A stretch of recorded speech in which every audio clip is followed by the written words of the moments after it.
After a decade of rigorous training as a warrior in his previous life, Liu found himself reborn to the time just before the game's launch. He woke up with a start, his eyes flashing in disbelief, only to see a man with an oddly mismatched combination of a muscular body and a baby face standing by his bed. For a moment, Liu was dazed. Chunju, aren't you supposed to be dead? The words slipped out before Liu realized something was off. Yuga, please don't jinx me. Chinju retorted anxiously. It was Zhu Xiaochuan who betrayed you, not me. But don't worry, Yuga. I've already arranged for someone to seduce his girlfriend. We'll make sure he gets a taste of his own medicine. Liu was left speechless by Chen Zhu's audacious words. It was just like him to come up with such schemes. But that wasn't the main issue. Wait, did you just say Abyss goes live tonight? Yeah, less than an hour from now. Abyss was launching in under an hour? No wonder Liu felt as though he had been transported to another world. He had truly been reborn. This extraordinary stroke of fortune had finally landed in his lap. Yuga, did you lose your mind from anger or something? It's just being betrayed. It's not that big a deal, Chinju added, his tactless words hitting all the wrong notes as usual. There's less than an hour left until the launch. What are you still doing here? I called you so many times and you didn't answer. I was worried something might have happened to you. So I came to check on you. Chinju pointed to a takeout box on the table. Eat it while it's still warm. With that, he left. Liu opened the box to find braised eggplant, stir-fried pork with chili, and a large portion of rice Chinju's favorite dishes. Since childhood, Chunju had been Liu's closest friend. Their bond was the kind where, what's mine is yours, and what's yours is mine. But a year later, everything changed. Abyss wasn't just a revolutionary game. It merged with Earth, and humanity was forced to fight for survival. Chunju sacrificed himself to block an attack for Liu, dying at the hands of the Nether race. Before Liu could avenge him, he was ambushed and killed by the Nether Prince. Zhuzi, I won't let you die this time. Not one of those Nether scum will escape me, Liu vowed, clenching his fists. As for Zhu Xiaochuan and Sun Xiaoyi, they may pale in comparison to the alien threat. But since I've been reborn, I won't let them off either. 10 minutes before the game's launch, Liu settled into his gaming pod. As the system's voice announced the start of body data scanning, he began selecting a username. After several attempts with taken names, he settled on his previous life's name, Qingjio. The system displayed 4 class options: Archer, Warrior, Priest, and Summoner. Summoner? That hadn't been an option in his last life. Could it be due to changes in his physical condition? Summoner wasn't a standard class in Abyss, this had to be a hidden class. The Summoner's description read, able to summon up to 3 creatures of levels no higher than their own to fight in battle. Liu hesitated. In Abyss, hidden classes weren't necessarily stronger. Many were even weaker than standard ones. The absence of any summoners among the top players in his previous life suggested it might not be a powerful class, or perhaps no one had chosen it. As he deliberated, the system suddenly announced that the class had been confirmed as Summoner. Hey, that was a question, not a confirmation, he protested. But the system ignored him and prompted him to watch a 30-minute promotional video to earn a starter gift pack. Liu refused without hesitation. In his previous life, nearly every player had watched the video, forfeiting the far more valuable Abyss blessing. This time, he wouldn't repeat that mistake.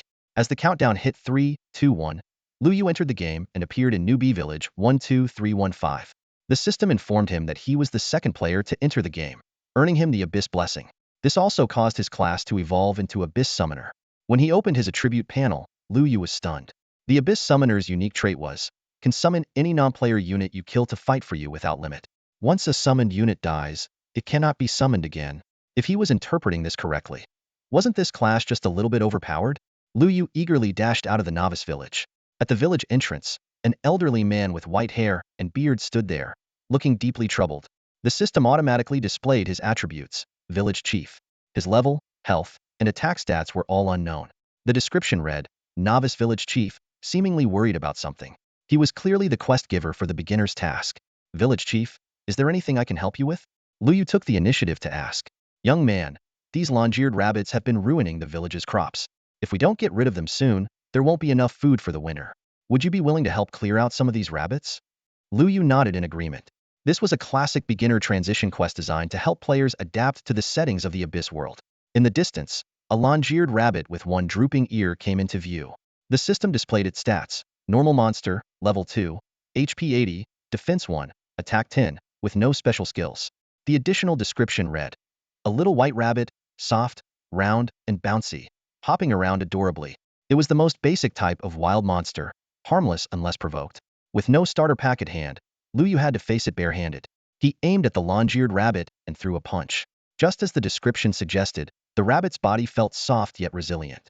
The rabbit's eyes instantly turned red upon being attacked, and it charged at Lu Yu in retaliation. Drawing on 3 years of experience in the abyss from his previous life, Lu Yu easily sidestepped the attack and landed another punch. The only thing he wasn't used to was his current movement and attack speed, which were only at 1 or 2 points.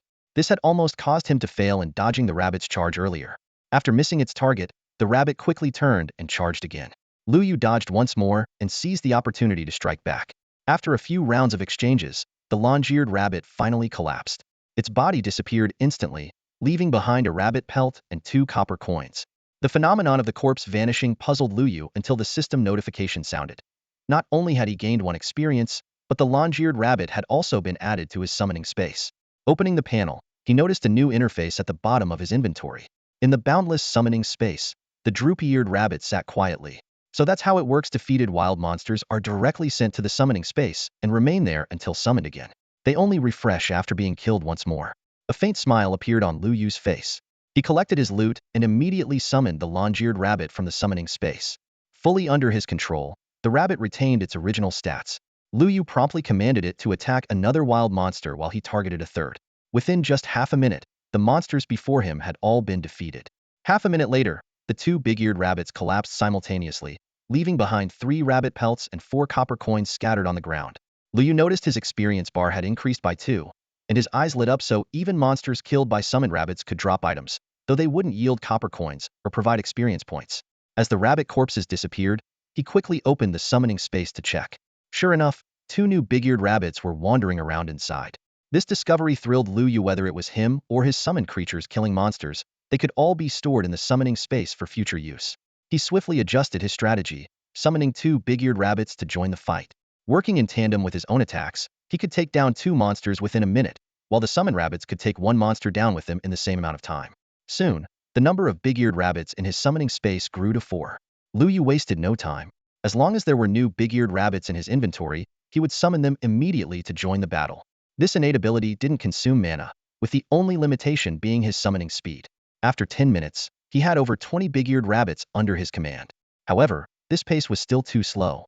Once other players finished watching the promotional video and entered the game, competition for monsters would become inevitable. Making a decisive move, Lu Yu changed his strategy. He commanded 2 summoned rabbits to focus their attacks on a single target. This way, they could kill 1 monster every half a minute while still surviving.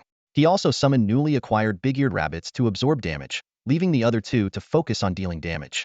By repeating this cycle, the number of summoned rabbits not only didn't decrease but grew rapidly. After another 10 minutes, his summoned army had expanded to hundreds of big-eared rabbits. Although most were critically low on health and couldn't recover, this didn't affect their ability to fight. At this point, Lu Yu no longer needed to fight personally. He focused solely on summoning new big-eared rabbits to join the fray. Before long, all the big-eared rabbits on the plains outside the village had their names changed from hostile red to friendly green.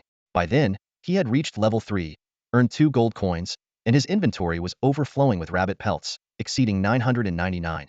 Just as Lu Yu gleefully recalled all his summoned creatures and prepared to turn in the quest, a new player arrived at Novice Village 12315. Having just finished watching the promotional video, the player eagerly approached the village chief to accept the task. Village chief, where are the big-eared rabbits? I'll clear them out right away. The village chief's outstretched finger froze midair outside the village. The grasslands were lush and green, but completely empty. Our village's big-eared rabbits, where did they go? More and more players flooded into the game, gathering around the village chief. Staring at the empty grassland and the unfinished big-eared rabbit quest in their hands, they were in an uproar. Could this game be bugged? Isn't it supposed to be fully realistic? How could there be bugs? Where's the official website? I want to file a complaint. I can't even find customer support. The players chatted noisily among themselves. Some tried venturing further to find other monsters, only to suffer greatly. One frustrated player muttered, "My friend just tried to kill a level 4 crocodile diver and got 1 shot." Even the newbie staff from the starter pack dropped. Standing amidst the crowd, the village chief wiped the sweat from his forehead, his mind filled with confusion. How could over 1,000 big-eared rabbits vanish in such a short time? Just then, Lu Yu strode forward decisively, opened his inventory, and dumped out a massive pile of big-eared rabbit hides. The hides piled up into a small mountain, standing out conspicuously at the village entrance. Village chief, the quest is complete. Here's all the required items, Lu Yu said calmly. To him, the hides were just taking up inventory space, so he might as well turn them all in at once. The surrounding players were stunned. After checking the hide's information through the system, they quickly pieced together what had happened. Did he kill all the big-eared rabbits by himself? The game's only been live for half an hour. Aren't the monsters supposed to respawn? The village chief's shock quickly turned into delight, and he beamed warmly. Adventurer, thank you for your efforts. You've saved the village's food supply. Here is your well-deserved reward. A system notification popped up. For perfectly completing the quest, you have received the following special rewards. Big-eared rabbit leather armor 1, newbie village hero badge 1, reputation 200, gold 1. Lu Yu immediately checked his unexpected rewards. Big-eared rabbit leather armor common equipment. Defense 2, HP 5. Required level, 100. Description, made from big-eared rabbit hides. Both warm and itchy. Newbie village hero badge item. Increases attack. Effect 1. Wearing it boosts all villagers' affection by 10. Effect 2. Villagers in the newbie village cannot initiate harm toward the wearer. Description. Each player can equip up to 3 badges at a time. The badge's true value far exceeded its surface stats. Lu Yu clearly remembered a forum post from his previous life that mentioned a series of hidden chain quests requiring high villager affection to trigger. Though even the poster hadn't managed to complete the first stage, this information now seemed crucial. At that time, Lu Yu had already left the beginner's village. He had only read about this quest in forum posts, but now he finally had the chance to try it out himself. After bidding farewell to the village chief, he immediately returned to the beginner's village. He first attempted to place a few injured big-eared rabbits into the spring water, only to find that their health remained unchanged. This discovery made him frown. It seemed these summoned creatures were truly one-time use only. Following the directions from the forum post, Lu Yu navigated through the village's winding paths and eventually found his destination in a secluded corner, a shabby thatched hut. Before he even got close, a nauseating stench hit him in the face. The source was a pool of filthy water in the yard. Nearby, an old man covered in festering sores lay groaning on a reclining chair. The system displayed. Old village chief. Level. HP. Description. The former chief of the beginner's village, ousted by the villagers due to his greed, laziness, gluttony, and lechery, now gravely injured and barely clinging to life. Offering him assistance might lead to unexpected rewards. So this is the NPC that gives out the hidden quest? Lu Yu forced himself to suppress his discomfort as he stepped into the yard. Old village chief, is there anything I can help you with? The old man turned his head, his gaze landing on the beginner's village hero badge on Lu Yu's chest. His eyes lit up instantly. An adventurer. Wonderful. It's been so long since anyone has come to see me. I'm starving to death. Could you help me find something to eat? Preferably some shallow water crocodile meat. It's my favorite. The system promptly displayed a notification. Quest. Hunt 200 shallow water crocodiles. Collect 100 portions of shallow water crocodile meat and 100 portions of shallow water crocodile skin. Reward. Unknown. Penalty. Unknown. Do you accept? Only then did Lu Yu understand why the villagers spoke so poorly of this former chief. Claiming to be on the brink of starvation, yet insisting on crocodile meat, and in such large quantities too. Even more absurd was the demand for crocodile skin. What could he possibly do with that? Make gelatin? After a moment of thought, Lu Yu decided to accept the quest. After all, he had planned to grind levels in the shallow water crocodile area anyway, so he might as well take care of this along the way. Eager to leave the foul-smelling place, he quickly turned to go. Behind him, the old village chief called out, "Make sure to hurry back. If I starve to death, the beginner's village is doomed." Lu Yu didn't even look back. He wasn't going to believe a single word of that. Soon, he arrived at the shallow water bay. The system displayed. Shallow water crocodile normal monster. Level 9. HP. Attack. Defense. Skills. Bite. These were nothing like the friendly big-eared rabbits near the village entrance. The level difference of over 5 made it impossible for Lu Yu to see more detailed stats. Just as he was about to summon the big-eared rabbits, he noticed something glowing in a puddle nearby. Curious, he walked over and discovered a staff. Black staff basic equipment. Magic power, 5. Description. A piece of equipment from the beginner's pack. Who just leaves their weapon lying around here? Lu Yu picked up the staff and equipped it immediately. Better than nothing. Then he summoned the big-eared rabbits. Go get him, rabbits. The shallow water crocodile was already considered a high-level monster in the novice village.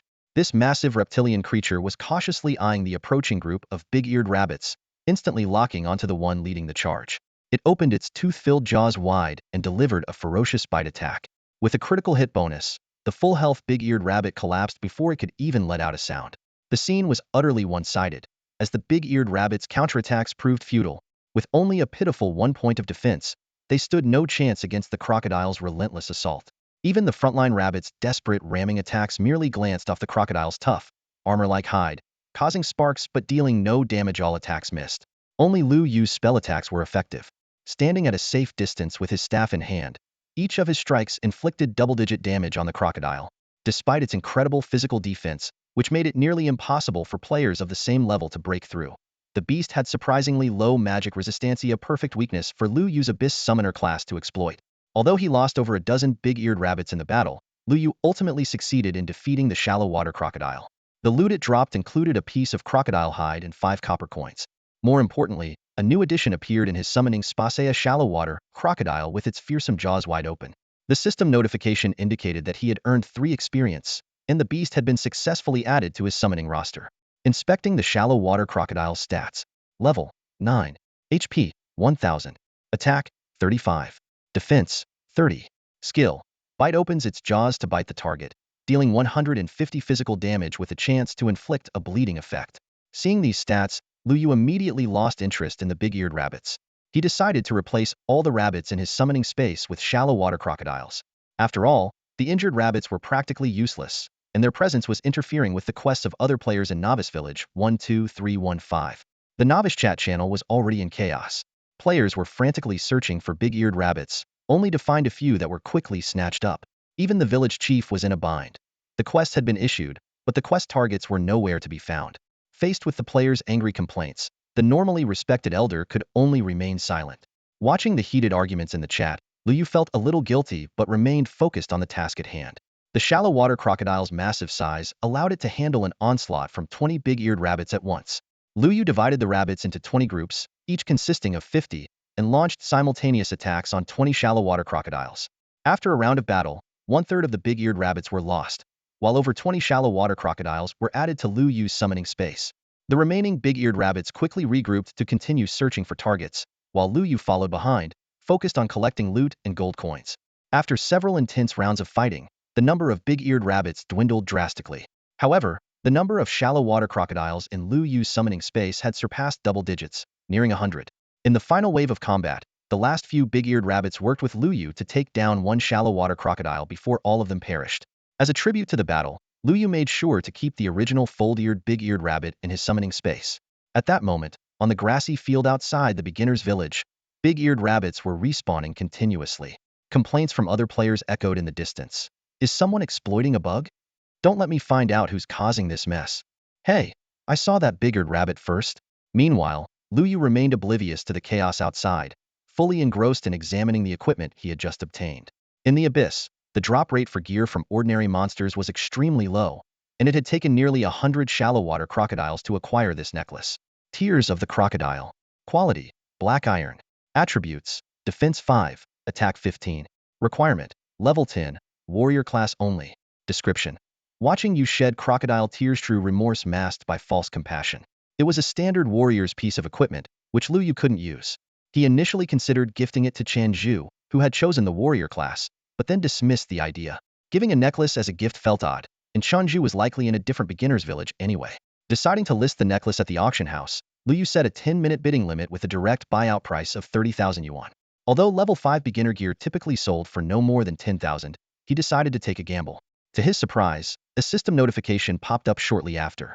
Your auction item, Tears of the Crocodile, has been purchased via buyout by player champion, untroubled by the world. After a 10 fee, 27,000 yuan has been transferred to your bank account.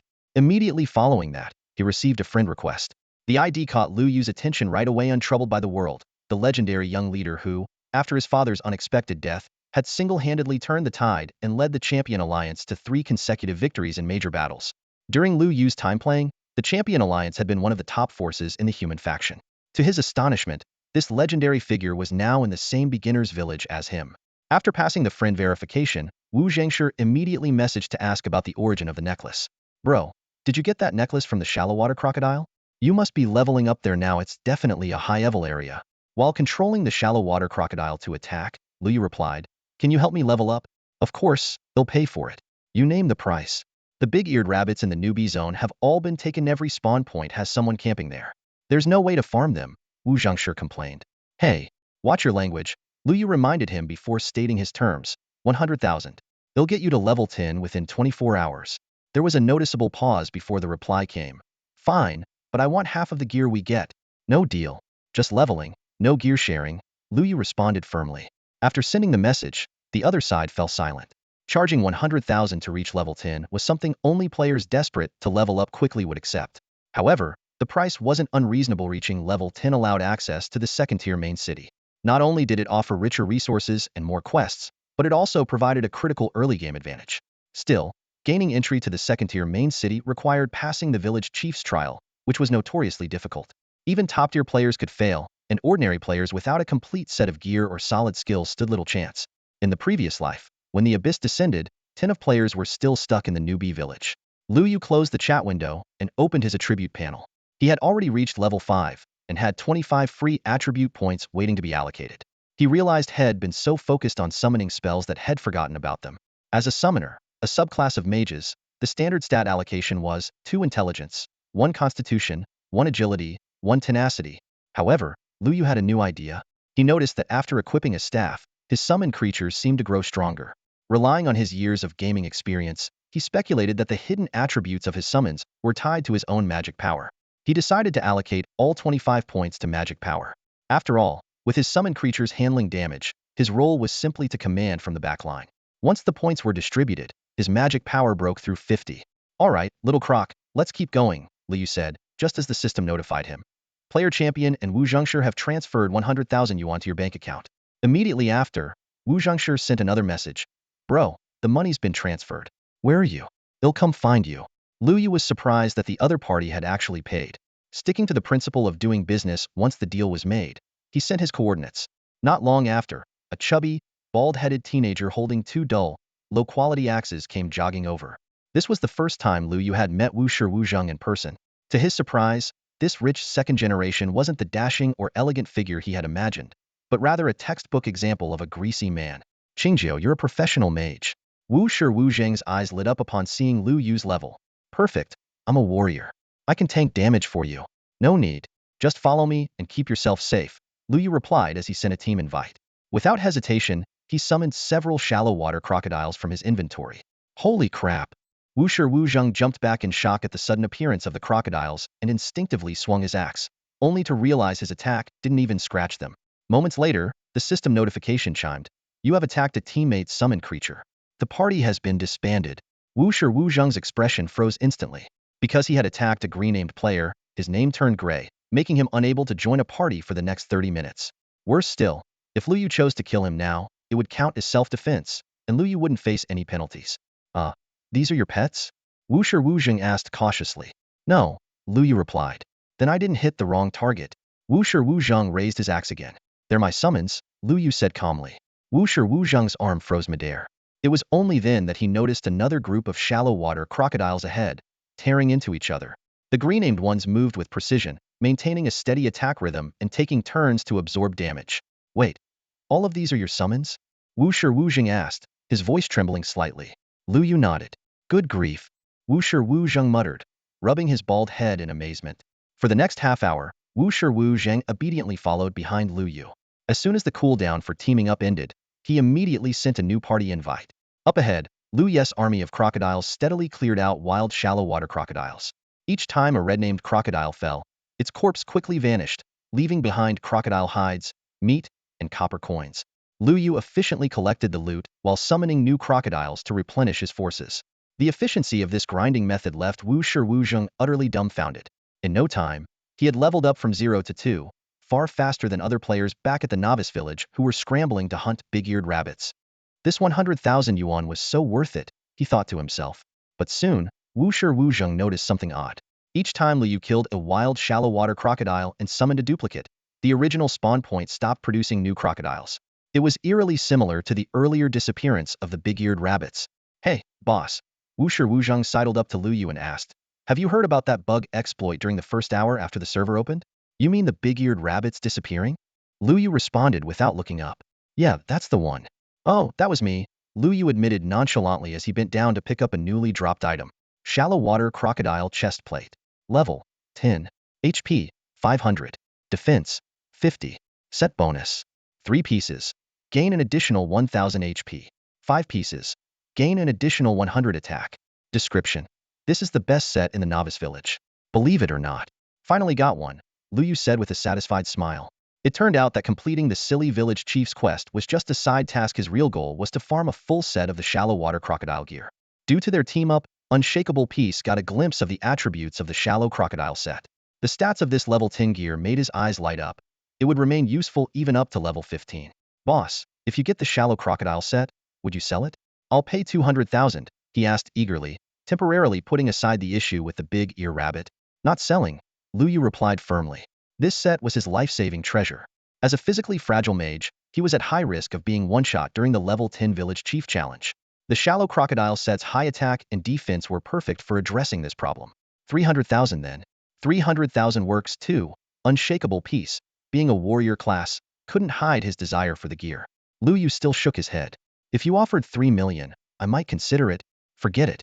If my dad found out I spent 3 million on beginner gear, he'd definitely beat me to death. If I were your dad, I'd have already beaten you for buying that crocodile's tear. Boss, at least I bought that from you. Isn't it a bit unfair for you to say that?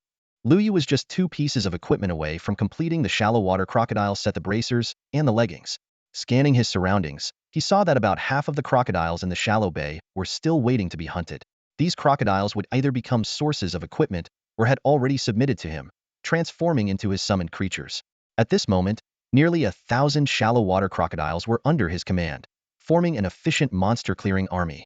Watching his experience bar climb rapidly, Yushi Wuzheng, translated as unperturbed by the world, wore a smug and unsettling grin.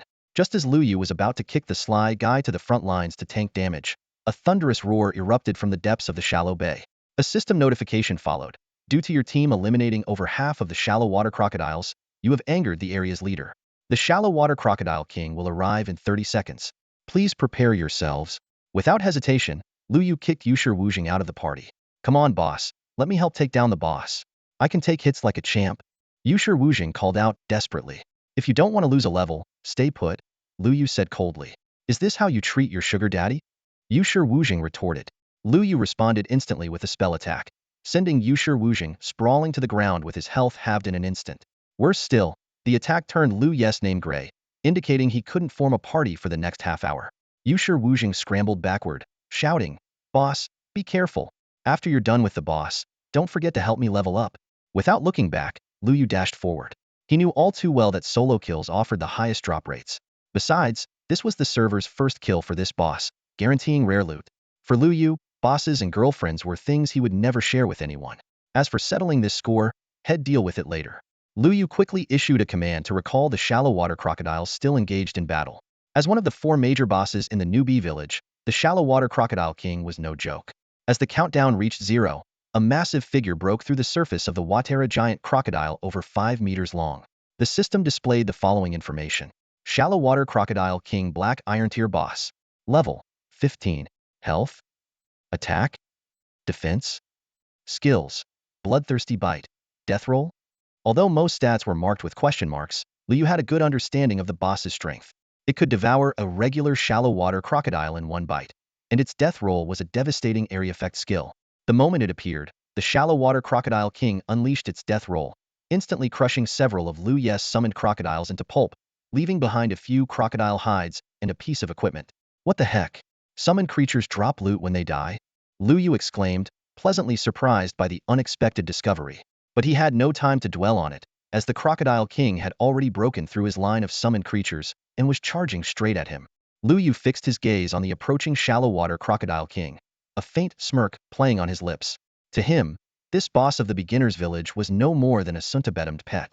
As a creature of limited intelligence, the shallow water crocodile king instinctively prioritized attacking him, simply perceiving him as the greatest threat. Lu Yu commanded his summoned shallow water crocodiles to launch an assault. With claws and teeth tearing into the target, a series of damage numbers floated above the crocodile king's head, accumulating over 200 points of damage. However, compared to the boss's health bar of at least 20,000, this was barely a scratch. The sudden attack diverted the crocodile king's attention. Its massive body twisted as it opened its gaping maw, clamping down on the neck of the summoned shallow water crocodile that had just landed a critical hit, instantly killing it. Seizing the opportunity, Lu Yu quickly directed another summoned crocodile from the side to launch an ambush. Despite its enormous size and formidable attack power, the crocodile king's unwieldy bulk was its fatal weakness. Raising his staff, Lu Yu channeled a brilliant burst of magic. A single strike, empowered by his full investment in magic strength, dealt damage equivalent to the combined efforts of over a dozen summoned crocodiles. As Lu Yu silently congratulated himself, the grievously wounded Crocodile King let out a furious roar, locking its aggression back onto him.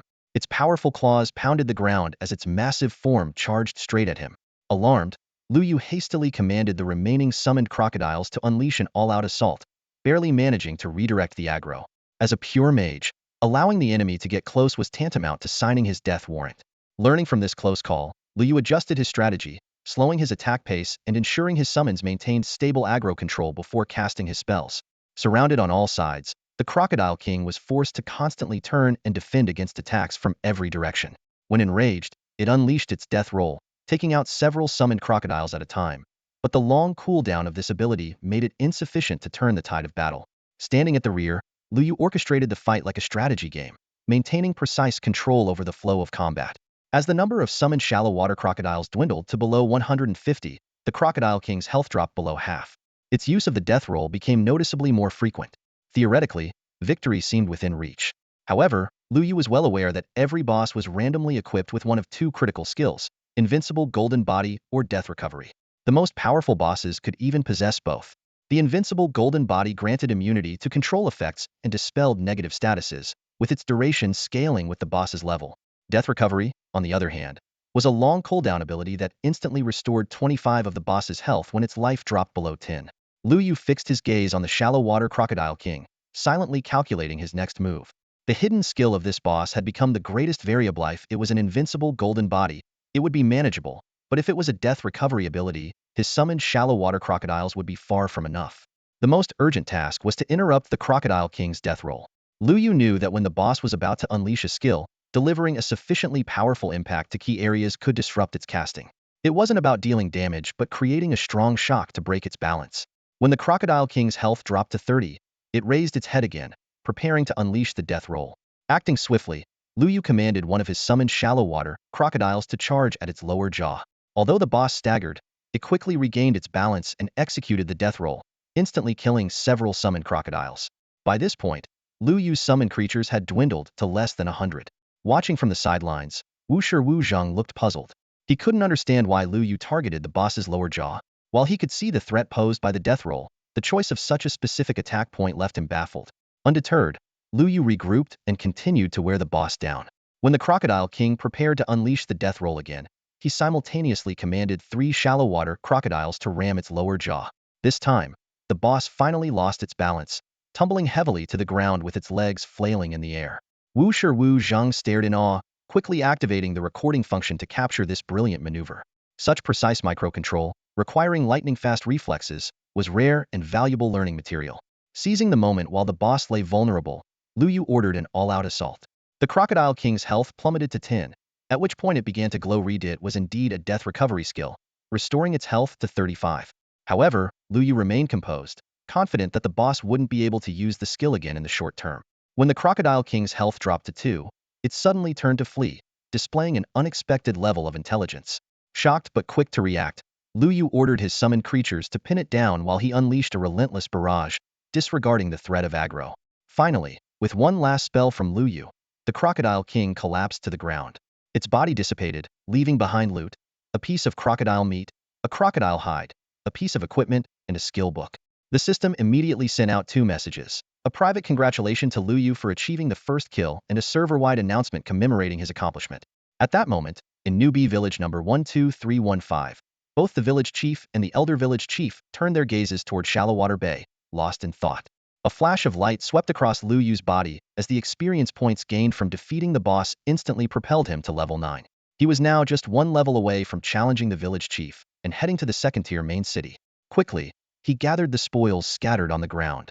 First, there were 2 materials dropped by the Shallow Water Crocodile.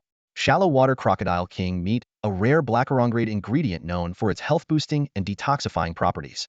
Shallow Water Crocodile King hide, a tough blackerong-grade material that, in the hands of a skilled craftsman, could be turned into exceptional leather armor. Lu Yu carefully stored these materials in his backpack, knowing they would be valuable whether sold or used for crafting. Next, he found 3 pieces of equipment.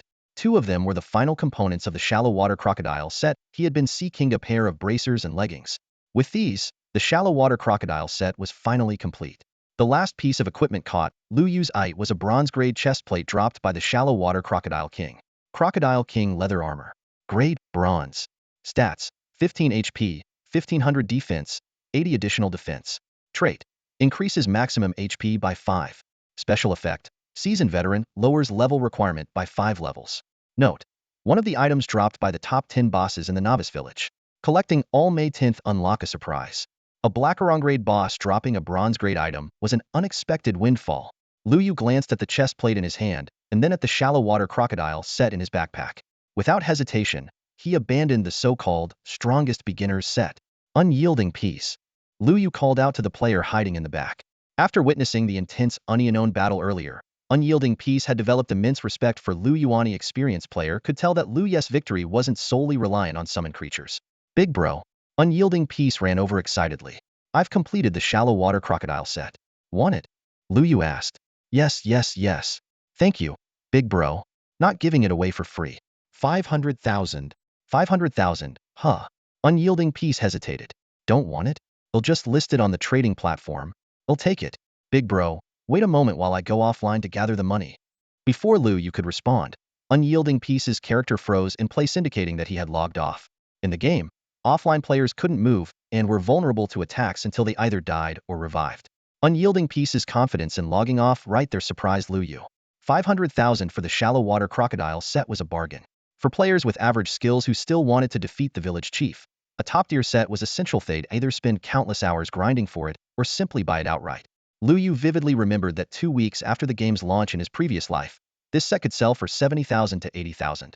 While waiting for Unyielding Peace to gather funds, Lu Yu checked the final item drop at a skill book. Art of Duplication. Description. Creates a controllable duplicate of yourself. Without hesitation, Lu Yu learned the skill. In this world, truly advanced abilities weren't taught by profession mentors in the Abyss or second-tier main cities. They were acquired through skill books. As the skill book disappeared, Lu Yu finally gained his first skill in the skill bar. In front of Lu Yu, the system interface displayed the detailed information of the skill clone technique. Effect.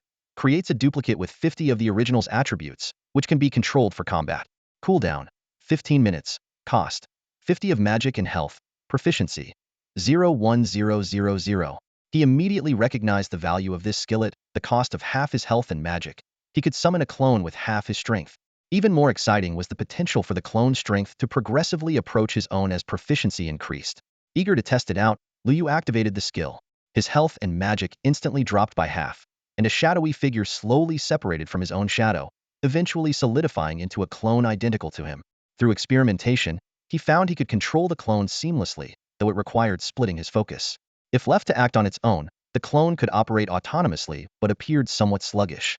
This skill significantly enhanced Lu Yu's survivability, partially compensating for his frail defenses. Unfortunately, the clone could only replicate attributes and not class-specific abilities. Otherwise, he could have doubled his summons by creating a duplicate before every battle. Opening the summoning space, a massive crocodile, 5 meters in length, lay lazily on the ground.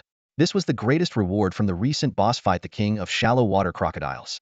With this powerful ally, Lu Yu felt confident about the upcoming village chief's trial. Although the trial was merely a test before entering the Tier 2 main city, and the village chief wouldn't go all out, it was still a challenging task for the average player. Go on, clear out the shallow water bay, and be careful not to get hurt, Lu Yu commanded. The giant crocodile slowly rose and made its way toward the bay.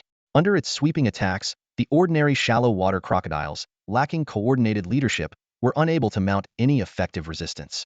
As long as too many enemies weren't provoked at once, the king of shallow water crocodiles could steadily clear the entire area of its kind. At that moment, Buzheng Shiwuzheng ran back excitedly. Lu Yu immediately cast the clone technique, and both his original self and the clone spoke simultaneously, startling Buzheng Shiwuzheng so much that he almost dropped the axe in his hands. 500,000 will be transferred to your account shortly, Buzheng Shiwuzheng explained. I promised my dad I'd log off and take a beating after getting the shallow water crocodile set. The trade was completed quickly. With the new equipment in hand, Buzheng Shiwuzheng was visibly thrilled, but the thought of the impending punishment caused his smile to freeze. Boss, I probably won't be online today. Remember to help me level up tomorrow. With that, he quickly logged off and returned to the beginner village. 2 hours later, Lu Yu's level finally reached 9, sitting at 99. Since leveling up became progressively harder in the Abyss difficulty, clearing half of the shallow water bay had previously boosted him from level 3 to level 8. but now even one level gain was a struggle. However, completing the village chief's quest would push him to level 10. At this point, the king of shallow water crocodiles returned to his side with 95 of its health intact. The entire shallow water bay was now devoid of crocodiles. Lu Yu was pleased with the result. It was time to turn in the quest, challenge the village chief, and head to the Tier 2 main city. Back at the beginner's village, Lu Yu saw that the area outside the village was still bustling with activity. Dozens of players were fiercely battling a group of big-eared rabbits. The scene made him frown before reaching level 5. Most players could only handle these basic beginner monsters. The design of the beginner's village had always been a thorn in his side. It lacked suitable monsters for leveling, and obtaining equipment was extremely difficult. Even when players managed to reach level 10 and gather their gear, they were often stopped by the hidden challenge of the village chief. These design flaws caused many players to give up, and when the abyss descended carrying the otherworldly threat, most humans were forced to face it as level 0 beginners, paying a heavy price. Although the abyss's arrival was its own choice, Lu Yu no longer had the luxury to dwell on these issues. His top priority now was to strengthen himself. After arriving in the beginner's village, he didn't immediately turn in his quest, but instead logged off. Being online for 8 hours straight had left him both hungry and uncomfortable, especially with his bladder near its limit. After stepping out of the gaming pod, Lu Yu took a deep breath and rushed straight to the bathroom. 2 minutes later, he opened his bank account and felt a bit more at ease as he stared at the number displayed. 627,125.37. Although this money would soon lose its value, for now, it gave him a significant sense of security. Opening the app on his phone called Abyss, Lu Yu fell into thought. This app had mysteriously appeared on everyone's phones half a month ago and couldn't be uninstalled, sparking considerable controversy at the time. However, since it never actively sent notifications, the uproar quickly died down. Only Lu Yu knew that this was the official team's subtle way of warning people. For certain reasons, they couldn't directly reveal the truth about the Abyss's arrival to the general public. Through this app, Lu Yu had learned about the game Abyss and spent all his savings to purchase a standard gaming pod. Now, it was time to upgrade his equipment. The store page listed only 3 items: standard gaming pod for 30,000 yuan, advanced gaming pod for 180,000 yuan, and nutrient solution for 5,000 yuan per liter. The main advantage of the advanced gaming pod was that it allowed the use of nutrient solution. 1 liter could sustain an adult in the game for 24 hours without harming their body, and it even provided restorative benefits. Although users still needed to exit the pod periodically for activities, basic physiological needs could be fully met. Without hesitation, Lu Yu ordered 2 advanced gaming pods and spent the remaining funds on nutrient solution. After confirming that the delivery would arrive by noon the next day, he ordered some takeout, filled his stomach, and collapsed onto his bed. Before falling asleep, he sent a brief message to Chanju. Cancel the lease on your apartment. From now on, you'll stay with me. It was unclear how much time had passed, but while Lu Yu was sound asleep, a video was uploaded to the internet. Within just half an hour, its views had surpassed 100,000. In the video, a man holding a staff is commanding hundreds of shallow water crocodiles to launch an offensive. At the center of the battlefield stands a massive crocodile king, motionless but overwhelmingly powerful. Each time it activates its abilities, it effortlessly takes out a swathe of the shallow water crocodiles. As the man's army of crocodiles is steadily pushed back, he suddenly halts his attack commands and focuses intently on the giant crocodile's every move.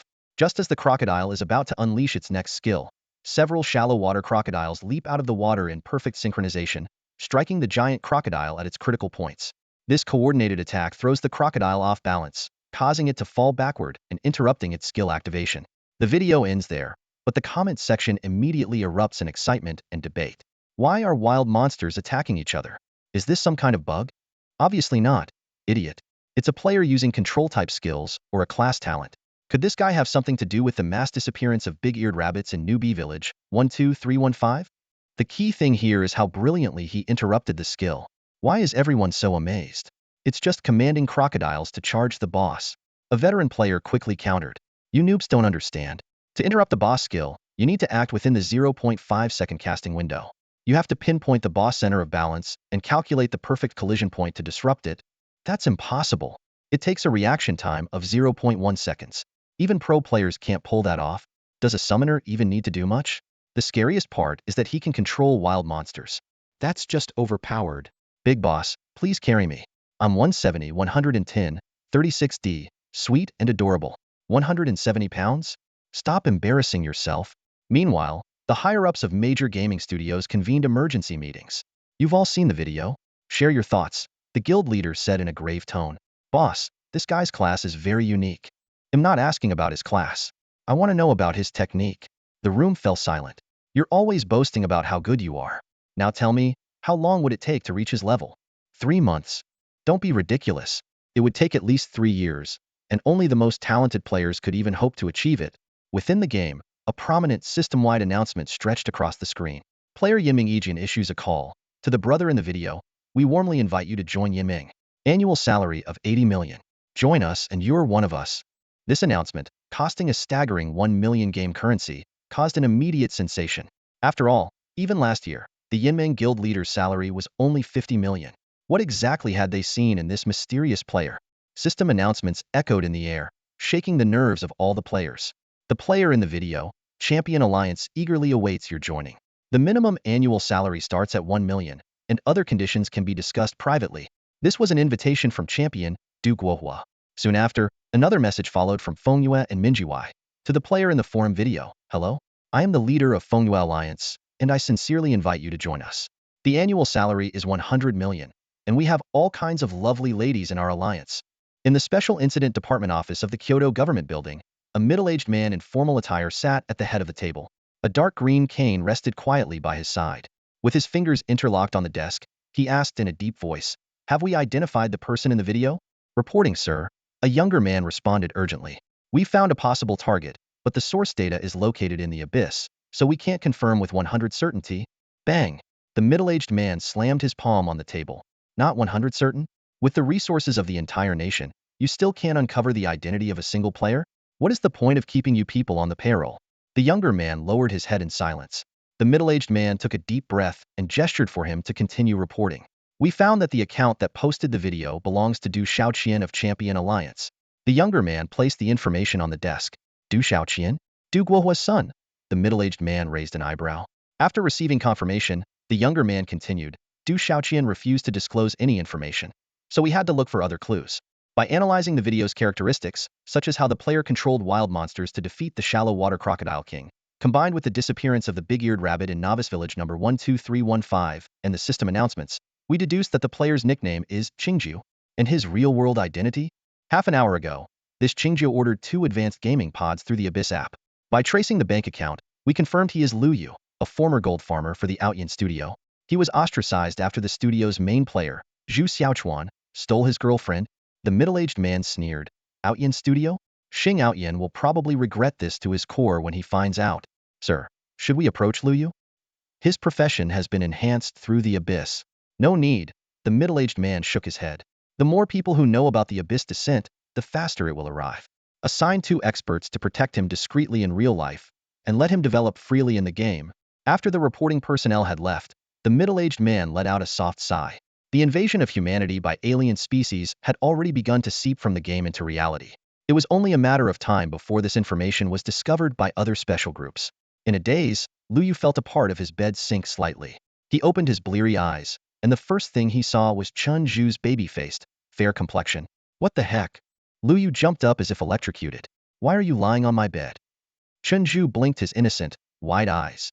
"Brother Yu, didn't you ask me to come over and keep you company? Get out, get out, get out." Lu Yu shuddered, goosebumps rising all over. "I told you to move in, not to climb into my bed." "All right," Chinju said with a mischievous grin. "I thought maybe after getting dumped, you'd had some drastic personality change and developed unusual preferences." Lu Yu shot him a glare and glanced at the alarm clock on his bedside tablet. Was already 11:30 a.m. He had slept for a solid 9 hours. Remembering his recent purchase, he asked, "Did any deliveries arrive?" "You mean those 2 beds? They're in the living room." "What beds?" "Those are high-end gaming pods." At the mention of high-end gaming pods, Chun Zhu's expression immediately lit up with excitement. "Brother Yu, where'd you get the money for that? Don't tell me you've been sponsored by a sugar mama. You've really gone the extra mile to let your bro use top-notch gear. Should I go get you some supplements like Donkey Whip or Ox Whip to help you recover?" "Who said you're going to use it?" "Then why did you buy 2? I use one during the day and the other at night." "Got a problem with that?" Chinju stifled a laugh. "Brother Yu, you've got daytime and nighttime setups now? Do you still want to use the high-end gaming pod or not? If you do, shut up and go set it up." "On it." Chinju eagerly ran off. Lu Yu opened the Abyss forum, where 2 pinned videos caught his attention. One was the usual calm and uneventful content, while the other, uploaded just an hour ago, had an overly dramatic title. "Shocking. Why did the giant-eared rabbits in the Novice Village lose their voices?" Why are major guilds begging desperately? Is this a twist of human nature or a collapse of morality? Let's unravel the mystery and meet him again. The video began playing. Long time no see, everyone. It's your favorite Xiaoya. The streamer began analyzing the strange occurrences in Abyss during its first 18 hours of launch, focusing especially on the mysterious disappearance of the giant-eared rabbits in Novice Village 12315. When the footage cut to the most viral clip, Liu saw a familiar scene, the iconic moment where a mysterious player interrupted a boss skill and successfully executed a solo kill. Carefully observing the boss's appearance, it indeed bore a striking resemblance to a shallow water crocodiliad, was none other than the ruler of Shallow Bay, the Shallow Crocodile King. In the video, Yi speculated that the mysterious player who first defeated the Shallow Crocodile King had the in-game ID Qingjio. This speculation was quickly confirmed. The player ranked first on the leaderboard was indeed Qingjio, and his class, Abyss Summoner, matched perfectly with his previous in-game performance. As soon as the video was uploaded, it was pinned and highlighted by the administrators. The news that the mysterious expert is Qingjio spread like wildfire among the players. The 12315 Novice Village was instantly in an uproar. Some players were frantically searching for Qingjio to try to ally with him, while others angrily accused him of monopolizing the Novice Village's special boss in an unethical manner. For Liu Yu, this was exactly the result he had hoped for. He knew that after the Abyss descended, fighting alone would be impossible against other races. He needed to establish his own power. Building his reputation was the first step. As for the Novice Village guides posted by other experts on the forum, they were of no value to someone as familiar with the game as he was. He casually pointed out a few errors in those guides before closing the forum. Opening his phone, Liu Yu noticed over a dozen 1-cent transfer records, each accompanied by a pleading message. "Where are you, master? I already paid for the leveling help. What do I do? My crocodile tears got looted." These bizarre messages sent a shiver down his spine. Since, with no struggles, was the only one who had his bank account number, others resorted to this method to reach him. A rich second-generation heir, and all you can send is a single cent? Liu Yu muttered, exasperated. Still, to maintain his reputation, he decided to log in. Using the advanced gaming pod installed by Chanzhu, Liu Yu entered the game world. The first thing he did was hide his ID. By now, the Novice Village was crowded with people looking for Qingjio, representatives from major guilds and solo players hoping to leech experience. While increasing his notoriety was important, securing game resources was his current priority. Without an ID displayed and equipped with only a basic staff, Liu Yu looked like an ordinary newbie, and passers-by paid him no attention. After receiving a distress message from, with no struggles, who was being cornered and threatened with losing their gear, Liu Yu immediately headed to Sunset Forest to rescue them. The area was teeming with level 7 and 8 goblins, notorious for their cunning and ambush tactics. Liu Yu summoned dozens of shallow water crocodiles to clear his path, leveling up to 10 in the process and equipping the incredibly durable but hideously ugly Crocodile King hide armor. Reaching the designated coordinates, Liu Yu saw a group of a dozen players surrounding with no struggles. Leading the group were none other than Aotian Xiaochuan and Aotian Xiao Yi, the very same Zhu Xiaochuan and Sun Xiao Yi who had betrayed him in the past. Liu Yu narrowed his eyes. What a small world indeed. Liu Yu's gaze swept over the dozen or so people brought by Zhu Xiaochuan. The overall strength of the team was not impressive. Not a single player was above level 6, and most of them only had a piece or two of basic equipment, falling short of the current average player standards. The highest level players were Zhu Xiaochuan and Sun Xiaoyi, both at level 7. Zhu Xiaochuan held a faintly glowing black iron broadsword, while Sun Xiaoyi wielded an ordinary staff. Zhu Xiaochuan's voice rang out from afar. "Kid, I've already had this place surrounded. There's no escape for you. Be smart and hand over the shallow water crocodile set, and I'll let you off with just a few levels down. Otherwise, I'll kill you until your account is wiped." Unshaken, Wushi Wujing ran his hand over his gleaming bald head and sneered. The so-called top player of the Outyin Alliance resorting to such low tactics? How about you come over here for a onion and see who ends up with their account wiped?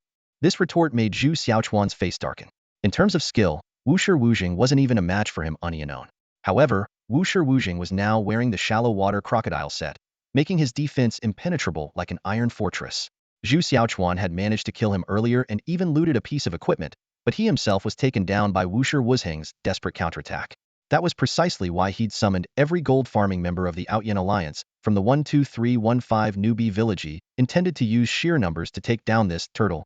That overpowered shallow water crocodile set was something he was determined to obtain. Seeing Zhu Xiaochuan visibly frustrated, Wushi Wujing grew even more smug. "Oh, Zhu Xiaochuan, do you know how I leveled up to 8 so quickly? Let me tell you, I know Qingjio, the big shot. He promised to power level me to 10 within 24 hours. Even if you kill me back to level 0 today, I'll still leave the newbie village before you do. But you? grinding for hours just to hit level 80. Wait, you're level 7 now. I really wonder when you'll ever make it out of here. These words struck a nerve with Zhu Xiaochuan. The difficulty of leveling up in Abyss far exceeded his expectations, and dropping back to level 7 had only fueled his rage. Wusher Wuzheng. I don't care if Qingjiu himself comes to save you today, I'll make sure you both die here. With a wave of his hand, Zhu Xiaochuan signaled his team to attack. Though reluctant, his subordinates reluctantly charged forward. After all, Zhu Xiaochuan had been personally recruited by the Outyin studio boss with a hefty price tag. On his first day, he'd even ousted Lu Yu, the leader of the gold farming team. If the team leader could be dismissed so easily, how could the others dare to object? Just as the group prepared to strike, Lu Yu emerged from behind a tree, casting a spell that landed precisely in their midst. Everyone froze in their tracks and turned toward the source of the spell. A young man in green leather armor, holding a black staff, was walking toward them at a steady pace. Wusher Wuzheng was the first to recognize him and immediately shouted, "Qingjiu, I'm over here." The others quickly recognized the young man as well. Since appearances couldn't be altered in the game, it only took a glance for everyone to realize who had shown up. A dozen people exchanged uneasy glances, caught in a dilemma. Lu Yu, their former team leader, had always treated them well, but Zhu Xiaochuan, standing before them, was the rising star of the Outyin studio. Offending either of them was not an option.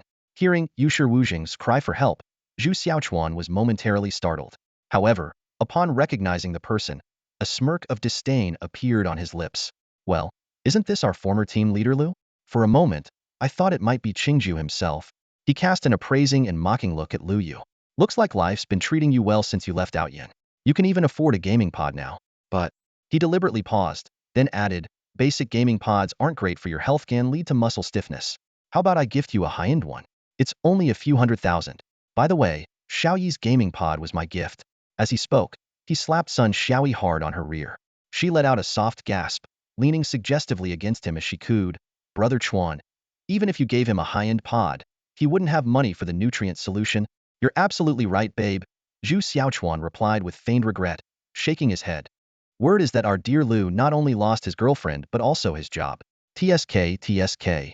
In his past life, hearing such provocation from this shameless pair would have driven Lu Yu into a fury, ready to fight Zhu Xiaochuan to the death.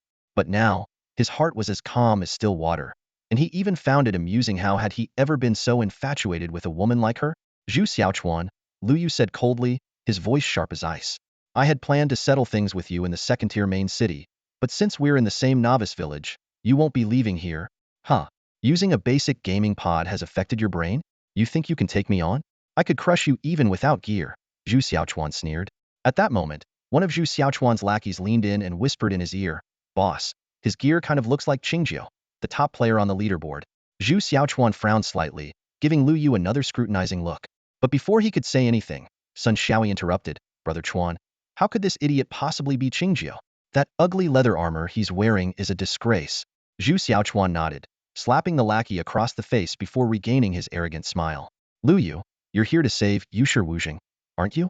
Fine. If you can last 3 minutes against me, I'll let him go. Are you sure?"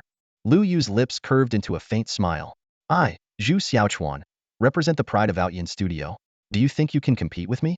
I'll even let you make the first move." Without a word, Lu Yu raised his staff and launched a basic attack.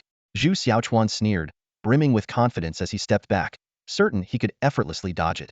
Instead, the attack struck him squarely in the chest, causing his health bar to plummet. The smirk froze on his face. What shocked Zhu Xiaochuan most wasn't the devastating damage but the fact that his movement, his carefully calculated dodge, had failed to evade Lu Yu's attack. A coincidence? Lu Yu's face remained expressionless. "You think you predicted my attack, but in reality, I predicted your prediction." Lu Yu waved his staff in quick succession, sending 3 streaks of white light shooting toward Zhu Xiaochuan like homing missiles. Though Zhu immediately executed an evasive zigzag maneuver, the magical attack seemed to have a mind of their own, striking him squarely in the chest. In an instant, his health dropped below half. In desperation, he raised his left hand and cast a rejuvenation spell, a green light enveloping his body. This beginner village's most practical general skill activated, allowing him to recover 30 of his health over the next 30 seconds. A glint of ruthlessness flashed in Zhu Xiaochuan's eyes, and all traces of underestimation vanished. He swiftly drew a unique blade from behind his back, a mantis blade capable of rotating 180 degrees. The weapon's segmented black blade gleamed ominously, its sharp edge exuding a chilling aura. This black iron weapon, worth at least 150,000, now emitted a dim, eerie glow in his hands. Zhu swung the blade in a diagonal slash, forcing Lu Yu to retreat. The blade's edge grazed the Crocodile King leather armor, and in a sudden motion, the folding blade extended, thrusting toward Lu Yu's heart. However, when the damage number appeared, Zhu's face turned pale. His full-force strike with the black iron weapon had barely managed to penetrate the defense. Lu Yu continued to widen the distance, a flicker of surprise crossing his mind. The Crocodile King leather armor he wore was a rare bronze-grade item, only obtainable in a level 2 main city. Yet Zhu's mantis blade still managed to deal damage, proving the weapon's impressive attributes. Before Zhu could regain his composure, Lu Yu launched his counterattack. Zhu had no choice but to withstand 2 hits while continuing his advance. He fully extended the mantis blade, doubling its attack range. Even with Lu Yu's relatively slow movement speed, evasion now seemed nearly impossible. But Lu Yu had no intention of dodging. His defense and health were so high that even a minute of continuous strikes wouldn't faze him. The mantis blade struck Lu Yu's waist, and its front segment folded back, delivering 2 hits in quick succession, one of which triggered a critical strike. Yet the combined damage of all 3 attacks amounted to a mere 100 points, leaving Lu Yu's health bar virtually untouched. Zhu Xiaochuan knew the outcome was decided. He quickly retreated, evading 2 of Lu Yu's basic attacks. "Fine, Lu, you win this time," he said, gesturing for his subordinates to let Wushi Wujing pass. With his head held high and a triumphant posture, Wushi Wujing strutted through the crowd before hurrying over to Lu Yu's side. A group of players quickly stepped in front of Lu Yu and Wushi Wujing, forming a human wall. Without a word, Wushi Wujing drew 2 axes from his back, eyes gleaming with battle intent. "What now? Changed your mind already? Lucky for me, I'm not done fighting yet." Zhu Xiaochuan ignored Wushi Wujing's provocation entirely, his gaze fixed on the leather armor Lu Yu was wearing. "Lu, that leather armor of yours must have quite a lot of defense, huh?" "It's decent," Lu Yu replied nonchalantly, brushing some dust off his armor. "How about lending it to me for a few days?" Zhu Xiaochuan suggested.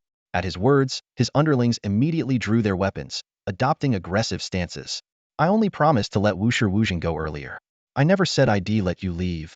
"Huh. So this is what the great leader of the Aotion workshop stoops to?" Wushi Wujing sneered in anger.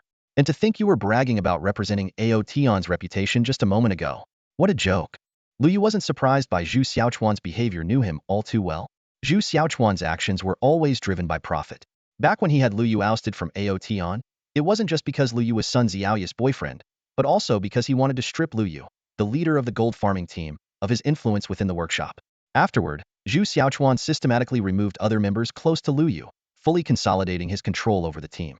Now, letting Wushi Wujing go while keeping Lu Yu here was clearly because he had his eyes on Lu Yu's superior leather armor, even more powerful than the shallow water crocodile set. "Wushi Wujing, you should leave first," Lu Yu said, turning his head. "No way, boss. I'm not the kind of guy who runs off and abandons his friends. When I tell you to leave, you leave. I'm not in any danger. If you stay here, you'll just mess things up." "Boss, I mostly just want to stay and record this," Wushi Wujing admitted, pulling out his camera as he began to retreat. The viral success of his last video had given him a deeper appreciation for Lu Yu's skills. A PK video featuring someone of Lu Yu's caliber was worth studying frame by frame. He had missed a few key moments in the previous battle due to the crowd blocking his view, but this time, he was determined to find the perfect angle. Zhu Xiaochuan didn't give them a chance to keep talking. With a command, arrows from archers and spells from mages rained down on Lu Yu in a concentrated barrage. The sheer density of the attack made it impossible to dodge everything purely by movement. Lu Yu swiftly shifted his position, evading most of the attacks but still taking considerable damage. The archer's physical attacks were entirely nullified by his high defense, displaying miss above his head, but the mage's magic damage was significant, taking away a fifth of his health in just one round of attacks. This wasn't sustainable. Those mages had to be dealt with first. Lu Yu made a quick decision. Clone technique. An identical clone of Lu Yu appeared beside him and charged straight toward the mages in the back line. Zhu Xiaochuan's eyes widened momentarily, but quickly narrowed in realization. He's going for the back line. "Warriors, stop him." Several Aotion players immediately broke formation to intercept the clone, while Zhu Xiaochuan stayed close to Lu Yu's original body, engaging him in a direct fight. As a top-tier professional player, Zhu Xiaochuan had keenly noticed that Lu Yu's health had halved the moment the clone appeared. While defeating Lu Yu outright would still take time, Zhu Xiaochuan had already seen through this as a diversion tactic. Lu Yu's clone moved nimbly across the battlefield, capable of executing only simple commands, but perfectly fulfilling its role of drawing enemy fire. While everyone's attention was on the clone, Lu Yu's true self was preparing to launch a fatal attack on the mages in the rear. Zhu Xiaochuan had already seen through this plan and immediately engaged Lu Yu's real body. Facing Zhu Xiaochuan's relentless slashes, Lu Yu remained calm, skillfully countering while simultaneously controlling his clone. The gold-farming warriors blocking the way were no match. With just a few feints, the clone easily broke through their defenses. The glowing tip of the staff unleashed a series of spells, each one striking the rear mages with precision. 2 basic attacks were enough to take down a mage, and even the archers attempting to protect them fell in an instant. By the time Zhu Xiaochuan realized the dire situation, most of the mages had already been sent back to the respawn fountain in the novice village. Since these mages had attacked Lu Yu, their deaths did not result in any rename penalties for him. With his strongest allies gone, Zhu Xiaochuan had no choice but to abandon his duel with Lu Yu and turn to save the last 2 mages. But Lu Yu wasn't about to give him that chance. A barrage of magical attacks cut off Zhu Xiaochuan's retreat. As a mage with full points allocated to magic power, Lu Yu's damage output was so overwhelming that Zhu Xiaochuan dared not take a direct hit. He could only watch helplessly as the clone continued its rampage. Soon, only one mage remained, Sun Xiaoyi. Panicking, she retreated as the clone advanced step by step. Even with 2 decent pieces of equipment, she could barely withstand 3 attacks. Lu Yu, didn't we once love each other deeply? Could you really bring yourself to kill me with your magic? Sun Xiaoyi tried to use her old tricks again. No, I couldn't. As she sighed in relief, the clone suddenly raised its right hand. Slap. A crisp sound echoed as the clone struck her face. I couldn't possibly let you die that easily. Slap after slap landed precisely, each one shaving off a point or 2 of her health. Her fair cheeks quickly swelled, becoming numb from the blows. With the final slap, Sun Xiaoyi shattered into fragments and respawned at the fountain. Lu, you're asking for death. Zhu Xiaochuan roared in fury, not for Sun Xiaoyi, but because without the mages, he had no hope of defeating Lu Yu. Just as he raised his mantis blade to strike, a massive figure appeared behind him. Don't worry, it's your turn next. The shallow water crocodile king opened its massive jaws and crushed the stunned Zhu Xiaochuan in one bite. As his body disappeared, a mantis blade dropped from the crocodile's mouth. Lu Yu picked up the weapon and examined its stats. It was indeed a fine black iron weapon, with both attributes boosting attack power. No wonder it had managed to break through his defense. Unfortunately, it was a warrior's weapon, useless to him. He immediately listed it on the trading platform for auction, estimating it could sell for at least 100 to 200,000 at this stage of the game. Still not leaving? Lu Yu turned to the remaining players. The members of Aotion snapped back to reality and scattered in panic. After all, if even their top players had been killed, why stay and risk their own lives? After everyone else fled, Lu Yu turned to Wushi Wuzhong, who was still grinning foolishly while holding his photography equipment, and delivered a swift kick. You, the young master of the Champion Alliance, got ganged up on and lost a level. They had the numbers, so why didn't you call for backup? Now I have to help you level up again. Wushi Wuzhong rubbed his smooth, bald head and smiled bitterly. My dad says I'm too weak, and doesn't want me to waste the expert's time leveling up. Well, that's some tough love. Lu Yu shook his head in exasperation. Come on, let's go. They'll help you level up. The two headed toward the depths of the sunset forest. Along the way, the goblins they encountered were effortlessly dealt with by Lu Ye's shallow water crocodile, and their corpses were immediately stored in the summoning space. After about 10 minutes of walking, Wushi Wuzhong, dressed in his shallow water crocodile gear, was already gasping for breath. Boss, I thought you said you'd help me level up? Where are we even going? Without looking back, Lu Yu replied, you lost a level. If you want to get back to level 10 within 24 hours, we'll have to take a shortcut. The shallow water crocodile gear provided high attack and defense stats but secretly reduced speed. This attribute didn't show on the stats panel, but existed in the game's realistic abyss mechanics. Before long, they arrived at the entrance of a dark cave deep within the sunset forest. Lu Yu entered first, with Wushi Wuzhong following closely behind. When the system notification popped up, Wushi Wuzhong was stunned, his jaw dropping in disbelief. Looking back at the way they came, the cave entrance had vanished, replaced by a solid rock wall. Boss, what is this place? The death penalty here is insane. Stop talking and focus on staying alive, Lu Yu said, summoning a group of goblins to guard the front as he cautiously began exploring. This sinister map was essentially a game dungeon. The monsters inside were far superior in both level and intelligence compared to regular ones. Worse, once you entered, you couldn't leave it while your only options were to clear the dungeon, get lucky and find a moving exit, or be trapped here forever. To make matters worse, after the abyss descended, the dungeon gained a new trait. Death meant the end, with the soul dissipating entirely and no chance of resurrection. The pitch-black cave had a visibility of less than 10 meters, and unsettling sounds of dripping water and faint screams echoed from its depths. Wushi Wuzhong clung tightly to Lu Ye's chest armor, terrified of being left behind. Lu Yu summoned several shallow water crocodiles to guard their front and rear, while the oversized shallow water crocodile king was stored back in the summoning space. After only a few minutes of walking, the goblins at the front suddenly let out blood-curdling screams as arrows pierced their chests, killing them instantly. Lu Yu quickly raised his staff, and a beam of light illuminated the path ahead. Perched on the cliff walls were several grotesque goblins, their bows drawn and ready to unleash another volley. The target of the arrows wasn't the goblins summoned at the forefront, but Lu Yu, who had just thrown a flashbang. He quickly crouched to evade, and the sharp arrows whizzed past his scalp, narrowly missing him but striking Wuxi, who stood behind him. A series of 500 damage numbers exploded above Wuxing's head, instantly cutting his health in half. Can't you dodge? Lu Yu grabbed the stunned Wuxi and pulled him to the ground. Dodge? Wuxi looked dazed, clearly still shaken from the near miss. Lu Yu sighed and held his forehead. This isn't a turn-based game. Meanwhile, the summoned goblins and shallow water crocodiles had locked onto their target and charged at the goblin archers. However, the goblins summoned from the forest were no match for the elite monsters in the cave. They were wiped out before even getting close to the archers. Their sacrifice, however, gave the shallow water crocodiles an opening. Under Lu Yu's control, several crocodiles simultaneously launched an attack on one of the goblin archers.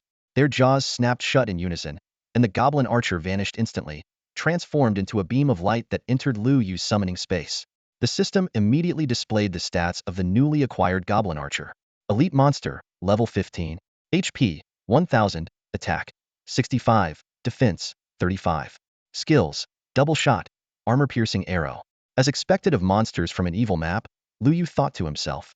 Its level matches the shallow water crocodile king, and its attack power is double that of a regular shallow water crocodile.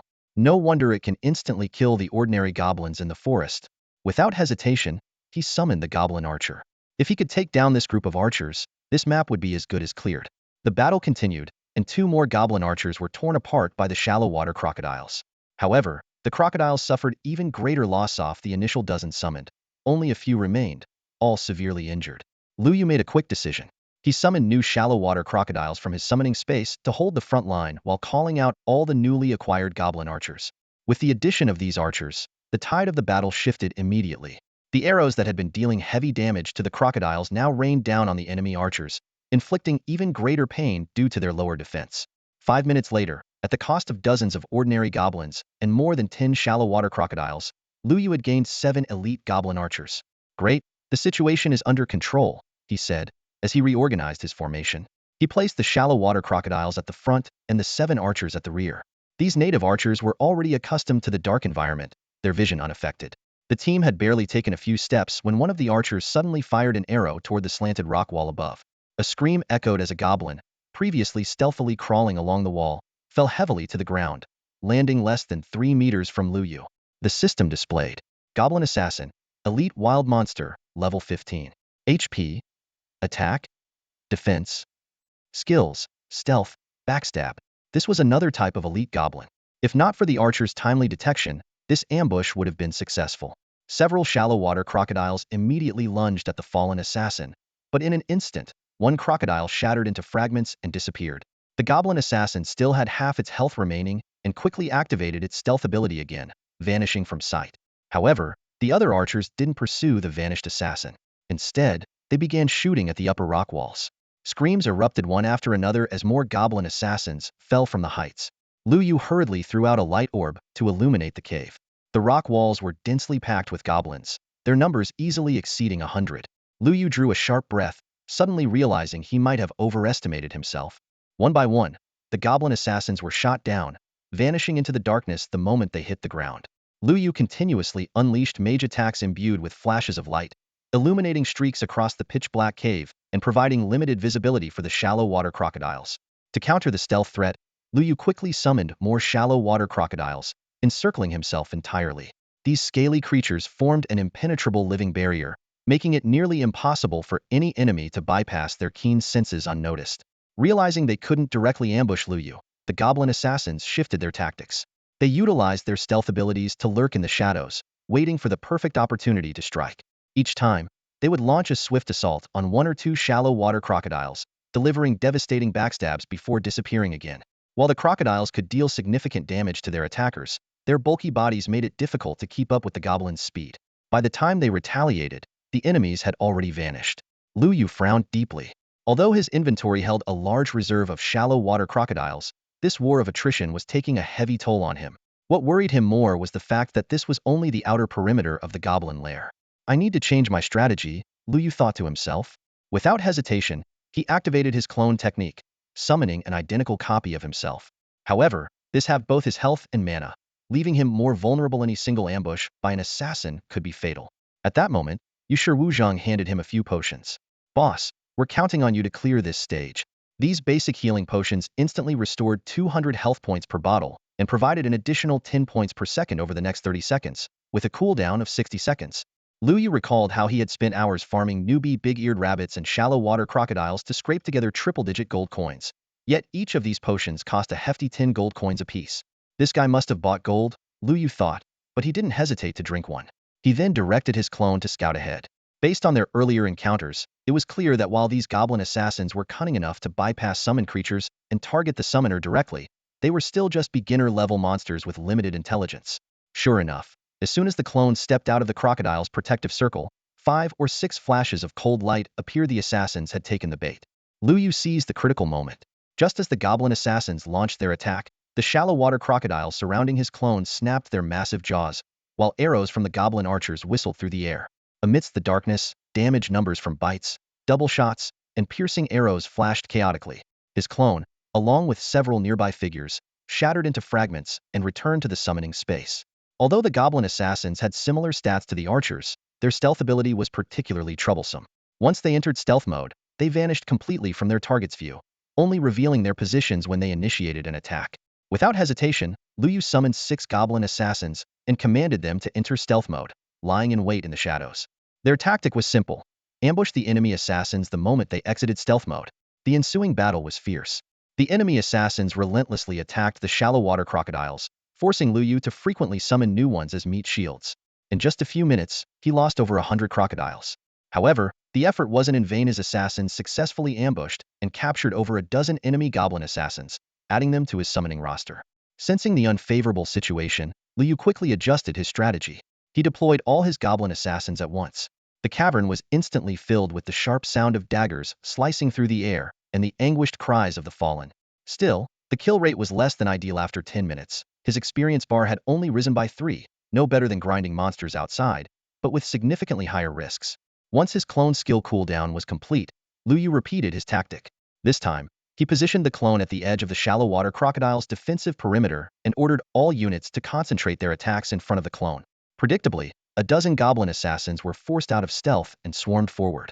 Lu Yu commanded the clone to retreat swiftly while the crocodiles moved in to block their advance, and the archers unleashed a barrage of arrows. In moments, the wave of enemies was eliminated, becoming part of his summoning force. Through this cycle of tactics, Lu Yu managed to annihilate 4 or 5 waves of enemies in just minutes. While his clone eventually dissipated from the strain, it was promptly replaced by a newly summoned one. Within an hour, Lu Yu had leveled up to level 7A, terrifyingly fast progression in the abyss. With the surrounding threats eliminated, Lu Yu led over 100 goblin assassins deeper into the cavern. After another half hour, he reached level 10, while his companion, Wushi Wuzhang, was on the verge of breaking through to level 9. Suddenly, Wushi Wuzhang halted in his tracks. Hey, do you hear something? Lu Yu tilted his head, listening carefully. From deep within the cave came a chilling sound, not the guttural growls of goblins, but the blood-curdling screams of human girls. Faint, agonizing screams echoed through the air. Lu Yu perked up his ears to listen carefully, but the sounds seemed to vanish into thin air. Boss, could this be some kind of hidden quest? Wushi Wuzhang asked excitedly. Lu Yu pondered for a moment and nodded. Your guess makes sense, but goblins are notoriously cunning. It could also be a trap. Either way, we need to check it out. The two continued forward and soon encountered 2 passageways, one on the left and one on the right. All the summoned goblin assassins had gathered there, waiting for Lu Yu's instructions before making any move. Boss, why don't you feel the walls on both sides and see if there's any difference? Lu Yu suggested. Wushi Wuzhang immediately complied, running his hands along the walls on both sides before reporting. The wall on the left feels damper. So, which way do you think we should go? Let's go left, Wushi Wuzhang said hesitantly. Lu Yu nodded in agreement. Leaving a few goblin assassins to guard the rear, he led the remaining goblins into the left passageway. A nauseating stench assaulted their senses, like being surrounded by hundreds of unwashed minute, made every breath a challenge. Should we take the other path instead? Wushi Wuzhang asked, his face flushed as he held his breath. Lu Yu shook his head, suppressing his own disgust as he pressed forward. Experience had taught him that such an environment was more likely to hide higher-level goblins. The tunnel was wide enough to allow 7 or 8 people to walk side by side, and even a swamp crocodile king could easily pass through. Suddenly, a woman's scream pierced the air from deep within the cave. Lu Yu quickened his pace and soon arrived at a large cavern. The sight before them was revolting. The ground was covered with straw mats, and several bound girls lay there, surrounded by goblin hatchlings crawling over them. These vile creatures were latched onto the girls, sucking greedily. The most horrifying sight was a girl lying with her legs spread apart, as a small green head emerged from her lower body. This is a goblin breeding ground. They're using human women as hosts, Lu Yu exclaimed. Before he could say more, Wu Shiwuzing raised his axe and struck at the hatchlings. Even though this was just a game, the scene was enough to ignite fury in any normal person, especially knowing that it was a prelude to what could happen in reality. Lu Yu immediately commanded the goblin assassins to attack. The newborn goblin hatchlings, though possessing some combat ability, were no match for their adult counterparts. Inside the cave, it turned into a one-sided massacre. The summoned goblins mercilessly lunged at the younglings, their piercing wails echoing through the cavern. Soon, hundreds of goblin juveniles were all absorbed into Lu Yu's summoning space. Though these little creatures had slightly better stats than big-eared rabbits, the experience points they provided were equivalent to that of adult goblins. However, since Lu Yu had already reached level 10 and hadn't left the beginner's village, he couldn't gain any experience points. All the experience was instead funneled to Wu Shiwuzing, boosting his level to 9. Lu Yu opened the level leaderboard of the 12315 beginner's village. 1. Quanglong, Longhun level 10. 2. Qingju level 10. 3. Quanglong, Jiangshan level 9, 45. 4. Champion, Wusher Wujing level 9, 37. The leaderboard was mostly dominated by major guilds. Lu Yu noticed that Zhu Xiaochuan, whom he had previously killed, was also on the list, clearly having hired someone to grind levels for him. No rush. If I can kill him once, I can kill him twice. As long as I'm still in the beginner's village, he won't make it to the second-tier main city, Lu Yu thought to himself. Why don't you have the Champion Alliance members help you level up? Why pay me instead? Lu Yu turned to Wusher Wujing and asked. Wusher Wujing rubbed his bald head with a helpless smile. My dad says my skills are too bad, and having someone carry me would be a waste of time. The early stages of the game are the most crucial. At that moment, Lu Yu's expression tightened. There were no adult goblins guarding this critical nursery, which was highly unusual. Suddenly, he sensed that several summoned goblin assassins stationed at the fork in the path had mysteriously vanished. A deep, guttural growl echoed from the direction of the cave entrance. Wusher Wujing was startled. Boss, what is that? Lu Yu didn't respond. Instead, he immediately summoned the shallow water crocodile king. Heavy footsteps approached steadily. The rescued human girls, as if recalling some horrifying memories, huddled in the corner, trembling. Wusher Wujing gripped his twin axes tightly, staring intently at the cave entrance, but Lu Yu scolded him. Why are you standing so far forward? Killed a few younglings, and now you think you're something? Get to the back and hide. As Wusher Wujing retreated behind Lu Yu, 3 towering green figures, each over 3 meters tall, appeared at the cave entrance. Behemoth Goblin. Abyss-class monster. Level 17. HP. Attack? Defense? Lu Yu's expression grew grime. An Abyss-class monster. This time, they might be in serious trouble. Abyssal-level monsters, creatures comparable to bosses, differ only in their lack of invincibility and death recovery abilities. In every other aspect, their attributes are nearly identical to those of bosses. What makes them even more terrifying is that they rarely appear alone. They often come in groups. At this moment, Lu Yu was facing such a dire situation. 3 enraged abyssal-level goblin behemoths were glaring at him with predatory intent. These massive creatures, originally resting on the other side of the cavern, had rushed over upon hearing the cries of their young. But instead of their offspring, they found only 2 humans and a giant crocodile, with no trace of their younglings in sight. Blinded by fury, the goblin behemoths lost all reason. Wielding their massive wooden clubs, they roared deafeningly and charged at Lu Yu. The shallow water crocodile king swiftly positioned itself in front of Lu Yu, activating its death roll skill.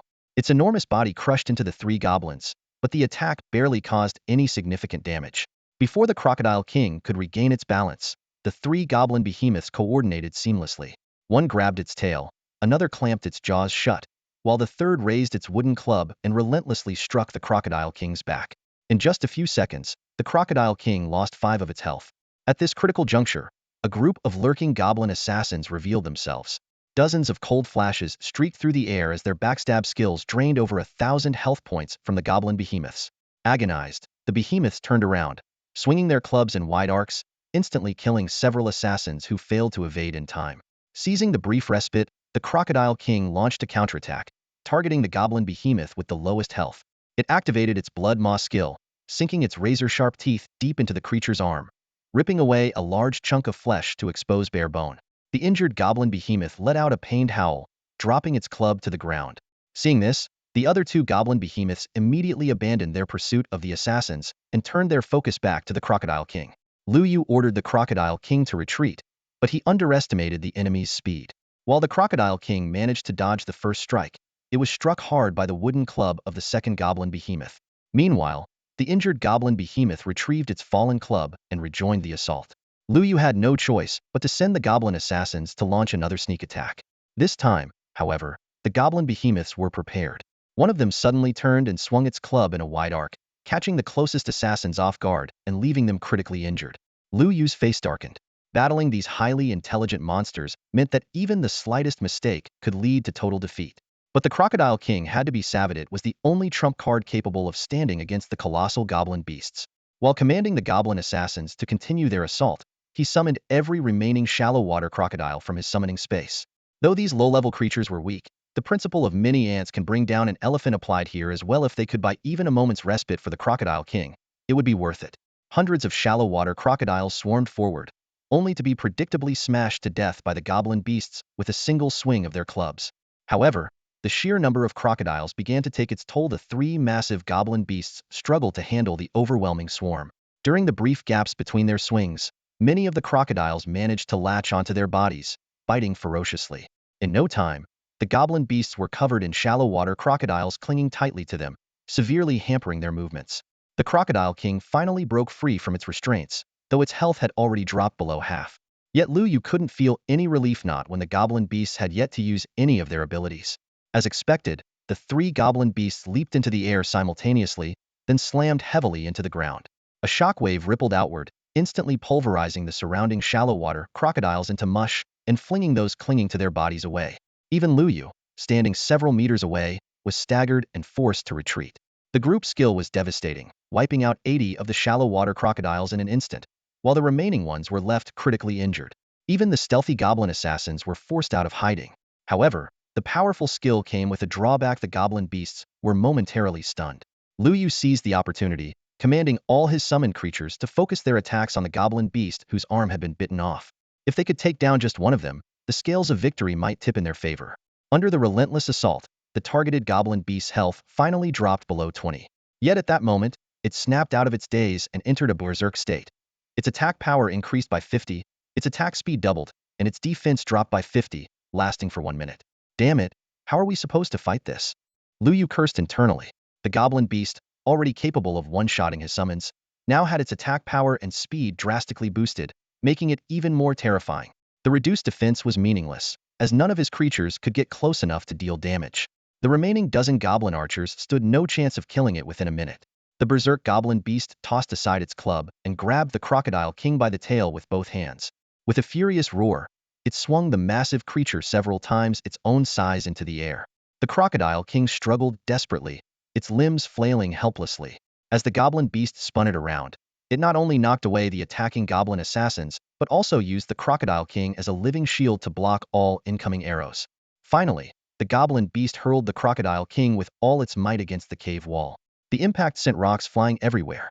The Crocodile King's health bar vanished instantly, its death recovery skill failing to activate before it was smashed to death, leaving behind only a crocodile hide and a piece of crocodile meat. Hiding behind Lu Yu, Yu Shuwuzing swallowed nervously. He had witnessed the Crocodile King's immense power firsthand, yet it seemed utterly powerless against the goblin beasts. The other two goblin beasts had also recovered from their stun. With the Crocodile King no longer in their way, they began advancing toward Lu Yu. Each step they took sent tremors through the cave, the stones on the ground shaking with their movements. At this point, Lu Yu was left with only a handful of half-health goblin assassins, and archers nowhere near enough to stop the goblin beasts. The goblin archers continued firing desperately, but even with their efforts, the berserk goblin beast's health remained above 10. They had to buy more time for the archers somehow. The goblin assassins threw themselves in front of the archers, acting as shields, but were swatted away like flies by the goblin beasts. Lu Yu glanced at his summoning space, where a few hundred goblin hatchlings remained. These hatchlings wouldn't last even 10 seconds, but every second counted. If they could buy just one more second for the archers, there was still a glimmer of hope. If they could take down the wounded goblin beast, the battle might yet turn in their favor. Without hesitation, Lu Yu summoned all the goblin hatchlings, forming a wall of flesh in front of the archers. Yet, just as the hatchlings appeared, the three goblin beasts suddenly stopped in their tracks. The three giant goblins and Lu Yu froze in place simultaneously. When the goblin hatchlings suddenly appeared at the feet of the massive creatures, the towering beasts seemed at a loss, roaring angrily but not daring to take a single step forward. This scene sent Lu Yu into deep thought. He recalled the description of the giant goblins, which mentioned that they would never actively attack hatchlings. If this trait applied to all hatchlings, whether wild creatures or summoned ones, could this characteristic be exploited? With this in mind, Lu Yu immediately commanded the goblin hatchling to launch a probing attack. As expected, as the hatchling approached, the massive goblins began to retreat continuously. Their heavy feet stomped anxiously on the ground, yet they avoided stepping on any hatchling. So that's how it works. Lu Yu exclaimed, slapping his forehead in frustration. He should have thought of this strategy earlier. Without hesitation, he rallied all the hatchlings for an all-out assault, driving the three giant goblins into a corner. Although the hatchlings' claws left scratches on the giant's rough skin, the enormous creatures were helpless. One of the giant goblins attempted to gently push away the hatchlings around it, but more of the little creatures swarmed forward immediately. Some even climbed onto the giant's body, biting with sharp teeth. The three giants could only remain rooted in place, letting out low growls. The one that had just exited its bloodthirsty state appeared particularly weak and more vulnerable. Seizing the opportunity, Lu Yu ordered the goblin archers to unleash a volley of arrows. While the hatchlings' attacks mostly failed to penetrate the giant's defenses, they successfully restricted their movements. Under the relentless barrage of arrows, the weakened giant finally collapsed, and even in its final moments, it gently pushed the surrounding hatchlings aside to avoid crushing them.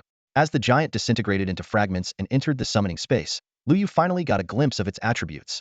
Abyss-level monster, level 17, 25,000 HP, 150 attack, 100 defense, and 2 skills, Tiger's Intimidation and Bloodthirst. These stats far surpassed those of the shallow water Crocodile King, explaining why it had been able to dominate it. Lu Yu refrained from immediately summoning the newly acquired giant goblin.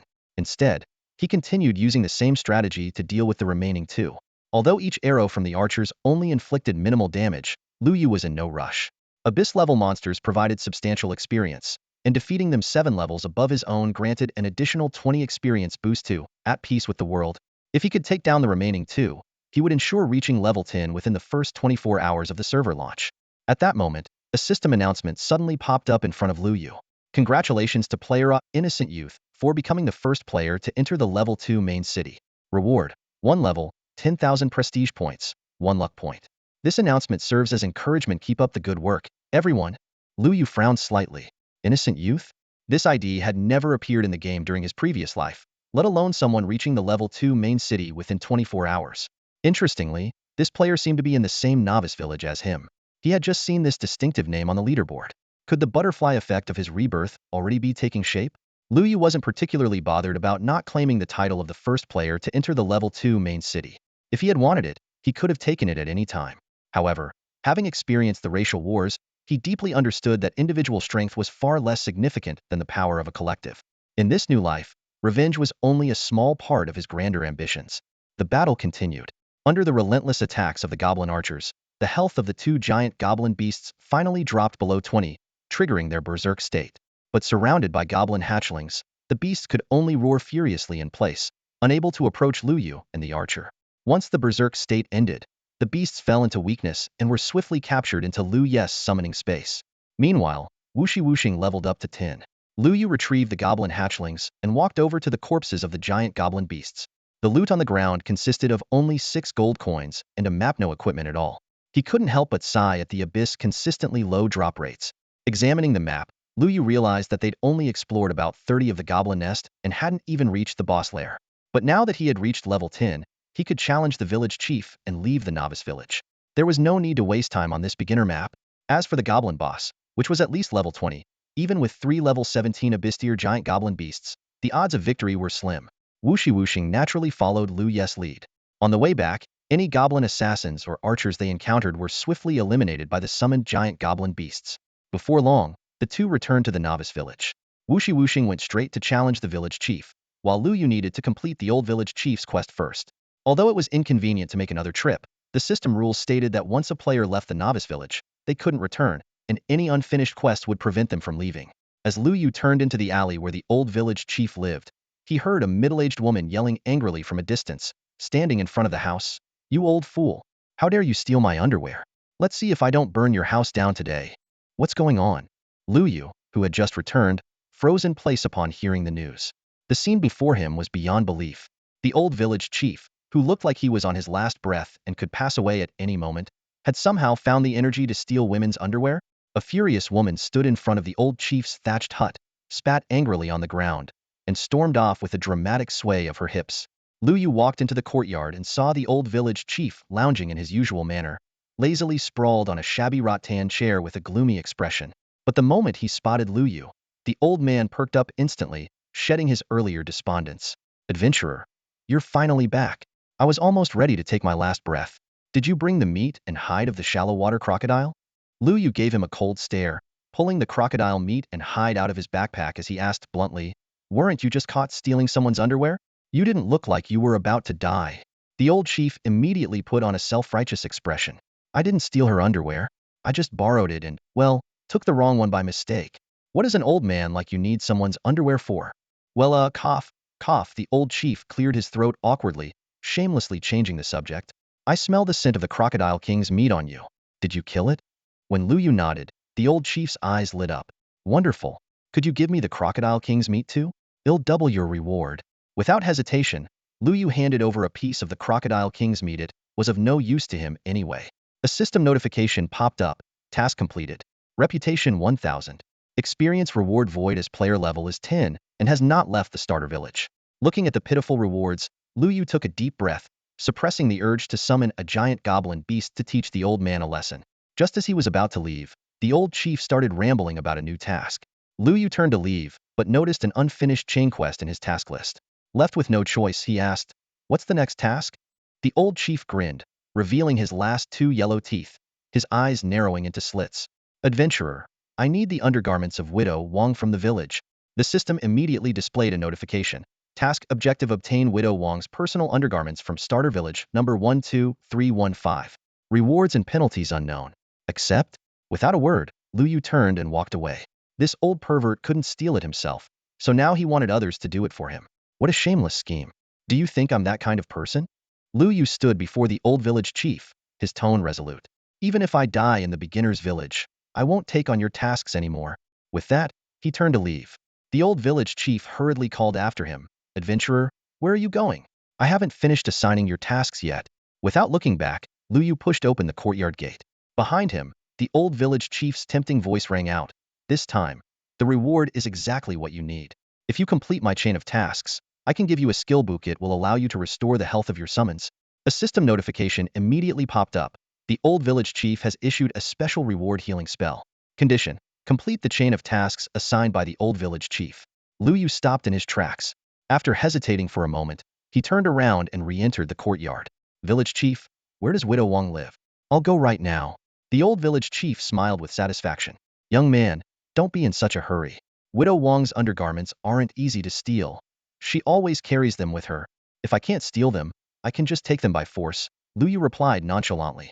The old village chief looked him up and down, shaking his head. "You're no match for Widow Wong." "What? I can't beat Widow Wong?"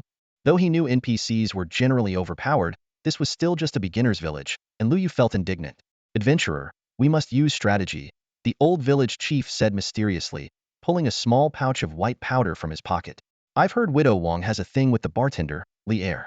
Go find Li'er and tell him Widow Wong sent you to buy wine. Then, mix this into the wine and deliver it to her. It's a sleeping drug. Shall fall into a deep sleep after drinking it." Lu Yu took the powder, internally criticizing the upright village chief's less-than-decent methods. But to avoid unnecessary conflict, especially considering the challenges awaiting him after leaving the beginner's village, he decided to follow the plan. Arriving at the village's rarely visited tavern, Lu Yu spotted the bartender, Li'er, slouching listlessly behind the counter. "Bartender, Widow Wong sent me to buy some wine." At the mention of Widow Wong, Li'er immediately perked up, giving Lu Yu a knowing look. "What kind of wine does Widow Wong want?" Lu Yu froze for a moment. This wasn't part of the instructions. "What kinds of wine do you have here?" "I've got 10-year-aged Daughter's Red, 30-year-aged Night Fragrance, and 50-year-aged Drunken Immortal, all brewed by me personally." Lu Yu silently mocked the young bartender's claim of brewing a 50-year-aged wine, but went with his gut. Widow Wang wants a jar of 30-year-aged night fragrance. Sure enough, Li Er's eyes lit up. All right, 30-year-aged night fragrance. 1 jar 50 gold coins, please. Lu Yu stared at the wine jar in his hand, his brows furrowed. 50 gold coins for a single jar of wine? That price could buy him 5 bottles of healing potions. What infuriated him even more was that this was clearly the hush money for Li Er's affair with Widow Wang. Instinctively, he wanted to smash the jar on the ground, but for the sake of the mission, he held back. After checking his money pouch, he found he had just enough 61 gold coins. After paying, he left with the jar in hand, slamming the door shut behind him as Li Er enthusiastically called out, "Come again next time." Finding a secluded alley, Lu Yu carefully inspected the wine jar. As he removed the seal, the system immediately displayed its information. Night Fragrance Bronze Grade. Effect: increases the drinker's attack power by 30, decreases attack speed by 10, lasts for 30 minutes.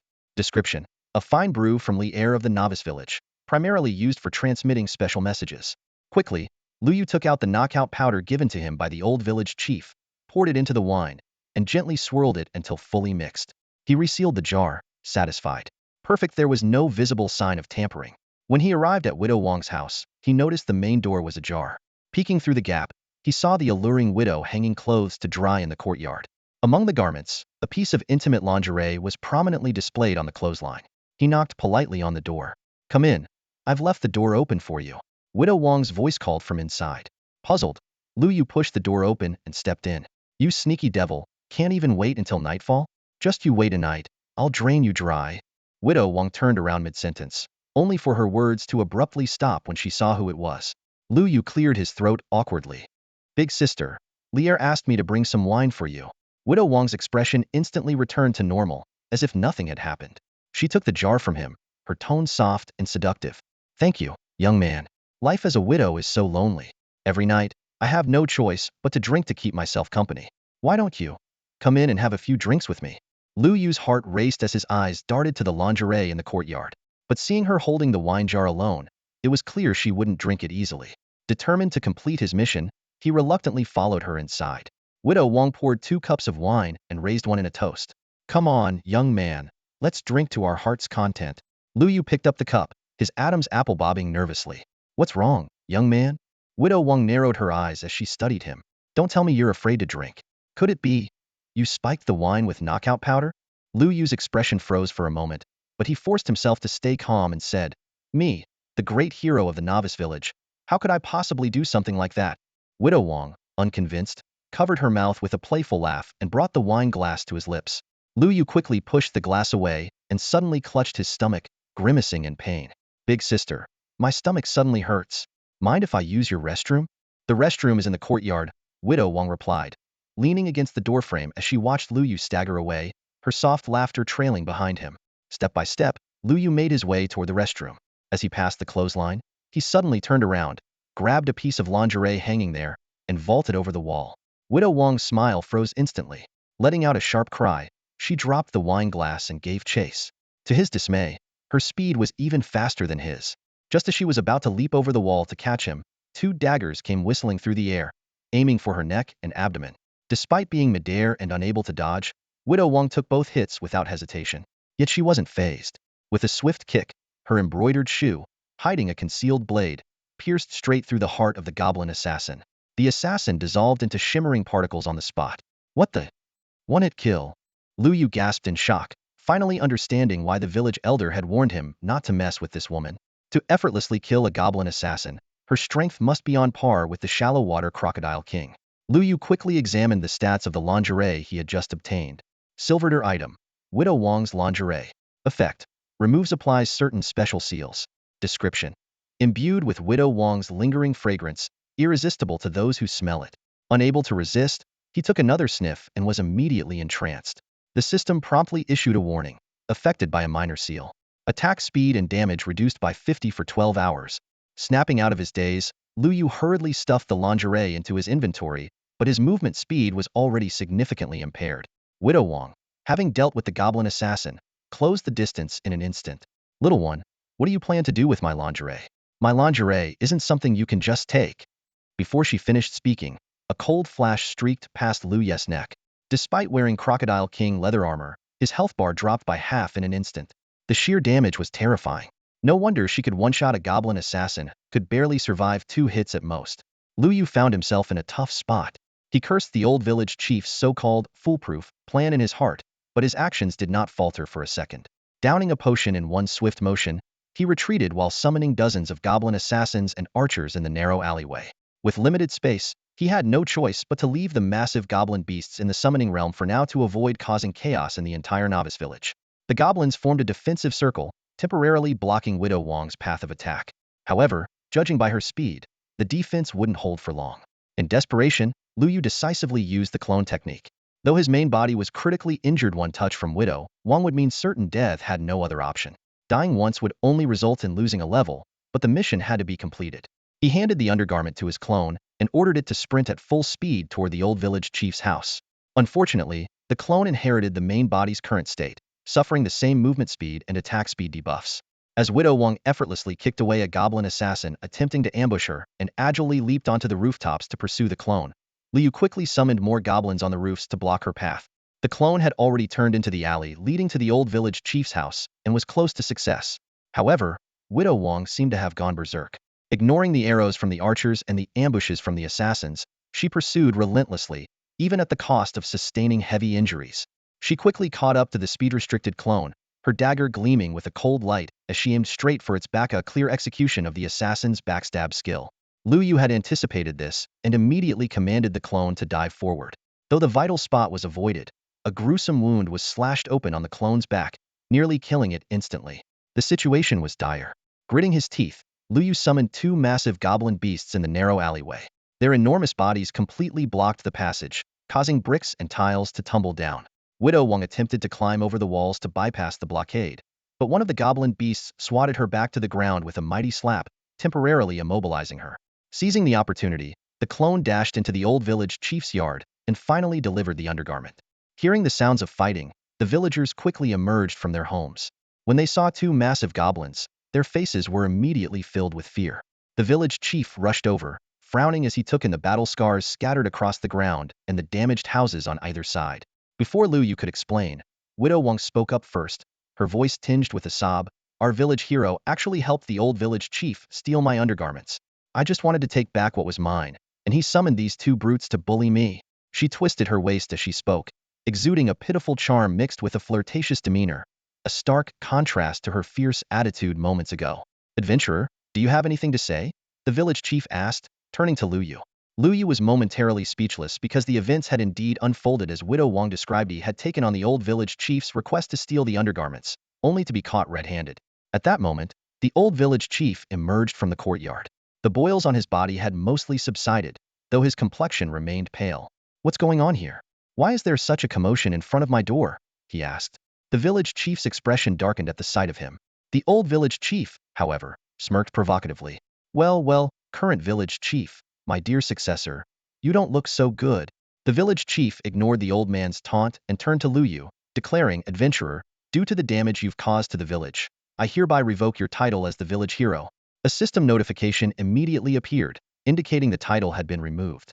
Most of the villagers' favorability towards Lu Yu plummeted into the negatives, though the old village chief's favorability increased by 20 points, reaching a total of 70.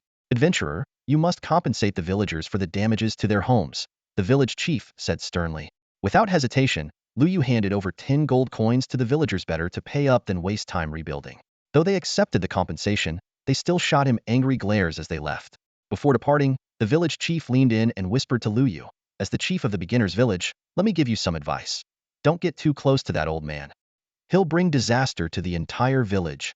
While Lu Yu was pondering those words, the old village chief burst into laughter. "Ha ha ha, adventurer, you got Widow Wong's undergarments for me. Well done. Here's your reward." The system notified Lu Yu that the quest was complete. However, since he had already reached level 10 and had not yet left the beginner's village, the experience reward was void. He only received 1,000 reputation points. "Old village chief, where's the skill book you promised?" Lu Yu asked, clearly displeased. "Patience, young man," the old village chief replied mysteriously. "There's a chain quest waiting for you next." Grinding his teeth, Lu Yu thought to himself that if it weren't for that skill book, he would have left for the level 2 main city long ago. The old village chief smacked his lips, savoring the lingering taste of crocodile meat. Seeing Lu Yu raise his staff without hesitation and pointed at him, he quickly waved his hands in explanation. Just kidding. The poison in me is already cured.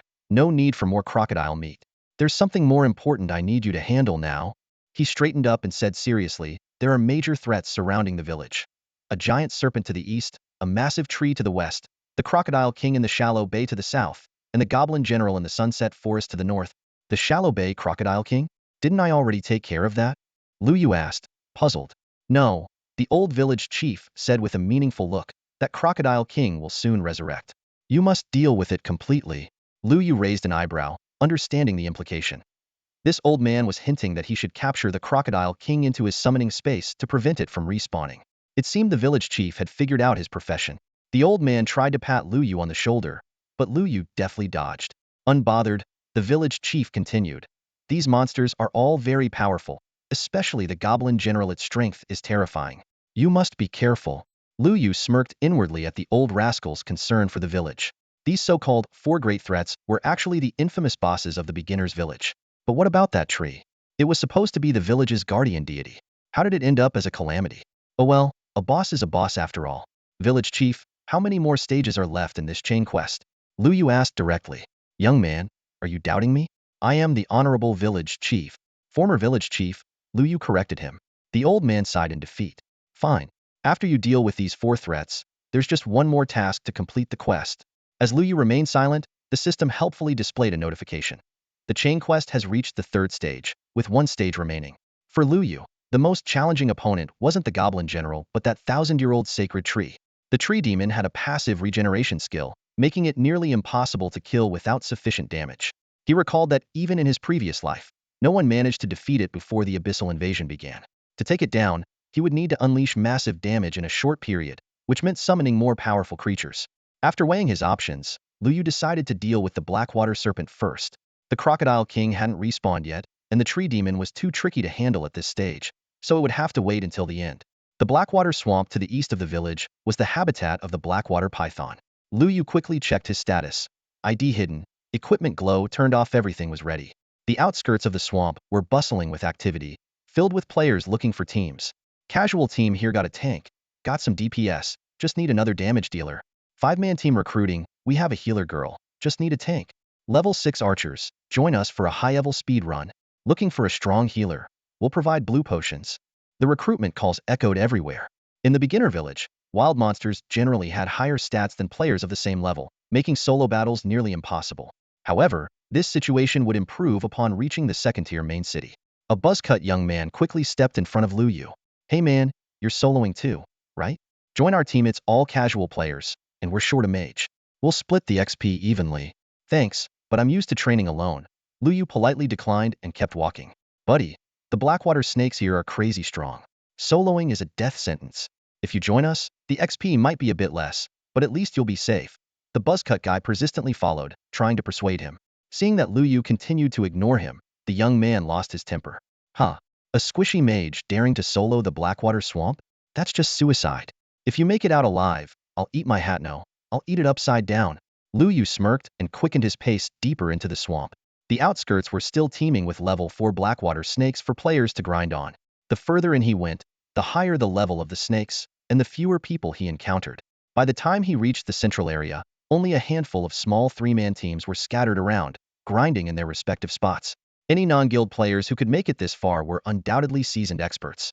Suddenly, a pitch-black snake over 2 meters long leaped out from a puddle and sank its fangs into Lu Yu's calf. A system notification immediately popped up. Poison effect triggered, losing 2 HP per second for 30 seconds. The most troublesome thing about Blackwater snakes was their stackable poison effect.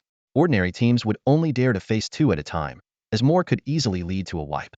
But for Lu Yu, this amount of damage was negligible. He lightly waved his staff, and a glowing orb struck the snake's head with precision, instantly depleting a third of its health. 2 more basic attacks finished it off, and the Blackwater snake dissolved into light, absorbed into his summoning space. Lu Yu pressed onward. These level 5 and 6 wild monsters no longer posed a challenge to him, nor did he have much interest in capturing them in bulk. Besides, in the next day or two, this area was bound to become a prime leveling spot for the majority of players. Previously, abducting the big-eared rabbit had already gotten them torn apart on the forums. Now taking the black water snake too? That's really leaving no way out for the new players in 1-2-3-1-5 beginner village. Lu Yu treaded cautiously along the muddy paths in the central area of the Blackwater Swamp. His leather boots stepped carefully on raised patches of dirt between the puddles, each step calculated to avoid slipping. Occasionally, a black water snake would lunge out from the murky water, but for someone already at level 10, it posed no real threat. A few swift moves were enough to deal with them. What truly kept him on edge, however, were the three suspicious-looking players not far away. Ever since he entered this area, these three had been tailing him at a subtle but noticeable distance. On the surface, they appeared to be focused on leveling up, but their frequent glances in his direction betrayed their true intentions.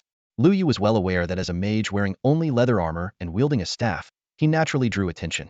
But this level of persistent interest clearly wasn't friendly. He stopped in his tracks and stared directly at the three.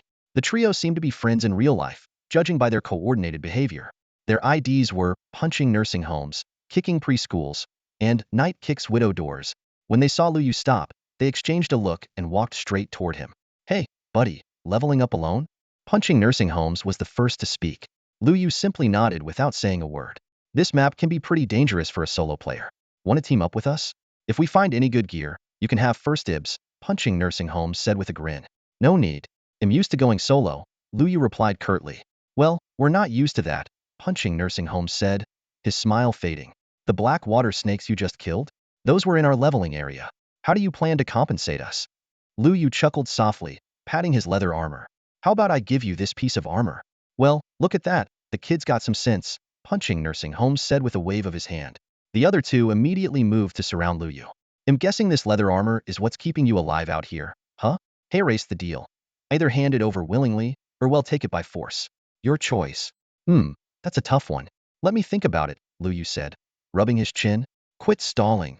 Nightkick's widow doors snapped impatiently. "If you don't want to lose levels, just hand over the armor. Otherwise, we'll kill you every time we see you until it drop."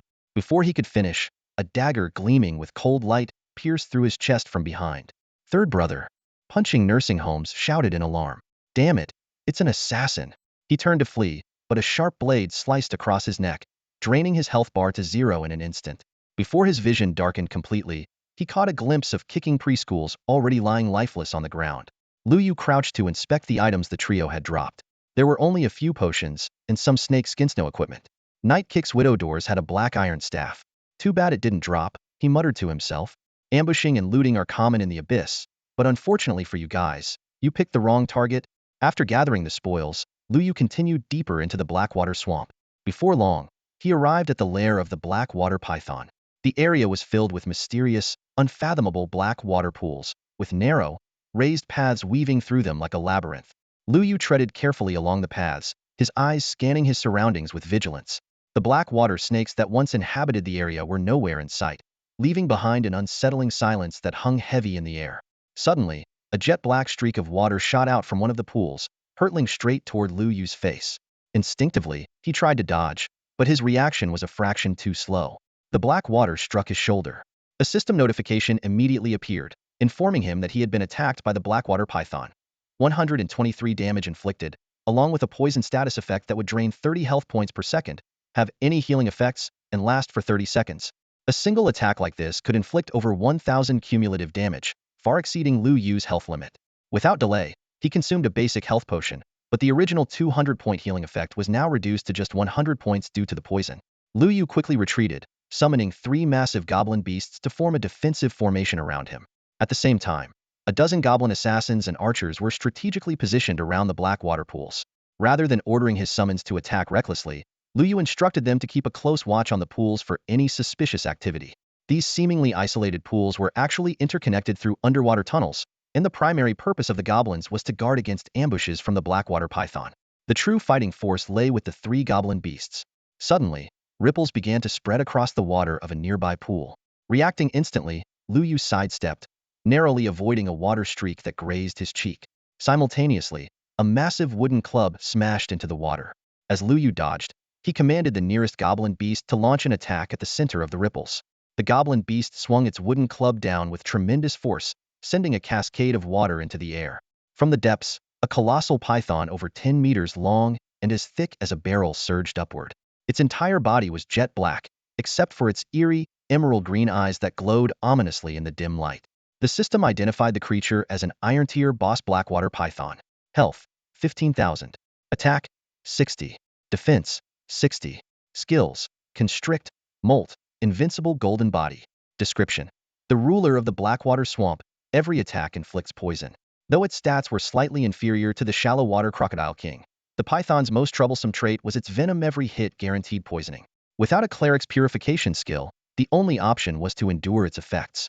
Lu Yu's poisoning debuff was still active, forcing him to rely on continuous health potion consumption to stay alive.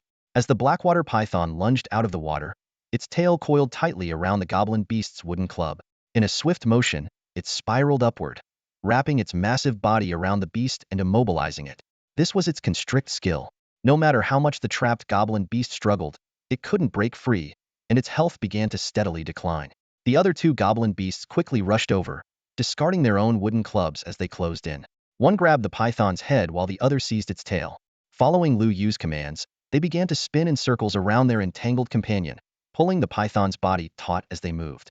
The Blackwater Python thrashed violently under the restraint of the two massive goblin beasts, but its strength was already inferior to theirs. Previously, it had managed to hold its own against the goblins only by relying on the restrictive hold of its coiling body, which prevented them from exerting their full strength. Now, with one end held firmly by each of the two goblin beasts, the Blackwater Python had no room to resist. The third goblin beast, now freed, grabbed a wooden club and aimed for the python's critical weak spot. With relentless force, it struck repeatedly. Thud, thud, thud. Each blow landed with precision, producing dull, heavy sounds as the club struck the serpent's body. The python's health bar plummeted rapidly, with each hit draining over 1,000 points. Just as its health dropped below the critical threshold of 10, the Blackwater Python suddenly glowed with a dazzling golden light. Its invincible golden body effect had been triggered. Though the effect lasted only a single second, it was enough for the python to break free from the goblin's grasp. Taking advantage of the moment, the python twisted its body and quickly dove into the depths of the pool, disappearing without a trace. The three goblin beasts, now frantic, pounded the water's surface with their clubs, only managing to splash water everywhere. Meanwhile, the Blackwater Python remained motionless at the bottom of the pool, clearly determined not to resurface. Lu Yu stroked his chin, surprised by the situation. Since when had the village's beginner-level boss become so cautious? Even golden-tier bosses rarely displayed such adaptability.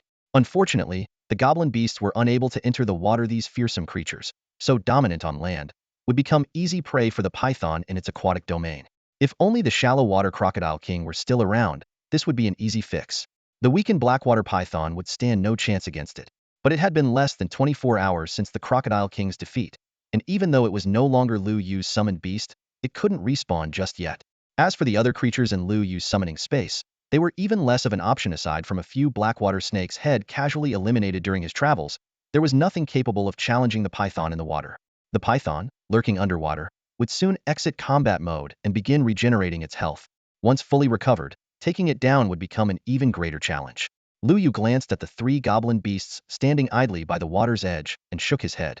Abyssal creatures were no match for a boss after all. If they had an invincible golden body ability themselves, they might have stood a chance against the python. Unfortunately, their skills were limited to Tiger's intimidating roar and Bloodthirst, which were... Wait a second. Lu Yu's gaze suddenly locked onto the Tiger's intimidating roar skill. The power of this skill was truly astonishing. During the battle with the giant goblin beasts in the cave, even from dozens of meters away, Lu Yu could feel the immense shockwaves. Without hesitation, he summoned all his black water snakes and sent them into the dark pool. The dozen or so snakes scattered underwater, and while they were no match for the Blackwater Python, they were enough to help locate the target. Sure enough, it wasn't long before two of the black water snakes discovered the massive python coiled at the bottom of the pool. However, as soon as they approached, they were instantly killed. But that was all Lu Yu needed. The three giant goblin beasts immediately charged to the position above the target, leaped into the air, and landed heavily. In perfect unison, they unleashed their skills, creating an earth-shattering tremor. The narrow paths around the black water pool collapsed instantly, and the surrounding smaller pools merged into one. The murky water erupted violently, sending waves several meters high in all directions. Lu Yu braced himself firmly to avoid being knocked over. If not for the fact that the goblin beasts, as summoned creatures, couldn't harm him, that single strike would have been fatal. A system notification popped up immediately. You have slain the Black Iron Tier boss, Blackwater Python. Reputation 500. As you are already level 10 and have not yet left the beginner's village, experience rewards are void. This time, There was no system announcement, suggesting that another player had already completed this task while Lu Yu was resting. Opening the summoning space, Lu Yu saw a dark green python coiled in the center, flicking its forked tongue. Without the nourishment of the black water, its scales displayed a unique sheen.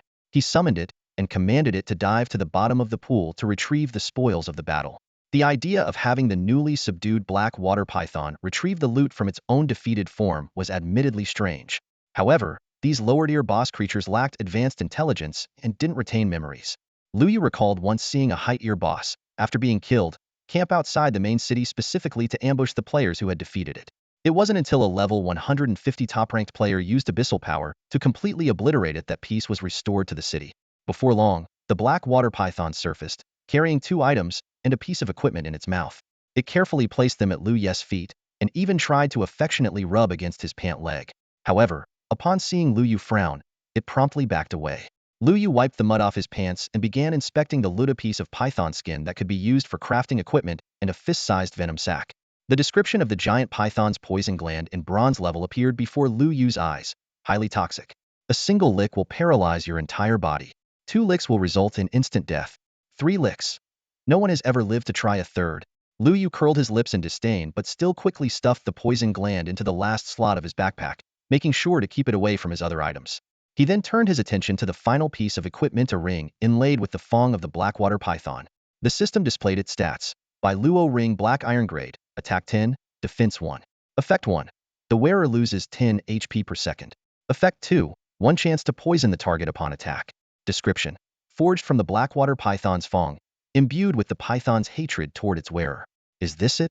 Lu Yu glanced at the ring, then at the python's corpse, a look of disdain on his face. Such meager attack and defense bonuses, coupled with a continuous HP drain as a penalty and a measly 1 poison chance? This trash dares to call itself Black Iron Grade? With a might as well see if some fool will buy it mindset, he listed the ring on the trading platform. He had no intention of using it, but perhaps someone else would. The broadsword dropped by Zhu Xiaochuan still had half an hour left before the auction ended, with the current leading bid at 100,000 by Long Zhu from the Guanglong Guild. As a player who had already reached level 10, Long Zhu was clearly preparing for the upcoming village challenge. However, Lu Yu knew that black iron equipment could only fetch such high prices in the first 3 days after the server launch. Once top-tier players entered the secondary main city, the value would plummet. After sorting through his spoils, Lu Yu recalled his summoned creatures into their space, leaving only a few goblin assassins to guard him from the shadows. As he stepped out of the Blackwater Marsh, he noticed a crew with buzz cuts exploring the area. The buzz cut man spotted Lu Yu and sneered, "Oh, look who's still alive. Let me guess, you hid for 10 minutes to save face and didn't even catch a glimpse of the python, huh?" The group around him erupted in laughter. Lu Yu didn't bother responding and continued walking toward the edge of the swamp. With 24 hours since the server launch, top-tier players would soon flood into the secondary main city, and he needed to secure high-value resources as quickly as possible. What's the matter? Can't talk back? Guess I hit the nail on the head. Kid, don't act tough in front of. Before the buzzcut man could finish, a blackwater snake suddenly shot out from the swamp, lunging straight for Lu Yu's throat. Just as its venomous fangs were about to strike, 2 daggers materialized out of nowhere, piercing precisely into the snake's vital spot. The blackwater snake instantly shattered into fragments, and the 2 goblin assassins disappeared back into the shadows. The buzzcut man was dumbfounded. One of his lackeys leaned in and whispered, "Boss, wild monsters leave corpses behind until the next respawn unless they're killed by that person." That person? You mean Qingjiu? The buzzcut man's eyes widened in realization. Holy crap, I was just acting all tough in front of Qingjiu. Boss, wait, I wasn't thinking straight earlier. Do you need a loyal follower, or a decoration for your leg? But by the time he chased after Lu Yu, the latter had already vanished without a trace. After leaving the Blackwater Swamp, Lu Yu did not head straight to the Goblin Nest. As the most formidable wild boss in the beginner village, the Goblin King's strength far exceeded his current capabilities. Even with the help of the 3 giant goblins and the Blackwater Python, Lu Yu was not confident he could defeat this ruler of the beginner village. Unable to level up and increase his own power, Lu Yu decided to adopt a strategy of overwhelming numbers. His target was once again the shallow water crocodiles in Shallow Water Bay. These wild creatures, second only to the Goblin Nest in level, with their high attack and defense stats, were the perfect allies for taking down the boss.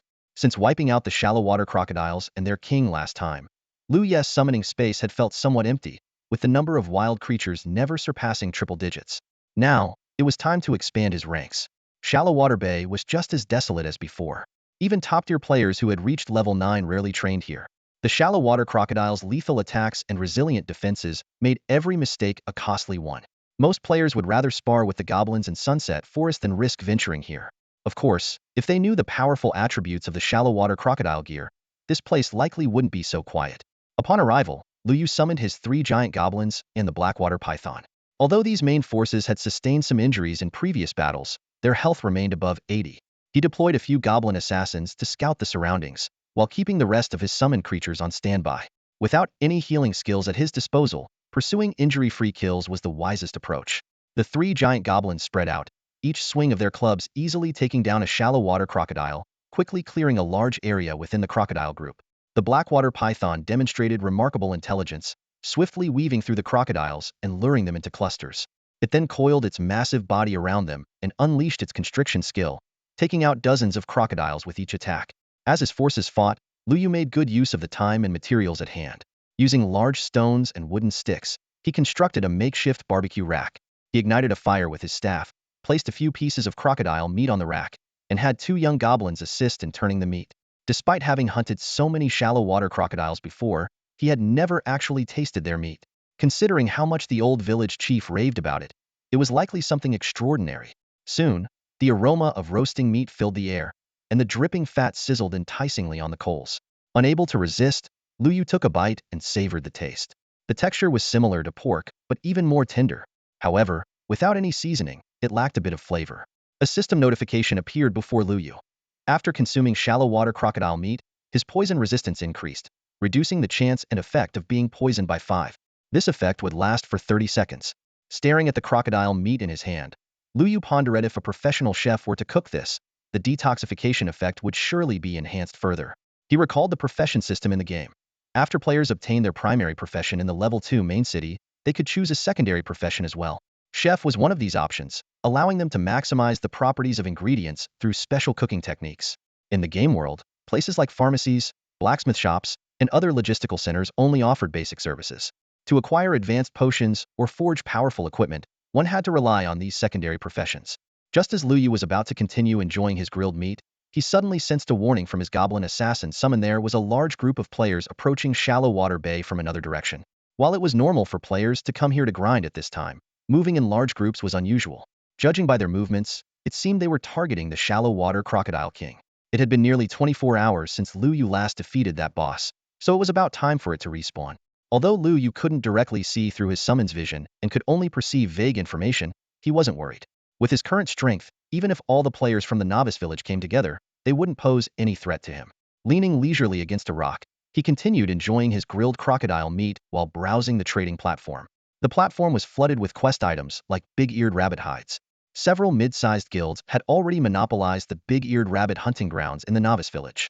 New players had no choice but to spend 50 coins to buy the hides needed for their quests.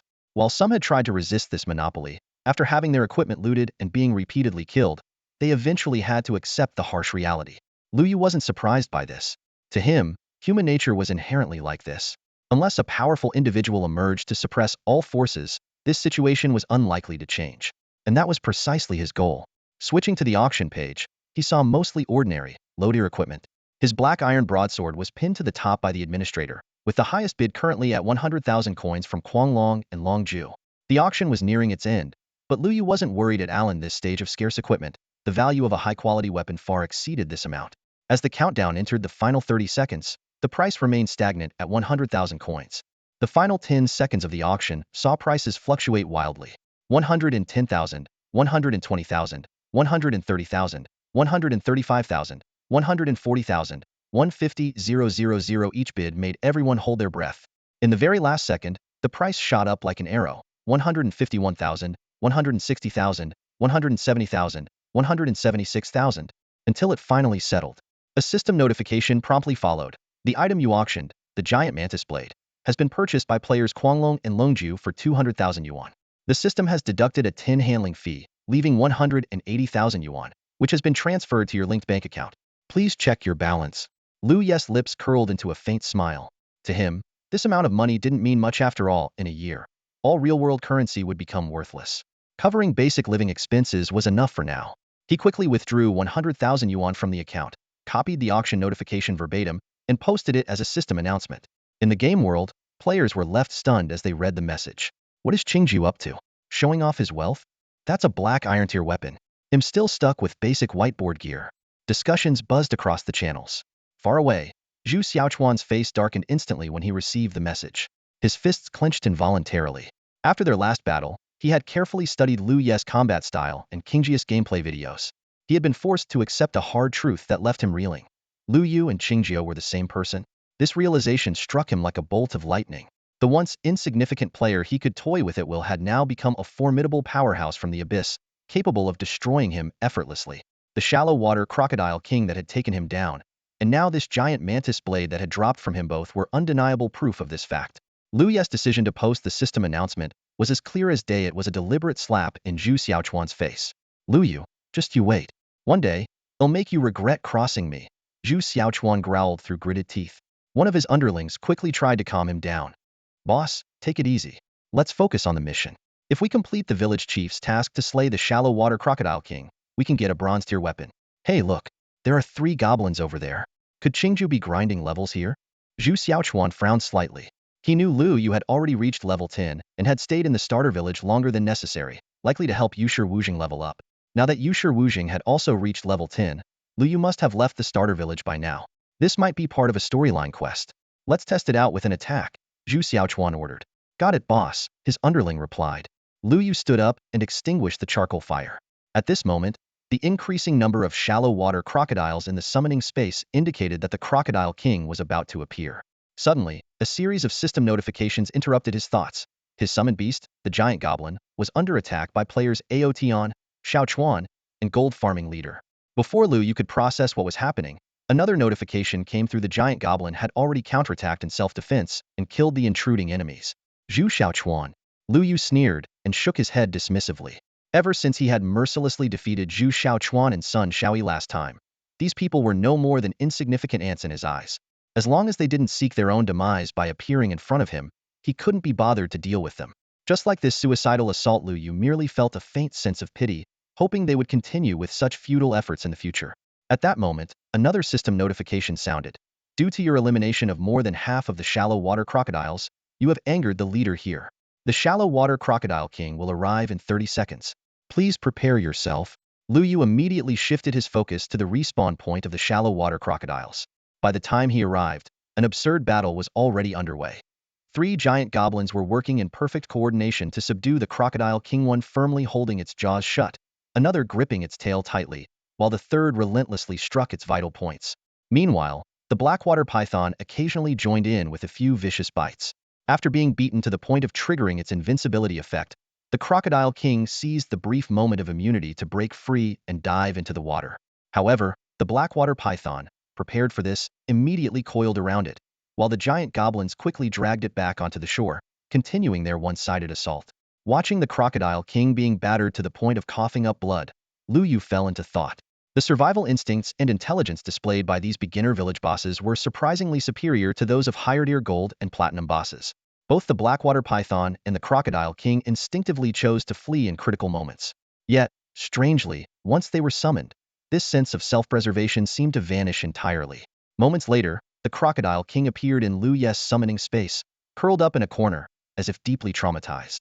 The battle to take down the shallow water crocodile king went surprisingly smoothly. The 3 giant beast goblins were almost unscathed, and the blackwater python remained in perfect condition. However, much to Liu Yu's disappointment, the boss's loot was incredibly underwhelming. Just a few gold coins, no equipment, no crafting materials, not even the most basic crocodile skin or meat. The drop rates in the starter village are really something else, Liu Yu muttered to himself. Still, the main objective of subduing the shallow water crocodile king had been successfully achieved. Just as he was about to summon the crocodile king to clear out the remaining crocodiles, the goblin assassin sent a warning someone else was approaching. Liu Yu frowned. Could it be Zhu Xiaochuan coming back to cause trouble again?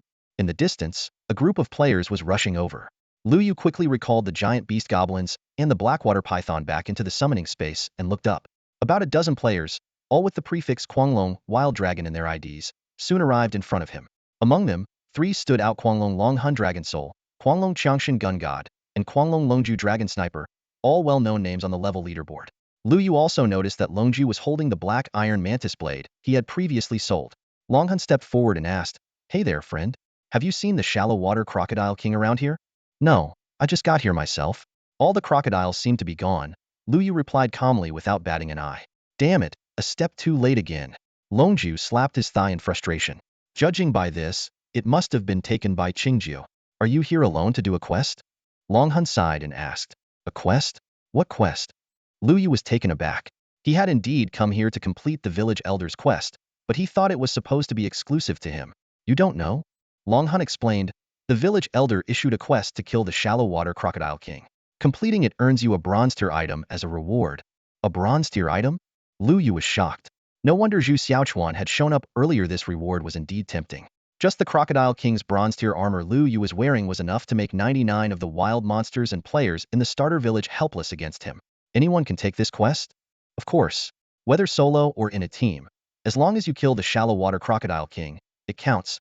Longhun paused before adding, except for one person. Who? A sense of unease crept into Lu Yu's mind. Who else? Qingjiu.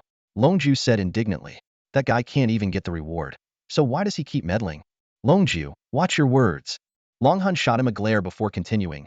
The village elder said Qingjiu's actions have disrupted the village's harmony, so he's barred from taking any quest in the starter village. Lu Yu. Longju casually threw an arm around Lu Ye's shoulder, speaking in a familiar tone. Brother, you have no idea about this mission. What are you doing wandering around here alone?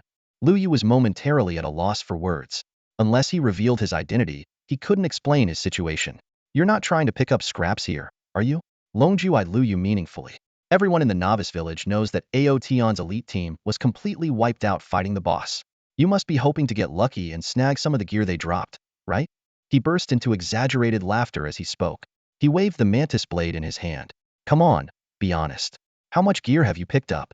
Let me tell you, this weapon I'm holding is from Xiaochuan. Those Ao Tion guys are rolling in wealth. Share a couple of items with me, will you? Lu Yu rolled his eyes inwardly. Not a single piece. They didn't drop anything. Longju, stop talking nonsense. Longhun grabbed Longju and pulled him aside. Turning to Lu Yu, he explained, Friend, we've all reached level 10 and we're planning to challenge the village chief to move on to the secondary main city. We only came here because of this mission. Since the shallow water crocodile king is gone, we should be on our way. You seem like an expert. I'd recommend heading to the secondary main city soon. The resources there are far better than here. Thanks. After Longhun led the group away, the previously silent Guanglong and Qiangshan finally spoke up. That guy must be Qingjiu, right? What? He's Qingjiu. Longju's eyes widened in shock. Longhun nodded in confirmation. It's highly likely. A mage wandering alone in the shallow water crocodile king's territory, hiding both their ID and equipment glow. Who else could it be but Qingjiu? Qiangshan added. A player of that caliber wouldn't stay in the novice village without a reason. He must have a purpose for being here. Damn it. Longju slapped his thigh in regret. I even disrespected him to his face. Should I go back and apologize? Longhun shot him a glare. I've told you countless times to watch your mouth, but you never listen. Now you know what it's like to offend someone important. He didn't seem to mind. It should be fine, Longhun reassured. Anyway, all the top players from major guilds are leaving the novice village. It's time for Guanglong to move on as well. As the Guanglong guild disappeared into the distance, Lu Yu narrowed his eyes slightly. Longhun had likely recognized him as Qingjiu, but both sides had tactfully avoided addressing it. Thinking back to his past life, if Longhun hadn't died, the Guanglong guild would have undoubtedly ranked in the top 10 among the human race. It seemed their potential was as strong as he remembered. To establish a foothold in the abyss, the human race needed talents like Longhun. Lu Yu quickly summoned the giant goblins, Crocodile King, and Blackwater Python to clear out the crocodiles in Shallow Water Bay. Since few players would be leveling here in the next 2 days, he figured he could return the area after dealing with the goblin general. Checking his summoning space, he took stock. 3 giant goblins at 80 health, 2 black iron tier bosses, the Shallow Water Crocodile King, and the Blackwater Python at full health, over 1,000 shallow water crocodiles, nearly 100 blackwater snakes, and around 100 goblin assassins and archers, along with a pile of goblin hatchlings and a big-eared rabbit. While the numbers were impressive, the quality was still lacking insufficient to take on the goblin general. With all the bosses and strongest wild creatures in the novice village now in his summoning space, the only way to improve the quality of his summons was to head to the goblin nest. After ensuring his backpack was stocked with enough potions and supplies, Lu Yu calculated his odds. It was time to venture into the goblin nest once again. Deep within the sunset forest, just outside the goblin nest, a dark and ominous cave lay hidden amidst the dense woods. 2 NPC militiamen, armed with long spears, stood guard at the entrance, their expressions tense and vigilant. This is a dangerous area. Adventurers are forbidden to enter. You need to leave immediately. As Lu Yu approached the cave, one of the militiamen quickly stepped forward to block his path. Especially you, Qingjiao. The other militiaman barked sternly. The village chief specifically warned us about you. You're the one who lures monsters out to wreak havoc on the village. It was your fault that Zhang Shu's house collapsed because of the goblins you brought out. Lu Yu forced a bitter smile. It was just an accident last time when he knocked down a few houses while trying to snatch the widow Wang's handkerchief. Though he had already paid compensation, the negative reputation he had gained was proving to be a real nuisance. But the goblin general was inside this nest, and he had to find a way in. What if I insist on going in? Lu Yu asked tentatively. The two militiamen immediately assumed battle stances, their IDs flashing. Militiaman Zhao Wei, level 20, Iron Tier Boss. Militiaman Sun Qian, level 20, Iron Tier Boss. Although Lu Yu had the strength to take on these two Iron Tier bosses, using up his summoned creatures here would leave him at a disadvantage against the goblin general later. More importantly, offending the village chief could cost him the chance to access the secondary main city. Just kidding, Lu Yu said, waving his hand and stepping back as if giving up. Once the two militiamen had resumed their positions, he hid behind a large tree to observe them carefully. The moment the guards became slightly distracted, he dashed toward the cave entrance from another direction. Stop him.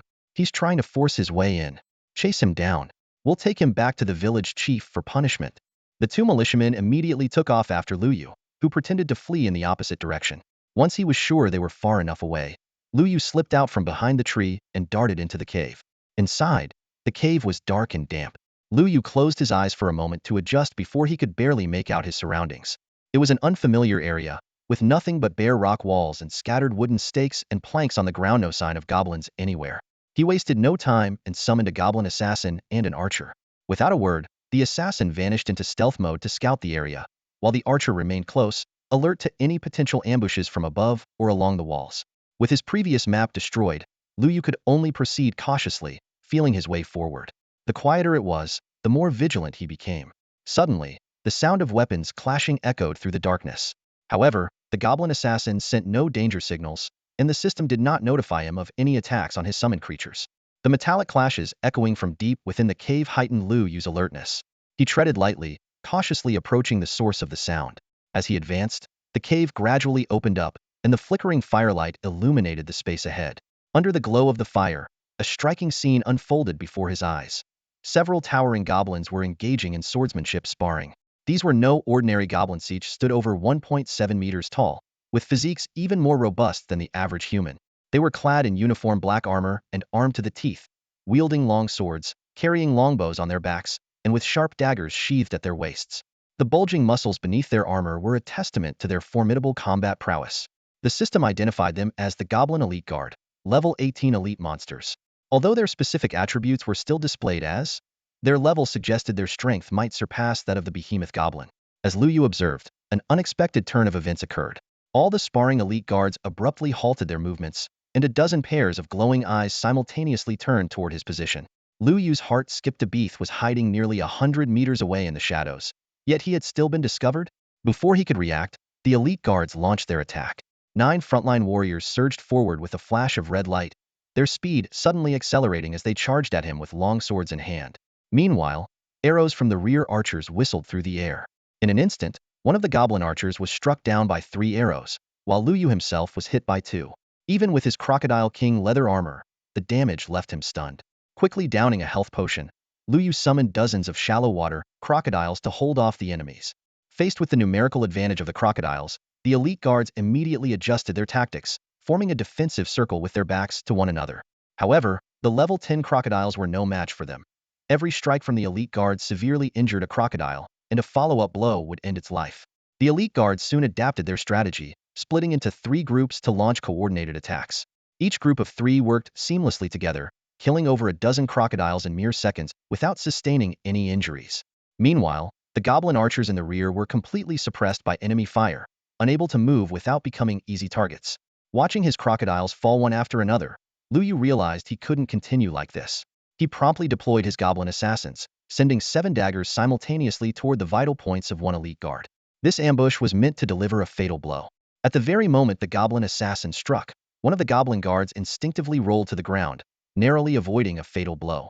Damage indicators floated in the air, most of them displaying miss, with only a fraction of damage actually landing. leaving the guard with just under half its health. As it rolled, the guard had already drawn its long sword and retaliated. Meanwhile, its nearby allies quickly dropped their bows and arrows, forming a tight encirclement that trapped the 7 assassins in the center. The tactical discipline displayed by this unit far exceeded Lu Yu's expectations, but the current situation actually presented him with a better opportunity. As the guards focused their attention on the assassins in the center, their backs were completely exposed to the outside. Seizing the moment, Lu Yu simultaneously drove several sharp daggers into the backs of the guards. By the time they realized the danger and tried to turn around, it was already too late. A cascade of damage numbers appeared above their heads. The previously wounded guard collapsed on the spot, while the others were left critically injured. Despite this, the elite unit did not panic. A few guards swiftly dealt with the surrounded assassins, while the rest turned to drive back the ambusher. Both sides entered a brief stalemate. The guards, weakened and low on health, dared not launch an all-out attack, while the assassins struggled to find an opening due to their limited range. At this moment, the goblin archers, no longer suppressed, finally found an opportunity to retaliate. With shallow water crocodiles drawing attention at the front, the archers calmly took aim from a distance of over 10 meters. Lu Yu also summoned nimble blackwater snakes, which, though dealing minimal damage, effectively harassed and disrupted the enemy formation. Under the three-pronged assault, the guards' formation began to crumble. A few minutes later, all the goblin guards had been captured and stored in the summoning space. But before Lu Yu could catch his breath, a furious roar echoed from deep within the cave. System notification. The goblin general has sensed the loss of its subordinates and is becoming enraged. As the system alert sounded, the large gate at the back of the training ground suddenly began to tremble. Lu Yu's heart tightened. Could it be that the goblin general was about to appear ahead of schedule? However, after a few violent shakes, the iron gate returned to stillness, and the entire training ground fell silent once more. He let out a quiet sigh of relief. It was still too early to confront the goblin general Hedon. After confirming the boss's location, Lu Yu carefully marked it on the map. He then avoided the dangerous area and headed towards a cave on the other side. To defeat the goblin general, his current forces comprising 5 units, including the giant goblin, the blackwater python, and the shallow water crocodile king, were far from sufficient. He needed ranged damage output to maximize his offensive potential, and goblin archers were the perfect candidates for the job. The interior of the cave was a labyrinth, with groups of goblin archers and assassins lurking around every corner. For Lu Yu, this was a stroke of luck. With the addition of the goblin elite guards, combat became significantly easier. The well-trained unit could form ranks and engage enemies on their own. Supported by the ranged firepower of the archers and assassins, they managed to complete dozens of battles with less than a tenth of their health lost. With a rare moment of respite, Lu Yu continued advancing through the cave while casually browsing the forums. As more players flooded into the level 2 main city, the popularity of his earlier solo kill of the shallow water crocodile king was beginning to fade.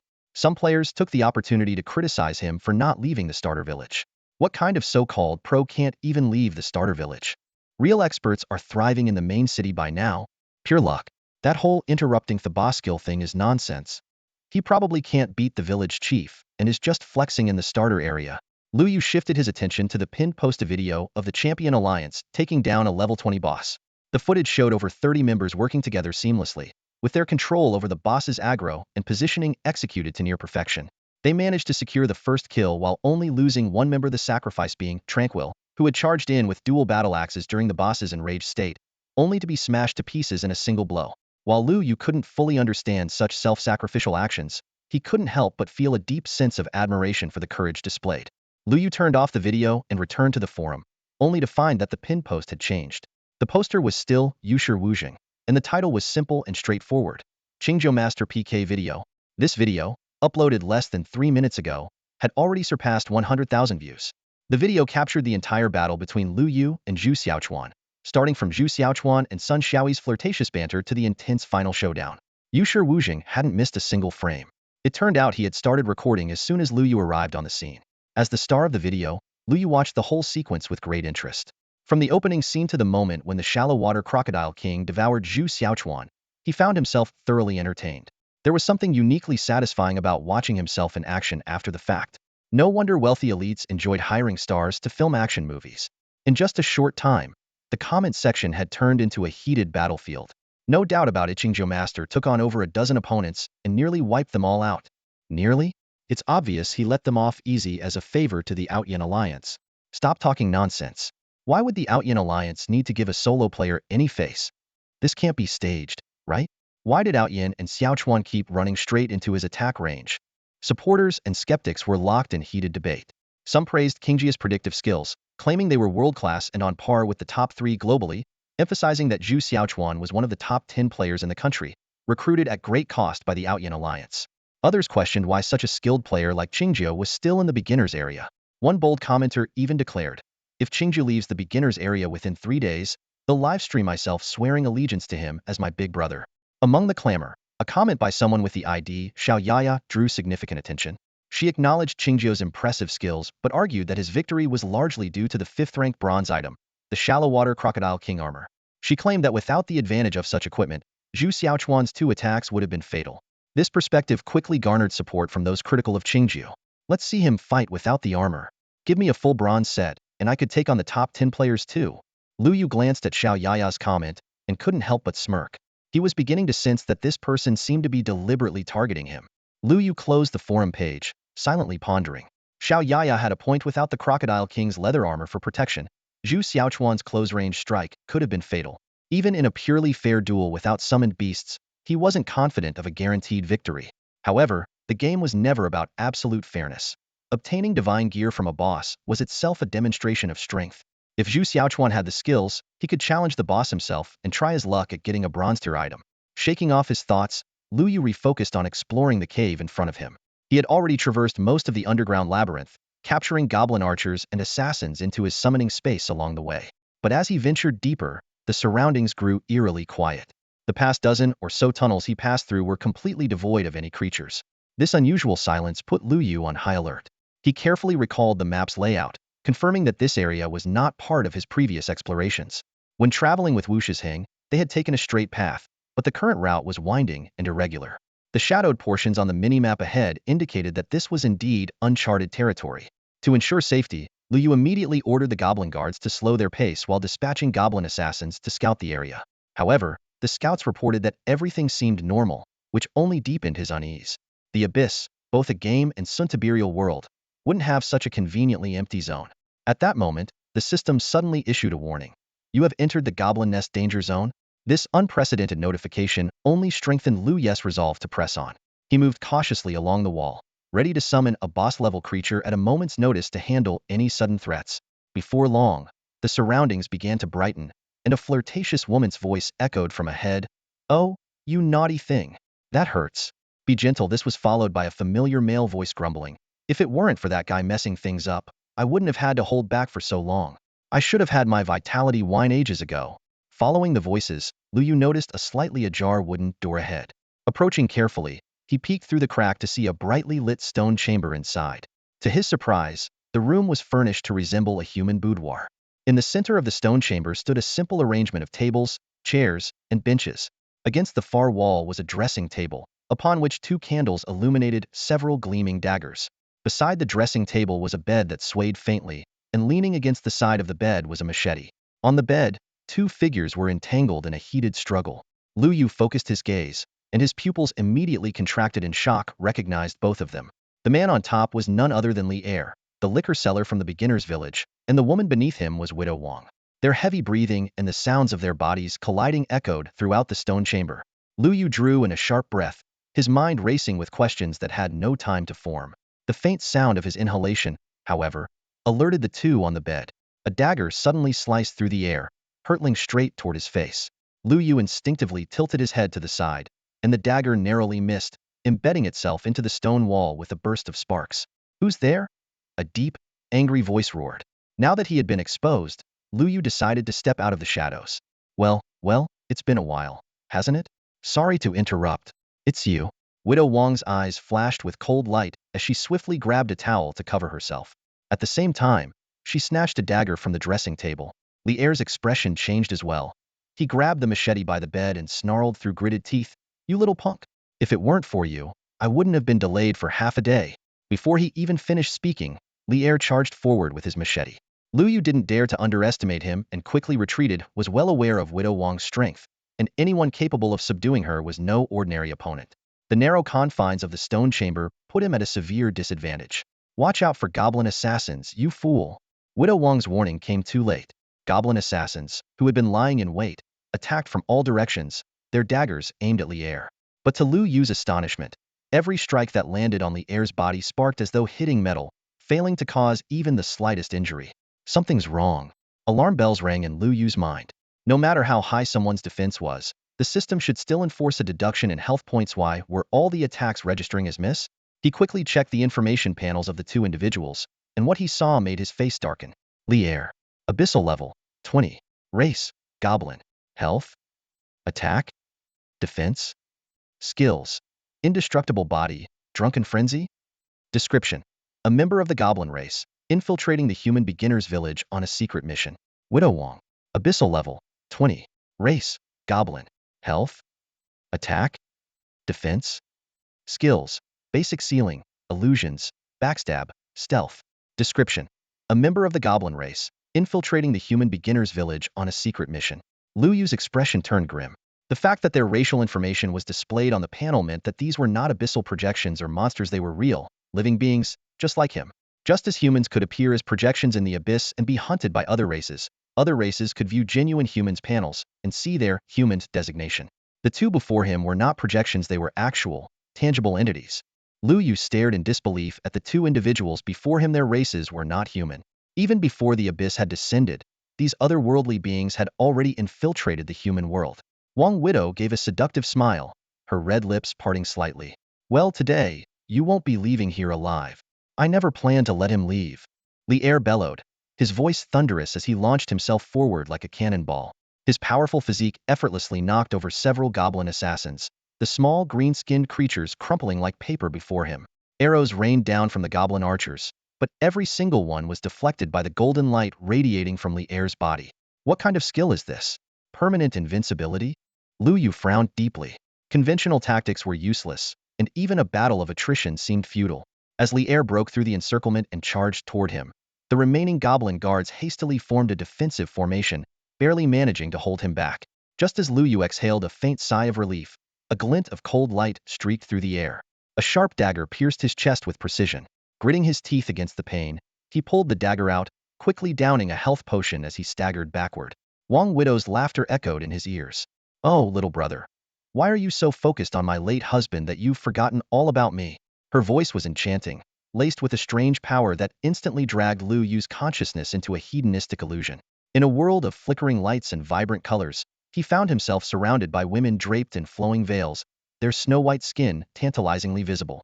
No, this is an illusion. Lu Yu realized too late, as searing pain erupted in his chest. His strength drained away, and he collapsed heavily to the ground. A system notification popped up instantly. Wong Widow dealt 812 damage to you. Due to being in an evil map, you will respawn at your current location in 30 seconds. Lu Yu's soul, now semi-transparent, floated upward. Below him lay his lifeless body, the fatal dagger still embedded in his chest. The number of remaining goblin guards had dwindled to just 8, clearly unable to hold out much longer. Meanwhile, Wong Widow moved unseen in the shadows, systematically eliminating the hidden goblin assassins. The archer unit had already been completely wiped out by her. Hovering in the air, Lu Yu calmly analyzed the situation. Although Wong Widow was elusive and her movements unpredictable, she was ultimately a rogue-type fighter. If he could focus enough firepower on her, she might still be taken down. The power of the illusion had significantly diminished once Lu Yu became wary of it, but the most troublesome threat at the moment was still Li Er. The layer of golden light enveloping his entire body granted him complete protection. Despite the relentless and ferocious attacks from the goblin elite guards, not a single scratch was left on him. With Li Er keeping Lu Yu occupied, he found it impossible to fully focus on countering Widow Wong's threat. The resurrection timer had only 3 seconds remaining, and the goblin elite guards in the field were nearly wiped out. The last guard was still fighting fiercely, thrusting its long sword straight at Li Er's chest. Li Er neither dodged nor flinched, allowing the blade to graze him before he swung his blade down, cleaving the final elite guard in two. In that split second, Lu Yu keenly noticed a critical detail. The moment the elite guard's longsword made contact with the golden light, the seemingly impenetrable shield dimmed ever so slightly. This subtle change had never occurred during the countless previous attacks. As Lu Yu pondered this discovery, a powerful force suddenly pulled at him, yanking his consciousness back to his physical body. Almost simultaneously with his resurrection, a dagger gleaming with cold light was already aimed at his back. Prepared for such an ambush, Lu Yu lunged forward just in time to narrowly evade the deadly strike. In a flash, Lu Yu decisively summoned all the creatures at his disposal: blackwater snake, shallow water crocodile, goblin assassins, and archers. Every single entity in his summoning space was brought forth at once. Though the spatial restrictions prevented him from summoning the massive goblin behemoth, the creatures already summoned were enough to crowd the narrow cave, creating an impassable barrier against the enemy's approach. You think these summoned beasts can hold me off for long? Once I cut through this rabble, your life is mine. Lier roared, swinging his blade furiously. Each strike shattered multiple summoned beasts into pieces. Lu Yu ignored the taunts, focusing intently on sifting through the battle logs. The simultaneous combat of hundreds of summoned creatures generated an overwhelming amount of data, and finding the record of the final Goblin Elite Guard required both sharp eyes and quick hands. Suddenly, a system notification popped up. Congratulations! You have successfully slain Widow Wang's heir, earning a 200 experience bonus. Lu Yu's heart skipped a beat as he instinctively dodged backward. A cold blade skimmed past his neck. It was another illusion. His intense focus on the log had caused him to momentarily neglect his surroundings, and Widow Wang had silently wiped out his summoned creatures. Seeing her ambush fail, Widow Wang vanished into thin air. Without hesitation, Lu Yu summoned another wave of creatures to shield himself, while continuing to search for the critical battle record. Finally, the vital information came into view. Your summoned creature, Goblin Elite Guard, dealt a critical hit to Lier. Critical hits can weaken the golden aura surrounding Lier. This discovery made Lu Yu's eyes light up. Reflecting on previous battle records, it was indeed only during the Goblin Elite Guard's critical hit that tangible damage was inflicted. How could he increase the critical hit rate? Without equipment bonuses, the average player's critical hit chance was almost zero. However, with enough attacks, even the smallest probability could be magnified. Fortunately, Lu Yu had an abundance of summoned creatures to exploit. He quickly recalled the slow-moving shallow water crocodiles and instead summoned wave after wave of goblin archers and assassins with faster attack speeds and higher critical hit rates. Under his command, all summoned creatures abandoned their pursuit of the Widow Queen and turned their attacks toward Lier. A storm of dense arrows and daggers rained down on Lier, striking hundreds of times per second. Within mere seconds, 2 or 3 critical hits had landed, leaving the golden aura around Lier dangerously thin. 1 or 2 more critical hits, and the protective layer would completely collapse. Lier's expression finally showed panic, and he began swinging his machete wildly. Human, if you have the guts, come out and fight me unknown. Hiding behind traitors, what kind of skill is that? Lu Yu ignored his impotent rage, focusing instead on summoning new goblins to replace the fallen ones. Suddenly, a few goblin archers pointed their arrows at him. Lu Yu reacted instantly, immediately recalling these traitors back to the summoning space and replacing them with newly summoned goblins. A series of attacks then struck the spots where the suspicious goblins had stood, forcing a graceful figure into the open Widow Queen. Her face full of anger, glared at Lu Yu. Lu Yu smirked slightly. He had been prepared for this. Since the Widow Queen could use illusions on him, it was only natural that she could also manipulate his summoned creatures. Dispelling illusions on summoned creatures was far easier than breaking them on himself. He had been closely monitoring the goblins for any unusual behavior, ready to recall them the moment something seemed off. The Widow Queen, having failed in her ambush, was about to slip back into stealth. This time, however, Lu Yu was determined not to let her escape so easily. After she had managed to evade him twice before, he had taken ample precautions. Just as she was about to enter stealth mode, daggers suddenly flew at her from all directions. The Widow Queen scoffed disdainfully, her dagger dancing like fluttering butterfly wings. Within seconds, the attacking goblin assassins lay in pools of their own blood. But this was exactly what Lu Yu had planned, only needed those few seconds of delay. As the Widow Queen prepared to stealth again, she suddenly felt her entire body tighten, as if bound by invisible ropes. A snake as thick as a barrel had tightly coiled around Widow Wang's legs, leaving her completely immobilized. This massive blackwater python was the only boss-level summoned beast Lu Yu could call forth in the confines of the narrow cave.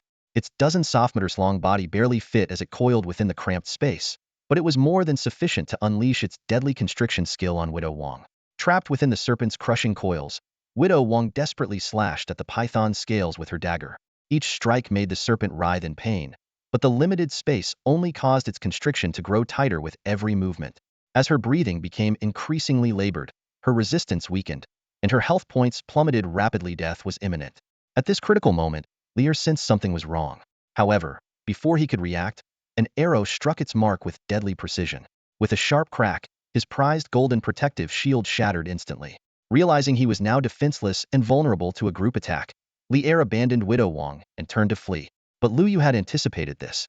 Dozens of goblin assassins pursued Lier relentlessly, while goblin archers unleashed a barrage of arrows. Without his shield, Lier was shockingly fragile. Arrows repeatedly pierced his back, and half of his health points were gone in moments. As a warrior, his speed was no match for the assassins, who quickly caught up to him. A coordinated flurry of backstab skills struck simultaneously, reducing Li Er's health to 0 in an instant. Humans, the goblin race will never forgive you. These were Li Er's final words before collapsing. Don't worry, I never planned to forgive the goblins either, Lu Yu replied coldly, recalling the harrowing fate of countless human girls abducted by goblins for breeding after the abyssal descent. He approached Li Er's corpse and picked up the fallen black iron cleaver.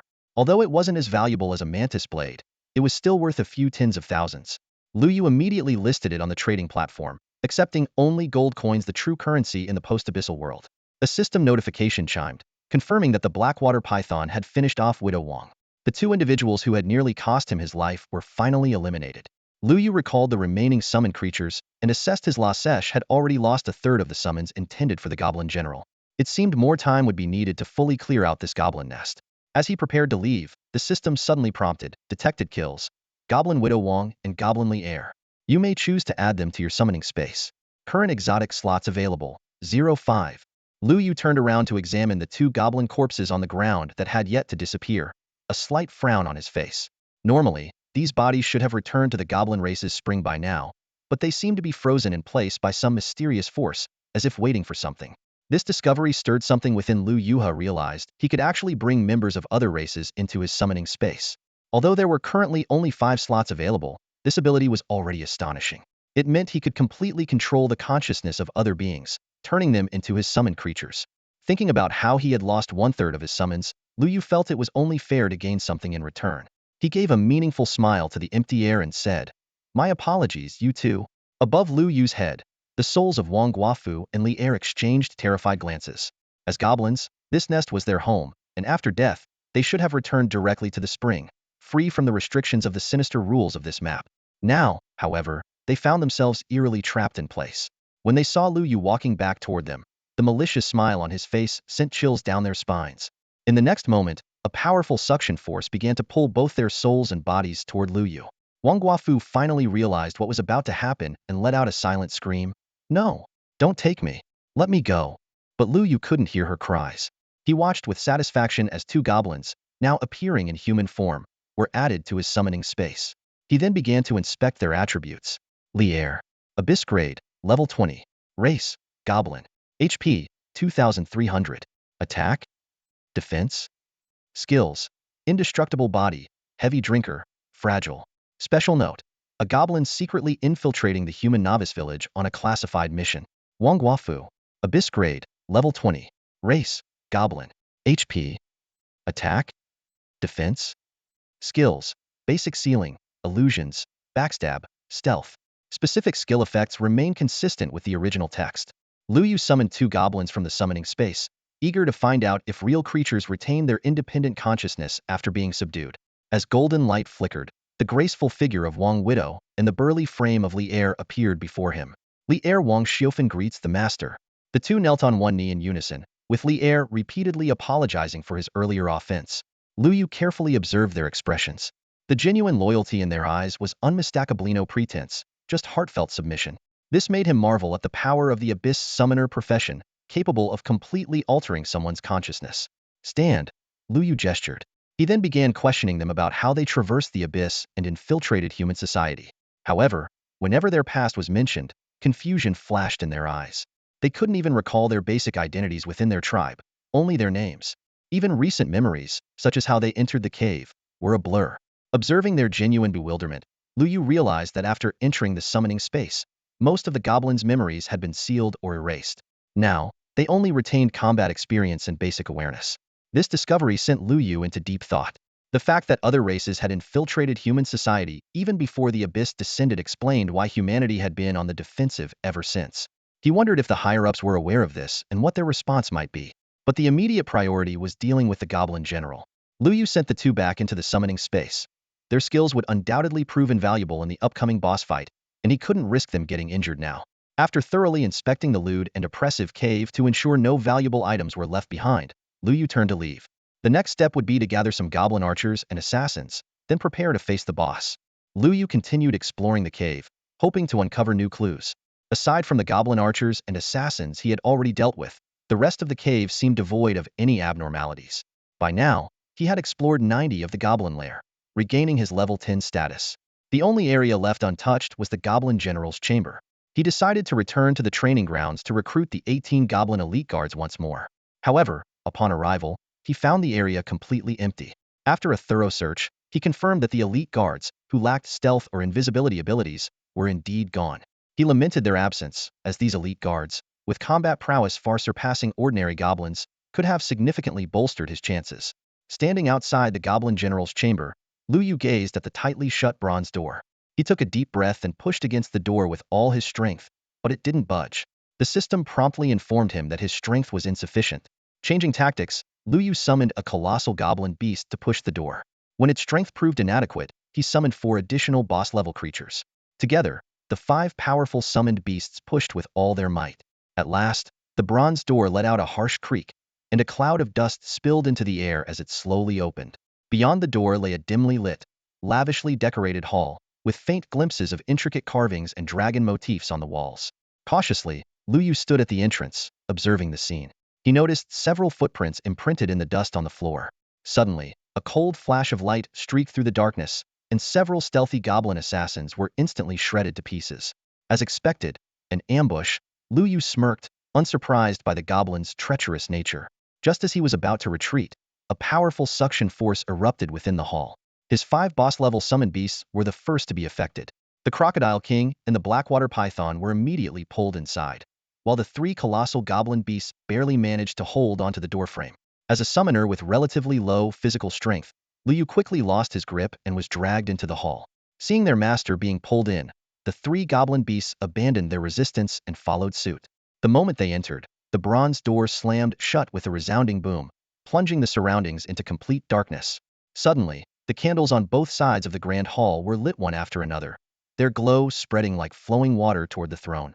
Seated there was a goblin general clad in heavy armor. One hand gripped the armrest of his chair, while the other held a massive blade, still dripping with green blood. The system instantly displayed his information. Bronze tier boss, level 30, with 30 points of health. All other attributes and skills were listed as unknown. Lu Yu cursed the old village chief bitterly in his heart. A mere level 10 nobody being sent to challenge a level 30 bronze tier boss? It was absurd. Bosses of this level typically only appeared in secondary main cities. Even the Champion Alliance, with dozens of top-tier players working together, had barely managed to take down a level 20 iron tier boss. Now, he was expected to face such an opponent alone? It was beyond ridiculous. Human, you have disturbed my rest. The goblin general's voice thundered through the hall, so loud it seemed to shake the very air, making Lu Yu's ears ache. The giant goblin beasts cowered on the ground, while the Crocodile King and the Blackwater Python showed visible signs of fear.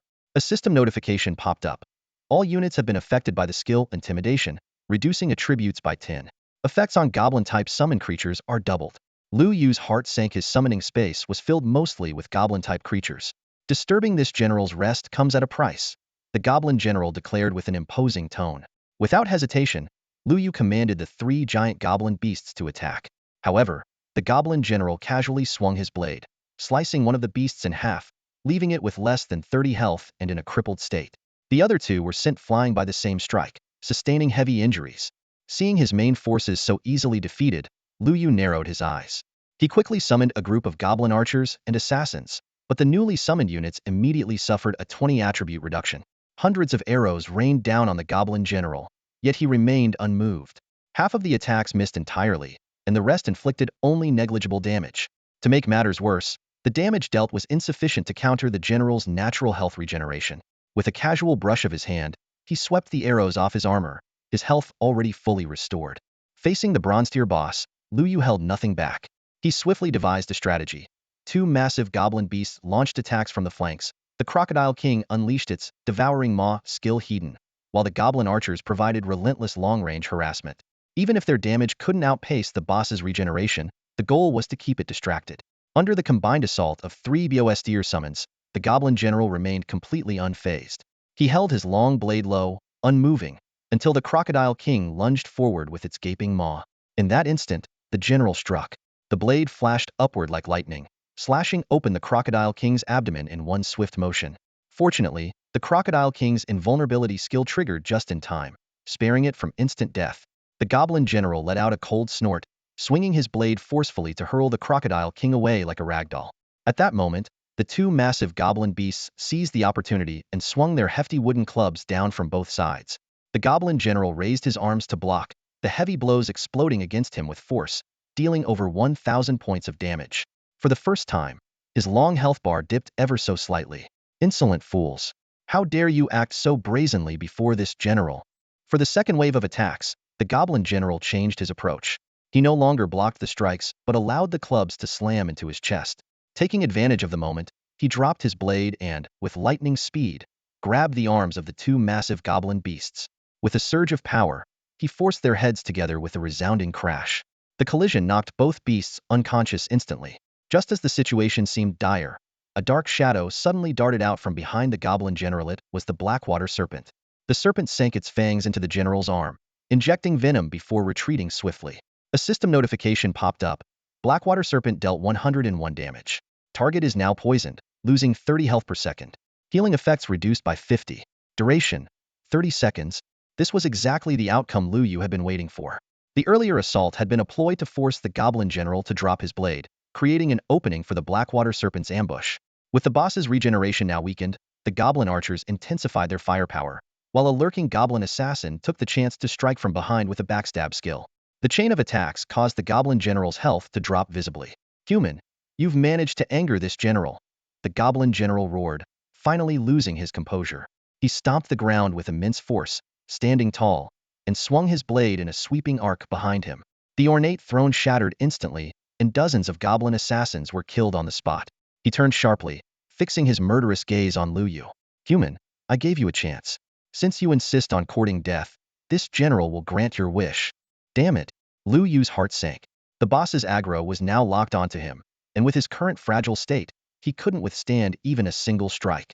Lu Yu quickly summoned a swarm of shallow water crocodiles ahead, attempting to block the goblin general's advance.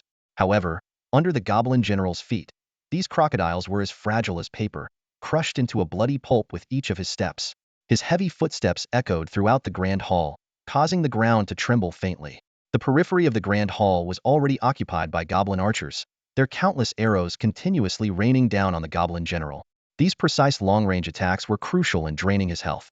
The goblin general raised his massive blade high, its edge gleaming coldly, and swung it down toward Lu Yu. Just as the blade was about to strike him, a golden light suddenly appeared in front of him. It was Li Er, casting the Vajra unbreakable shield. The blade clashed with the golden light, producing an ear-splitting collision. The immense force sent Li Er crashing into the ground, shattering the tiles beneath his feet. The recoil from the full-force strike also caused the goblin general to stagger backward, his blade vibrating violently in his grip. When he recognized the figure within the golden light as Li Er, the goblin general's face twisted in rage. You dare to side with this human? Protecting my master is my lifelong mission, Li Er declared firmly, positioning himself in front of Lu Yu. Li Er, your invincible shield won't last long.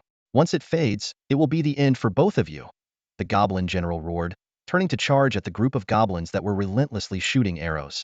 His health had already dropped to 80. Though the arrows dealt minimal damage, their continuous stinging effect was driving him to frustration.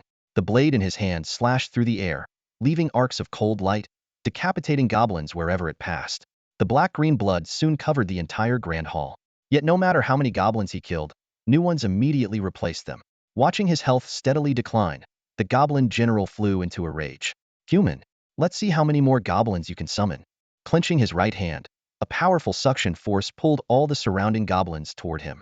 Then, with a single spin, his blade traced a perfect arc through the air. In an instant, thousands of goblins exploded simultaneously, leaving the hall in a momentary silence. The goblin general stood proudly, letting the blood drip from his blade. Mere pests dare to wreak havoc on my turf? This is your fate. But when he checked his health again, his expression changed drastically. Even though the poison effect had faded and all the goblins had been annihilated, his health was still dropping, now nearing 70. An illusion, he realized, glaring furiously at Lu Yu and Li Er. You two, both of you have become lackeys for this human. Lu Yu watched as the goblin general, who had been circling in place, suddenly raised an arm and slashed across it. Black-green blood gushed out instantly. This strike not only cut through his skin but also shattered the illusion. The true scene within the grand hall was revealed. Hundreds of shallow crocodile corpses lay scattered, and the archers continued their relentless barrage of arrows. When the goblin general's health dropped below 30, His furious roar echoed through the hall. Humans, you and your two lackeys have thoroughly enraged me. Today, you will all pay the price for this. He raised his long sword, and thick smoke began to surge around him. A cold wind swept through, and when the smoke dissipated, 18 fully armed goblin elite guards stood in formation before the general. Without hesitation, the general pulled a horn from his waist and blew a thunderous note that reverberated throughout the hall. The system immediately issued a notification. The goblin general has activated War Horn, increasing all allied goblin units' attributes by 50. As the horn sound resonated, the elite guard's aura transformed drastically. Their already powerful muscles became even more defined. Their synchronized steps rang out with authority, and the clanging of their armor created a sharp metallic rhythm. Their cold, piercing gazes locked onto Lu Yu and his summoned beasts, brimming with killing intent. Only then did Lu Yu realize the situation. No wonder the elite guards hadn't respawned earlier. They were the general's personal bodyguards. The situation had suddenly turned dire.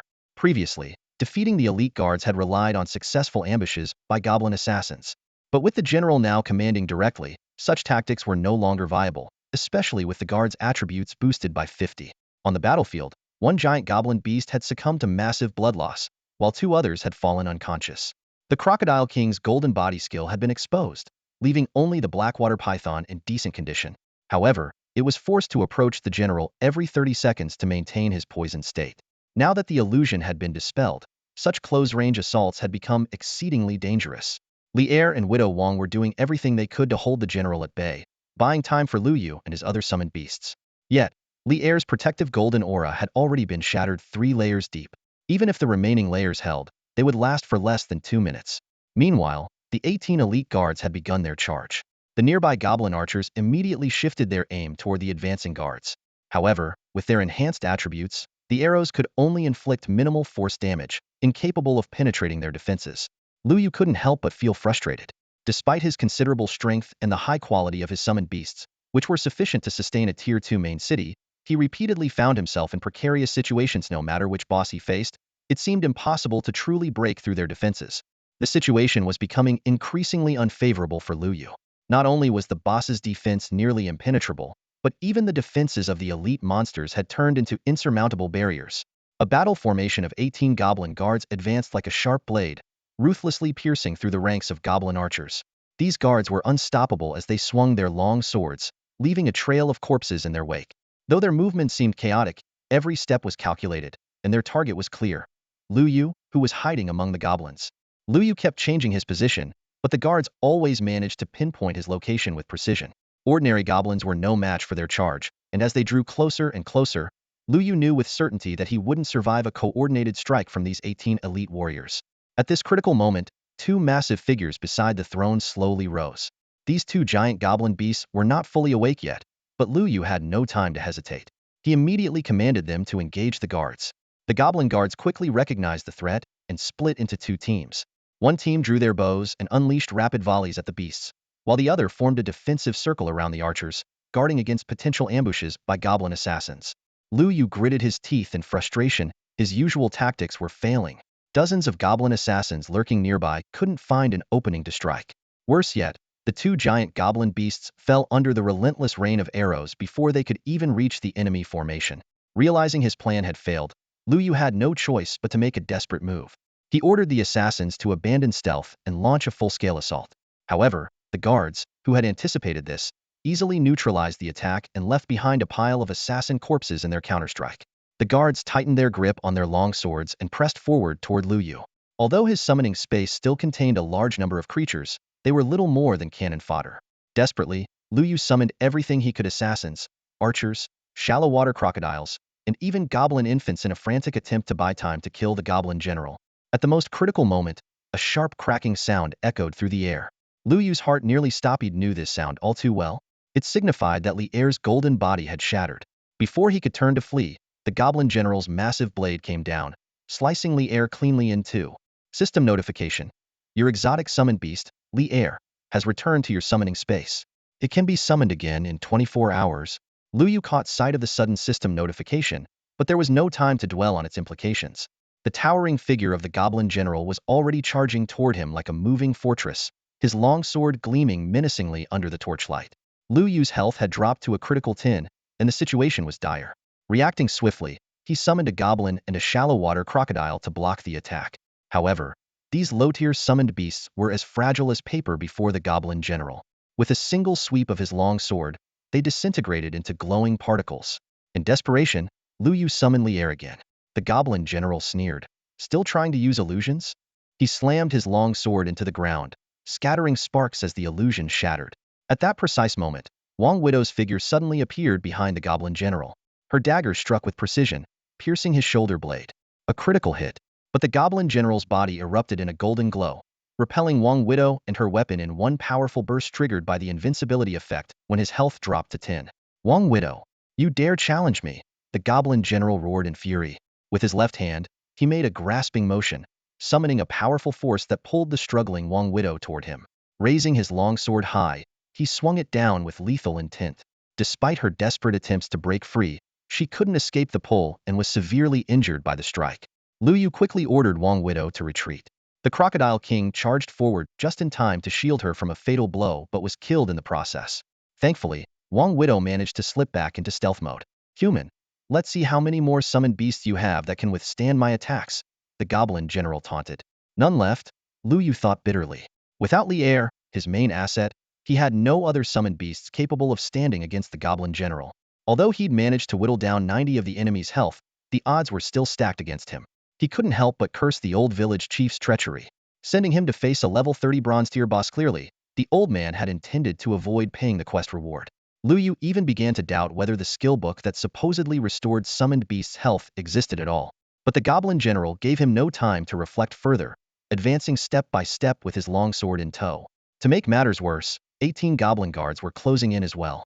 Though their bodies were riddled with arrows, and their health was down to half, the goblin archers were now too far away to finish them off before they reached Lu Yu. Lu Yu leaned against the wall of the grand hall, his eyes scanning the area ahead with vigilance. To his left stood the towering goblin general, while to his right was a squad of fully armed goblin elite guards. The only boss-level summoned beast was already on the verge of collapse. With his summoned creatures nearly depleted, it was time for him to take matters into his own hands.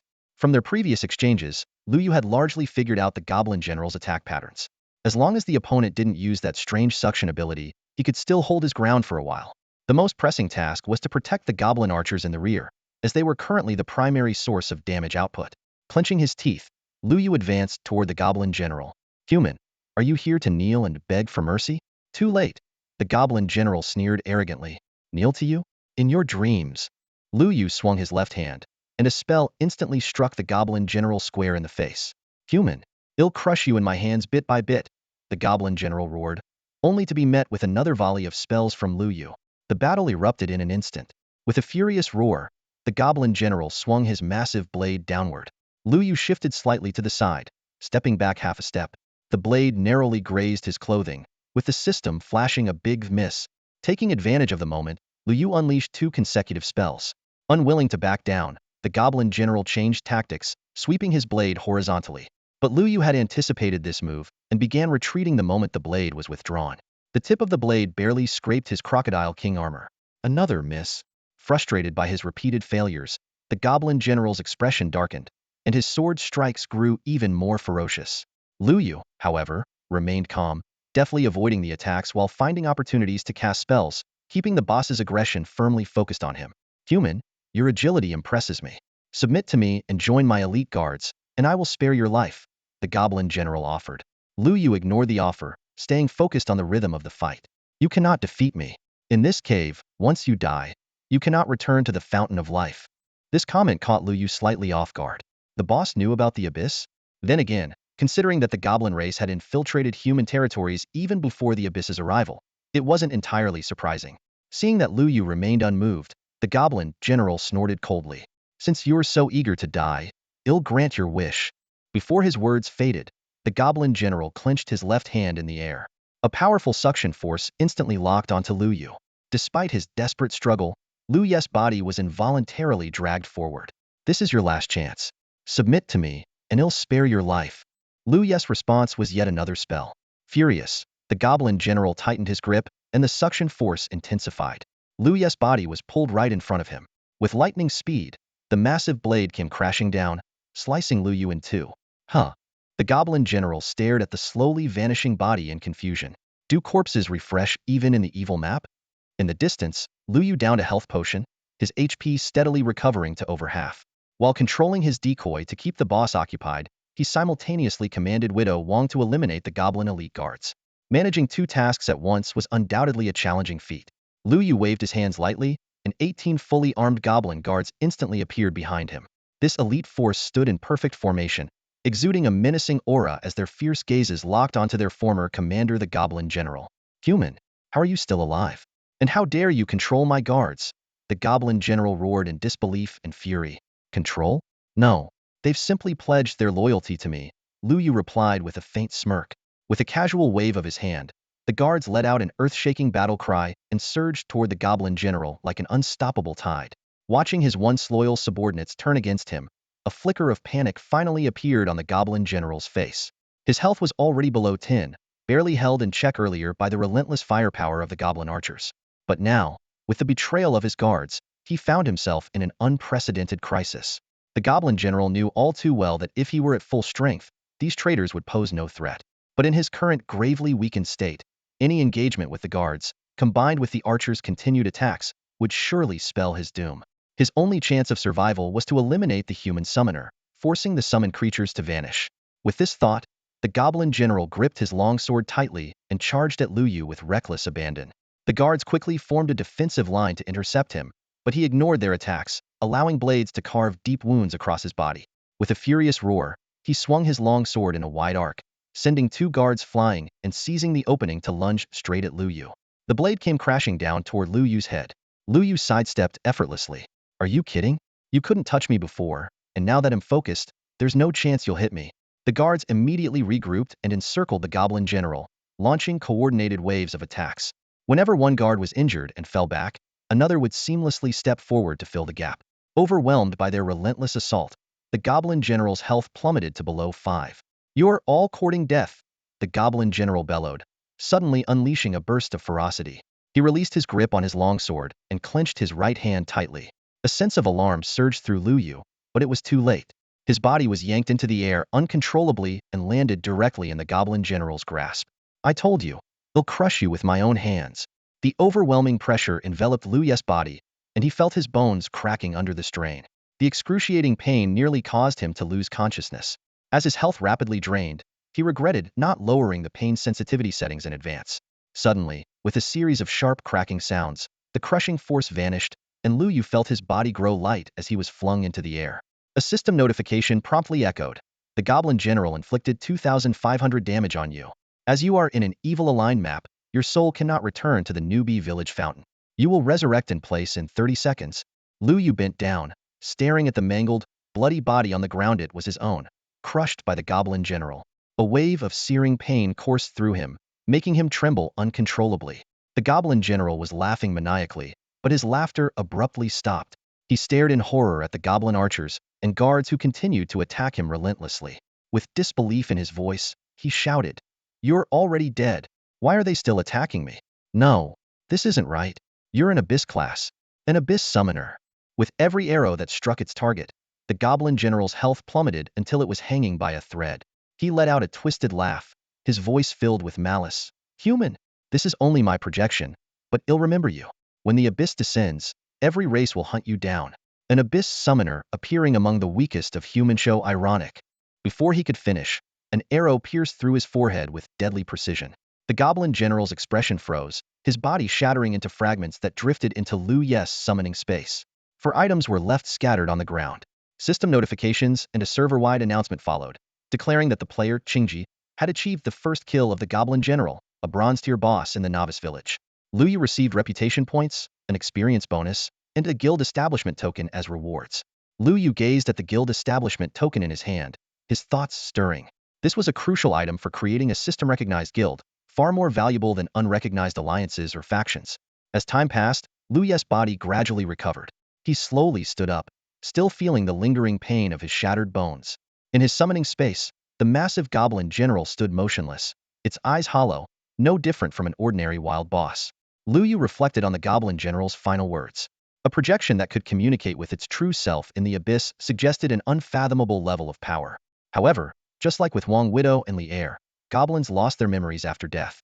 This projection was unlikely to provide any useful information. For now, he was merely a level 5 novice far from strong. It was better to focus on the immediate tasks at hand. Lu Yu approached the items left behind by the Goblin General. 2 pieces of equipment, a map, and a purple skill book, all neatly lying on the ground. The map was identical to the one dropped by the giant goblin last time, but this version offered a more detailed depiction of the goblin lair. For Lu Yu, who had already fully explored the lair, the map's only value lay in guiding him out. He casually stuffed it into his backpack and turned his attention to the newly dropped items, a plain-looking staff and a pair of heavily worn cloth shoes. Finally, a staff. Lu Yu thought with excitement. Although he was clad in bronze-grade Crocodile King leather armor, which offered impeccable defense, his weapon had always been a basic dark staff he found in Shallow Bay. Without his full allocation of points into magic power, even breaking through the defense of regular wild creatures would have been a struggle. Eagerly, he examined the staff's attributes. Whispering Wind Staff. Quality, bronze. Attributes, magic power 15. Critical hit 150. Attack speed 1. Special trait, mastery reduces level requirement by 5. Description, the wind whispers over the eastern sea. Its sound sings. Each attack has a chance to summon a gentle breeze that restores 100 HP to an allied target. The magic power boost from this bronze staff was even greater than the attribute increase he had gained upon reaching level 10. Though the skill's activation chance was likely minuscule, the staff still filled Lu Yu with excitement. He immediately equipped it, and his magic power soared to nearly 300. If only I'd had this staff earlier, I might have soloed the Goblin General, Lu Yu mused with a self-deprecating laugh before shaking his head. Nah, even with flawless execution, that guy's suction skill was impossible to dodge. He listed his old dark staff on the trading platform at a price of 1 gold coin.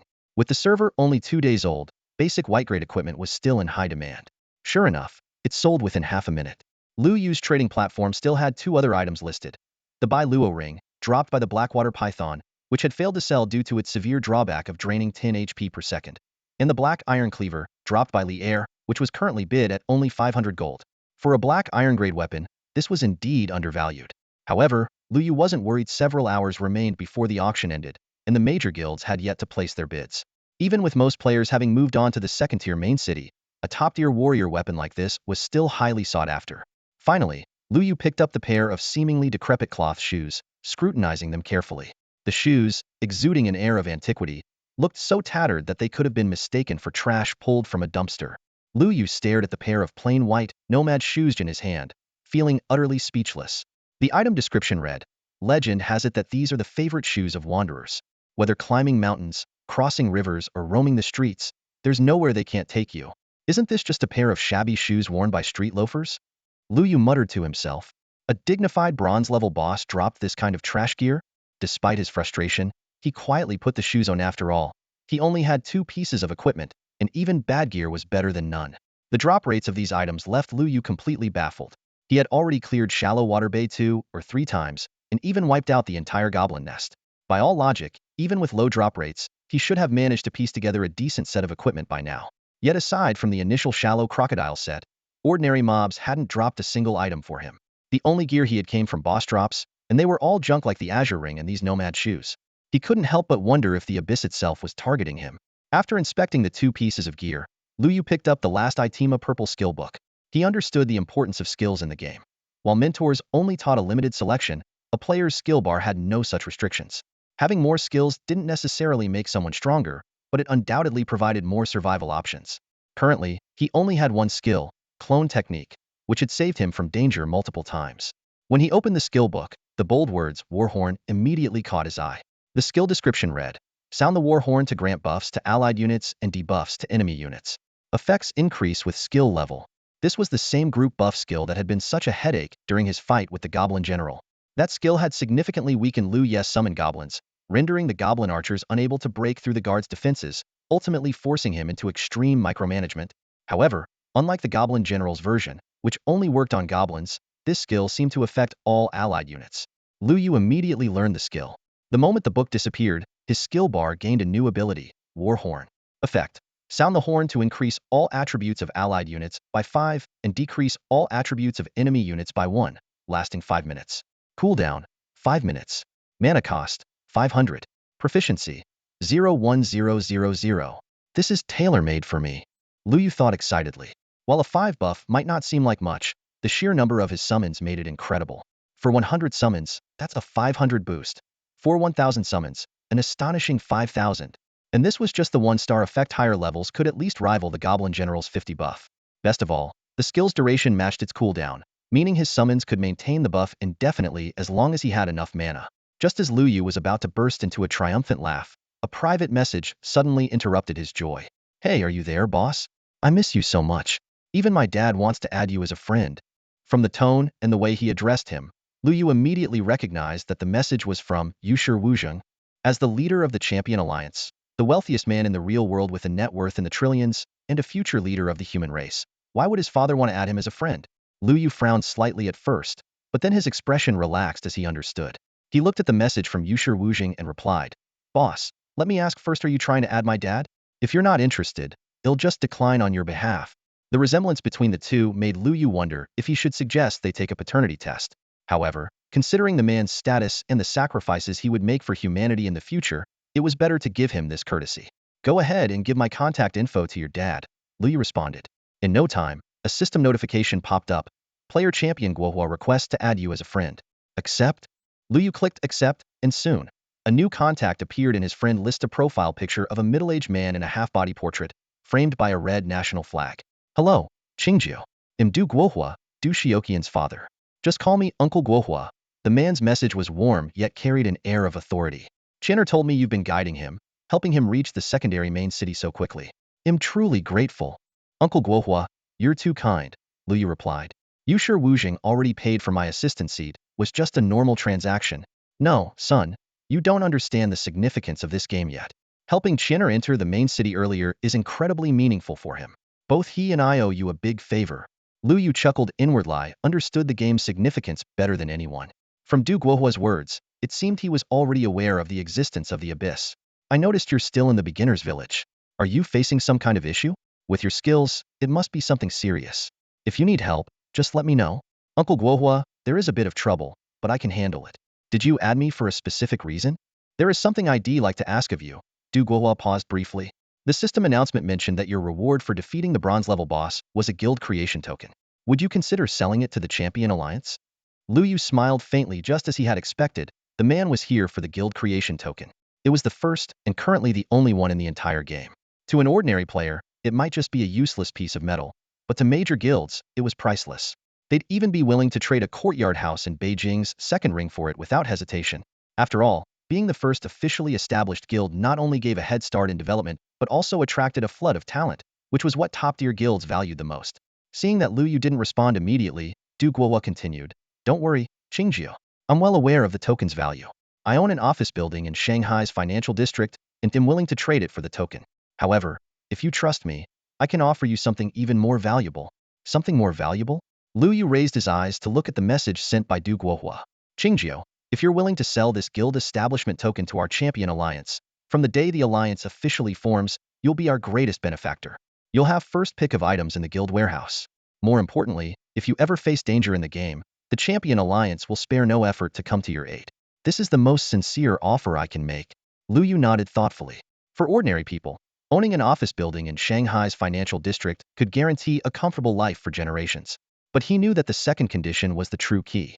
Du Guohua's willingness to offer such generous terms clearly showed his earnest intention for an equal exchange, not any ulterior motives.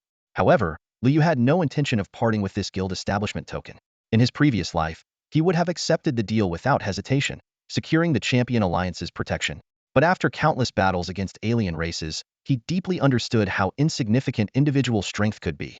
To ensure humanity's survival, he needed to build his own power. And no one understood better than him, certainly not even Du Guohua, the future leader of humanity, what kind of force needed to be established. Uncle Guohua, your offer genuinely surprises me, but I'm sorry. For now, I don't intend to sell this guild establishment token. Du Guohua's reply carried a hint of urgency. Qingjiu, has someone else offered a higher price? If that's the case, I'm willing to double it. We can bring in a professional team to witness and have everything clearly written in a contract. Uncle Guohua, I fully trust your capabilities and integrity, and I understand the weight of your second condition. But I plan to use this guild establishment token myself. Use it yourself? Du Guohua clearly hadn't expected this answer. After a long pause, he replied, truly a hero in his youth. In that case, I won't insist. But if you manage to obtain a second guild establishment token, please consider selling it to me first. I promise you won't regret it. Thank you for understanding, Uncle Guohua. If I get a second one, I'll give it to you directly. Don't call me uncle, it makes me sound ancient. Qingju, just call me Brother Hua. I feel a real connection talking to you. Lu Yu couldn't help but feel exasperated. It was you who told me to call you Uncle Guohua in the first place, and now you're changing it after just a few minutes. Besides, I'm about the same age as your son. Is this really appropriate? But fine, Brother Hua it is. Ha ha ha. Qingju, hurry up and finish your business in the newbie village. Come to the level 2 main city, and well drink until we drop. Alright, Brother Hua. See you in the level 2 main city? As Du Guohua's chat icon dimmed, Lu Yu immediately opened the conversation with Wuxi Wuxing and forwarded the last few lines of their exchange. On the other end, Wuxi Wuxing remained silent for a long time. Starting a guild requires many conditions, among which obtaining the guild creation token is the most challenging. Lu Yu reviewed the other requirements for establishing a guild: 10,000 gold coins and 100,000 reputation points. While gathering the gold coins was manageable, the reputation points proved to be a real headache. Not only were they hard to farm, but they also couldn't be traded between players. He glanced at his current reputation points less than 20,000, with 15,000 of them coming from the recent first kill of a bronze-level boss. Carefully, he took out the guild creation token and examined the weathered bronze token closely. On one side was the bold and vigorous character for guild, while the other side featured a crookedly engraved token. The system description revealed this was a special item described as a tool to command the world, gather heroes, rise amidst chaos, and dominate the era, meant for establishing guilds. Treating it like the priceless treasure it was, Lu Yu solemnly stowed the token away. After sorting through his inventory, Lu Yu opened the summoning space.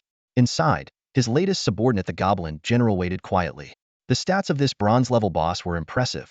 HP, 300,000. Attack, 2,000. Defense, 1,800. Skills: Seize Embrace, Warhorn, Summon Army, Invincible Golden Body. No wonder other boss-level summon creatures were no match for the Goblin General. With attack power like that, very few in the starter village could survive even one hit. Seize Embrace was likely the skill that created a suction force. Lu Yu immediately summoned the Goblin General. A towering figure over 5 meters tall appeared before him, exuding an overwhelming sense of oppression. Before Lu Yu could speak, the Goblin General instinctively knelt on one knee, lowering his massive frame. Even in this submissive posture, the general's height was more than double Lu Yu's, but the dynamic between master and servant was unmistakable. Lu Yu raised his hand slightly, signaling for him to rise. Although this new subordinate had independent awareness, his intelligence was only marginally higher than that of the Crocodile King and Blackwater Serpent. Compared to Li Er and Widow Wang, he seemed like someone with an IQ below 100. However, this observation revealed a pattern to Lu Yu. The higher the boss level, the stronger their independent intelligence after being added to the summoning space. This was a good thing, as it allowed them to make autonomous combat decisions based on the situation, developing unique fighting styles and significantly reducing Lu Yu's need to micromanage.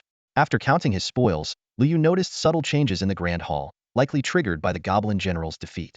He conducted a thorough search but, to his disappointment, found nothing.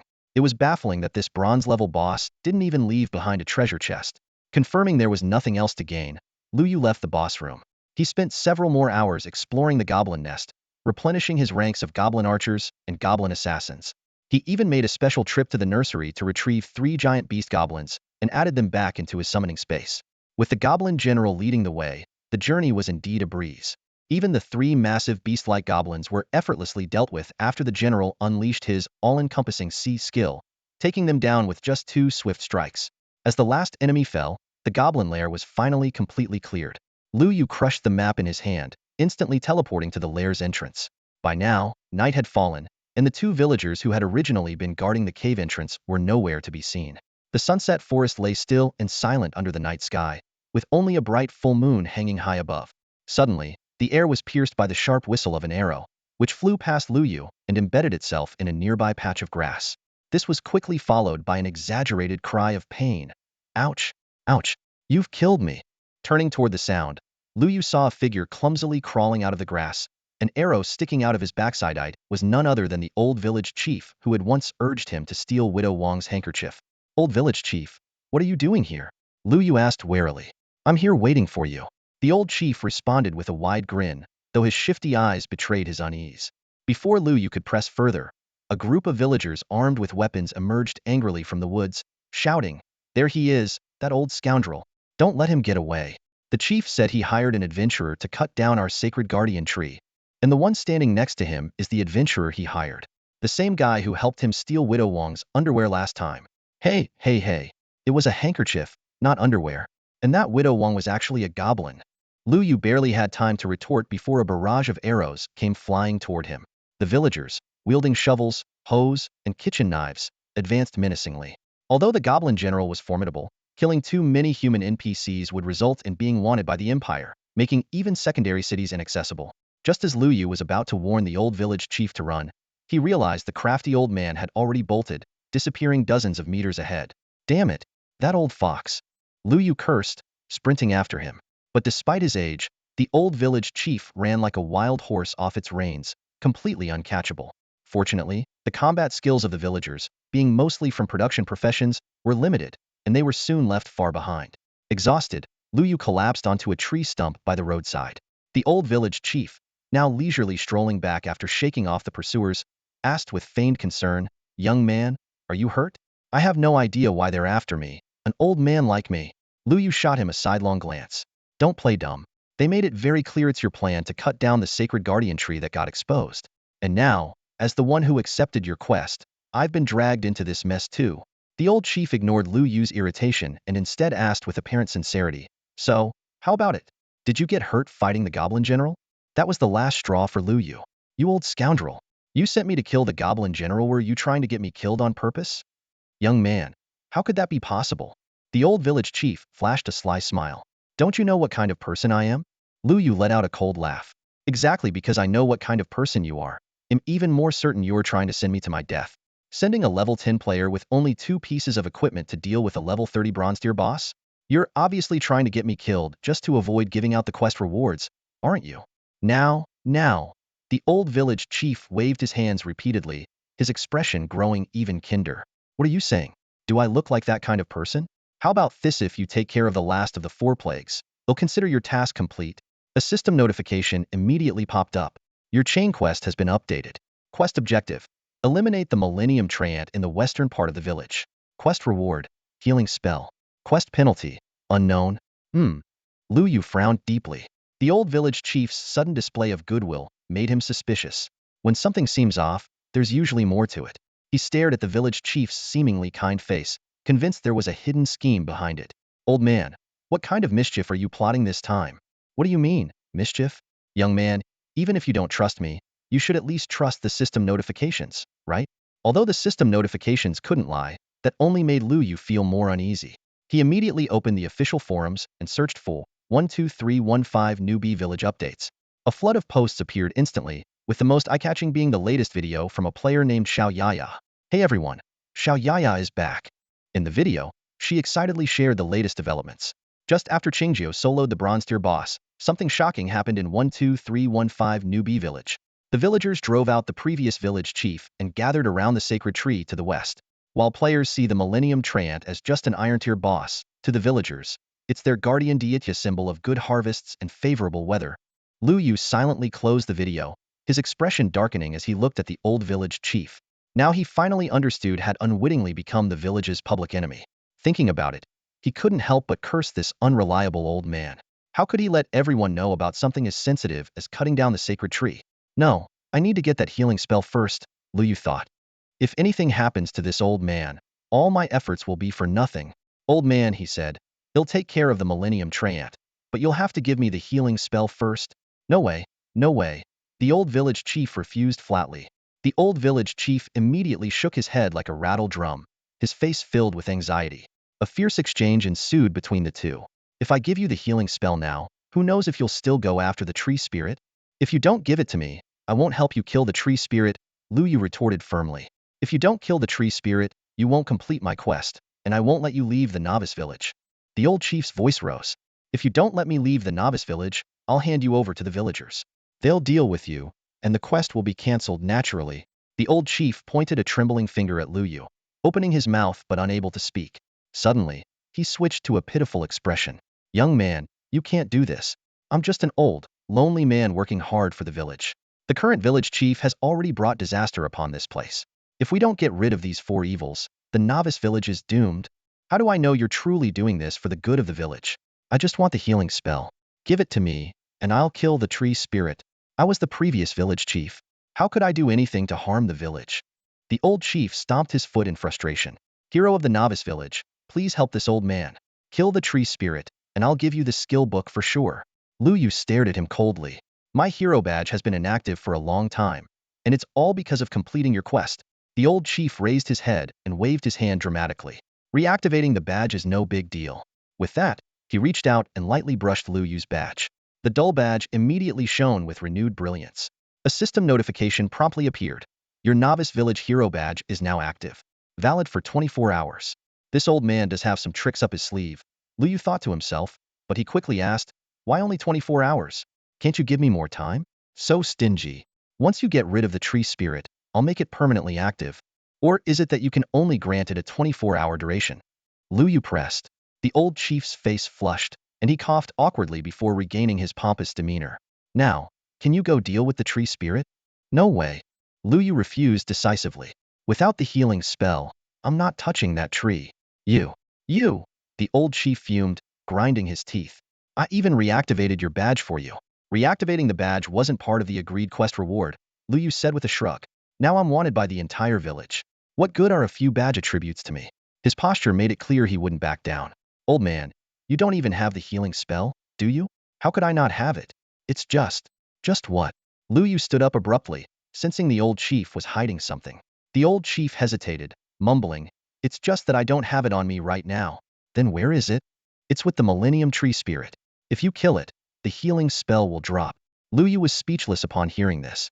So, I have to kill this Millennial Tree Spirit to get the restoration spell, right? Lu Yu stared at the old village chief's kind and benevolent face, watching him nod slowly. A surge of anger rose in his chest, and he almost summoned the goblin general on the spot to teach this two-faced old man a lesson. The situation was clear this quest would ultimately turn him against the entire novice village. Lu Yu carefully reviewed the information about the Millennial Tree Spirit. While its attack and defense stats weren't remarkable, its incredible health and regeneration abilities had made it invincible so far. Now, with the villagers protecting it and interference from other players, the difficulty level had skyrocketed. Although there weren't many combat-capable villagers, each of them was equivalent to a level 20 Iron Tier boss. Even more troublesome was the village chief himself being the leader of the village. His strength was at least at the Bronze Tier level. Dozens of Iron Tier bosses, plus a Bronze Tier boss. This lineup made Lu Yu shake his head in frustration. Old man, since you're the one who wants to get rid of the tree spirit, you must have a way to deal with those villagers, right? He asked. Of course I have a way. The old village chief replied with a cheerful smile. What way? Lu Yu pressed. My way is you. Lu Yu cursed inwardly. As expected, this old man was completely unreliable. He quickly assessed his skills, summoning capacity, and equipment, everything he had at his disposal. Dealing with the villagers while also taking down the tree spirit seemed incredibly challenging, but perhaps not entirely impossible. Oh, by the way, young man, the old village chief suddenly said, there's one more thing. What now? Lu Yu shot him an impatient glance. The shallow water crocodile king and the blackwater python are no longer in your summoning space, are they? You'll need to recapture them. This wasn't unexpected. After all, the old village chief had previously mentioned that those two creatures needed to be dealt with thoroughly. Two level 10 Iron Tier bosses, especially with the blackwater python's poison effect, would indeed be useful against the Millennial Tree Spirit. As Lu Yu pondered his next move, a commotion suddenly arose from the surrounding forest. There he is. Over here. Surround this area. Don't let Qingju escape. In an instant, hundreds of players poured out from the forest, encircling Lu Yu and the old village chief. Young man, the old village chief glanced at Lu Yu. It seems like these people are after you. Nothing to do with me. Lu Yu shot a cold glare at the old man. They're not after Methair after the bronze artifact. One of the players noticed the old village chief and exclaimed in surprise, wait, there's a village chief here too? That's the old village chief.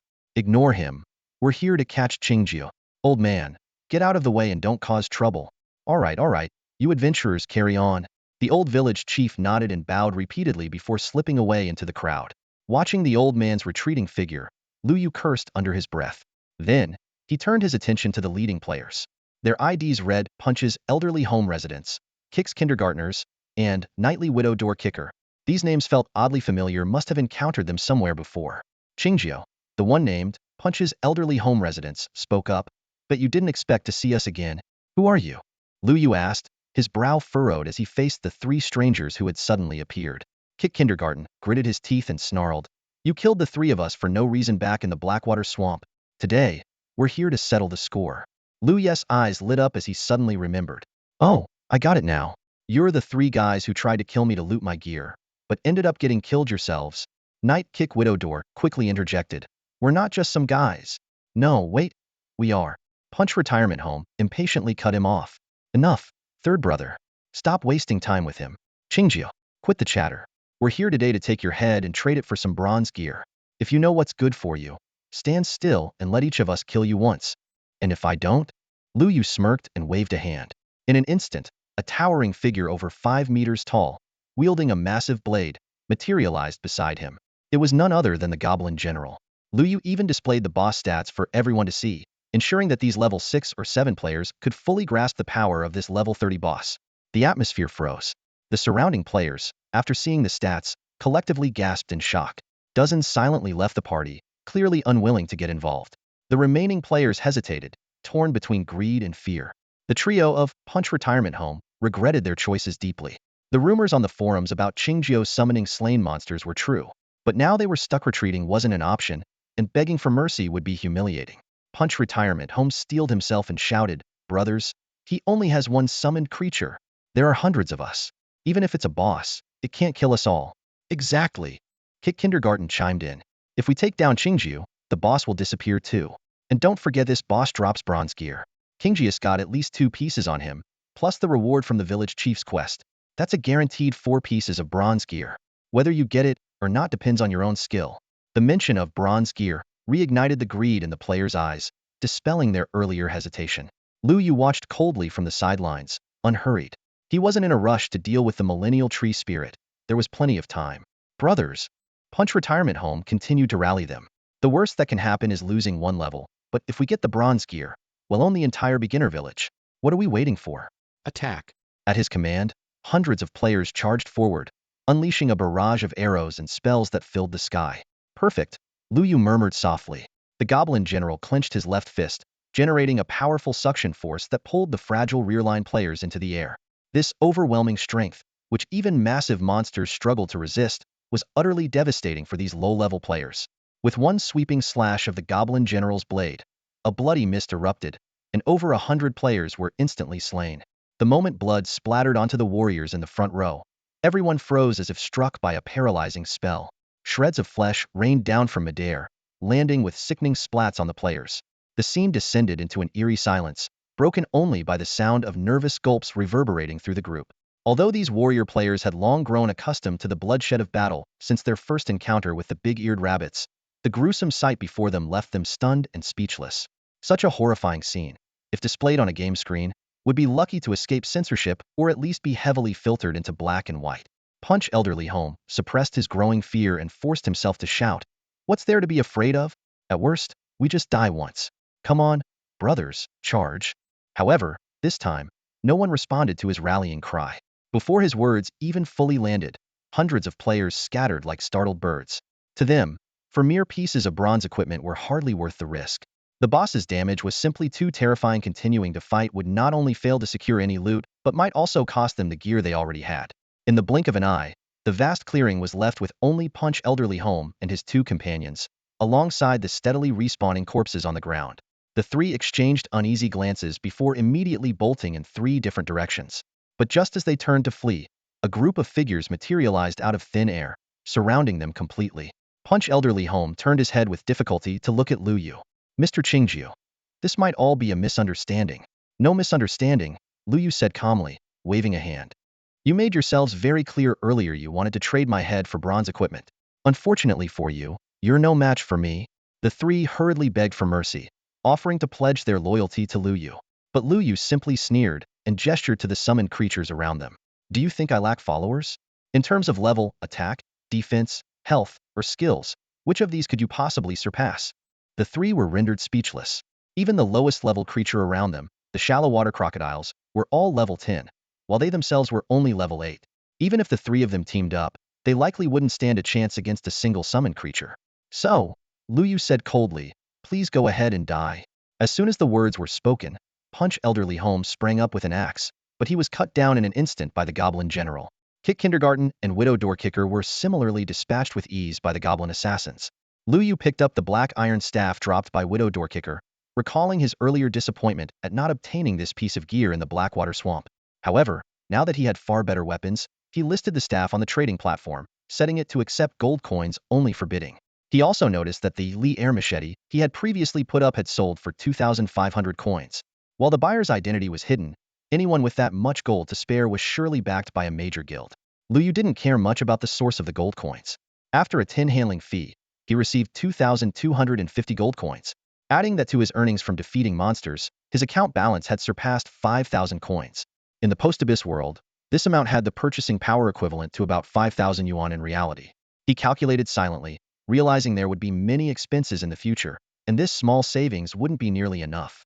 While he was lost in thought, the system notification chimed. You have an incoming call from outside the game. Do you want to answer? It was Chun Zhu. Liu Yu tapped to accept, and Chun Zhu's voice came through immediately. Brother Yu, you've been online for over a day now. Take a break and let's go out for some good food. Only then did Liu Yu notice the time. From noon the day before until now past 5 a.m. he had spent 36 hours in the game. The advanced gaming pod had taken care of his basic physiological needs, and the semi-sleep state had made him unaware of the passing hours. Considering that the Blackwater Python hadn't respawned yet, and there was nothing urgent to do in the beginner's village, Liu Yu decided to log out. Hold on, I'll be right there. As a wanted player, he couldn't log out safely in the beginner's village's safe zone. Cautiously, Liu Yu summoned all his creatures, including the Goblin General for protection. With this setup, not even the village chief and his men could approach easily. After ensuring everything was secure, he clicked the logout button. Stepping out of the gaming pod, he found Chinju waiting in the living room. Brother Yu, finally? Let's go out and have a feast me treat. Chinju grinned with a smug expression, clearly eager to show off something. Alright, let me change my clothes, Liu Yu replied calmly. Brother Yu, have you reached the second-tier city yet? No, I'm only level 7. Still in the beginner's village. What? Still in the beginner's village? Chun Zhu's grin grew even more triumphant, his baby-faced features brimming with smugness. Let's go to Tianranju. Remember, you're paying, Liu Yu said as he headed toward the door. Aren't you curious about my progress? Not really. Liu Yu cut him off bluntly and walked downstairs. Chinju hurried to catch up. Brother Yu, don't you want to know? Nope. I can guess. You probably finished off someone else's nearly killed Black Iron tier boss, got 2 Black Iron items, kept one, and sold the other, then made it to the second-tier city. The two reached the ground floor, and right across the street stood Tianranju. The city's most upscale restaurant had a pair of couplets hanging at the entrance. Guests arrive at Tianranju, as though divine visitors from the heavens. Rumor had it that stepping through its doors alone cost 2,000 yuan. Well, I'll just tell you then.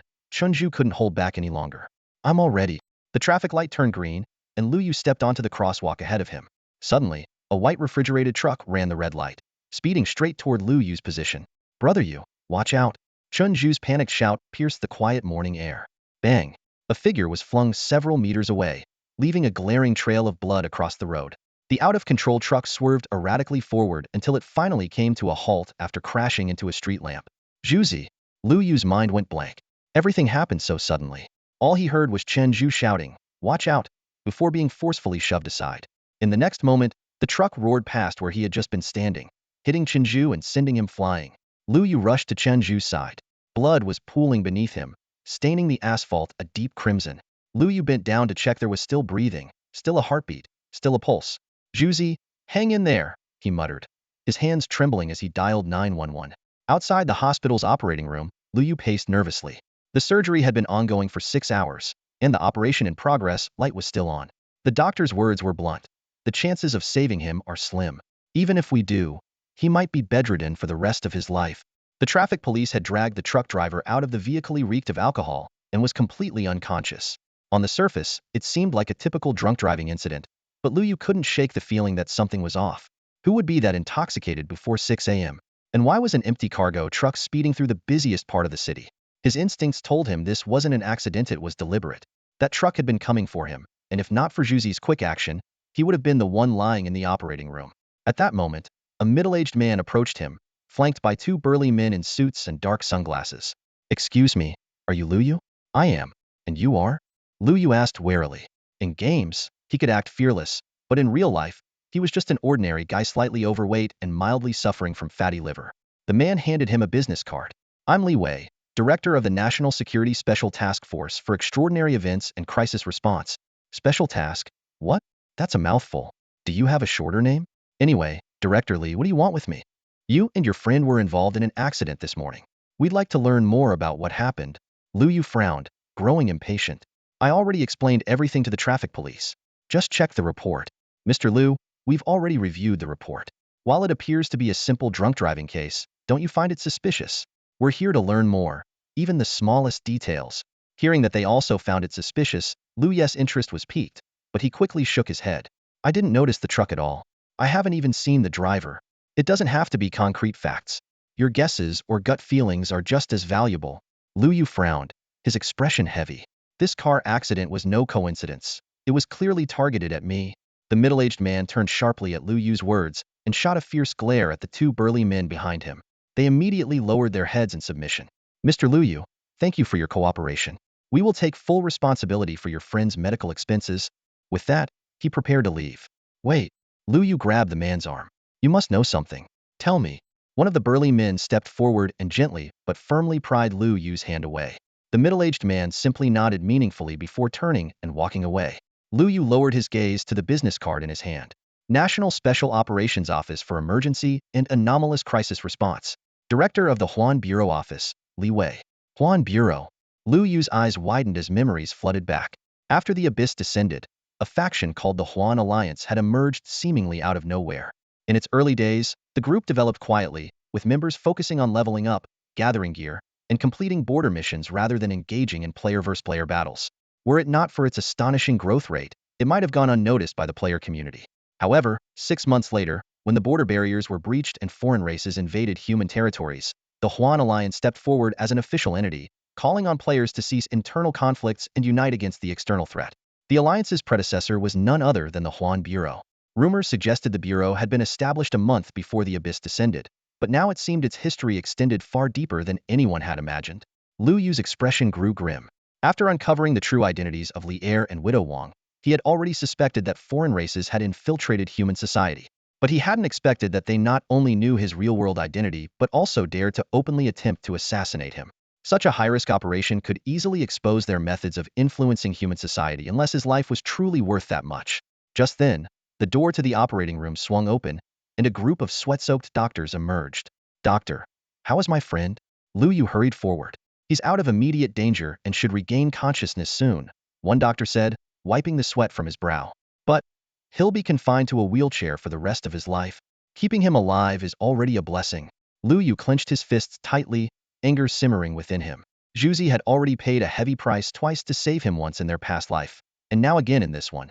Lu Yu had planned to fight through the abyss alongside Zhuzi, tearing through the foreign races. But before the abyss even arrived, Zhuzi had once again been gravely injured for his sake. This blood debt had to be repaid in kind by the foreign race's blood. Inside the hospital room, Lu Yu scoured forums but found no useful information on goblins. Very few people knew the truth about the abyss, let alone that foreign races had already infiltrated the real world. Meanwhile, Aotion Studios' Aotion and Xiao Chuan had gone viral for single-handedly defeating a level 10 Black Iron boss. Zhu Xiaochuan had even obtained the hidden class of Netherworld Envoy. These were developments that hadn't occurred in their previous life. Suddenly, Chen Zhu's eyelids fluttered. Lu Yu immediately set down his phone and moved to the bedside. Chen Zhu opened his eyes and smiled weakly upon seeing Lu Yu. Brother Yu. Zhuzi, I'm here. What do you want to say? I haven't told you yet. I made it to the level 2 main city. You're still stuck in the beginner's village, aren't you? You noob. Lu Yu directly paid to reserve a private hospital room and set up 2 advanced gaming pods inside. Although Chen Zhu's injuries were no longer life-threatening, he still required ongoing treatment and observation. The environment within the gaming pods was impeccable. Not only did it seamlessly integrate medication and nutrient fluids for superior healing compared to standard injections, but it also allowed the paralyzed Chen Zhu to move freely in the virtual world. Upon hearing about this arrangement, Chen Zhu eagerly agreed. For someone as active as him, being confined to a hospital bed was pure torture. Besides, they had just unlocked the gates to the second-tier main city, and he had no intention of falling behind other players. The doctors also supported this treatment method, with the only stipulation being daily checkups. Chen Zhu couldn't wait to get into the gaming pod. Watching his friend, who had just barely escaped death, now so full of energy, Lu Yu could only shake his head helplessly. After settling Chen Zhu in, night had already fallen. Lu Yu entered his own gaming pod, his mind focused on the hidden issues in Newbie Village 12315. He had a keen sense that the key lay between the village chief and the former village chief. Apart from Li Er and Widow Wang, there were likely other infiltrators from different races. A flash of light later, Lu Yu appeared deep in the sunset forest. The in-game time synchronized with reality, and the forest was already shrouded in darkness. The goblin general was loyally standing guard by his side, and the other summoned creatures were stationed at their respective positions. While he was offline, several players had attempted their luck, but none made it past the outermost layer guarded by the shallow water crocodiles. They were all sent back to the respawn point. Checking his summoning space, Lu Yu found that Li Er and Widow Wang were ready to be summoned again, their statuses fully restored. For now, he didn't dwell on the phenomenon of being able to summon them even after their deaths. With the newbie village hero badge nearing expiration, he had only a few hours left to eliminate the Millennium Tree Spirit. Whatever conspiracies were brewing in the village, acquiring the restoration spell was a top priority. Recalling his excess summoned creatures, Lu Yu set off straight for the Blackwater Swamp. The shallow water crocodile king could wait.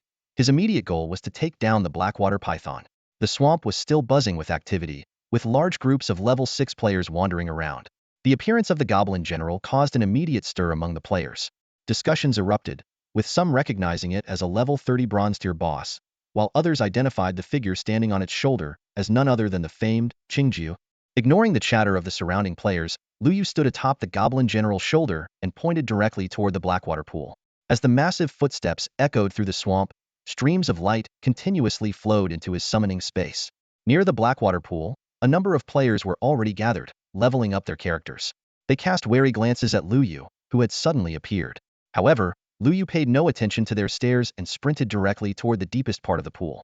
Standing at the edge of the pool, Lu Yu frowned as he studied the eerily still surface of the water. Not a single ripple disturbed it, as though the pool was completely empty. He checked the time again. This should have been the moment for the creature to respawn. Could it be that someone had beaten him to the Blackwater python? Without hesitation, Lu Yu summoned a few Blackwater snakes, sending them into the water to investigate. Soon, he released even more snakes, which began a thorough, grid-like search of the pool's depths. Finally, in the most concealed corner of the pool, one of the snakes located the tightly coiled figure of his target. "So, that's where you're hiding," Lu Yu murmured, a faint smile curling his lips. "You used to be untouchable underwater, but now?" The goblin general raised his left hand, forming a grasping motion. Instantly, a powerful suction force enveloped the entire pool. The water churned violently, quickly forming a massive water spout. As the vortex spiraled upward, a gigantic serpent's shadow thrashed and writhed within its grasp. With lightning speed, the goblin general swung his blade, cleaving the Blackwater python into two. Lu Yu summoned the subdued python, now under his control. The massive creature coiled obediently around him, flicking its forked tongue.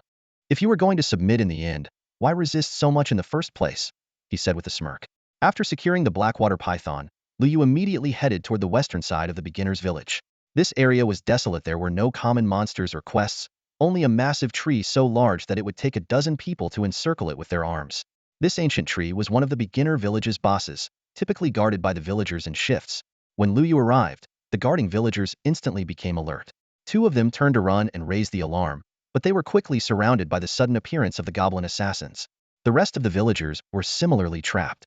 Although they fought back with all their might, their weapons were useless against Lu Yu due to the effects of the beginner village hero emblem. Lu Yu calmly approached the Millennial Tree Spirit. Sensing the threat, the ancient tree slowly opened its tightly shut eyes. Millennial Tree Spirit stats. Iron Tier Boss. HP, 5 million. Attack, 0. Defense, 0. Skills. Life Renewal Passive. Recovers 1 of maximum HP per second. Healing Spell active. Restores 50 of target's maximum HP cooldown. 5 minutes. The attributes of the Millennium Tree Spirit were fully displayed before Lu Yu. It had no attack value, no defense stats, and only 2 skills, without even possessing any common boss abilities. On the surface, it seemed weaker than an ordinary shallow water crocodile. However, the glaring 5 million HP, combined with the effects of its 2 skills, caused Lu Yu to frown deeply. After a quick calculation, defeating this boss would require dealing at least 50,000 damage per second, just to offset its base health. Adding in its ability to recover 50 of its maximum HP every 5 minutes, the effective damage needed would increase to 60,000 per second to barely suppress it. If the damage output was insufficient, this 5 million HP would turn the fight into a prolonged battle, taking hours to deplete. Time was running out. Although Lu Yu had managed to stop the messenger from returning to the village chief and the villagers would eventually notice something was amiss. What made matters worse was that the effect of his badge only had 2 hours remaining, making it imperative to conclude the fight within that time frame. The Blackwater python coiled around the massive tree trunk, with its thick body barely encircling it. It bared its venomous fangs and bit fiercely into the tree spirit's main trunk. The system promptly displayed a message. Blackwater Python dealt 1,201 damage, triggering poison effect. However, in the next moment, another system notification appeared, stating that the Millennium Tree Spirit was immune to poison, and its health instantly regenerated to full. The trapped villagers burst into laughter upon seeing this. Our sacred tree would never fear mere poison. You cursed adventurer. You'll never harm the sacred tree. Those who attack the sacred tree will face retribution. The village chief will soon arrive with reinforcements, and when he does, you'll be torn to pieces. Lu Yu frowned as he scanned the villagers and pulled up their attribute panels. Although they were listed as humans, he suspected they might be concealing their true identities, just like Li Er and Widow Wang. Ever since discovering the real nature of those two, Lu Yu had grown increasingly wary of the villagers in the beginner's village. He was convinced that more goblins, as well as other non-human beings, were lurking in the village. These infiltrators had silently blended into the community, subtly disrupting humanity's progress. It was the revelation of Widow Wang's true identity that had altered Lu Yu's perspective on the old village chief. The seemingly unreliable old man had been sealed by the Goblin clan, clearly because he had uncovered something threatening to them. Lu Yu's mission to eliminate the thousand-year-old tree spirit was not only to acquire the restoration spell, but also to help the village elder out of goodwill. His gaze returned to the massive tree spirit, which, despite its towering and intimidating presence, could only glare at him in fury, unable to retaliate due to its limited means of attack. With a single command, the creatures from his summoning space surged forth like a tidal wave. Led by the Goblin General, an army of over 1,000 entities, including archers and assassins, swiftly surrounded the tree spirit. In an instant, a flurry of damage numbers erupted across the creature's body. While the hidden bonuses of the level 20 Black Iron Tier boss mitigated some of the attacks, the staggering rate of nearly 70,000 health points lost per second was alarming. Yet, Lu Yu's brows furrowed in concern recalled the villagers' earlier warnings. The village elder could sense the tree spirit under attack and would undoubtedly rally the villagers to intervene. Given the short distance between this location and the beginner's village, they could arrive in as little as 2 minutes. Although the emblem's effects would prevent the villagers from directly attacking them, they would certainly disrupt the summoned creature's assault. After weighing his options, Lu Yu made a decisive call for an all-out attack. The archers unleashed a relentless barrage of armor-piercing arrows, while the assassins took turns executing their backstab skills. Lu Yu and the Goblin General simultaneously activated the Warhorn buff. With the double tactical boost, the summoned creature's damage output nearly doubled, skyrocketing to 100,000 damage per second. At this rate, the battle could conclude in just over 10 minutes. As Lu Yu watched the tree spirit's health plummet, he finally felt a glimmer of relief only for it to be shattered moments later. A figure was speeding toward them from the direction of the beginner's village. It was an elderly man with white hair and beard, yet his movements were agile and vigorous, none other than the current village elder of beginner's village 12315. Behind him trailed a dozen armed, enraged combat class villagers, with even more villagers hurrying to join them. At that very moment, a system announcement echoed across the skies above the beginner's village. The village elder's voice was solemn and authoritative. We are grateful to the adventurers for their continued contributions and protection of our village. However, at this moment, an adventurer by the name of Qingjiu is attacking the sacred tree that protects our village, threatening its very existence. The village hereby offers a reward of 10 bronze artifacts for his elimination. Defeating his summoned creatures will also earn equipment rewards. I sincerely call upon all adventurers to assist in eradicating this demon. Hearing this, Lu Yu couldn't help but let out a bitter smile. So, it seems that the demon is me. Lu Yu silently cursed the village chief's ruthless tactics. To eliminate him, the chief had actually put up the village's treasure 10 bronze artifacts as a bounty. Such an irresistible reward for novice players was almost impossible to ignore. Losing a life would only cost a level's worth of experience at most, but the reward for successfully killing him was too enticing. Even if they failed to kill him, taking out a few of his summoned beasts was still a profitable endeavor. At this moment, countless players from the 12315 guild were undoubtedly swarming toward him. Their numbers were likely greater than those of his summoned creatures. But Lu Yu had no time to worry about them now, because the village chief, leading a group of battle-class villagers, was already upon him. Adventurer, the village chief said coldly, you conspired with that old man to sabotage our village before, and out of consideration for your past contributions, I let it slide. But now, you've been swayed by that old fool again, coming here to destroy our sacred tree. This time, I will not spare you. Yes, tear him to pieces. Use his flesh and blood to nourish the sacred tree. The villagers behind him shouted fervently. Lu Yu glanced at the ancient tree spirit in the distance. Under the relentless assault of his summoned creatures, the tree spirit's health had already dropped below half. and its once vibrant green leaves had turned withered and yellow. Just a few more minutes, and he could eliminate it completely. He stepped forward, facing the village chief and his group alone. Village chief, I think there might be some misunderstanding between us. Let me explain. Don't even think about stalling for time. A villager suddenly fired an arrow at Lu Yu. However, when the arrow struck him, the word miss appeared above him. The village chief narrowed his eyes. It seems that old man restored your badge's effect. He did say he used to be a village chief, after all. Lu Yu replied with a shrug. Don't be so smug. That old fool can't even protect himself. The badge's effects won't last long, the chief retorted before turning to the villagers. Remember, once he attacks, the badge's effects will be nullified. The villagers immediately understood and charged toward the areas where the arrow volleys were thickest. Lu Yu was prepared. Hundreds of goblins swarmed in, surrounding the villagers. These battle-class villagers were extremely powerful, and even with such numbers, the goblins could barely hold them back. To avoid accidental attacks that could nullify the badge's effect, the goblins had to restrain their strength, which drastically reduced their offensive power against the tree spirit. Seeing the tree spirit's health no longer dropping, the village chief visibly relaxed. Now, all he needed to do was wait for the badge's effect to wear off, and Lu Yu would be as good as dead. But Lu Yu's real concern lay elsewhere. The imminent arrival of players posed the greatest threat. Once they joined the fight, the situation would spiral out of control. At that point, he wouldn't even need to wait for the badge's effect to expire. He'd have to prepare for a desperate escape. Lu Yu stood still, a deep frown etched on his face. Ever since he was abandoned in the Sunset Forest by the old village chief, that cunning old man had completely vanished without a trace. Thinking back to how he was tasked with eliminating the tree spirit, only to become a pawn in the old man's scheme, Lu Yu clenched his fists in frustration, wishing he could grab that old schemer and give him a good lesson. At this moment, the current village chief stood directly opposite Lu Yu, just 10 steps away, wearing an enigmatic smile. He neither made a move nor took a single step back.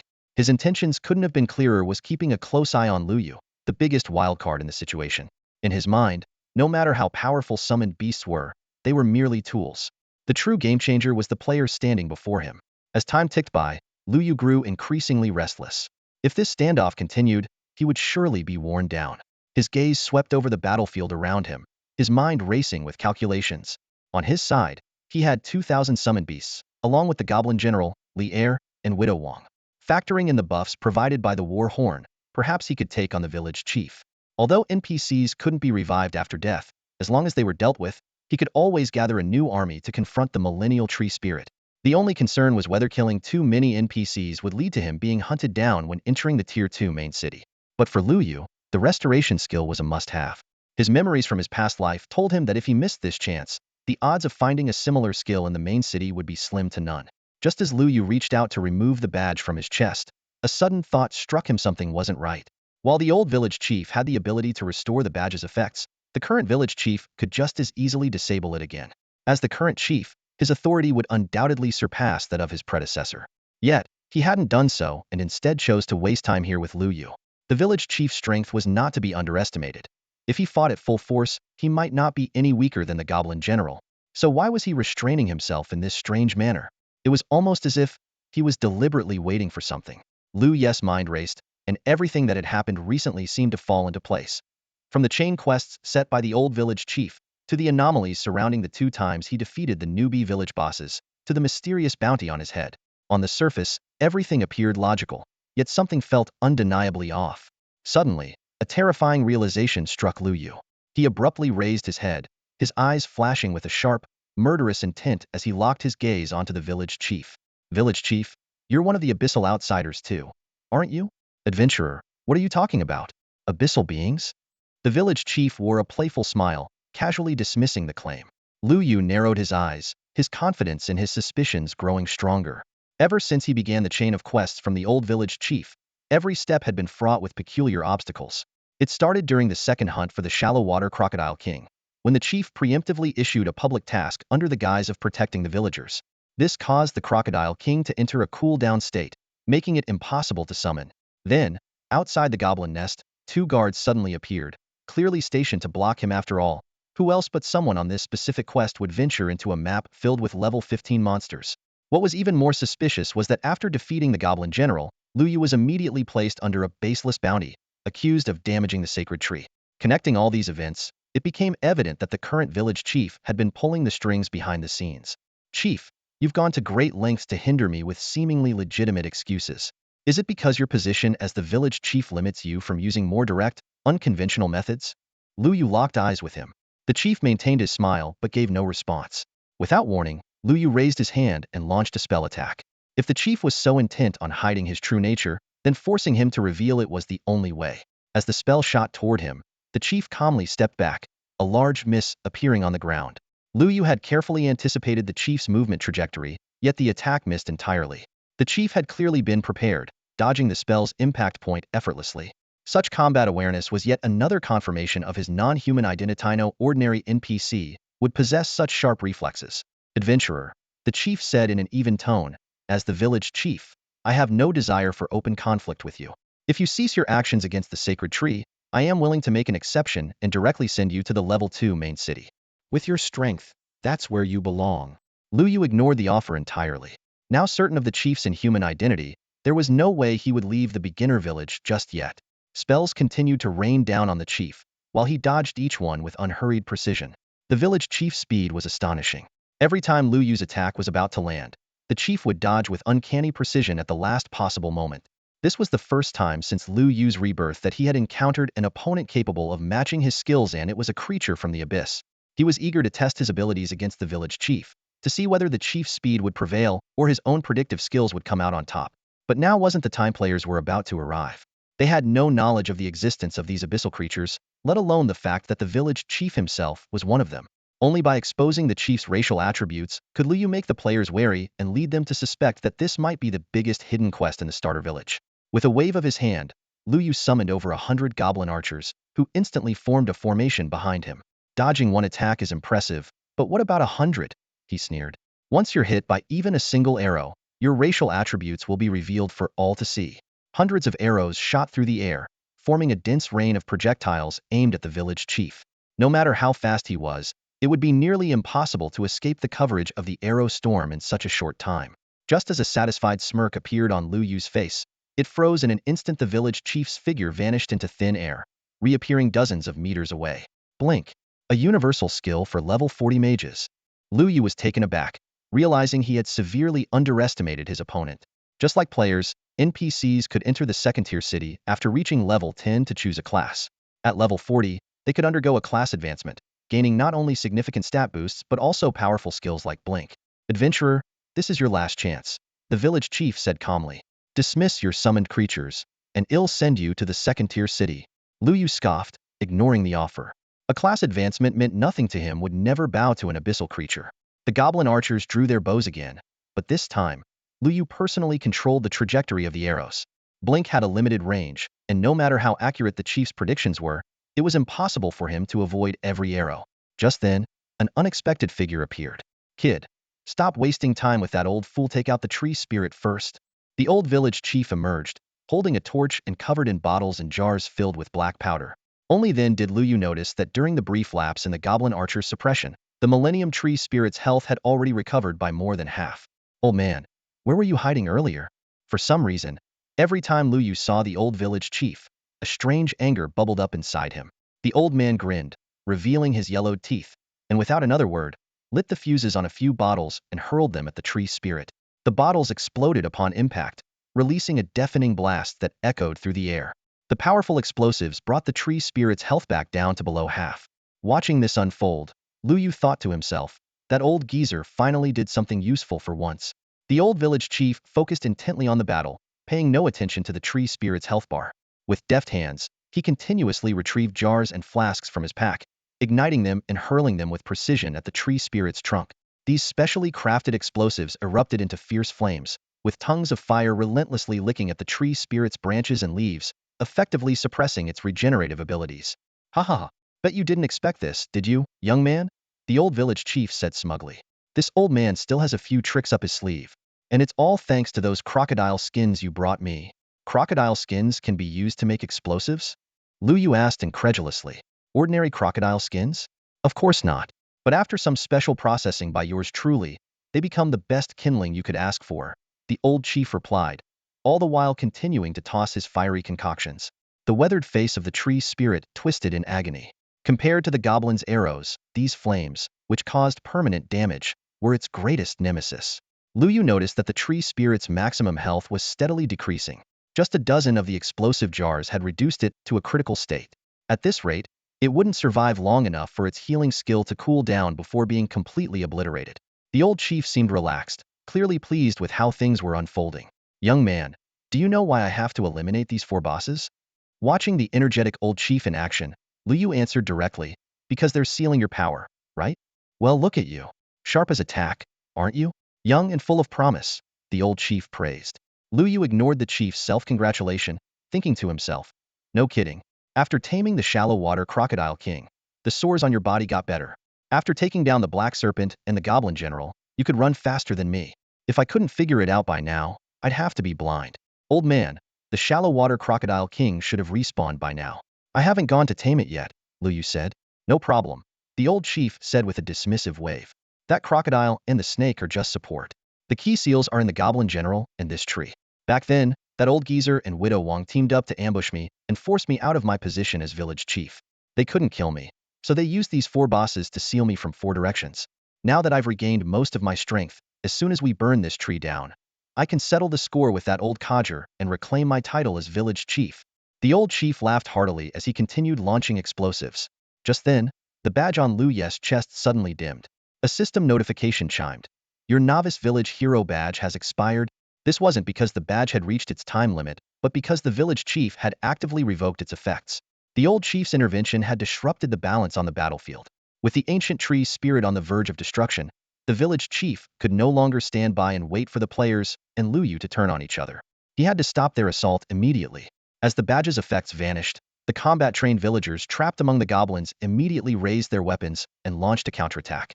Against the level 20 black iron bosses, the level 15 elite goblins fell after just 2 hits. The sudden offensive caught Lu Yu off guard, and in the blink of an eye, he had lost over 100 goblin assassins. The moment the villagers broke through the encirclement, the tide of the battle shifted drastically. Like frenzied beasts, they charged into the ranks of the goblin archers, wielding their farming tools as deadly weapons, mercilessly cutting down any enemy daring to harm the sacred tree. Their eyes blazed with fiery rage-pent-up fury from watching the tree's torment now unleashed in full force. The tightly packed formation of the goblin archers, originally designed to ensure every arrow hit the tree guardian, turned into their fatal weakness. Their close positioning made it nearly impossible to maneuver or launch an effective counterattack. Their rhythm faltered, and the number of arrows targeting the tree guardian sharply decreased. As a result, the guardian's health bar started to deplete at a slower pace. On the battlefield, only the elder village chief's explosives and flames continued to damage the tree guardian. However, Lu Yu noticed that the elder chief's supply of explosives was nearly exhausted. Meanwhile, the suspicious current village chief remained at a distance, never stepping forward to join the fight. The situation was dire, and Lu Yu made a swift decision.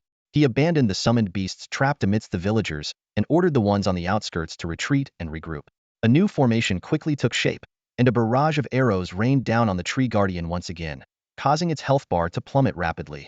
This was the only chance defeating the tree guardian before the elder chief's seal was lifted was critical.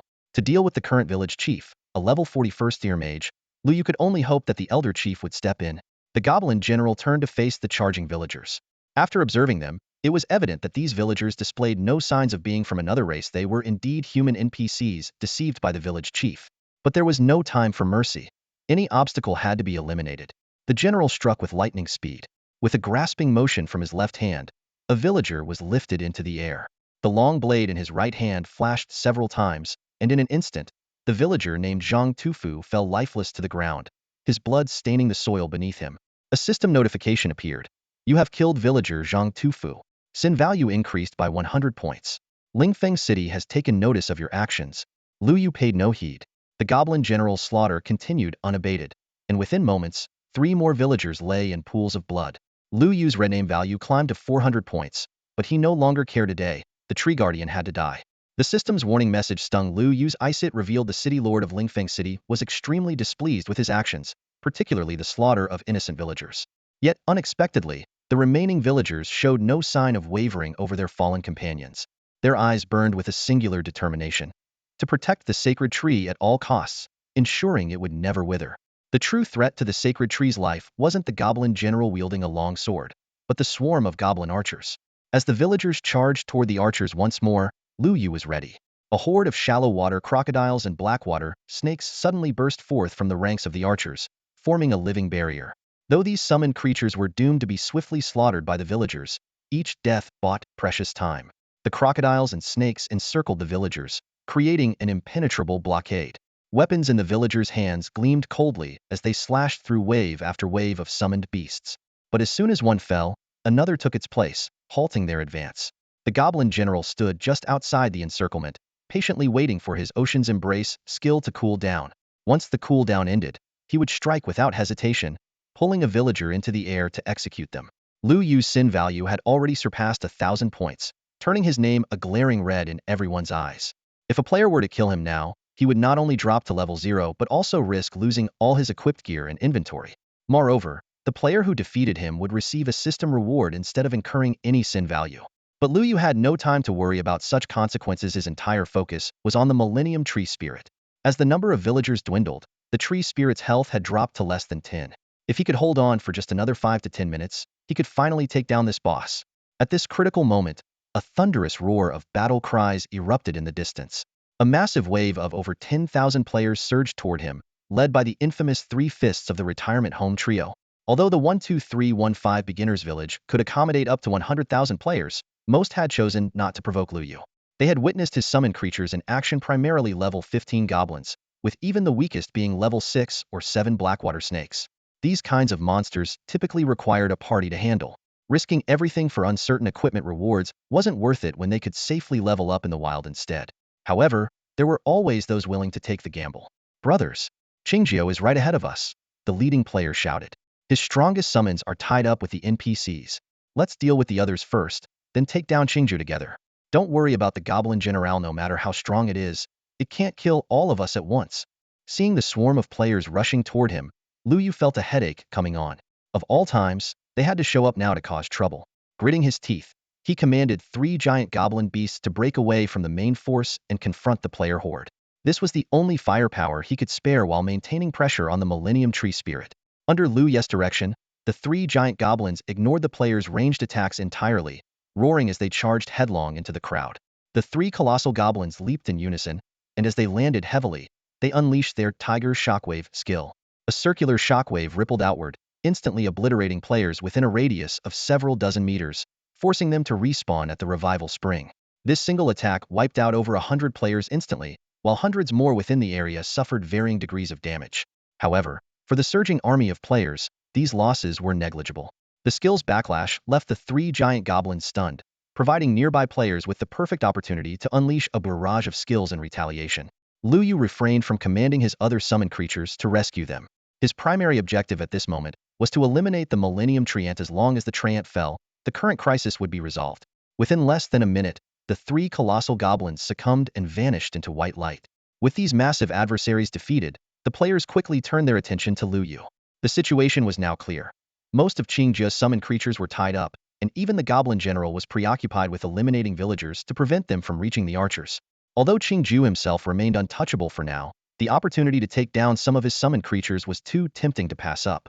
Take down the archers, roared Quan to Jing Lao Yuan, rallying the crowd. Once we're in close range, they'll be sitting ducks. The command spurred tens of thousands of players into action, surging like a tidal wave toward the goblin archers. By this time, only a handful of villagers remained, but the numbers of shallow water crocodiles and black water snakes had also dwindled significantly. The Goblin General was the only thing holding the line, preventing the villagers from breaking through. However, with the impending flood of players, this fragile defense was unlikely to hold, and the hard-earned advantage was on the verge of collapsing. Lu Yu clenched his teeth as his gaze flicked to Wang Guofu and Li Er in the summoning space. These 2 aces had been kept in reserve, as the village chief had remained hidden in the shadows. Lu Yu needed to keep a contingency plan in case of unforeseen developments. Moreover, neither of them had area effect abilities, making them ineffective against the onslaught of tens of thousands of players. Even if the archers turned to counterattack, a few hundred archers at such close range would stand no chance against the sheer force of the charging army. As Lu Yu struggled to devise a solution, a system announcement suddenly echoed. The old village chief of New B Village 12315 declares, any adventurers who leave the area within 500 meters of the Millennium Treant within 1 minute can immediately depart the New B Village and enter Lingfeng City. The announcement repeated 3 times, causing the players poised to attack the archers to hesitate. Could it really be that simple? Just leave the area and immediately gain access to the second-tier main city?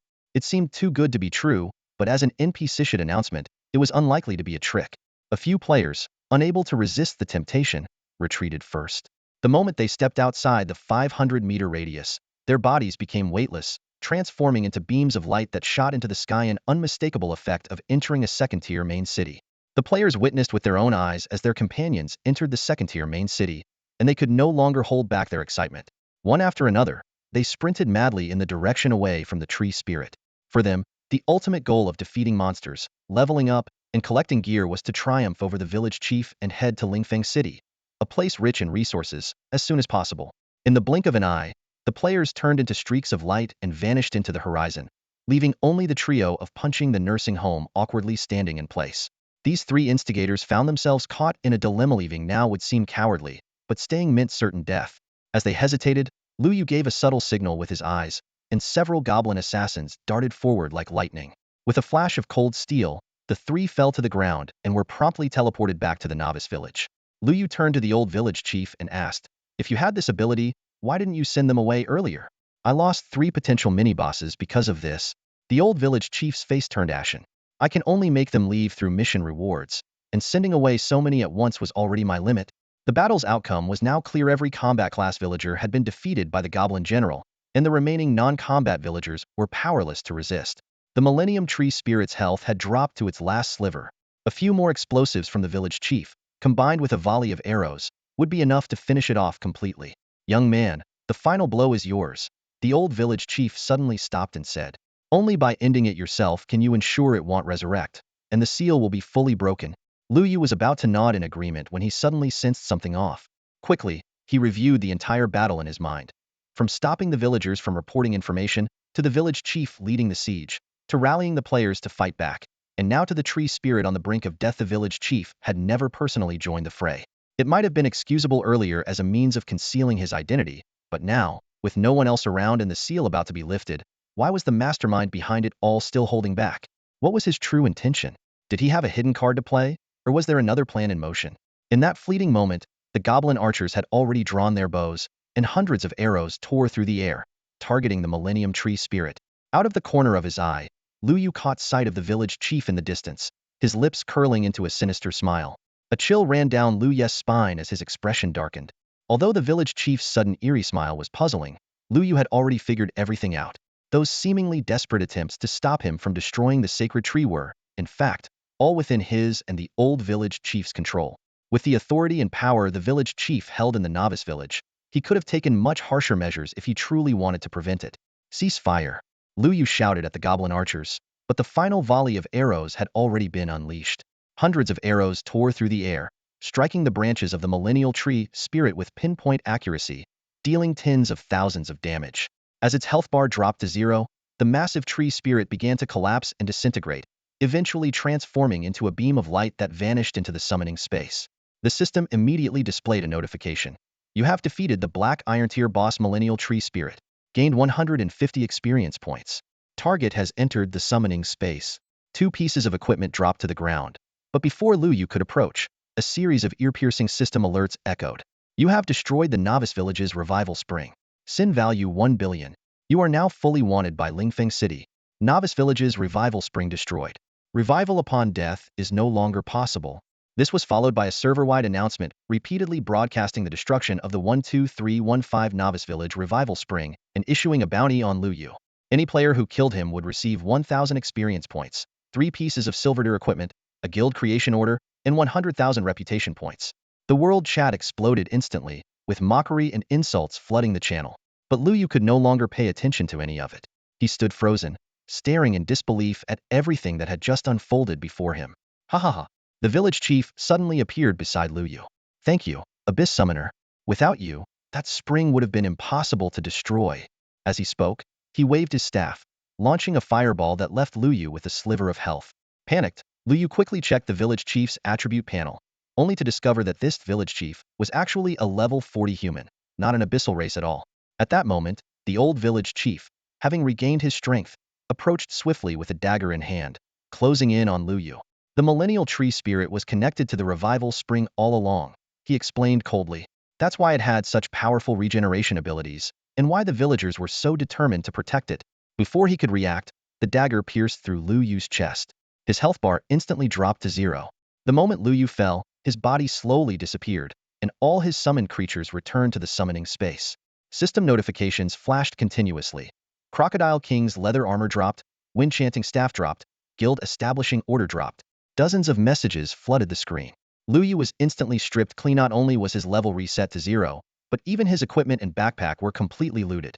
An invisible force pulled his consciousness upward, and everything around him plunged into darkness. When he regained control of his body, a strong, putrid stench hit him, reminiscent of the smell of an old rural dry toilet. Oddly enough, the nauseating odor felt somewhat familiar.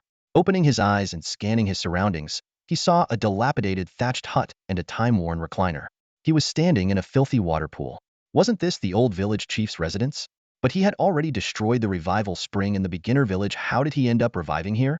Looking down at the pool, he saw rotting branches, decayed leaves, and clumps of sticky, unidentified substances floating in the water. What the hell? Lu Yu leapt out of the pool in disgust, cursing silently. That old man wouldn't have seriously used this place as a toilet, would he? Without delay, he summoned a few goblins to clean the pool. Soon, a layer of faintly glowing, clear spring water emerged, exuding a subtle, refreshing scent. It turned out to be a small revival spring after all. Stop staring and help me already. I can't hold on much longer. The old village chief's voice suddenly rang out. Without hesitation, Lu Yu swung his staff and summoned all his forces. The goblin general, Widow Wong, Li Er, the Blackwater Python, and a horde of goblins. What are you doing? Hold on. That's just my clone. Don't act recklessly, the old village chief hurriedly explained. Give me a good reason why you'd want to kill me. If I don't kill you, should I let that old guy kill you instead? This revival spring has too many restrictions. If he kills you, you're done for, the old village chief retorted while pulling out a pile of equipment. Here, your stuff. TSK. Even the guild establishing order is here. It's such a shame to give it back. Lu Yu snorted coldly, taking the equipment and putting it back on. Where's the village chief? Still fighting me. That old guy's fireballs are no joke. Fighting you? You're the only one who can use clones. The old village chief chuckled smugly. What are you standing around for? Hurry up and help me. Seeing Lu Yu hesitate, the old village chief grew anxious. What? Humans can't have traitors?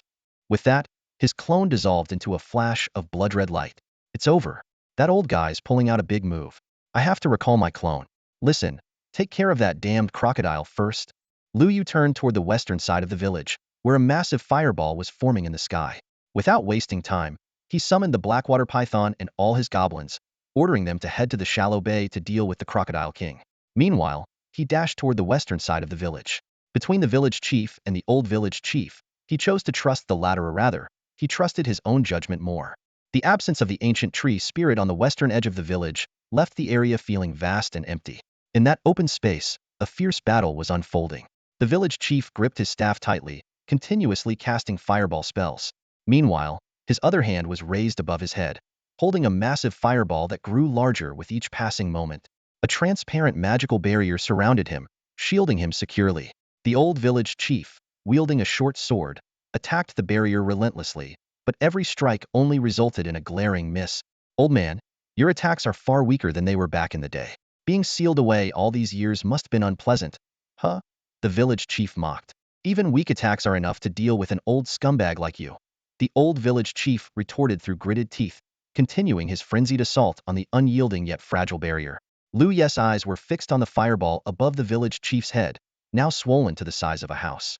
He knew this had to be a devastatingly powerful move. With the barrier in place, the old village chief had no way to interrupt the spell. Kid, think of something quick, or this old man's going to meet his end here today, the old village chief shouted urgently when he spotted Lu Yu. Though Lu Yu cursed inwardly, thinking, if you can't handle this, what do you expect a level 0 player like me to do? He still summoned a goblin general without hesitation and ordered it to assist the old village chief in attacking the barrier. The village chief's expression darkened with surprise and fury when he saw Lu Yu. His face twisted with murderous intent. Old man, so you really did keep a stash of resurrection spring water hidden somewhere. And you've been hiding it from me all these years. Amid the heated exchange, the fireball atop the village chief's hand finally stopped growing. Even from 100 meters away, Lu Yu could feel the suffocating heat radiating from it.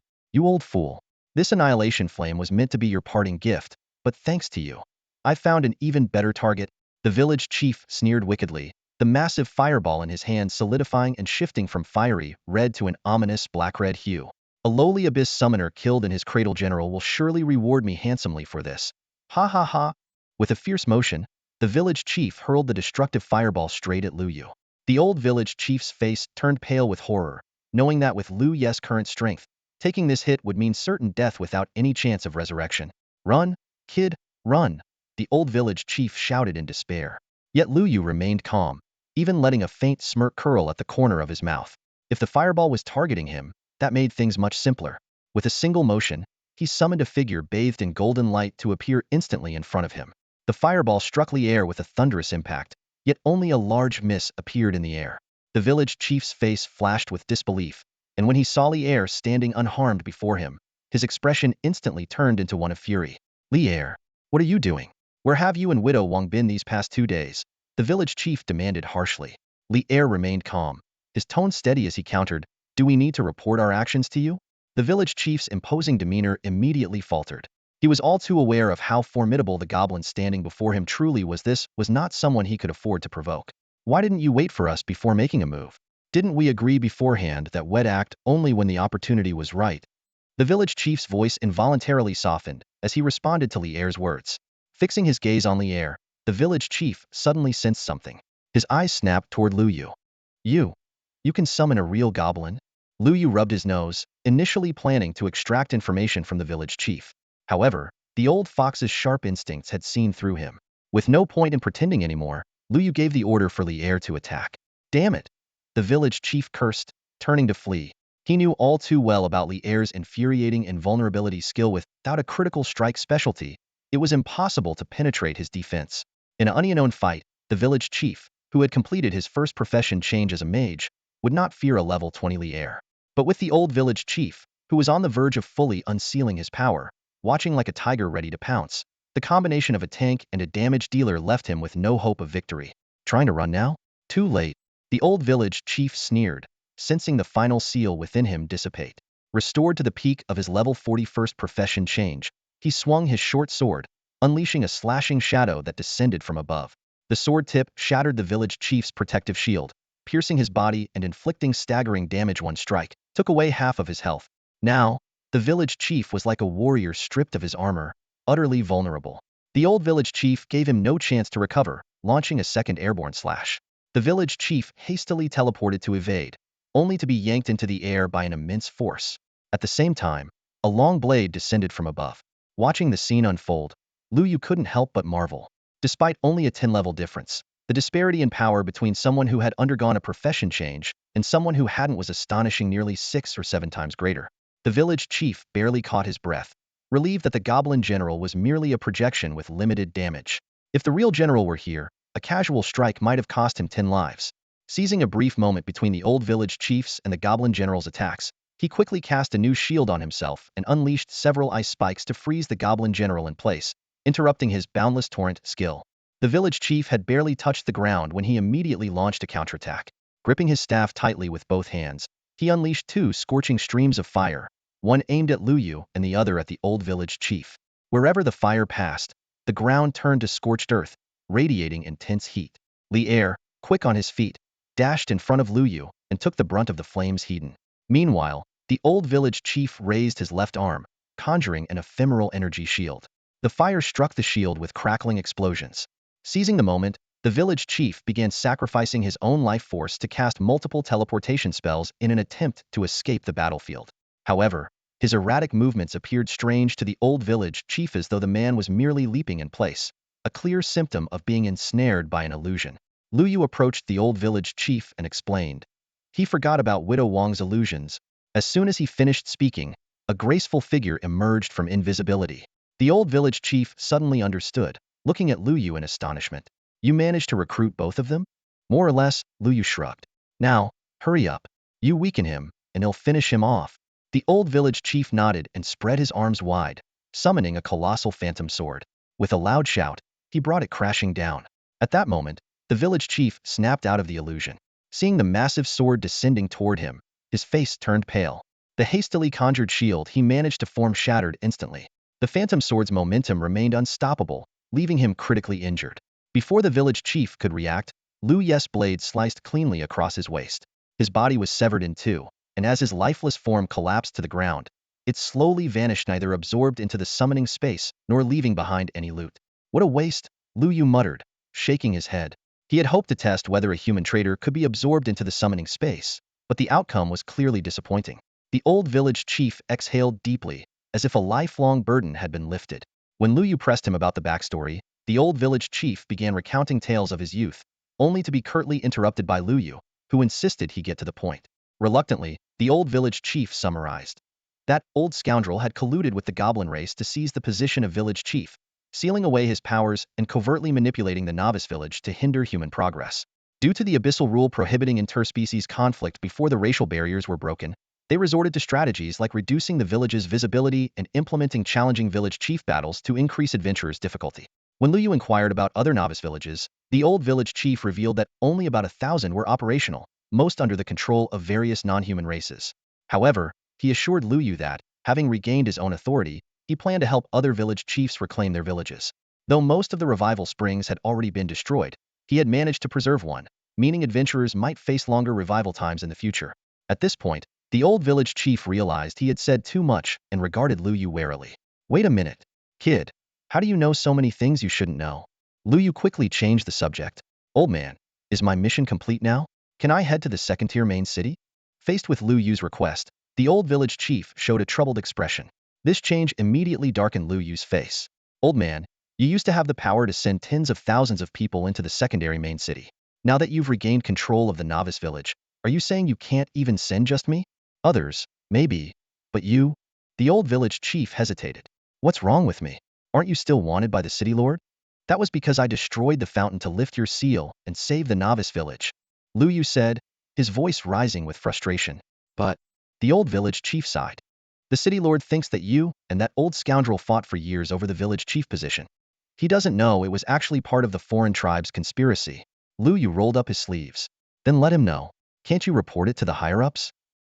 The old village chief looked helpless. There's no direct evidence.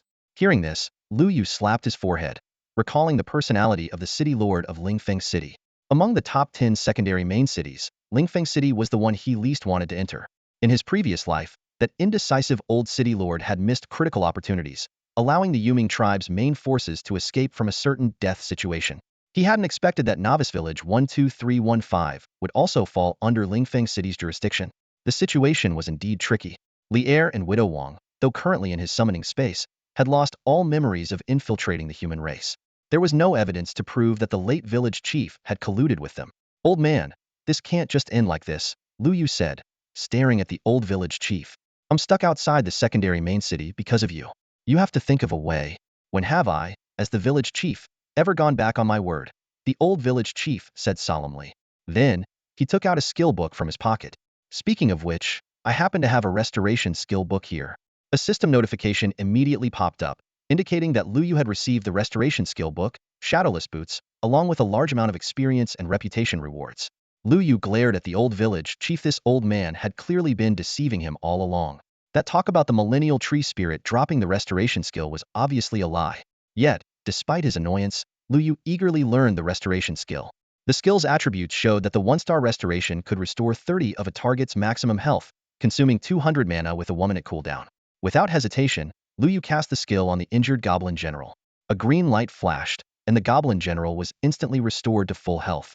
Lu Yu eagerly examined the newly acquired skill, casually checking the attributes of the equipment gifted by the old village chief. Invisible boots, silver grade gear. His eyes quickly scanned the stats: 20 speed, 35 attack speed, 15 defense, and 500 effect. The special effect was Invisible, grants an untargetable stealth state, with a 100 speed boost for 2 seconds, cooldown of 2 minutes. Its trait, Proficient, lowers the level requirement of the gear by 10. Seeing the words silver grade, Lu Yes's eyes lit up instantly. He looked at the old village chief in disbelief. Old man, did you hit the jackpot after taking over the novice village? Bah, what jackpot? That old geezer ran things for so long, and I've only just killed you once, the old village chief replied with a sly grin. Wait, what? Lu Yu suddenly realized something. So anyone, not just players, can get a bounty for killing me? You've also got 2 more pieces of silver grade gear and a guild creation token. Hand them over. Don't rush, don't rush. The old village chief waved his hands frantically. I've still got to help other novice villages. How could I do that without some decent gear? You don't need the guild creation token for that, do you? Well, I didn't take the guild creation token. Instead, I opted for an extra piece of gear. You sneaky old man. Lu Yu was furious, raising his staff as if ready to strike. The old village chief immediately backed down. Wait, wait, wait. I can send you to the second-tier main city and even introduce you to a summoner mentor. Lu Yu hesitated. Summoner was a hidden class, and finding a mentor for it was no small feat. He had planned to train under a mage mentor if necessary, but that would mean giving up the exclusive skills of a summoner. Seeing Lu Yu waver, the old village chief quickly pulled a letter from his pocket. This is a recommendation letter addressed to Sun Hanyu. He'll draw a teleportation circle and send you there right away. Hold on. Lu Yu stopped the old village chief just as he was about to cast the spell. There's one more thing. What is it? Madame Wang's handkerchief. That old rag? I threw it away ages ago. Don't lie. I saw it in your pocket during the fight earlier. The old village chief's face turned awkward, speechless for a moment. The old village chief reluctantly pulled a handkerchief from his pocket. Once a delicate pink fabric, it was now smeared with grease and grime, making it hard to imagine its original appearance. Without hesitation, Lu Yu tossed the handkerchief to Widow Wang, who, despite her look of disgust, eventually took it. At last, Widow Wang's sealing skill could finally come into play. As the old village chief prepared to activate the teleportation array, Lu Yu wanted to confirm a few more things. But the chief, eager to avoid further delay, hastily activated the magic circle. He was determined not to give Lu Yu another chance, fearing the young man might strip him of even more. A blinding light flashed, and Lu Yu felt an invisible force push against his body. When he opened his eyes again, his surroundings had completely changed. The system notification promptly rang out. You have entered the territory of a Tier 2 main city. This is a neutral map. Killing here will not increase your crime value. Congratulations on becoming the 71,563rd player to enter a Tier 2 main city. Reward. Experience points 1. That small amount of experience was just enough to push Lu Yu past the level 10 threshold. He looked around and found himself in a dense forest, not far from a small fortress. Above its gate were the bold characters, Zhuyi Zhai, gathering a lion stronghold. Feels like a scene straight out of Water Margin, Lu Yu muttered to himself. He knew, however, that places like this were typically established by people unwilling to fully submit to the authority of the main cities. Though nominally under main city jurisdiction, such settlements maintained relative independence as long as they paid their taxes on time. Unfortunately, lacking resurrection springs, these camps were often the first to fall during invasions by otherworldly races. For now, though, this stronghold seemed like a decent place for Lu Yu to stay, especially since he couldn't yet enter the Tier 2 main city. At the very least, he could complete his job advancement here. As for his crime value, he'd figure out a solution later. If the old village chief had sent him here, the summoner mentor he was looking for was likely inside this camp. As he approached the gate, 2 guards fixed their eyes on the glaring red name hovering above Lu Yu. While half the people here were likely wanted criminals themselves, it was rare to see someone with a name as blood-red as his. Still, after some hesitation, they allowed him to enter. The scale of Zhuyi Zhai was comparable to that of a beginner's village, though even more rudimentary. The area was filled with tents and thatched huts, their entrances adorned with greasy signs bearing crooked words like potion shop, weapon store, come play, big guy, general goods, and tavern. Only a few buildings in the center were constructed from brick and stone. Despite its shabby appearance, Lu Yu remained cautious. Anyone who made it here was at least level 10, and there might even be seasoned players who had completed their first job advancement at level 40. As soon as he entered, he felt the piercing gazes of a dozen or so individuals, predators eyeing their prey. To them, a red-named level 10 adventurer like Lu Yu was nothing more than an easy target. Hey there, kid. You're new around here, aren't you? First time in a place like this? A wiry, sharp-faced man approached Lu Yu. His right hand was hidden behind his back while his left hand gestured in an oddly gentlemanly manner. In an instant, a chilling glint flashed, and 3 daggers simultaneously plunged toward the man from behind. The goblin assassin's ambush caught him completely off guard. Letting out a muffled groan, he was gravely wounded, and the dagger in his hand slipped to the ground. Before he could react, another dagger sliced across his throat. Blood sprayed out as he collapsed to the ground, his warm blood quickly soaking the earth beneath him. Lu Yu walked past the corpse with an air of indifference, his tone cold. When I was building my own camp, you were still struggling with low-level mobs. The restless crowd around him instantly fell silent. Killing a level 15 individual in a single moment wasn't unheard of in Zhuyi Stronghold, but it wasn't enough to intimidate the seasoned veterans who were over level 30. What truly made them wary was the method Lu Yu had displayed. His attack hadn't come from an ordinary adventurer, but from a summoned creature. While being a summoner might not mean much elsewhere, in Zhuyi Stronghold, it carried significant weight. The onlookers couldn't help but wonder. Could this young man have some connection to the stronghold leader? Lu Yu casually grabbed a passerby and asked directly, "Do you know where Sun Hanyu is?" The man, initially brimming with anger, froze the moment he heard the name. Calling the stronghold leader by her full name, was this kid tired of living? "I'm talking to you." Lu Ye's tone sharpened as he grabbed the man's collar. In a place like this, mercy was synonymous with weakness. The man trembled and pointed toward the stronghold's only brick building. "The leader is over there." Lu Yu paused in surprise. The person recommended by the old village chief was actually the stronghold leader? To survive in a place like this, one had to be ruthless. Though he was only level 10, he realized that having a mentor with both power and influence could be a rare opportunity. He strode toward the brick building. After the guards at the entrance inspected his letter of introduction, they escorted him directly into the main hall. There, his eyes fell on a sultry woman lounging lazily on a long chair.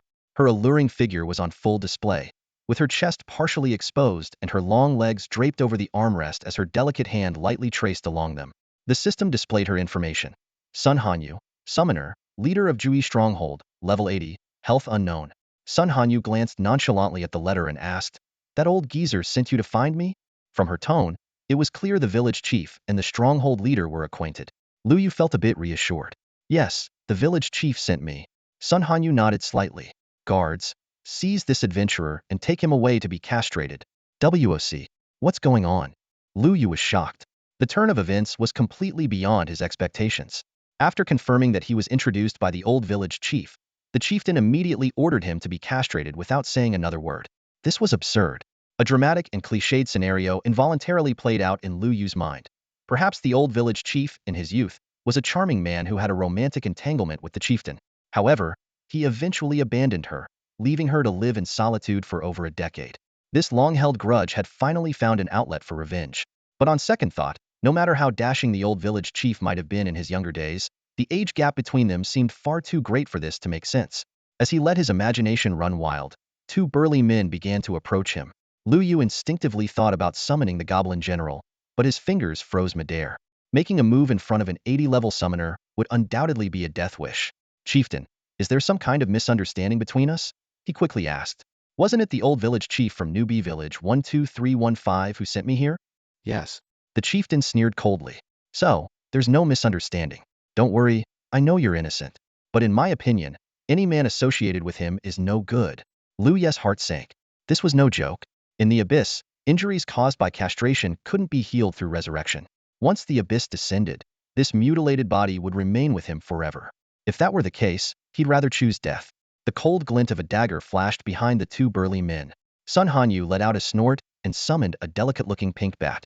The sharp screech of the bat instantly left Lu Yu dizzy, his health plummeting by half.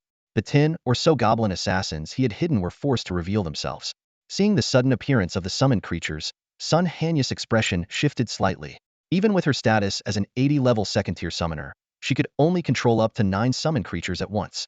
Yet, this young man before her had effortlessly summoned over a dozen, seemingly unbothered by the strain. The two 40-level guards, enraged by the ambush of the goblin assassins, turned and delivered heavy punches. The severely injured goblin assassins shattered and disappeared on the spot.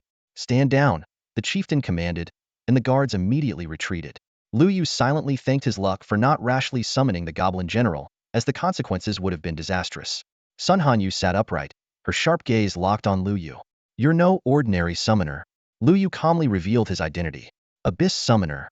Sun Hanyu's eyes narrowed slightly, and a sly smile played on her lips. "No wonder that old fool dared to send you to meet me, saying we should interact and get to know each other.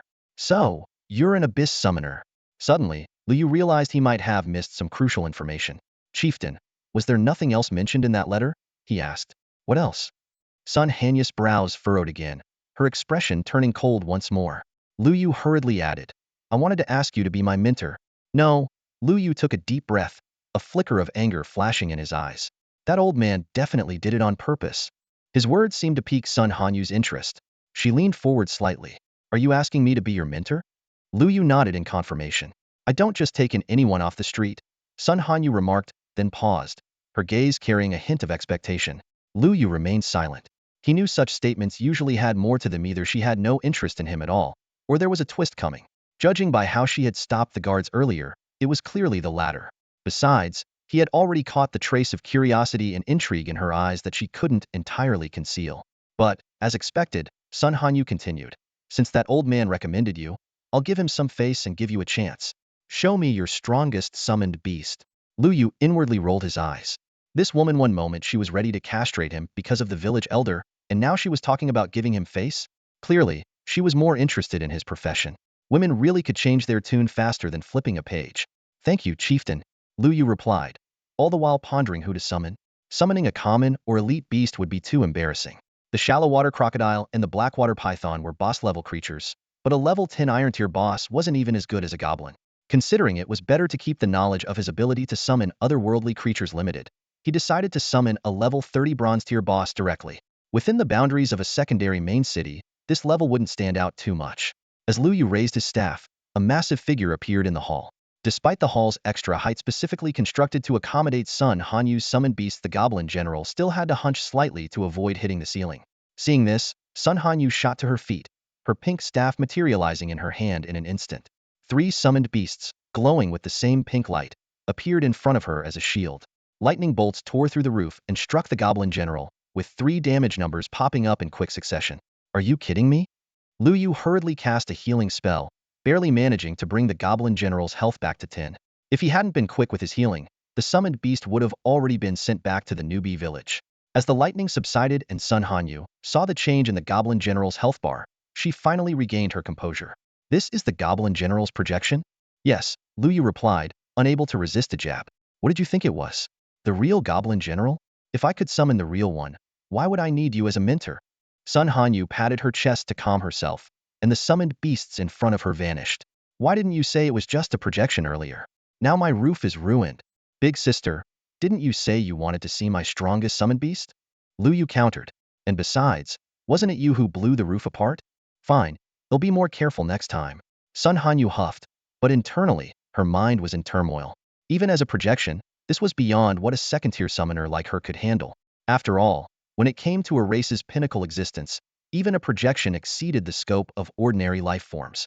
She might be able to defeat it instantly, but taming it would be out of the question. She gave Lu Yu a long, hard look, finally admitting to herself that the Abyss starter class was indeed extraordinary. Adventurer, your summoned beast is passable, just barely meeting the standard. They'll give you a chance to take the job, but you'll have to do something for me in return. The leader of Jui Stronghold, Sun Hanyu, assigned a job appointment task to Lu Yu. The reward for completing the task was an official summoner position, with no penalties involved. As with other job appointment tasks, the specific details would be explained by the mentor in person. The moment Lu Yu clicked accept, Sun Hanyu's lips curled into a meaningful smile. Adventurer, I admire your courage. That smile made Lu Yu uneasy. Considering Sun Hanyu's close relationship with the old village chief, could she also be the type to get something for nothing?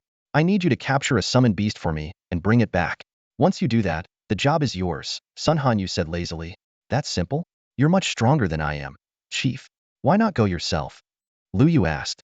And how am I supposed to hand over the summoned beast to you after capturing it? Sun Hanyu's expression froze for a moment before quickly returning to normal. I have more important matters to attend to. Besides, this is a test of your abilities. As for the handover, you don't need to worry about that. I have my own methods. She marked a location on Lu Yu's map. There's only one wild creature there. Head there now, but it might take some time for it to reveal itself. Looking at the glowing red mark on the map, Lu Yu noticed the destination wasn't far from the stronghold. He could reach it with a 10-minute sprint. Without hesitation, he set off. After Lu Yu left, Sun Hanyu leaned back into her chair, stroking a soft pink bat she had summoned as she muttered to herself. I wonder if that adventurer can capture the uncatchable wild beast. Along the way, Lu Yu summoned a goblin general to sit on his shoulder, easily fending off level 20 jungle foxes that tried to ambush him. While these creatures could be added to his summoned beast collection, completing the current job task was his top priority. 10 minutes later, Lu Yu arrived at a serene lake. The water's surface was calm, but there was no sign of any wild creatures. Since Sun Hanyu had mentioned it might be challenging to force the target to appear, it was likely hiding underwater.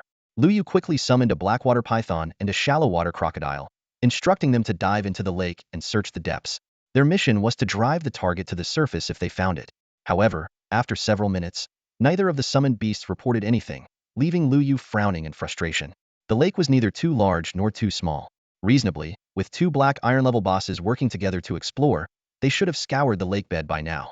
However, as time ticked by, the lake's surface remained eerily calm, no signs of a struggle, no ripples, and no movement from beneath. It was as if the two summoned creatures had vanished into thin air. Lu Yu understood that this body of water was far from comparable to the Blackwater Pool. The Goblin General's Ocean Embrace skill couldn't possibly drain such a massive volume of water in one go. He opened the combat log to check, only to find two rather absurd notifications. Your summoned creature, Blackwater Python, has entered a sleep state. Your summoned creature, Shallow Water Crocodile King, has entered a sleep state. So, they just fell asleep, Lu Yu realized. Clearly, there was an intelligent presence in the lake that had chosen to lull the intruders into slumber rather than engage them directly. Without hesitation, Lu Yu quickly summoned all the goblin archers, ordering them to form ranks along the shore with their arrows aimed at the lake. He then commanded the Goblin General to activate Ocean Embrace. With a thunderous roar, a towering waterspout surged up from the lake, but still, no creatures were revealed. Remaining calm, Lu Yu instructed the Goblin General to hurl the drawn water toward a distant lowlying area, then patiently waited for the skill to cool down. Repeating this process several times, the lake's water level dropped significantly, exposing the slumbering forms of the Blackwater Python and the Shallow Water Crocodile King near the shore. Shaking his head in exasperation, Lu Yu recalled the two unreliable creatures back into their summoning space and continued to direct the Goblin General to drain the lake. If the enemy insisted on hiding, then he would ensure the entire lake was laid bare under the sun. It wasn't long before the lake bed's outline became visible, and a striking patch of pink caught Lu Yu's eye. He figured this was likely the summoned creature Sun Hanyu had her sights set on. After all, women of her age often had a particular fondness for the color pink. But in the next moment, Lu Yu's pupils dilated in shock. This wasn't just some large fish. It was a mermaid, one of the rarest species in the abyss. The mermaid lay quietly at the bottom of the lake, her innocent eyes blinking softly, her tail fin gently swaying. Even as the Goblin General dragged her onto the shore, she maintained her harmless and docile appearance. However, the instant she got close to Lu Yu, her gaze turned fierce. Her mouth opened wide, revealing sharp, menacing teeth as she lunged directly for his throat. Lu Yu stood still, as if oblivious to the ferocious mermaid lunging at him. Just as the grotesque face, lined with razor-sharp teeth, was less than half a meter away, the Goblin General's blade intercepted in time. The mermaid sank her teeth into the hilt, leaving a row of sharp, unmistakable bite marks. Having failed in her attack, the mermaid retreated swiftly into the water, only to resurface and unleash an ear-piercing scream. The lake instantly churned with violent waves, and the goblin archers on the shore dropped their weapons, clutching their ears in agony. The sound sent shockwaves through Lu Yu's mind, dizziness washing over him in waves. It was no wonder this was considered the most savage race. This single move had already left him at a significant disadvantage. The shrill cry lasted over 10 seconds before finally ceasing. By then, all the goblin archers had collapsed on the ground. Though uninjured, they were rendered completely immobile. Lu Yu wasn't faring much better. He had to crouch down, bracing himself with one hand on the ground, gasping for air. If not for his high magical resistance from focusing on spell power, he might have ended up as incapacitated as the goblins. The only one still standing and ready to fight was the Goblin General. With one hand gripping his blade and the other reaching into the void, he summoned a powerful force that yanked the mermaid out of the water. This time, the Goblin General showed no mercy. His blade slashed downward, splitting the mermaid's tail. Blood gushed out as the mermaid let out a scream even more piercing than before. The Goblin General himself began to pant heavily, but he didn't falter. His blade continued to swing relentlessly, leaving deep wounds across the mermaid's body, reducing her to a bloody mess in no time. Seizing the opportunity, Lu Yu immediately summoned Li Er and Wang Widow. Under the relentless assault of his three summoned creatures, the mermaid's health bar quickly dwindled to nothing. Finally, she dissolved into a beam of light and was absorbed into Lu Yu's summoning space. The system promptly sent a notification: mermaid surely defeated. Experience 30, reputation 2000. It also asked if he wanted to add her to his summoning space. There were 2 out of 5 slots still available. Despite his dizziness, Lu Yu immediately chose to confirm. Once he had recovered enough to focus, he checked the mermaid's attributes. Surely bronze level boss. Level 20. Race, mermaid. HP, 100,000. Attack, 800. Defense, 350. Skills. Soul Howl, active passive skill. Emits a continuous wail, inflicting negative effects on listeners that worsen over time. Cooldown, 120 seconds. Triggers a stronger effect when injured. No cooldown. Silent Song. Emits ultra-low frequency sound waves to induce sleep in targets. Cooldown, 5 minutes. Bite. Deals 150 damage and causes a bleeding effect. Cooldown, 30 seconds. Special notes. Juvenile, capable of further growth. Rare species, cannot be sealed or tamed. Mermaids are one of the rare races capable of mastering both magic and combat, yet they seldom appear within the territories of other races. When they do show up, they always travel in groups, with their kind going to great lengths to protect their young. A lone mermaid like the one before him was truly an anomaly. Lu Yu summoned the mermaid, and her previous hostility seemed to dissipate as she swam leisurely in the lake. Squatting by the lakeshore, his gaze fell on her shimmering silver tail, and he couldn't help but wonder about the reproduction of this species. Were mermaids born from unions among their own kind? If so, could they reproduce with humans? Shaking off these stray thoughts, Lu Yu opened the mermaid's attribute panel again, and he couldn't help but click his tongue in amazement. No wonder Sun Hanyu had sent him here. Right, turned out she couldn't tame this mermaid herself. With such immense potential, especially those enviable skills, Lu Yu felt a twinge of reluctance. If it weren't for the fact that he needed to turn her in for his mentor's job transition task, he would have kept her for himself. But for now, completing the job transition took priority. There would be other exceptional summons in the future. After a brief exchange with the mermaid to confirm there were no treasures underwater, Lu Yu turned away from the lake and headed straight for Jui Village. Job transitions were the first and most critical task for any player entering a secondary main city, as it was the only opportunity to change professions. Future advancements, such as first and second transitions, would further specialize along the chosen career path. On his way, Lu Yu casually captured a dozen jungle foxes before returning to Jui Village. This time, however, the villagers' gazes had completely changed. In this place teeming with all sorts of characters, news spread even faster than in the cities. During his brief absence, word of him being favored by the village chief had already spread across the entire village. Through the grapevine, the story had morphed from highly valued by the chief to personally chosen by the chief, and eventually to the scandalous about to be claimed by the chief. By the time Lu Yu stepped back into the village, he was met with a mix of complicated expressions. Some pitied him, others were angry, and a few were tinged with envy and jealousy. Lu Yu was utterly baffled. What unspeakable thing had happened in the village during his short absence? A fair-skinned man sidled up to him. Master's consort, could you share some tips with your little brother here? Tips? What tips? Lu Yu asked, his face full of confusion. Seeing Lu Yu's bewildered expression, the man looked a bit annoyed. We're all brothers here in the village. Why would I compete with you? At worst, I'll settle for being the second. Second? Second to what? Lu Yu brushed past him and kept walking.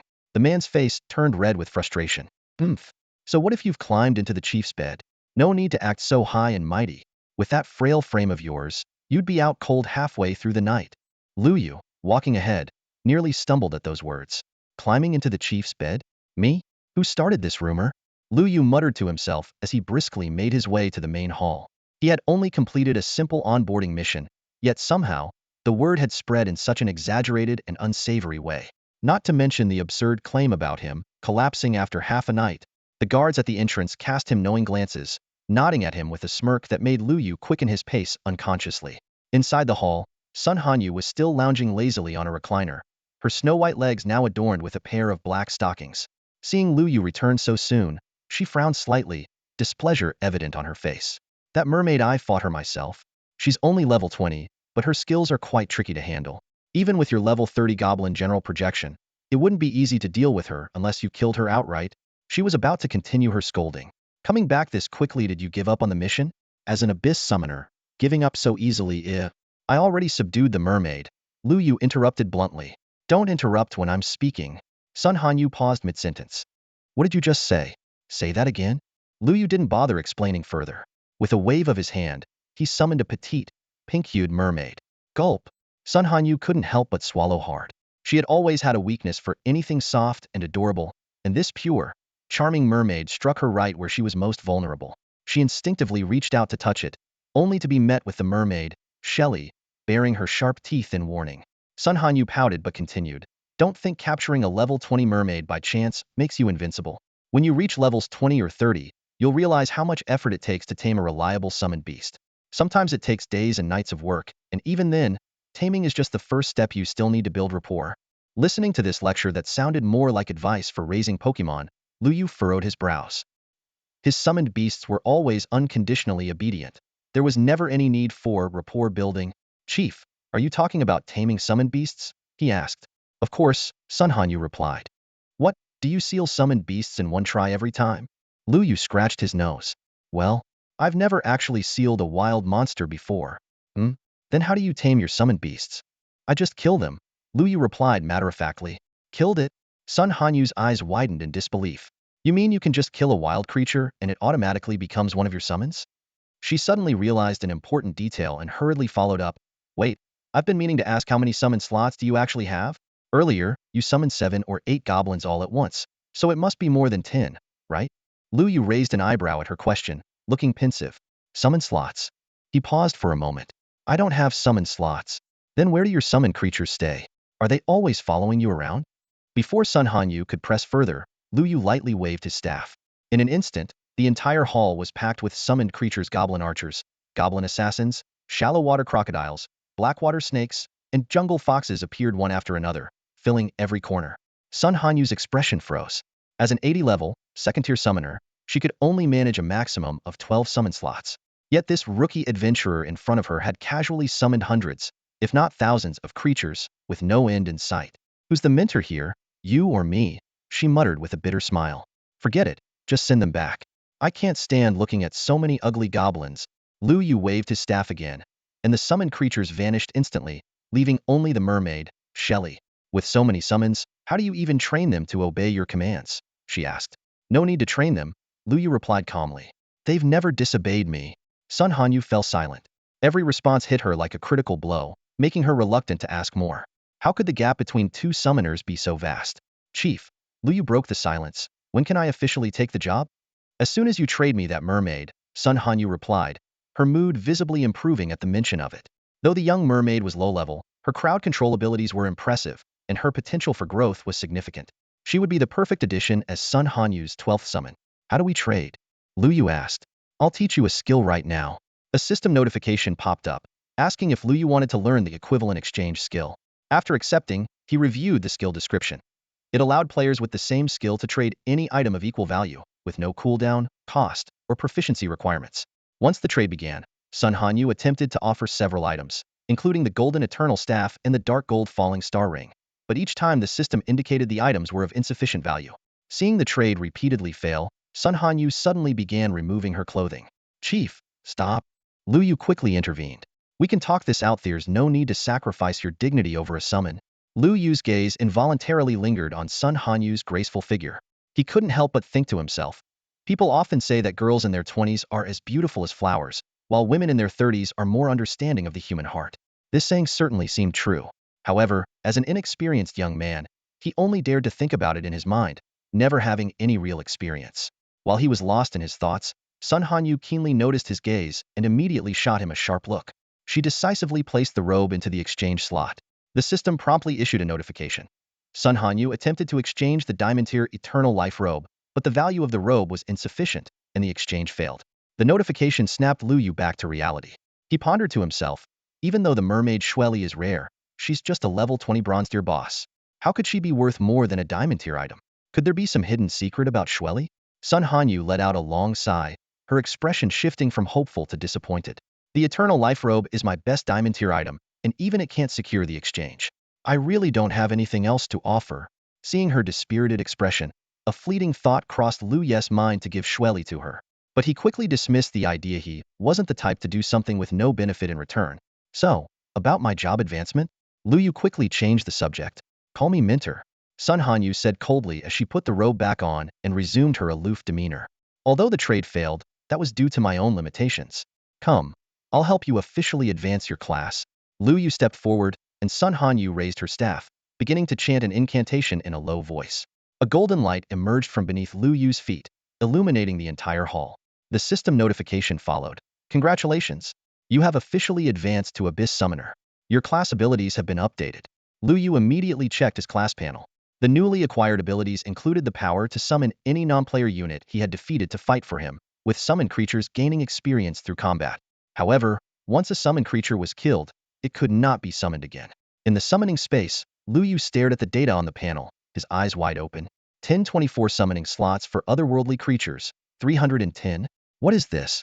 He hadn't expected such a massive boost in his occupational talent after officially taking up his role. This level of improvement was practically a game-breaking bug. As for the increase in summoning slots, it seemed almost insignificant compared to this astonishing discovery. At this moment, Lu Yu's only thought was to find a place to start leveling up as soon as possible. Just as he was immersed in excitement, a light cough interrupted his thoughts. Ahem.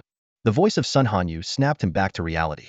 Lu Yu suddenly realized that he was leaning dangerously close to a part of his mentor that he definitely shouldn't be near. He quickly stepped back, pretending as though nothing had happened.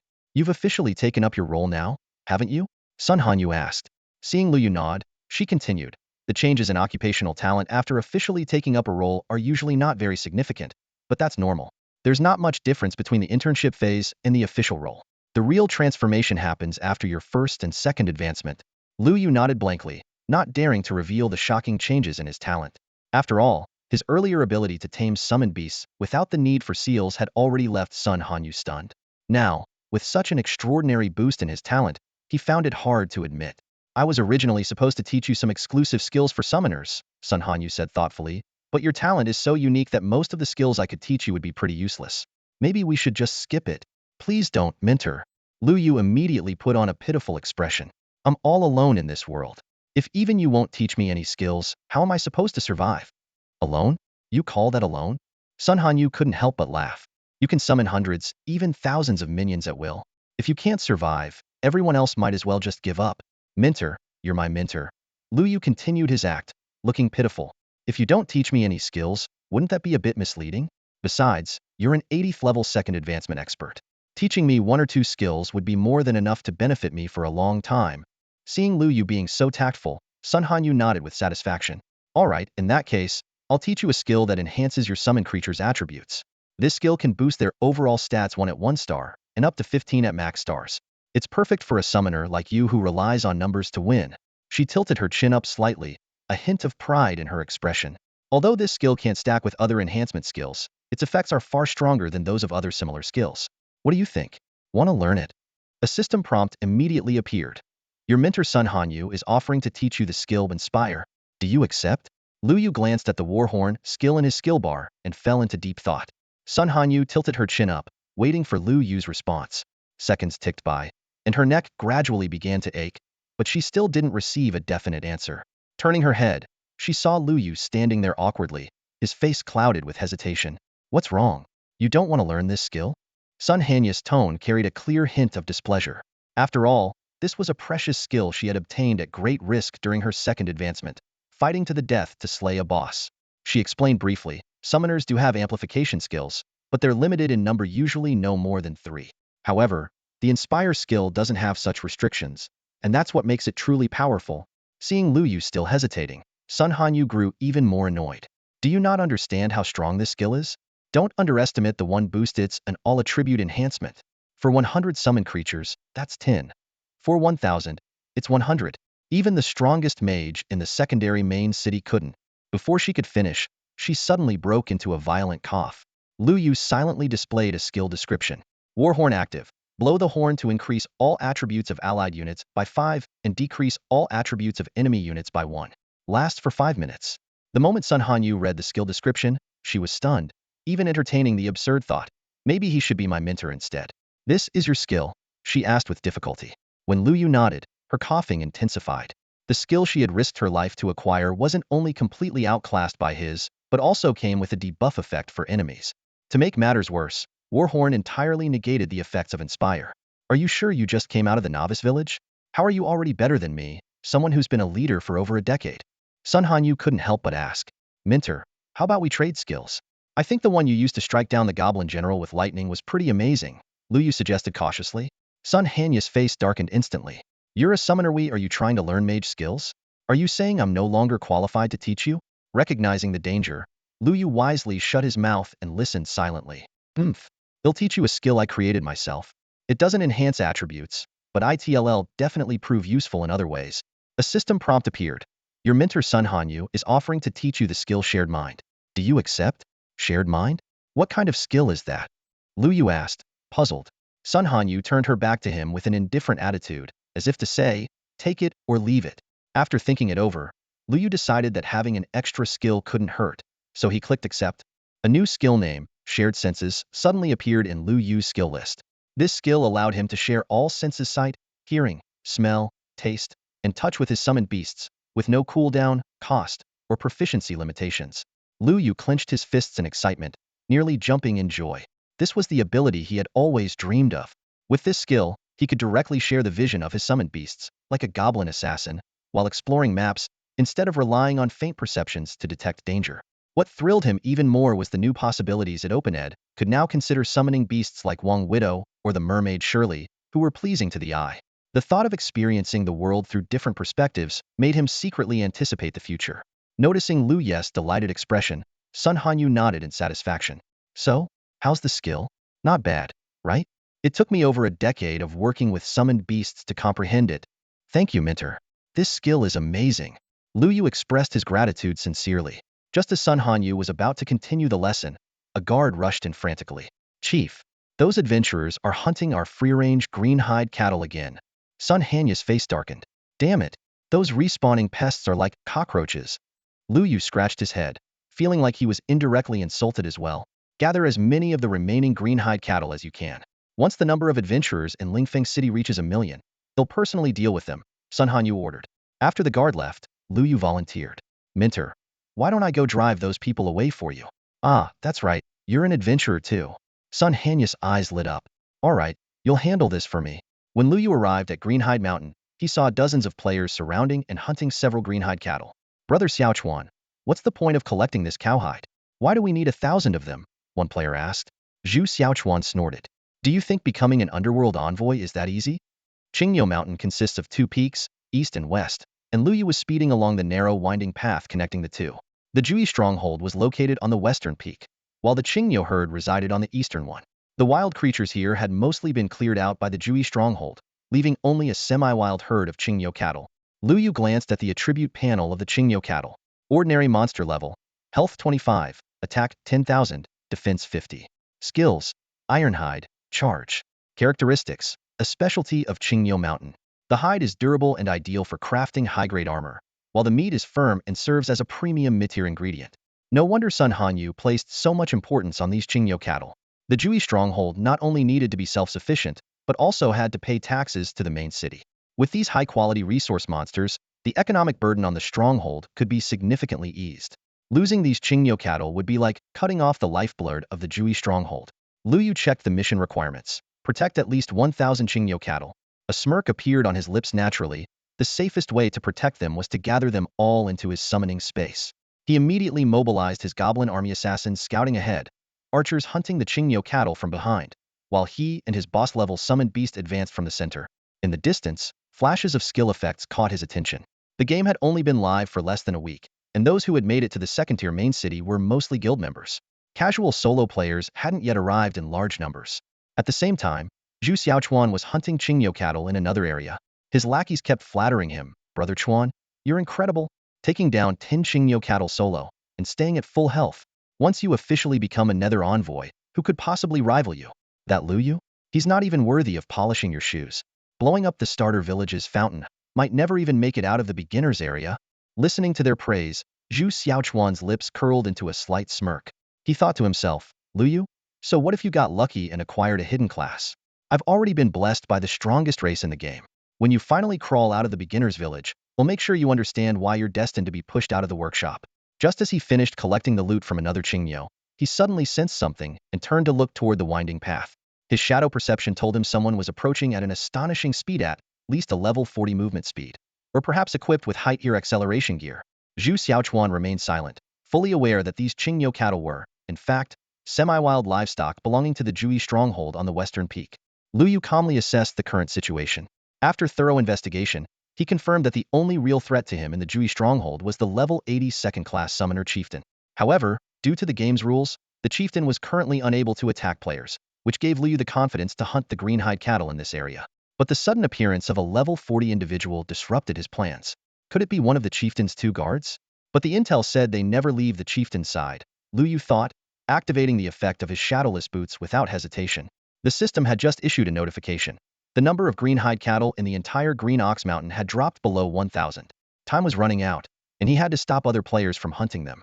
Failing the mission would not only lower his mentor's favorability, but, more importantly, jeopardize his relationship with this highly capable mentor who was crucial to him.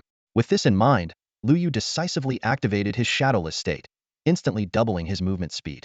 Up ahead, his goblin assassins were closing in on a group of target players, but it seemed their presence had already been detected. Do players already have skills to see through stealth? Using his mind link skill, Lu Yu immediately switched to the perspective of one of his goblin assassins. In his view, a player wielding a curved blade glowing with a faint green hue was staring coldly in their direction, flanked by over a dozen well-prepared companions. Above their heads was a unified prefix, Proud Sky. Proud Sky Guild again, Lu Yu muttered, recognizing the leader as his old acquaintance, Zhu Xiaochuan. However, this time, Sun Xiaoyi was absent, and Zhu Xiaochuan's class had changed from warrior to nether envoy. Seeing the class, nether envoy, made Lu Yu's eyes narrow with sharp intent. Although a class doesn't necessarily determine allegiance, he harbored a deep hatred for the nether faction. In his previous life, he and Chun Zhu had both fallen at the hands of the nether faction. This advanced class, which required completing 7 grueling missions to fully unlock, specialized in ambushes and high burst damage. It was also the very class responsible for Chan Zhu's death. Before Lu Yu could observe further, a cold flash streaked across his vision, and everything went dark.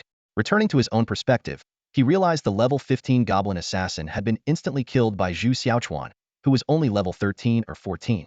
It was clear that Zhu Xiaochuan had already mastered significant abilities as a nether envoy. Lu Yu immediately ordered the remaining goblin assassins to retreat. Against a nether envoy, their stealth was rendered useless, and their strength was far inferior to Zhu Xiaochuan's. Staying any longer would only result in needless deaths. Now that they had left the beginner village, every goblin assassin lost was irreplaceable. However, just as the retreat command was issued, Lu Yu felt his connection to the goblin assassins vanish one by one.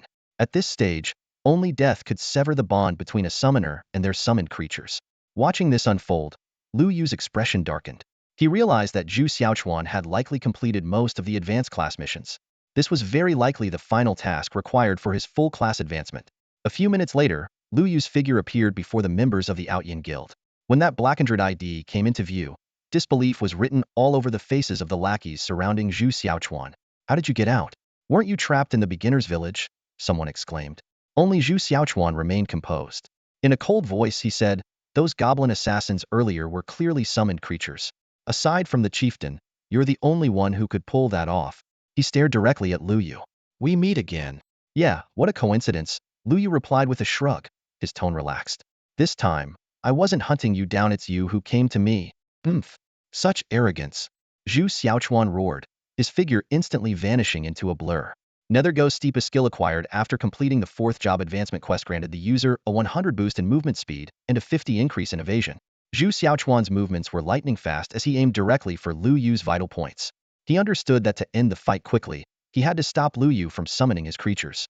As the distance closed to 3 meters, Zhu Xiaochuan's curved blade suddenly slashed forward, carving a fan-shaped arc of icy light in the air. Nether Slash. This move not only guaranteed a 100 hit rate, but also dealt 200 damage while increasing the critical hit rate of the next attack by 50. Just as the blade was about to strike Lu Yu, a golden light suddenly materialized in front of him. A large mist floated above the golden figure's head. Zhu Xiaochuan was stunned. How could a skill with guaranteed accuracy miss? Instinctively, he retreated, only to collide with a long blade that had appeared behind him without warning. This seemingly ordinary attack instantly slashed away half of his health. How long has Lu Yu been out of the beginner's village? How does he have 2 summons this powerful? Zhu Xiaochuan thought in shock. He immediately roared at his subordinates. What are you standing there for? Attack together. As the members of the Outyin Guild raised their weapons, a piercing wail echoed across the mountaintop. With the war horn's amplification, the soul scream of the mermaid Sherry was more devastating than ever. All the players were instantly stunned, dropping their weapons and clutching their ears. At that moment, the figure of Widow Wang appeared like a phantom behind the group. Flashes of cold light followed as her backstab skill struck each target's vital points with precision. In less than 3 seconds, all the Outyin Guild players who had come to hunt the green-skinned bulls had turned into beams of light, returning to the main city except for Zhu Xiaochuan. Zhu Xiaochuan's face darkened instantly. The scene before him left him utterly shocked. More than a dozen level 13 players had been wiped out in an instant. Before he could regain his composure, the Goblin General's longsword came slashing down from above, carried by a fierce wind. Sensing the threat of the blade above him, Zhu Xiaochuan immediately activated his skill, Nether Leap, and vanished in an instant. This skill was similar to a mage's blink, but far superior in both range and cooldown. The Goblin General's strike missed, but he swiftly adjusted his stance, sweeping his longsword in a fan-shaped arc around Lu Yu. A shadowy figure was forced to retreat. It was Zhu Xiaochuan in his specter form. In this ethereal state, he could neither take damage nor attack.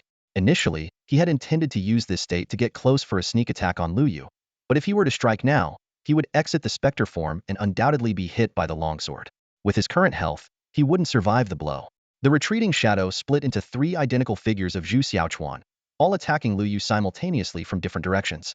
However, Lu Yu remained motionless, and even Li Er and the goblin general seemed oblivious to the assault. This strange reaction filled Zhu Xiaochuan with a sense of foreboding.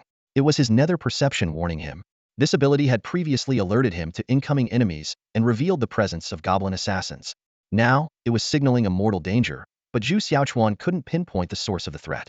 With victory seemingly within reach, Zhu Xiaochuan gritted his teeth and abandoned further sensing. The three curved blades slashed towards Lu Yu simultaneously.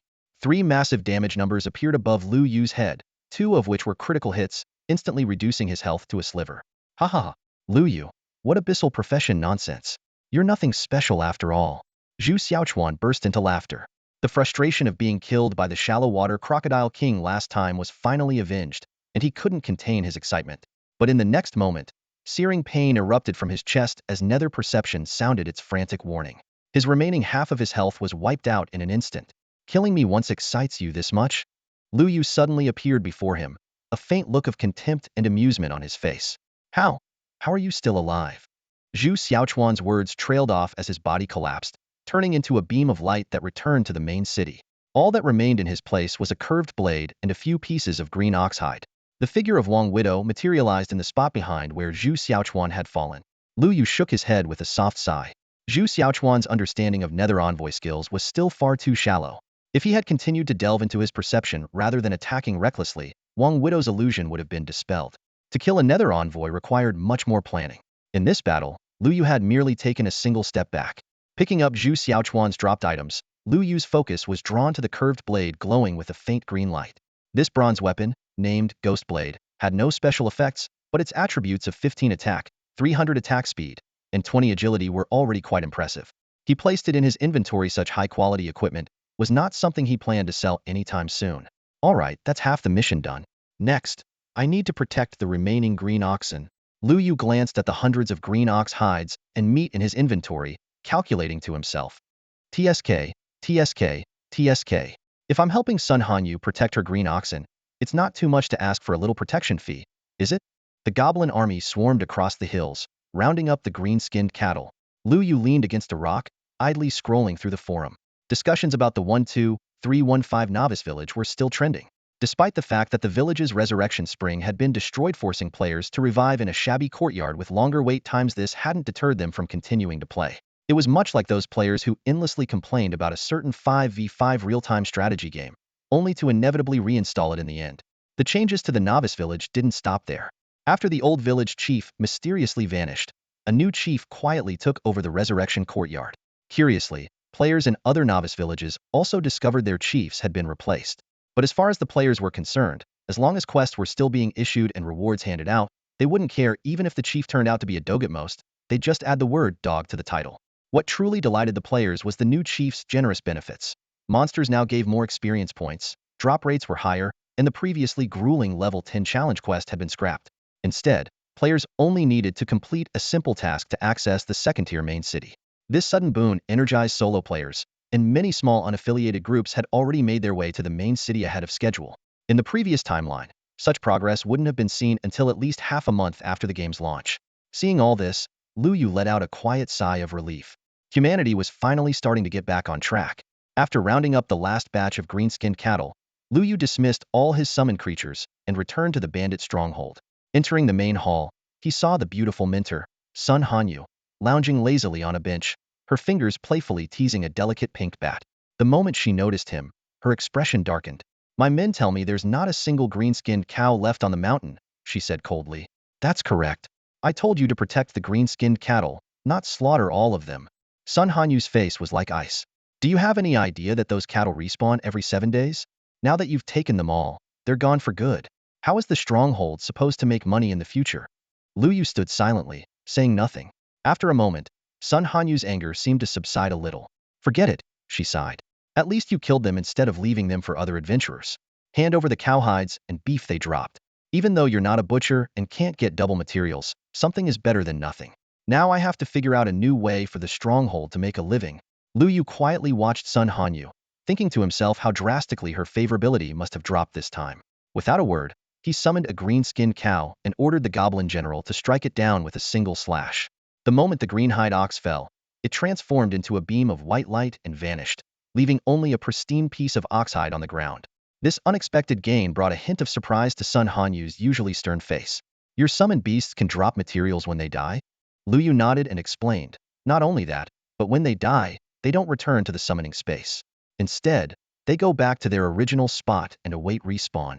Hearing this, Sun Hanyu's eyes widened in astonishment. You're saying the green-hide ox can respawn? After receiving Lu Yu's confirmation, her face softened into a warm smile. Good disciple, why don't you come see your mentor every week? That way, I can guide you more often in leveling up. A system notification popped up. Sun Hanyu's favorability with you increased by 70, current favorability, 25. Lu Yu inwardly scoffed. Women? Mentor, what about my quest? You completed it perfectly. Here's your reward.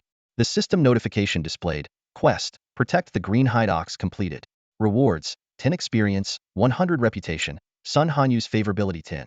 You may choose one piece of equipment from golden step boots, gleaming gold robe, or radiant gold ring. All 3 items were bronze tier. Lu Yu quickly assessed his needs. His shadowless boots were silver tier, and his crocodile king leather armor was bronze tier, so neither needed replacing. His hands, however, were empty, and though he had the Azure Fall ring in his inventory, he wasn't ready to use it just yet. I'll choose the radiant gold ring. The equipment immediately appeared in his inventory. Radiant gold ring bronze tier. Attributes, critical strike 5, attack speed 5. Special effect, 1 chance to drop additional gold coins when defeating wild monsters. Description, do you love gold? Do you love lots of gold? The radiant gold ring can fulfill that desire, though not too easily. This cheeky description made Lu Yu silently grumble, but the special effect was indeed rare, and he currently needed a large amount of gold. He equipped the ring right away, instinctively hiding its glow. Good disciple, why don't you release all the green-hide oxen? They take up so much space in the summoning room. My summoning space is infinite. Lu Yu shot his mentor a glance, but still summoned all the green-hide oxen. Sun Hanyu immediately gathered all the butchers in the camp to start processing the oxen, even joining in herself. Watching his stunning mentor transform into a butcher was an unexpected sight for Lu Yu. Mentor, are there any more quests? No, you're free to go. Sun Hanyu was already engrossed in the sea of green-hide oxen but added, don't forget to come back next week to collect more. Lu Yu shook his head helplessly and left the outlaws' camp. Just then, a notification popped up. It was a message from Carefree Wanderer. Hey, are you in Lingfeng City? Yeah. I heard you took down Aotion's top player again? Ha. What's up? Hey, can you help me level up again? Lu Yu checked Carefree Wanderer's level panel and couldn't help but retort. You're level 14. Asking a level 10 like me to help you level up? If there's nothing else, I'm off to grind. Wait, don't go. One more thing, my dad asked me to check if you can still use the guild creation token. My dad said that if the boss can't use the guild creation token because of the red name status, he's still willing to purchase it at double the price we discussed earlier. A message from Peaceful Mind popped up in the chat box. Lu Yu read the message and shook his head. He knew all too well how obsessed Du Guohua was with the guild creation token. To him, it was practically a lifeline. The requirements for using the token weren't that complicated. 10,000 gold coins, 100,000 reputation points, and completing the formalities at the City Lord's mansion. The first 2 requirements were no problem for Lu Yu at this point, but the last one presented a huge obstacle. Couldn't even set foot in the main city. Right now, he was a wanted criminal, personally blacklisted by the City Lord. The moment he entered the city's borders, swarms of first and second tier NPC enforcers would come after him. The penalty for being killed was Steve lose at least 10 pieces of silver-grade equipment each time. Boss, a little red name status shouldn't be a big deal for someone like you, right? Once you establish the guild, you have to recruit me first. Peaceful Mind kept sending messages. Lu Yu responded briefly and closed the chat window. While he was aware of a few leveling spots that could quickly reduce red name status with a 10-fold speed bonus, the real issue was the sheer magnitude of his current red name value in astronomical 1 billion points. Even with a 100-fold reduction speed, it would still take him at least 10 days to clear it. However, an idea struck him. There was a merchant he knew who owned a special item that might solve his problem with using the guild creation token. The only issue was the merchant's current situation. Glancing at the time, Lu Yu realized he had been online for over a dozen hours straight. Remembering that Chenju needed a full medical checkup, he immediately summoned all his pets to guard his surroundings and chose to log out. As the pod door opened, bright daylight streamed in. It was already around 8 or 9 in the morning. The indicator light on Chenju's gaming pod was still on, and the nearby monitoring equipment showed that all his vital signs were stable. Lu Yu called for the doctor and sent Chenju a message.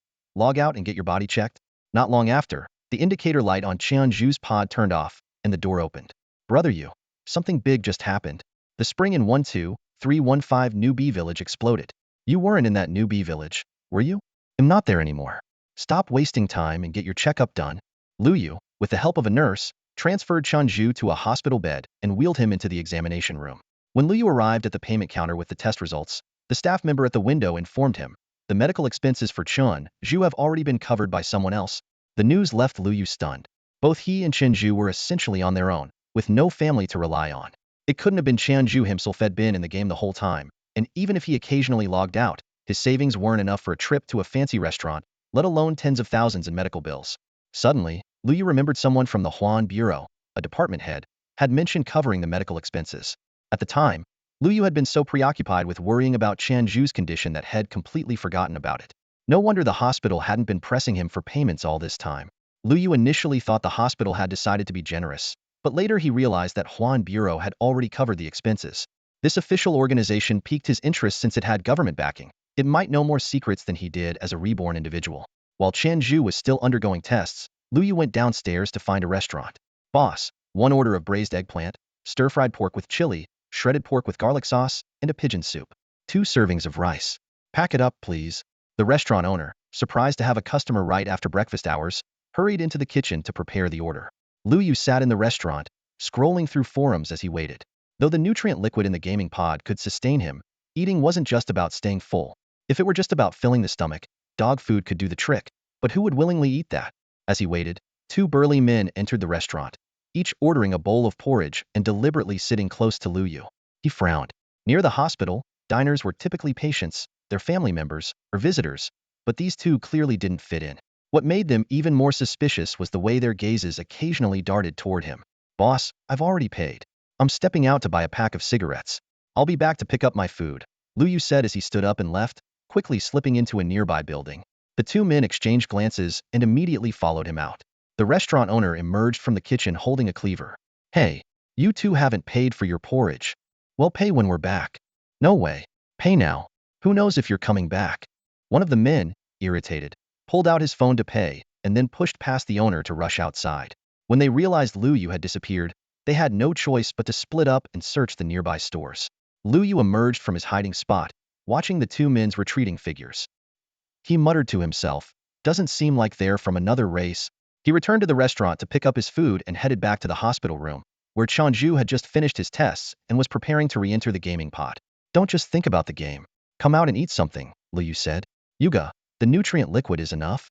I got braised eggplant and stir-fried pork with chili. All right then. Lu Yu helped Chunju onto the bed. Yuga, I'm not recovering from childbirth. What's with the pigeon soup? Just eat it and stop complaining. By the way, is your in-game ID still Invincible Handsome Guy? Yeah. Yuga, how did you know? Don't ask too much. I'll add you later when I log in. Yuga, you made it to the 2nd-tier main city? Lu Yu nodded.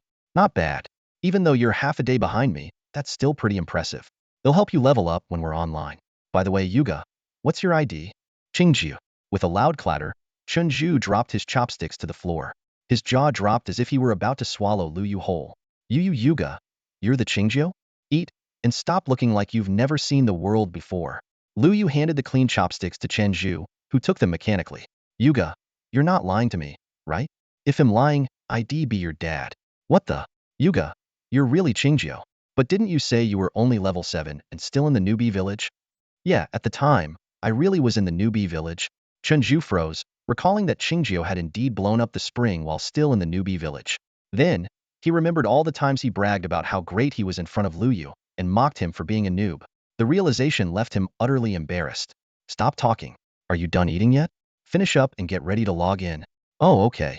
Chunju lowered his head and shoveled food into his mouth, deliberately avoiding Lu Yu's gaze. The pride he had felt earlier from reaching the secondary main city had completely disappeared. Now, he just wanted to get through this meal quickly. After a few hurried bites, he followed Lu Yu to the gaming pod. As the pod door was about to close, Chunju suddenly frowned. Wait, who did you say was the dad just now? Lu Yu smacked his lips and climbed into his own gaming pod. A flash of light later, he appeared outside Jui's stronghold. Without delay, he searched for the ID Invincible Handsome Guy and sent a friend request. The request was accepted instantly, and Chunju's messages flooded in like a barrage. Yuga, you really are Qingjiu. When did you get to Lingfeng City? Why didn't you accept my friend request before? Lu Yu rubbed his nose, remembering the tens of thousands of friend requests he had received before. He had been too lazy to go through them one by one, and had rejected them all. Even Du Guohua had only been added thanks to an introduction from Wushi Wuzheng. Ignoring Qian Zhu's rapid-fire messages, Lu Yu sent a remote party invitation instead. The map showed that Chen Zhu was heading over from the main city. Don't come all the way here. They'll send you some coordinates, and we'll meet there. But the monsters in that area are higher level, so be careful. If you can run, don't fight. Got it, Yuga. Lu Yu restocked his potions at the stronghold. He bought 10 stacks each of level 2 health and mana potions. The health potion instantly restored 500 HP and continued to heal over time, while the mana potion provided an immediate 400 mana plus an additional 600 over time. Though the purchase cost him 1,000 gold coins, it wasn't an issue for someone with nearly 6,000 gold in hand. The health potions were mainly for Qian Zhu, while Lu Yu needed the mana potions for skill practice. Currently, his War Horn and healing spell were close to level 2, but his clone technique was still stagnant due to its long cooldown. After getting everything ready, Lu Yu headed to the meeting point with Qian Zhu. It was a bit farther away, so he needed to hurry. Throughout the journey, Lu Yu remained cautious and refrained from recklessly summoning his creatures. This place was far more dangerous than the beginner's village. A level 30 goblin general was no longer an invincible force, and level 15 goblin archers and assassins were even less effective. He sped forward, using his shadow step skill to evade any high-level monsters he encountered. His priority was to establish a guild, so there was no need to waste time on scattered wild creatures. Half an hour later, Lu Yu arrived at the target coordinates. What lay before him was a desolate graveyard, filled with an eerie atmosphere. This was the projection site of the undead in the abyss. At the center of the graveyard stood the entrance to an underground palace's destination. All around, skeletal soldiers roamed aimlessly. They wore rusted armor, wielded broken spears, and their hollow eye sockets glowed with an unsettling green fire. Before Chen Zhu arrived, Lu Yu summoned the goblin general and lured a skeletal soldier to test its strength. The system identified it as a level 20 common monster with 30,000 health points, 550 attack, and 120 defensive type with high attack but low health, defense, and speed. The lured skeleton immediately locked onto Lu Yu with its aggro, letting out a spine-chilling creak as it charged forward with its spear. However, its speed was painfully slow. The goblin general let out a cold snort and swung its blade in a sweeping motion, decapitating the skeleton in one strike. The headless skeleton staggered a few more steps before collapsing into a beam of light, disappearing into Lu Yu's summoning space. After confirming the enemy's strength, Lu Yu held nothing back. He summoned all his goblin archers, commanding them to fire a volley of arrows at the densest cluster of skeletons. The rain of arrows fell, and damage numbers exceeding 1,000 floated up with each hit. The skeletons clattered and rattled, creating a hair-raising cacophony as they converged toward Lu Yu. However, their sluggish speed left them vulnerable to another round of arrows before they could get close. By the time a few remaining skeletons finally stumbled near, they were promptly slashed to pieces by the goblin general's blade. W! A startled exclamation suddenly came from behind. Turning around, Lu Yu saw Chen Zhu, his baby-faced expression filled with shock. When Chen Zhu had first entered the level 2 main city, he had spent an entire day grinding monsters to level up twice, only to lose a level after being ambushed by a mini-boss. Yet here, Lu Yu had gained a level effortlessly just by clearing the way. Staring at the easy-earned experience points, Chen Zhu threw himself at Lu Yu's leg. Brother Yu, I don't want to work hard anymore. Compared to Chen Zhu's excitement, Lu Yu's brows were tightly furrowed.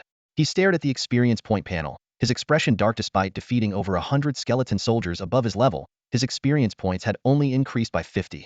Quickly opening the combat log, a series of system notifications appeared before his eyes. You killed a skeleton soldier.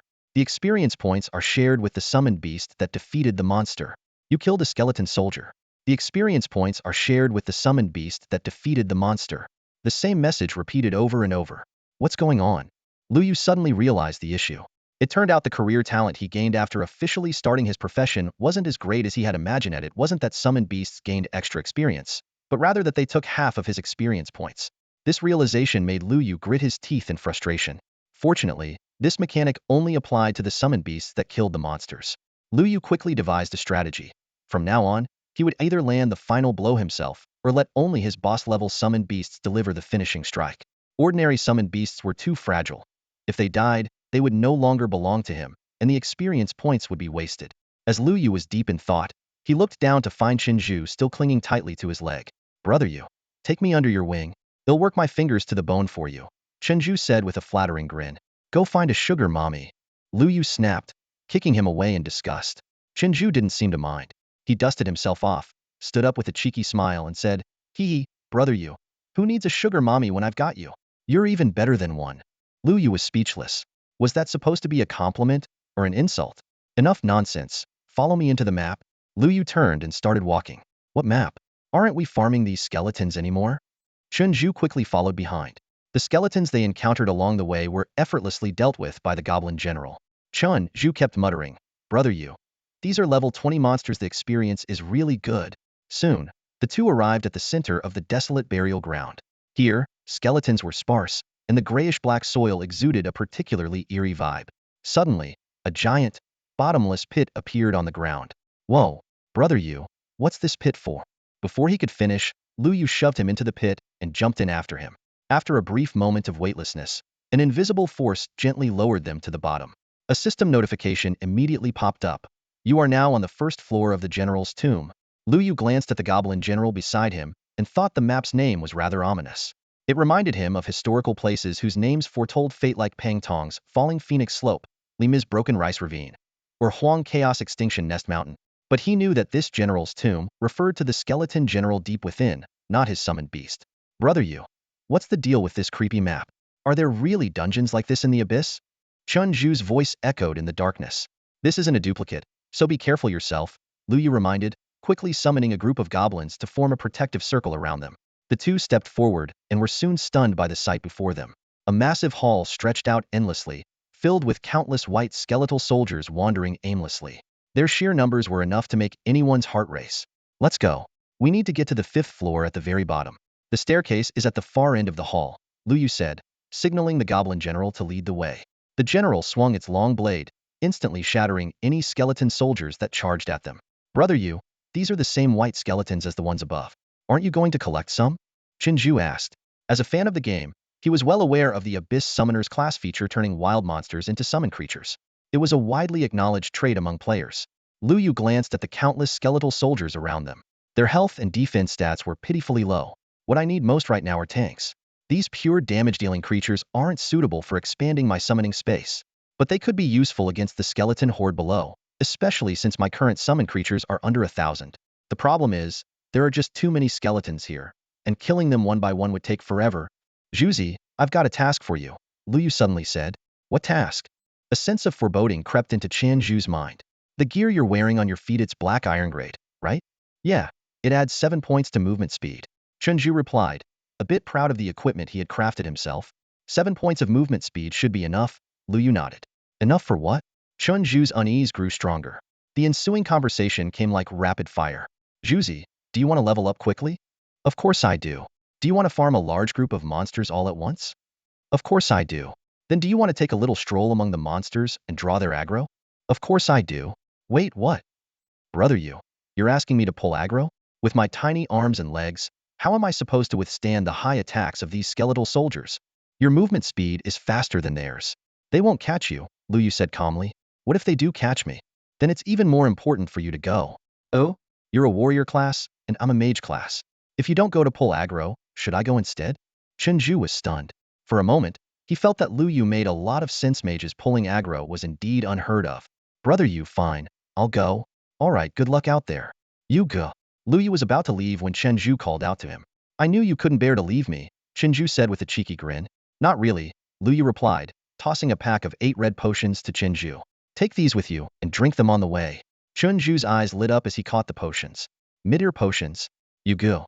Are you planning to take care of me now?" "Get lost." "Got it." Chunju quickly stuffed the potions into his pocket and dove headfirst into the swarm of skeletons. "Here I come, little skeletons." Lu Yu immediately sent out the goblin general and Li Er to assist with luring the mobs. With such a large area, relying solely on Chunju to attract enemies was too inefficient. He swiftly cleared a patch of ground and summoned all the goblin archers, arranging them into a tight defensive formation. The sound of war horns echoed through the hall, boosting the attributes of all allied units, including Chunju. Lu Yu kept a close eye on the situation of his 3 allies. While Chunju wasn't a top-tier fighter, his black iron gear allowed him to handle the current challenge. Li Er, protected by a golden aura, was in no danger. The most concerning was the bulky goblin general, whose clumsy movements made it hard to avoid attacks, forcing him to tank the damage. Lu Yu kept his hand ready to cast a healing spell at any moment. However, the situation quickly shifted. After the goblin general crushed a group of skeletons, the remaining skeleton soldiers suddenly became frenzied.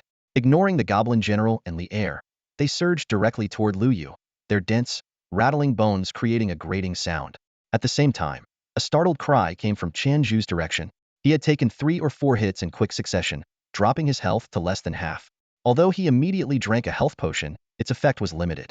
Lu Yu acted decisively, casting a precise healing spell on Qian Zhu, restoring him to full health in an instant. Minutes later, Qian Zhu's situation grew even more dire. His movement space had been severely restricted, and he was being pursued by hundreds of skeletons. "You Gu, help!" he shouted as he sprinted toward Lu Yu. Lu Yu scanned the battlefield quickly. The 3 waves of skeletons had combined into a massive horde of over 1,000, which was at the limit of the goblin archer's firepower. He promptly recalled Li Er and the goblin general into the summoning space. Li Er was unharmed, with 5 layers of golden aura still intact. The goblin general had lost less than 1 of his health. Only Qian Zhu remained in a precarious state, with his health constantly teetering on the edge of danger. Fortunately, another timely healing spell stabilized him. The skeleton army had moved into firing range. Lu Yu commanded the goblin archers to form 3 squads and execute a rotation shooting strategy. The first squad would fire and then retreat immediately to make room for the next squad, preparing for the next volley. The second squad stepped forward in sync with the planned rhythm. The archers coordinated seamlessly, ensuring no gaps in their assault. Arrows whistled past Qian Zhu's head, landing accurately amidst the horde of skeletal warriors. With the effects of 2 war horns stacking, the first round of 3 volleys wiped out a quarter of the enemy forces. Seriously? Qian Zhu yelled as he pressed down on his helmet, shouting at Lu Yu. "Can you make them aim better? I don't want to end up looking like a pincushion." Lu Yu nodded silently. He kept a close eye on the safe distance of about 10 meters between Qian Zhu and the skeletal warriors, but still motioned for the goblin archers to adjust their aim higher. Just in case, he also summoned goblin assassins. Under the precise rain of arrows, the archers fired while retreating, maintaining their distance from the enemy. After several volleys, the horde of over 1,000 skeletal warriors was reduced to fewer than 100. The remaining stragglers attempted to charge forward with their spears raised, but a flash of cold steel from behind ended their advance. Silent daggers of the goblin assassins swiftly dispatched the last of them. That was exhausting and terrifying. Qian Zhu gasped for breath as he returned to Lu Yu's side. "It's a game. You can't actually get tired. So why are you panting?" Lu Yu glanced at him. Right?" Qian Zhu froze for a moment. "Why do I feel tired?" "Luge, do you think we've cleared at least half the skeletons on this floor?" Qian Zhu asked hopefully. Lu Yu shook his head. "Not even close. The general's tomb is shaped like an inverted pyramid. This floor alone can hold tens of thousands of skeletons. We've only taken out about 1/10 so far." "Only 1/10? Qian Zhu's enthusiasm instantly deflated. "How about we just head down to the second floor? I only wanted to see your class talents in action, not pull aggro myself." "Don't worry, you won't need to do that anymore." "Not me? Then are you going yourself?" "I'd rather go than see that happen." "What's that supposed to mean?" Lu Yu frowned. "You think my health and defense are worse than yours? Or that my skills are inferior?" "No, I mean there are already 1,000 skeletal warriors under your command. Let them take the lead and shield the goblin archers as they advance." "Oh, I see." Qian Zhu suddenly understood. "Luge, you're a genius." Following Lu Yes' instructions, the skeletal warriors formed a front line, protecting the goblin archers behind them as they advanced steadily. Defeated enemies turned into beams of light, flowing into Lu Yes' summoning space. Any stragglers that appeared in the rear were swiftly dealt with by goblin assassins. The battle proceeded smoothly, and Lu Yes' experience points surged, quickly reaching level 12. Watching from the side, Qian Zhu couldn't hide his excitement. This feeling of effortless progress is amazing. "Luge, are we planning to fight our way down to the bottom floor this time?" "No way. The bottom floor has a level 60 skeleton general. Going down there would be suicide," Lu Yu explained. "Our target is the 3rd floor. There's a crazed merchant down there, and I need to buy an item from him. Oh, by the way, Zhu, you're level 15 now, right?" When Qian Zhu nodded, Lu Yu pulled out a ghost blade from his inventory and handed it to him. "Here, it's a level 15 weapon. Nothing special about it, but you can use it for now." "Luge, I already have a black iron weapon. You should sell this one instead. Right now, there aren't many bronze items on the trading platform. This should fetch a good price." "True, I haven't seen anyone selling bronze equipment yet." "Wait a second." Qian Zhu suddenly realized something. "Luge, what did you just say? This is a bronze weapon?" Lu Yu slowly put away his equipment, only to see Qian Zhu's quick reflexes as he snatched the ghost blade in one swift motion. Spotting the words bronze artifact, Qian Zhu's excitement was palpable, his grin stretching from ear to ear. "Yuga, I'm heading to the front to play around for a bit," he exclaimed, eagerly equipping the ghost blade. Without hesitation, he dashed to the front lines, standing shoulder to shoulder with the summoned skeletons. The battle erupted instantly. With a loud shout, Chunju unleashed 2 consecutive slashes with his curved blade, activating the warrior's skill, double strike, and slashing a third of the skeleton's health. He then leapt into the air, using the cleave skill to bring the skeleton down to a sliver of health. The power of the ghost blade astonished him. Just 2 more basic attacks would be enough to defeat a wild monster 5 levels above his own. But the situation took a sudden turn. 5 or 6 bone spears shot toward him at once, and Chunju couldn't dodge in time. His health plummeted into critical range. Fortunately, Lu Yu cast a quick healing spell just in time, saving him from an untimely demise. "Thanks for saving me, Yuga," Chunju stammered as he hurried back to Lu Yu's side. The skeletons hit hard, charging forward without defensive gear. Don't you know how to dodge? Lu Yu shook his head in exasperation. "I got too excited and forgot," Chunju admitted sheepishly, taking a potion to recover his health. This time, he became more cautious. After using a skill, he would immediately retreat, relying on the summoned skeletons for cover. Yet something strange was happening. Whenever Chunju appeared, the surrounding skeletons would abandon their attacks on the summoned creatures and focus relentlessly on him. The summoned skeletons' bones could not entirely block the incoming attacks, and spears would occasionally pierce through the gaps, forcing Chunju to retreat for supplies repeatedly. Lu Yu observed everything silently. He noticed an anomaly. The skeletons displayed unusually low aggression toward the summoned creatures. Even when attacked by them, the skeletons remained unbothered, obsessively pursuing the players instead. This was entirely inconsistent with the usual behavior of low-level skeletons, which lacked intelligence and should not have been capable of prioritizing such strategic targets. Could someone be controlling them from the shadows? Lu Yu pondered. But the only entity capable of commanding these skeletons was the skeleton general, who was still in slumber. If he had truly awakened, he would never tolerate anyone wreaking havoc in his territory. The situation was riddled with inconsistencies, yet everything pointed toward an inexplicable phenomenon. Ahead, Chunju, having regained his strength, charged once again into the horde of skeletons. To everyone's surprise, the skeletons that had been entangled with the summoned beasts immediately shifted their focus, swarming toward Chunju as if drawn by an irresistible force. This unusual scene caught Lu Yu's attention. He keenly observed that the skeletons showed almost no interest in the summoned beasts, but displayed an intense aggression toward himself and Chunju. A sudden thought struck him. These skeletal creatures must harbor the greatest hatred for living beings. This realization made Lu Yu furrow his brow. If this hypothesis were true, it would imply that his summoned beasts were not truly alive. While it was easier to accept that regular goblins weren't considered living beings, what puzzled him was the earlier incident when Lier had lured the monsters. Not only had Lier emerged unscathed, but his golden shield hadn't even taken a scratch. In stark contrast, Chunju now seemed barely able to withstand the skeleton's ferocious attacks even with a 5-layer golden shield. To test his theory, Lu Yu decided to take a different approach. He charged to the front lines himself, summoning Lier, Widow Wong, Shelley, and the Goblin General to join him in attacking the skeletal horde. "Brother Yu, come back. It's too dangerous," Chunju exclaimed in alarm. Even with his warrior-level defenses, he could barely endure a few hits, let alone someone like Lu Yu, a mage. However, when the skeleton's spears struck Lu Yu, a series of surprising damage numbers appeared. Most hovered around 100 points, with critical hits barely exceeding 200. This damage was far less than what Chunju had been enduring from a single attack. "Brother Yu, your defense is this high, and yet you made me lure the monsters?" Chunju shouted in disbelief. That was to help you train," Lu Yu replied casually, though his attention remained fixed on his summoned beasts. He noticed that all the skeleton's attacks were focused solely on him, leaving the summoned beasts entirely unharmed. Even the summoned skeletons nearby were spared from attack due to his presence. Every ounce of the skeletal horde's aggression was locked onto him. This discovery sent Lu Yu deep into thought. Could it be that none of the summoned beasts were truly alive? But if that were the case, why did Lier and the others seem to possess such clear self-awareness? Lu Yu returned to the back of the team, still pondering over the issue of summoned beasts. The projection monsters were easier to understand, but a real-life summoned entity like Widow Wong, what kind of existence was that, exactly? "Yuga, we've killed so many wild monsters, and only got 2 pieces of Y-tire gear, and they were dropped from the ones I killed. It's never this hard to get drops when I'm grinding solo," Chunju complained. "Then go grind by yourself," Lu Yu replied curtly, shutting Chunju up immediately. Between piggybacking for level-ups and a few lousy pieces of gear, he knew exactly which option to choose. Low drop rates were something Lu Yu had long been used to. He recalled farming the goblin nest before. Out of the entire dungeon, only the Goblin General dropped 1 piece of gear. However, it didn't bother him much. Level 20 Y-tire items were practically worthless on the trading platform.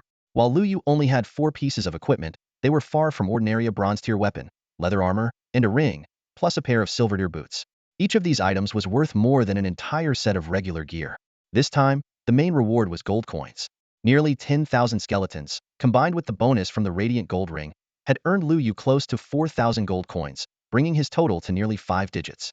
His level had also risen to 15, and he had deliberately ensured that his boss-tier summoned beasts landed the final blows, allowing them to gain significant experience. The Blackwater Python and Crocodile King had reached level 11, while Li Er and Widow Wong had advanced to level 21. Only the Goblin General remained at level 30 due to its higher experience requirements. After over an hour of clearing, the wall at the end of the hall and the staircase leading to the next level finally came into view. Yuga, I think I just saw someone running downstairs, Chinju suddenly exclaimed. Lu Yu immediately looked toward the staircase. While he didn't see anyone, the area from the corner of the opposite wall to the staircase had noticeably fewer skeletons. This realization made his heart tighten. If someone entered the general's tomb first, the valuable items in the Mad Merchant's shop might already be snatched. Let's go to the next level, Lu Yu decided without hesitation, abandoning the remaining skeletons and heading straight for the staircase. But as soon as he stepped out at the staircase entrance, a dozen black glinting blades came slashing down from above. Lu Yu quickly retreated a step, and a series of missed notifications floated above his head. Ow! Came Chinju's pained cry from behind. What's going on, Yuga? Lu Yu's expression turned grim. Someone got here before us and lured a group of skeleton soldiers to the second floor entrance. Someone really went down first? Lu Yu frowned slightly. Ever since he entered the general's tomb, he hadn't encountered any traces of other players despite his steady progress. Still, he knew that certain specialized classes were capable of sneaking past unnoticed. Blocking the entrance? Do they really think this will stop me? A faint smirk tugged at the corner of Lu Yu's mouth. Without hesitation, he summoned Li Er and commanded him to clear the wild monsters blocking the entrance to the second floor. Using high-level monsters to block the way might pose a challenge to other players, but for him, it was merely a matter of spending a bit more time. Through their mental connection, Lu Yu switched his perspective to Li Er's. A group of black skeletons wielding broadswords and carrying shields appeared in view. These level 25 Ironbone elite skeleton soldiers were relentlessly hacking at Li Er with their blades, but their attacks only sparked harmlessly against him, unable to penetrate his defenses. Li Er fought them barehanded, but as a level 21 facing level 25 enemies, he was clearly at a disadvantage. Through Li Er's vision, Lu Yu noticed a dark figure weaving among the skeletons in the distance, luring more monsters toward the entrance. This guy knows that a dozen skeletons can't stop me, so he's trying to bring every monster here. Lu Yu's gaze turned cold. If the other player understood him so well and still chose to provoke him, they shouldn't expect any mercy. With a swift command, Lu Yu summoned the mermaid, Shelly, to the second floor. In an instant, a soul-piercing screech echoed through the space. The ghostly flames in the eyes of all the Ironbone skeletons flickered violently, and their broadswords clattered to the ground. Even Li Er dropped to his knees in response. The shadowy figure luring the monsters was clearly affected as well, their movements becoming erratic. In a misstep, they were slashed twice by the skeletons behind them, leaving them critically injured. They quickly rolled forward and vanished into the darkness. The skeleton horde, now without a target, stood idly in confusion. Lu Yu searched carefully, but couldn't spot the figure again. With the entrance cleared of the incapacitated skeletons, he strode confidently into the second floor, summoning hundreds of white-bone skeletons to begin a massacre. The fallen Ironbone skeletons crumbled into fragments and were absorbed into his summoning space. The sudden appearance of the Whitebone army immediately enraged the nearby Ironbone skeletons. They banged on their shields and advanced steadily. Even with their overwhelming numbers, they posed no threat to Lu Yu. He prepared to summon more reinforcements. Just then, a glint of cold light flashed. A dagger materialized out of nowhere, aiming straight for his throat. Lu Yu quickly sidestepped, but the blade still grazed his skin. Without hesitation, he downed a health potion and cast a healing spell, instantly restoring his health to full. The shadowy assailant was clearly taken aback when their fatal strike missed. After hesitating for half a second, they disappeared once more. Lu Yu swung a basic attack at the air, but it missed entirely, with the system displaying miss. Shelly's abilities were still on cooldown, leaving him unable to force the hidden enemy out of stealth. I need to figure out a group attack skill, Lu Yu thought to himself. A mage without area effect damage? That's just embarrassing. Chun Zhu arrived late, and when she saw the gruesome wound on Lu Yu's neck, her pupils constricted sharply. Yuga, you're hurt? Was it that person from before? Lu Yu nodded silently, quickly flipping through the combat log. The record was unusually brief, containing only a few sparse details about the ambush. He frowned as he analyzed the information. His assailant was indeed a player, not an otherworldly creature. But the strange part was that the opponent had completely hidden their name from the combat log. This discovery sent a chill down Liu Yu's spine.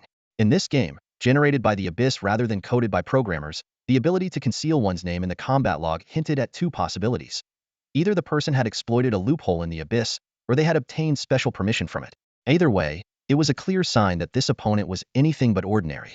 Judging by their combat style, the attacker was likely an assassin-type class and not just any assassin. Even the most skilled ordinary assassins couldn't achieve such an eerily silent approach. Not a single footstep or rustle of fabric had been discernible. This had to be a hidden assassin subclass, yet Liu Yu had never heard of any class capable of manipulating stealth with such perfection. What was even more concerning was the audacity of the attacker. Despite Liu Yu's combat videos being widely known among Abyss players, this person had dared to launch an ambush even after being severely injured by the Ironbone skeleton. Clearly, they possessed an extraordinary level of confidence in their abilities. Their brief skirmish had already proved their strength was on par with his own. Yuga, what do we do now? Qinzhu asked anxiously. Keep moving forward, Liu Yu replied curtly. We need to reach the third level as soon as possible. He was certain the shadowy figure was lurking nearby, but without the nether perception skill of a nether envoy, it would be nearly impossible to root them out.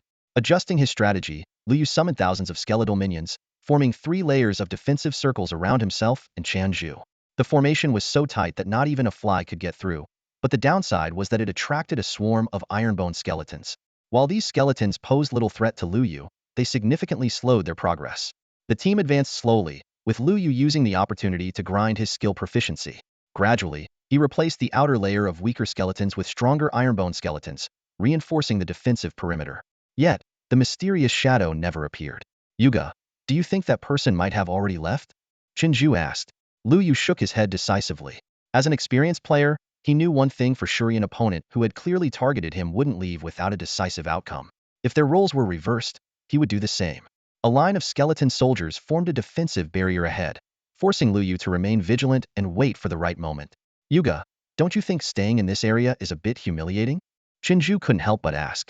Liu Yu frowned at his words. Why bring that up now?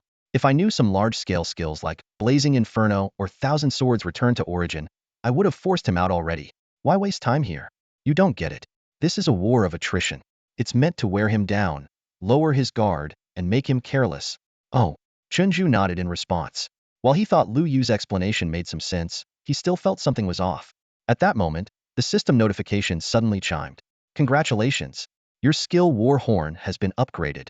Congratulations! Your skill Healing Light has been upgraded. Liu Yu immediately opened his skill panel. Both skills had advanced to 2 stars. War Horn. Effect. Sound the horn to increase all allied units' attributes by 10 and reduce all enemy units' attributes by 3 for 5 minutes. Cooldown. 5 minutes. Mana cost. 500.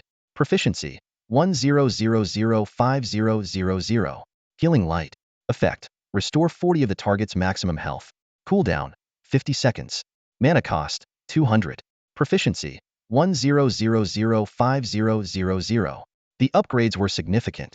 The effects of War Horn had doubled, with the allied attribute boost increasing from 5 to 10 and the enemy attribute reduction rising from 1 to 3. Although the healing effect of Healing Light only increased from 30 to 40, the cooldown reduction of 10 seconds thrilled Liu Yu. This meant that as the skill leveled up, the cooldown would continue to shorten.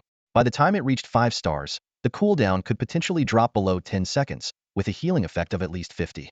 Such a powerful healing ability would be terrifying even for players, let alone bosses with massive health pools. Take the Goblin General, for example. Current players couldn't possibly take him down within 10 seconds. With this skill, Liu Yu could easily keep the Goblin General's health above half. With the upgraded War Horn, Liu Yu's efficiency in clearing enemies increased significantly. In just an hour, the staircase to the 3rd floor appeared before him. Slowing his pace, Liu Yu realized the challenge ahead: breaking through the skeleton soldier's defensive line to create an opening. This opening would not only allow him to advance, but also give that person an opportunity to close in on him. Qinzhu keenly noticed this. Yuga, how about I go scout ahead first? He suggested eagerly. Liu Yu glanced at him with a teasing tone. With that tiny frame of yours? Your defense as a warrior isn't even half as high as mine as a mage. Qinzhu, that remark left Qinzhu speechless, feeling a pang of frustration in his heart. After clearing out the 2nd floor's iron skeleton soldiers, Liu Yu successfully leveled up to 19. Li Er and the others each gained a level as well, and even his summoned Goblin General had reached an impressive level 32. Opening the leaderboard, Liu Yu carefully examined the rankings. 1. Invincible Handsome Guy Warrior level 24, 59. 2. Level 23, 12. 3. Champion Guohua Warrior level 20, 77. 4. Mad Dragon Soul Warrior level 19, 25. 5. Mad Dragon Gun God Elemental Archer level 19, 12. 6. Clear Wine Abyss Summoner level 19, 3. 7. Champion number 1 Wind Swordmaster level 18, 55. 8. Proud Sky Xingtian Nether Singer level 18, 45. 9. Wind Moon Bright Moon Mage level 17, 99. 10. Proud Sky Xiaochuan Nether Envoy level 17, 71. The series of asterisks in second place immediately caught Lu Yu's attention. That must be the shadow that ambushed me, he thought to himself. Being able to hide their leaderboard information, this class's traits are extraordinary. His brow furrowed as his wariness towards the mysterious figure deepened. The leaderboard now displayed players' classes, and hidden classes occupied nearly half of the rankings, a proportion far exceeding that of his previous life. However, Lu Yu knew that not all hidden classes were worth pursuing. For instance, the seemingly elegant Wind Swordmaster actually had attack attributes that grew even less than a standard warrior. Under Lu Yu's leadership, Chen Zhu unexpectedly climbed to the top of the leaderboard, and Lu Yu himself entered the top 10. The other ranked players had seen significant changes compared to the novice village days, with key figures from major guilds such as Guohua, Xingtian, and Bright Moon prominently listed. Although the formal guild system had yet to be released, major guilds were already making covert moves, and the leaderboard was undoubtedly the best platform to showcase their strength. After closing the leaderboard, Lu Yu turned to Chen Zhu. Just stick with me. If I don't show myself, he won't make a move. Why not? Because he only has one chance to strike, Lu Yu explained. As skilled players, both sides understood the stakes. Lu Yu had already figured out the opponent's abilities. If the mysterious figure acted again, they would inevitably be trapped by his summoned creatures. Therefore, the opponent would wait for the perfect opportunity to ensure a one-hit kill. The entrance to the third floor was narrow, barely wide enough for one person to pass through, and it was surrounded by a horde of skeleton soldiers. As Lu Yu approached, the skeletons automatically parted to create a path. He didn't advance recklessly but signaled for his goblin general to use the all-encompassing Tide skill first. This was currently the wide strange skill at Lu Yu's disposal. Unlike the indiscriminate soul scream of the mermaid Sherry, it wouldn't give the enemy an opportunity for a surprise attack. A powerful suction was generated at the entrance, causing the two nearest skeleton soldiers to sway unsteadily, almost losing their balance. Apart from that, the entire space remained eerily silent. Lu Yu frowned deeply, contemplating whether the mysterious figure had truly left or was lying in wait on the third floor. To be cautious, he directed the skeleton soldiers to enter in single file, forming a tight defensive circle at the entrance to the third floor. Only after confirming that both the second floor's exit and the third floor's entrance were securely surrounded by skeletons did he carefully step into the third floor space with Chen Zhu. Lier, Widow Wang, and Shirley followed closely behind, maintaining high alert. Unexpectedly, the anticipated ambush did not occur. Brother Yu, didn't I say that person already left? If he was still here, he wouldn't have missed such a perfect opportunity to launch a sneak attack, Chen Zhu remarked. Lu Yu didn't respond, his gaze fixed on the depths of the third floor. The space here was narrower than the lower levels, with dimmer lighting. In the distance, it was pitch black, stretching into an endless void. Although there were no monsters at the entrance, an eerie sound of bones grinding together echoed from afar. Suddenly, a bronze arrow shot through the darkness, striking the lead skeleton soldier with precision and instantly reducing its health by a third. The attack power was even greater than Chen Zhu's, despite his bronze equipment.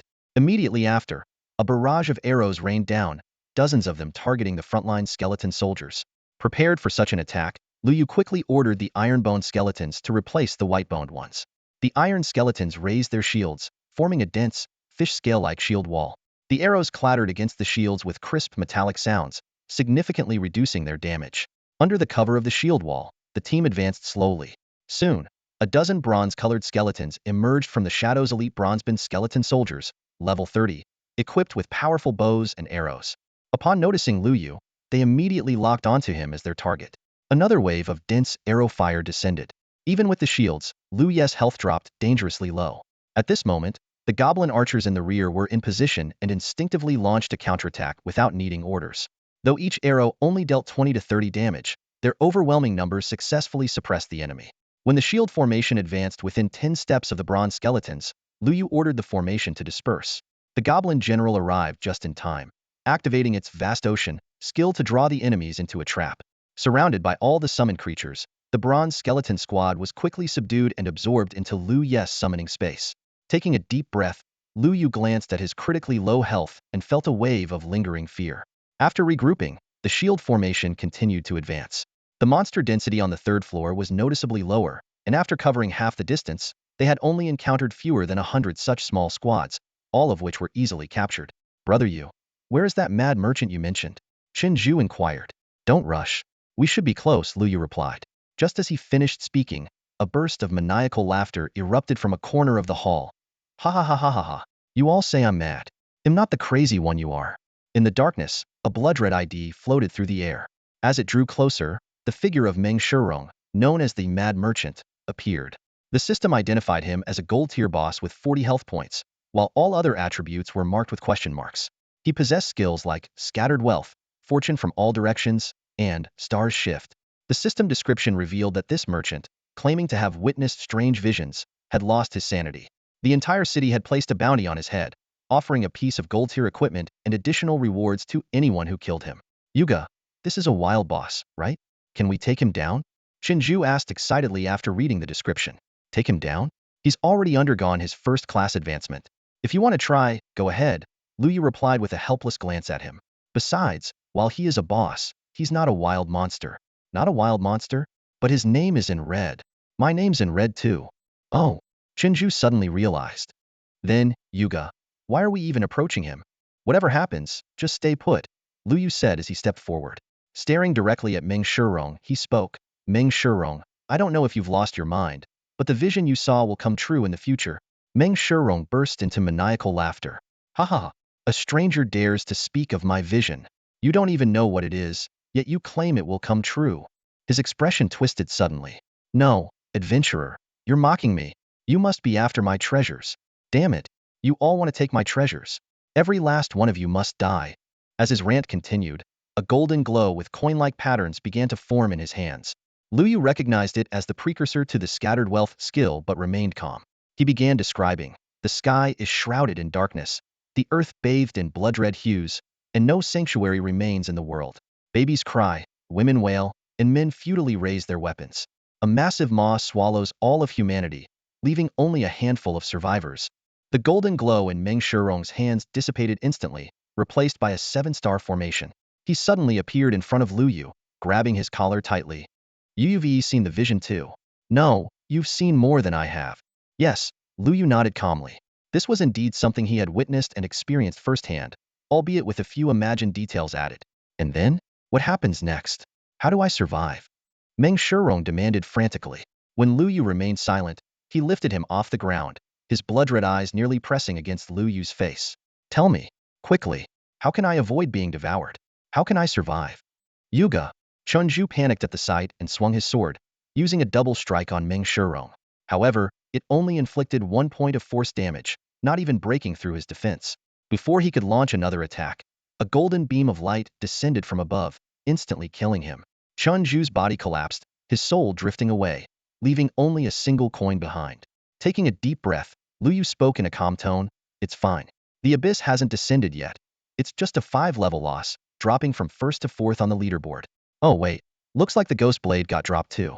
Tough luck. Tell me now, how can I survive? Meng Shirong's face twisted with rage, his bloodshot eyes glaring hysterically as he shouted at Lu Yu. If you kill me, you'll never learn how to stay alive. Lu Yu's tone was calm, as if he were engaged in an ordinary conversation rather than facing a threat. Meng Shirong raised his left hand, a dazzling golden light emanating from his palm. You think I'm joking? You think I won't act? Take a good look, Lu Yu pointed at himself. I'm in a critical state right now. Even a slight injury will kill me. These words made Meng Shirong slowly lower his hand. His expression shifted from anger to pleading. Please, tell me how to avoid being devoured, how to stay alive. Do you really want to know the answer? Yes, of course I do. Tell me. Meng Shirong's eyes gleamed with desperation. Then open your treasure vault. Let's make a deal. No way. Meng Shirong refused immediately. No one is allowed to see my treasure vault. Then you'll never find out how to survive. Meng Shirong fell into a fierce internal struggle, muttering to himself, if I let him see the vault, I'll learn the secret to survival. But no, the more people see the items in the vault, the more they'll disappear. Yet if I don't let him see it, I won't make it. If I let him see, he'll definitely take something. Lu Yu stood silently, observing Meng Shirong's reaction. After a few minutes, Meng Shirong finally made up his mind.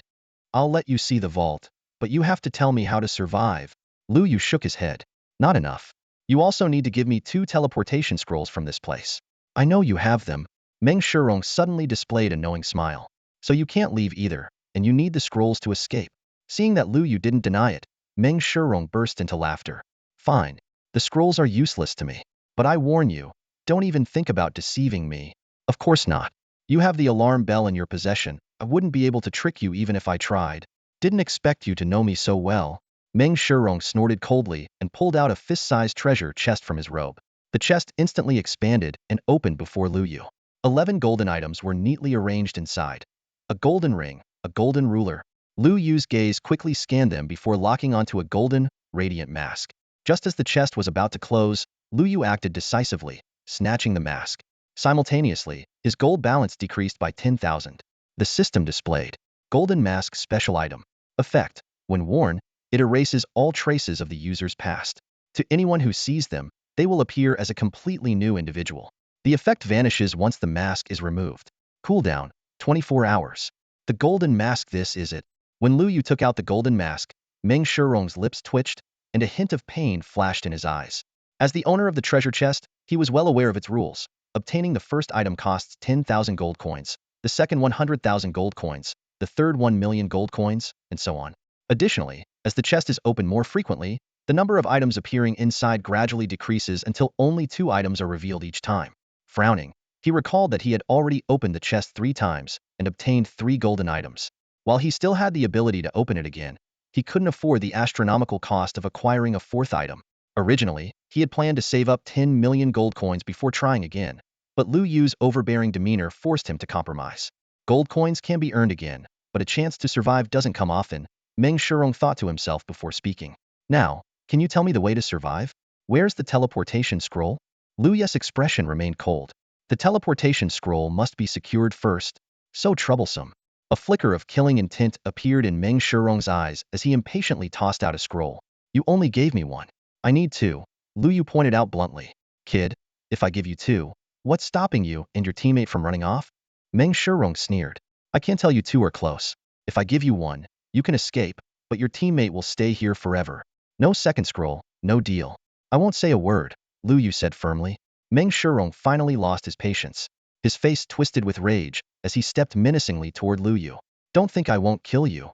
Before he finished speaking, he had already gathered a burst of golden light in his hand, which shot out in a flash, piercing through Chen Zhu, who had just been revived. Damn it! Lu Yu's fury ignited. This was the second time Meng Shirong had killed Chen Zhu right in front of him. If the abyss had already descended, Chen Zhu would have been permanently dead. Even so, Lu Yu gritted his teeth and held his ground. No second scroll, no deal. I won't say a thing. Meng Shirong narrowed his eyes, his gaze as sharp as a blade aimed at Lu Yu, as though he might strike at any moment. Yet Lu Yu showed no fear. His eyes burned even more fiercely.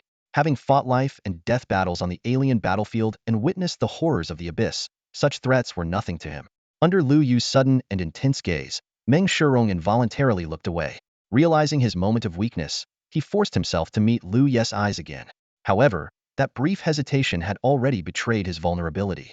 Lu Yu remained calm and unwavering as he stared directly into Meng Shirong's eyes. His voice was steady as he said, "Go ahead, kill me if you dare. But if you do, you'll never get the method to survive." Meng Shirong took a deep breath, his sharp gaze gradually softening. The threat of death clearly gave the merchant pause. After a moment of silence, a scroll flew through the air toward Lu Yu. Catching the scroll with ease, Lu Yu inspected it carefully. Satisfied with the information on the 2 spatial scrolls, he nodded. Good. Both are functional escape scrolls. Wait. Meng Shirong suddenly pulled out a small golden bell from his coat. Its design resembled those found in temples, except it lacked a clapper. His tone turned cold as he warned, "You should know what this is. If you lie, the warning bell will ring. And when it does, I'll make sure your death is far worse than that of your teammates." Lu Yu gave a slight shrug. If you want to survive when the time comes, there's one feasible way. Meng Shirong leaned forward, hanging on to every word. And that is, during the brief window from the moment the sky begins to change until it fully settles, you must challenge and kill someone who has completed their second job advancement. That's it? Are you messing with me? Lu Yu gestured toward the bell. It's not ringing, is it? Besides, you're only at your first advancement. How can you claim killing someone at their second advancement is easy? Meng Shirong glanced at the silent bell before bursting into laughter. Ha ha, I know how to survive now.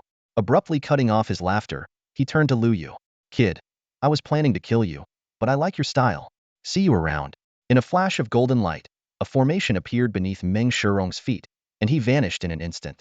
That crazy merchant skill is way too flashy, remarked Qinzhu, who had just revived, his tone filled with envy. Envious? That skill costs anywhere from 1,000 to 50,000 gold coins each time it's used. Never mind then. Lu Yu glared at Qinzhu and smacked the back of his head. Didn't I tell you earlier not to interfere no matter what happened? Ouch. Qinzhu yelped, clutching his head. I only jumped in because it looked like you were about to get killed. Besides, after I revived the first time, I didn't move at all and still ended up dying again. Still talking back? Lu Yu raised his hand again. All right, I was wrong, brother Yu. Qinzhu quickly pleaded for mercy, then changed the subject. By the way, that whole thing you mentioned about the sky darkening and people getting eaten, was that some kind of game update? Lu Yu pondered for a moment. Something like that. You'll find out soon enough. That update is called Abyssal Descent. And the part about having to kill someone with a second job advancement to survive, is that true? I just made that up. Then why didn't the bell ring? Was it malfunctioning? Golden grade items don't malfunction at this stage. Then why? When the Abyssal Descent happens, as long as you don't kill yourself, you'll survive no matter what you do, Lu Yu thought to himself, silently adding, though it may not be in the way you expect. So, everything you told him just now? I was just making stuff up? No matter what method I mentioned, the bell wouldn't have rung. Qinzhu, you never fail to impress. But how do you know so much? This game doesn't even have an official website or a trailer. Before Qinzhu could finish his sentence, he saw Lu Yu pull out 2 scrolls from his chest, handing one over. All right, we're done here. Let's get out of here quickly. The two of them simultaneously unfurled their scrolls, and a glowing teleportation array lit up beneath their feet. At that critical moment, a cold glint suddenly sliced through the air. Lu Yu reacted instantly, raising the scroll to block while swiftly retreating. Though he avoided a fatal strike, the sharp dagger grazed his chin. The system displayed a large missed notification, but the scroll was torn apart in the process. Qinzhu's words were cut off as he was teleported out of the map. He immediately opened the chat interface. Should I come find you again? Go level up and stop being a burden. I barely made it onto the heavenly rankings, and now I've already been knocked off in less than half a day. Alright, take care then. Qinzhu let out a sigh of relief, secretly glad. Playing the part was exhausting, but getting to the top of the heavenly rankings once was worth it, even if had already fallen off. Thinking about how his good buddy turned out to be the legendary Qingzhou expert, he couldn't help but smile. Lu Yu stared at the broken scroll in his hand and sighed. Well, you can't catch a wolf without sacrificing the bait. So, this was all a plan to lure me out? A shadowy voice called from the darkness. Lu Yu nodded in acknowledgement. Someone like you wouldn't stop until you achieved your goal. You must have infiltrated my defensive perimeter back when I entered the 3rd level. You stayed hidden through all the earlier opportunities, waiting for this moment. You thought this would be my most vulnerable point, the perfect opportunity for a decisive strike. The shadow was silent for a moment. By that logic, my attack this time was within your expectations. You've been keeping your health low on purpose, just to bait me? More or less. Lu Ye's skeletal army had already surrounded them completely, leaving no gaps. Confident, aren't you? Surrounding me like this, planning to duel me unknown? I'm a summoner. Why would I bother dueling you? Lu Ye's eyes glinted with disdain. Talking about duels with a summoner? Only someone naive or foolish would do that. Summoner? Huh? Then I'll make sure you don't get the chance to use your summons. The shadow let out a sinister laugh, his figure instantly turning into a blur as he charged at Lu Yu. The goblin general clenched his left hand, preparing to unleash his ultimate move, Ocean Embrace. But the shadow's speed made it impossible to lock on. In the blink of an eye, the shadow was right in front of Lu Yu. As Lu Yu retreated, he commanded a dozen white skeletal minions to intercept. With a flash of the dagger, one low-health skeleton shattered instantly. Before the others could raise their spears, the shadow had already vanished like a ghost, reappearing elsewhere to continue his pursuit of Lu Yu. Lu Yu kept retreating while ordering the outer layers of his skeletal army to close in gradually. Today, he planned to use this overwhelming tactic to completely engulf the shadow. The dark figure weaved through the dense formation of skeletal soldiers like a fish swimming through water. Whenever faced with an obstacle, he unleashed a seamless combo of attacks, instantly shattering any skeletons in his path. Despite the relentless encirclement of the skeletal army, he always managed to break through before the trap was fully formed, keeping himself within 3 steps of Lu Yu at all times.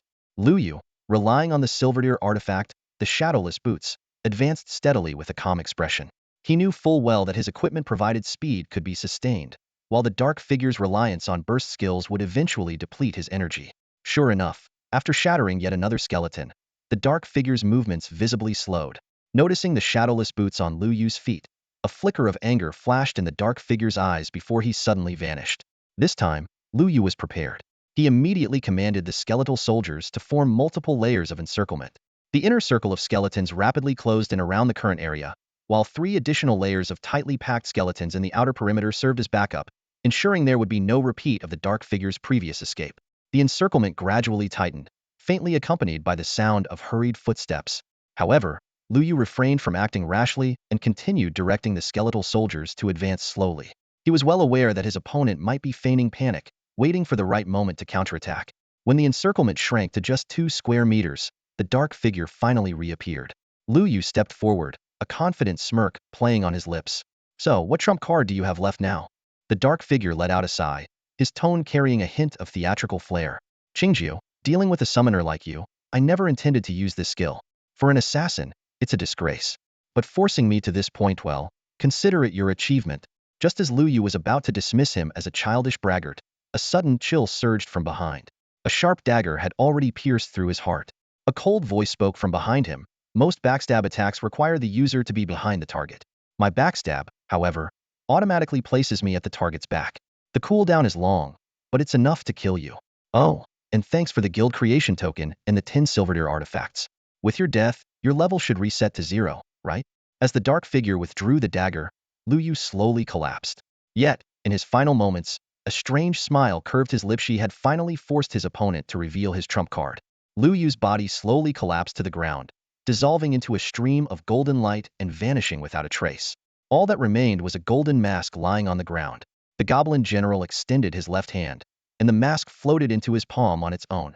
This scene caused the smile on the face of the shadow lurking in the darkness to freeze instantly. His gaze locked onto the spot where Lu Yu's body had disappeared, his mind racing. As someone entering the sinister map for the first time, he was well aware of the death mechanics here, especially after witnessing Qian Zhu's death firsthand. On this map, when someone died, their body should remain in place, and their soul would linger around it. But what had just happened completely defied that rule. Not only had Lu Yu's body mysteriously vanished, but there was also no kill notification or bounty reward. An illusion? The shadow quickly dismissed this idea. He had learned during the briefing that Qingjiu possessed a summoned beast adept at creating illusions, so he had deliberately sacrificed some of his attributes to equip anti-illusion gear. Moreover, that summoned beast had not appeared at all. A sense of foreboding crept over the shadow's heart. As a top-tier player, he knew this was far from a system glitch. Instead, he became increasingly convinced that everything was unfolding according to Qingjiu's calculations. Looking around, his situation was becoming more precarious. The encirclement of skeleton soldiers remained tight, and the outer layers were fortified by multiple defensive lines constructed by summoned beasts, forming an impenetrable barrier. Even with his skills, breaking through seemed nearly impossible. Yet, at this moment, more than escaping, he wanted to understand how Qingjiu had pulled this off. He was certain that he had killed Qingjiu himself, there was no doubt about it. It was neither a decoy nor an illusion. Yet, all evidence suggested that Qingjiu was still alive. At that moment, using the goblin general's vision, Lu Yu clearly perceived the shadow's confusion and panic. Everything was proceeding exactly as planned. Under the protection of his summoned beasts, Lu Yu descended the staircase from the 2nd floor to the perimeter of the 3rd floor, where he stood face-to-face with the shadow at a distance. The shadow froze for a moment, then let out a bitter laugh and sighed. Qingjiu, you really are alive. I have to admit, you're quite something. Lu Yu smirked. Quite something? I've been playing you like a fiddle. I surrender. The shadow raised his hands. Call off these summoned beasts, and while you're at it, tell me how you managed to come back to life. Lu Yu remained silent in response to the shadow's capitulation. The encirclement began to tighten, forcing the shadow to retreat step by step. Hey, I said I surrender. What more do you want? When you tried to kill me earlier, did you hesitate or show any mercy? Well, I didn't actually manage to kill you, did I? Ignoring the shadow's protests, Lu Yu continued directing the skeleton soldiers to close in while carefully maintaining a safe distance. That teleporting backstab skill was far too dangerous. Although the shadow claimed its cooldown was lengthy, no one could be certain exactly how long. If he got too close and took another backstab, things could get troublesome. You really want to kill me? Lu Yu's voice was filled with anger. Dying here will cost me 5 levels. If I die, my level resets to 0. Compared to that, losing 5 levels is nothing.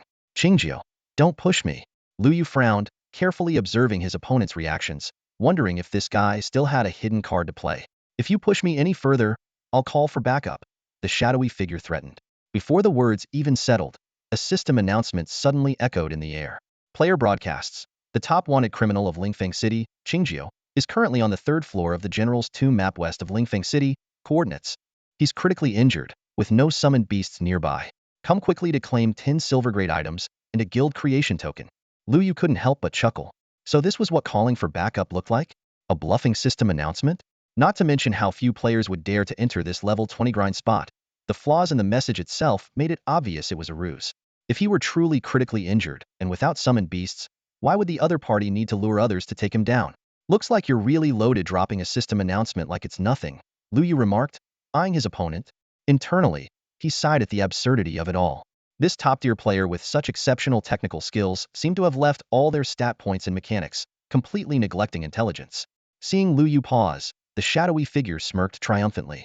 What now? Scared? You can still run while you have the chance.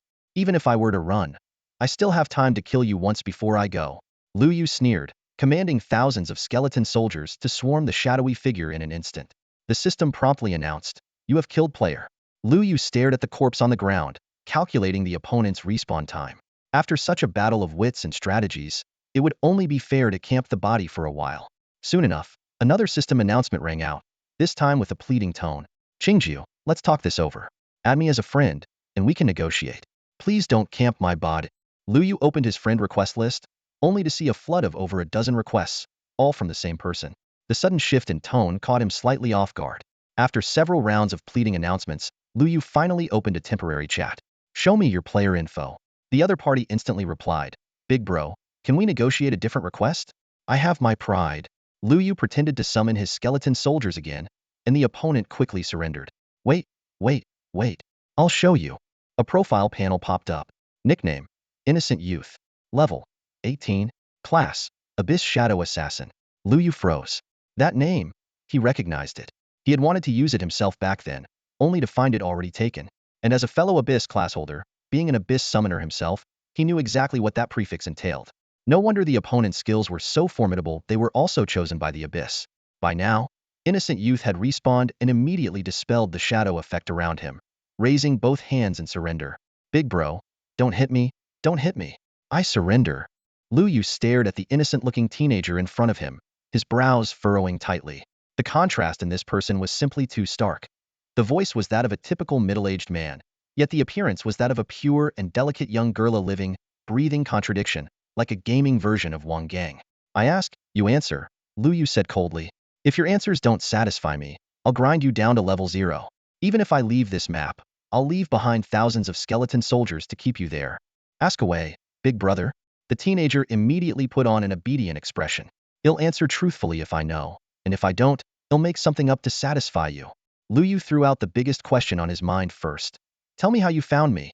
This was crucial because, although the entire server wanted to kill him for the bounty, very few had actually managed to locate him. It wasn't just because of his formidable strength, but also because he had never set foot in Lingfeng City.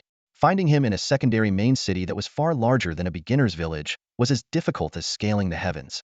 Even Zhu Xiaochuan, who had seen him at the outlaw stronghold, couldn't pinpoint his exact location.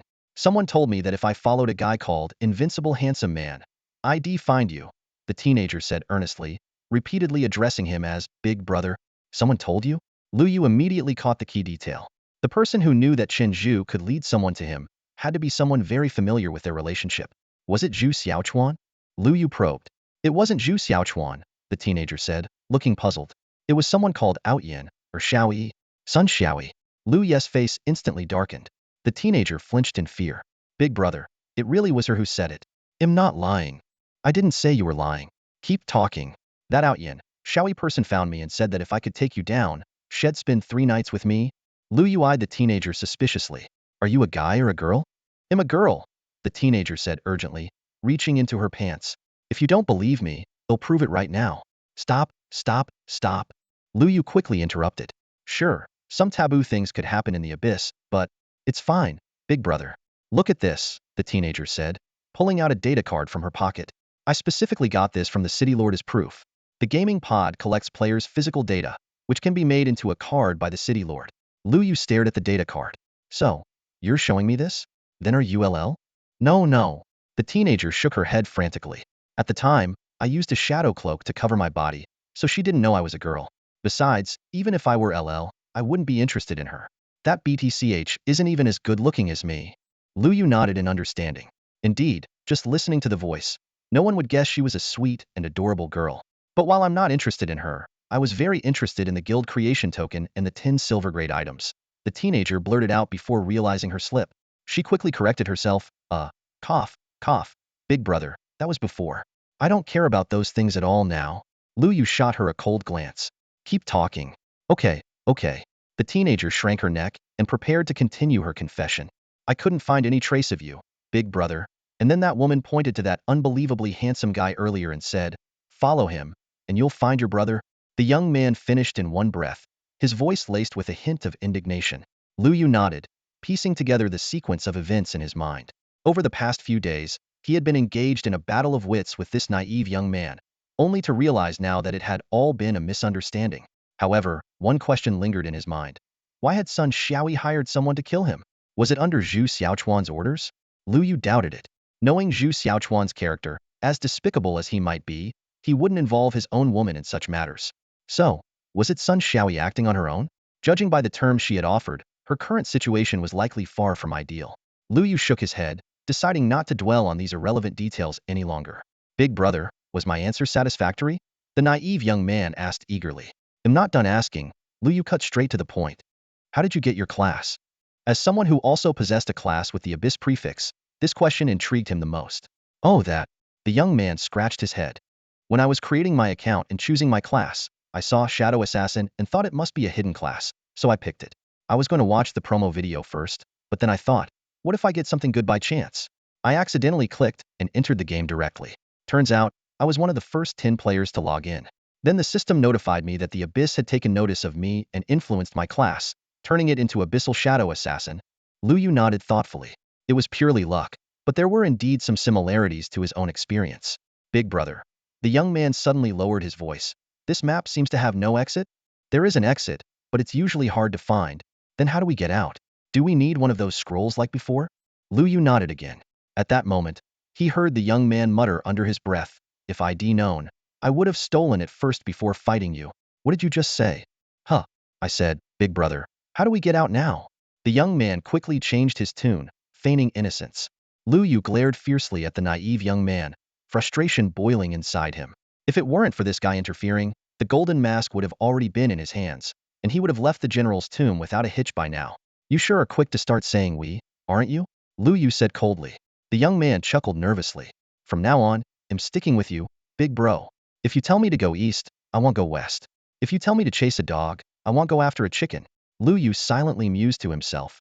This guy certainly knew how to adapt to the situation. His gaze fell on the scroll lying on the ground, now split cleanly in two. This was completely unexpected. Who would have thought that instead of attacking him, this guy would destroy the scroll first? How to get out? You're asking me? Who should I ask then? Lu Yu said grimly. There are only two options. Either we take down one of the abyssal monsters and hope it drops a map, or we descend to the final level and defeat the boss.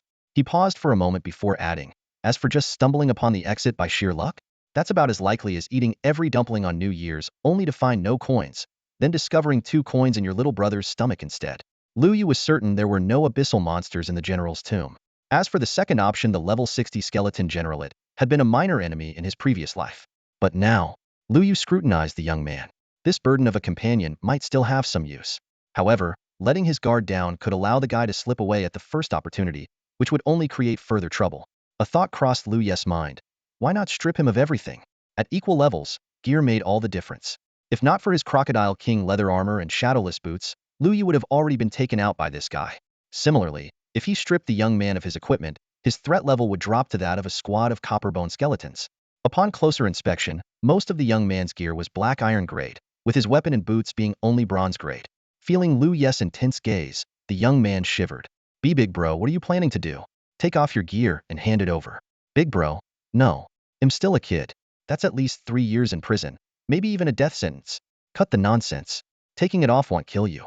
Oh, and hand over that golden item you swiped too. Golden item? What golden item? The young man looked genuinely puzzled. Don't play dumb. Treasure chests always drop an even number of items. I only counted 11. You're pretty quick with your hands, huh?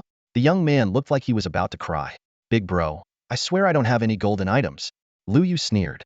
This guy wasn't just sharp. His acting skills were top-notch too. You're really going to stick to that story? Fine. They'll just kill you back to level 0, and that item will drop naturally. Big bro, are you talking about this golden ring? They'll hand it over right now. The young man promptly pulled a ring from his bag.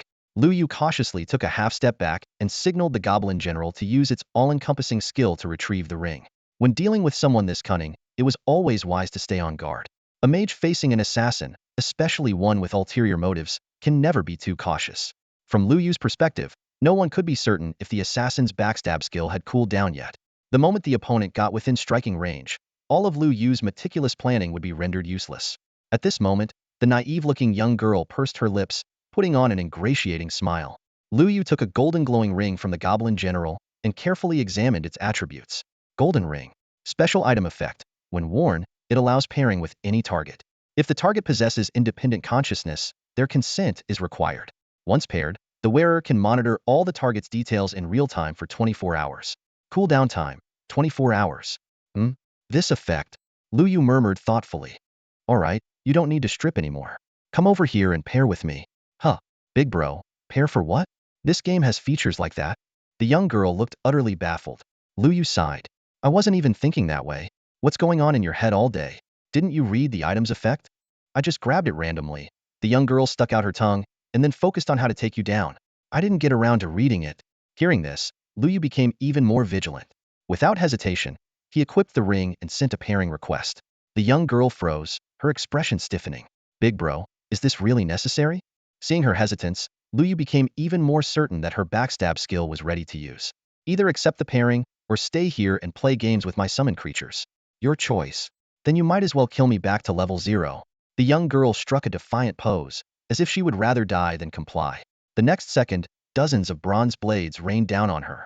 Her eyes widened in disbelief, as if she couldn't fathom that Lu Yu would act so decisively, leaving no room for negotiation. A few minutes later, the young girl revived. Confronted by the skeleton soldiers raising their weapons again, she immediately surrendered. Big bro, I was wrong. Okay? I'll pair with you however you want. Without a word, Lu Yu sent another pairing request. The young girl, looking utterly defeated, finally clicked confirm. Instantly, all of her information was laid bare before Lu Yu. Basic information. Nickname, naive youngster. Level, 13. Class, abyssal shadow assassin. Class perks. 1. Can enter and exit stealth mode at will, undetectable by any means while stealthed. 2. Can conceal all personal information. Lu Yu examined her skill list carefully. Blind, cripple, stealth, and a dozen other abilities, most of which required specific mentors or skill books to learn. The final skill, backstab, was indeed active and ready to use. Looks like I almost got stabbed earlier, Lu Yu thought to himself. When he looked up, the girl was grinning at him foolishly, putting on an innocent act. Considering that even with all the skeletons on the 5th floor, they might not be able to handle the skeleton general alone, Lu Yu decided to team up with this assassin, who also possessed an abyssal class profession. Hand over your weapon. All right. The young girl obediently tossed her weapon to Lu Yu. It was a high-quality bronze dagger, which explained her earlier deadly attacks. We'll give it back to you once we reach the 5th floor. Big bro, don't say that. A mere bronze weapon is nothing. Consider it a gift to mark our first meeting.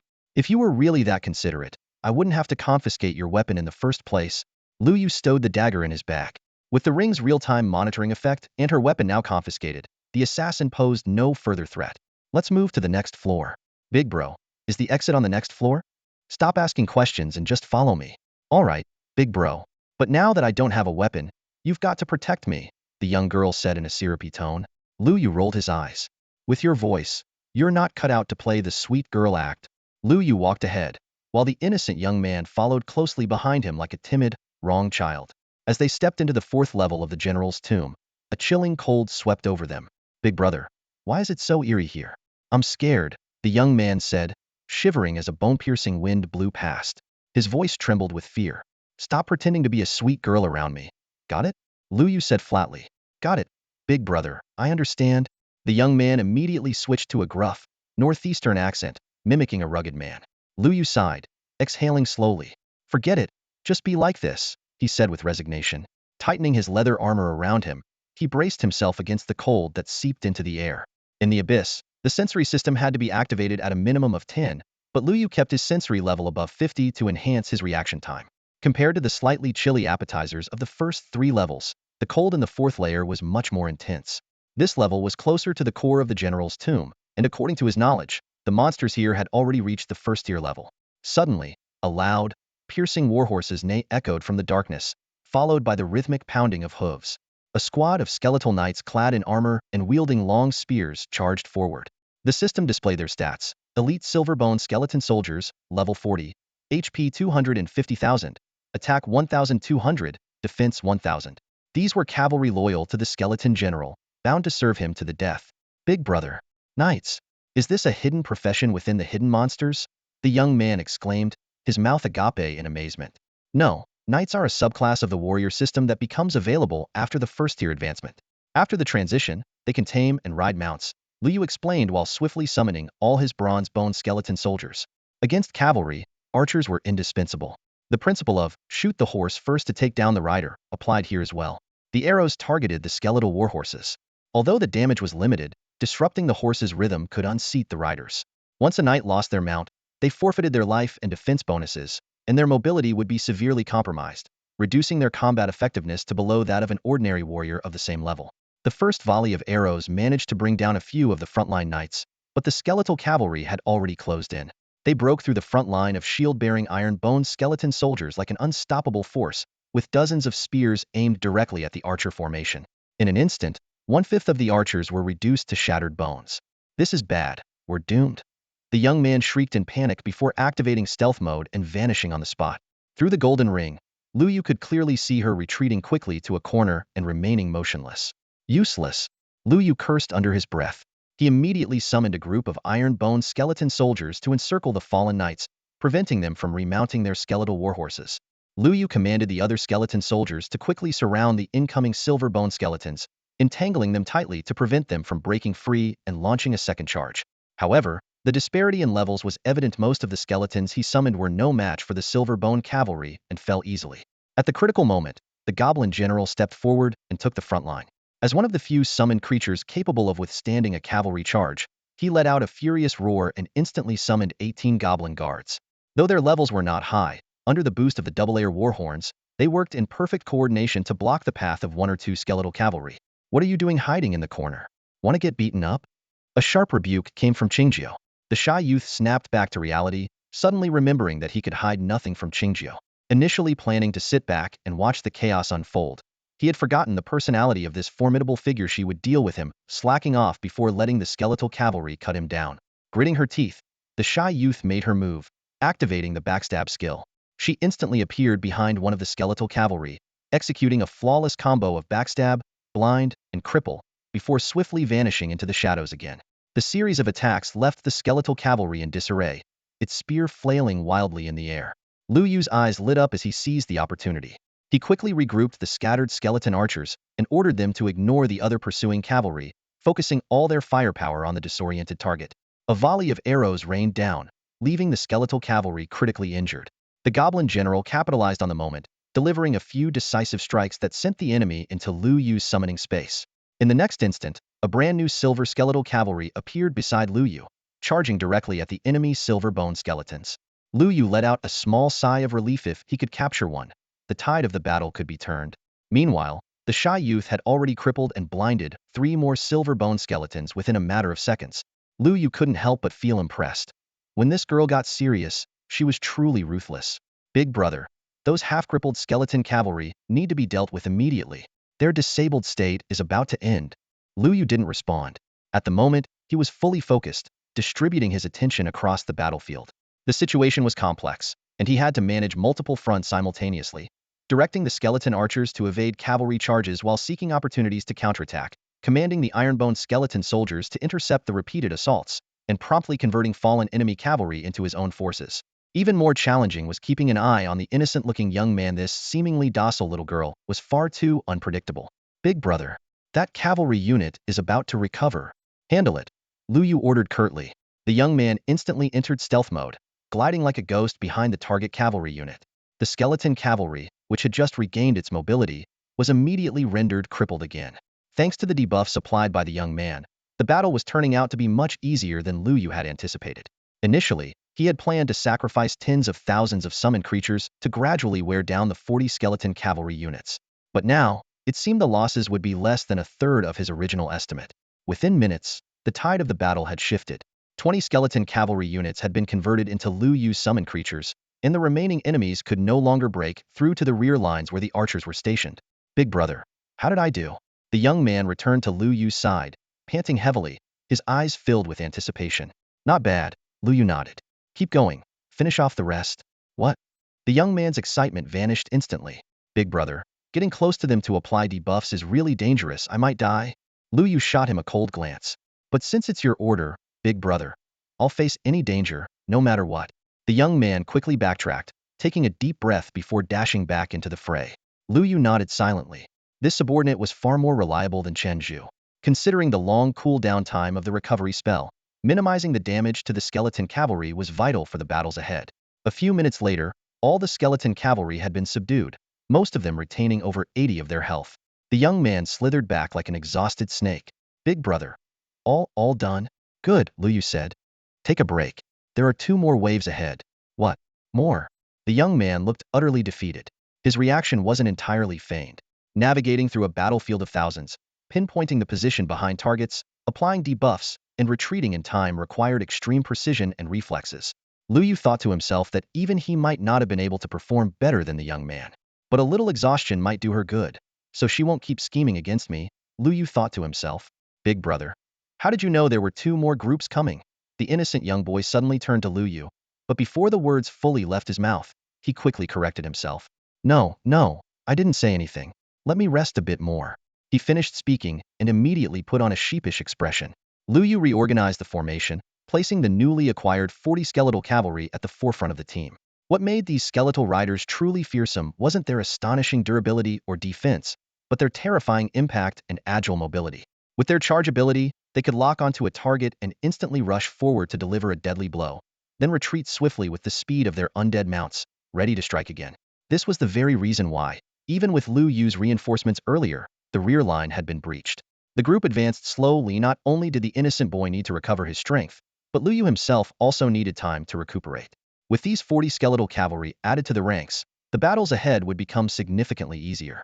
After about 10 minutes, the sound of neighing warhorses came from the front. Another group of skeletal cavalry was approaching.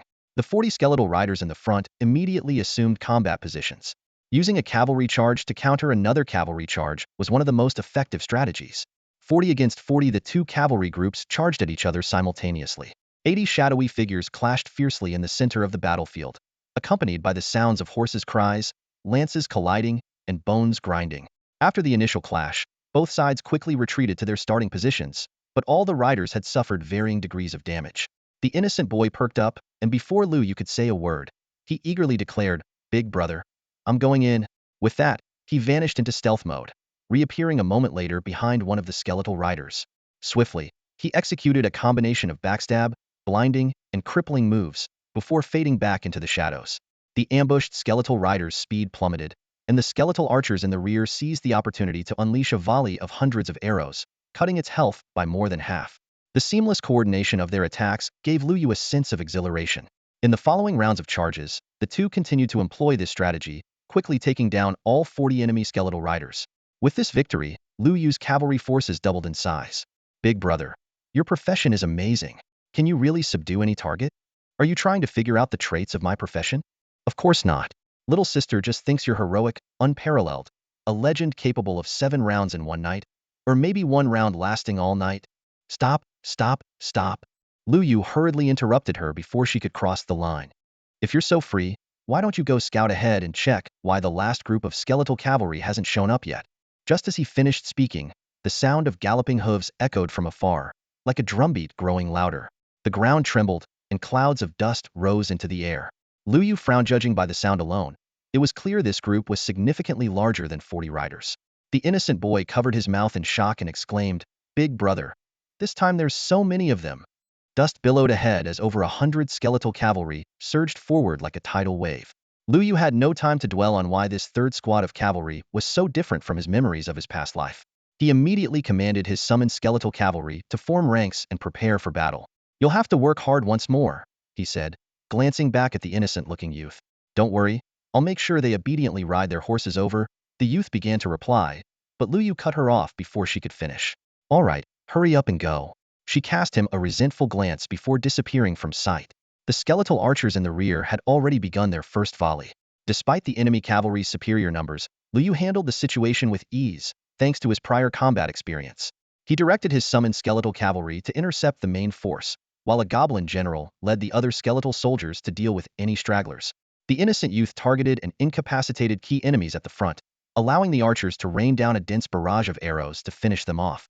After their previous battles, the two had developed a seamless cooperation. In just a few minutes, the tide of the battle turned. Lu Yu even allowed his summoned creatures to fight autonomously, but his moment of reprieve was interrupted by the youth's complaint. Big brother, your summoned creature shot me. It hurts. Lu Yu smirked and regained control of his creatures, while silently grumbling about the ambiguous tone she always seemed to use.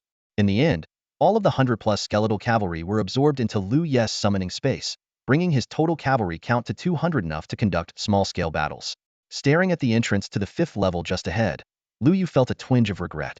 If only there were a few more waves of enemies like this, he could have assembled a proper cavalry battalion. You actually know about abyssal creatures? Lu Yu asked the youth in surprise. Big brother. And one of the top lone wolves out there, of course, excluding you, the youth quickly flattered, though awkwardly.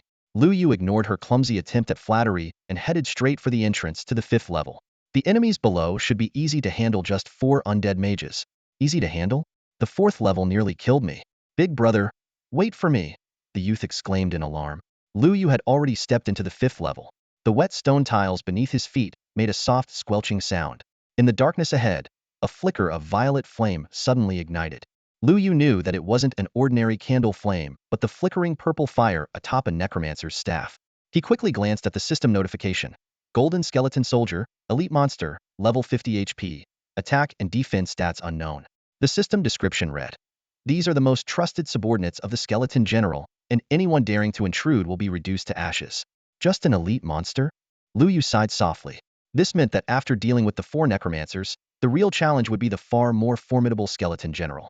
Even though he was well-versed in the general's abilities, knowing your enemy wasn't always enough to guarantee victory when faced with an overwhelming power disparity. Big brother, let me lure one of the monsters back.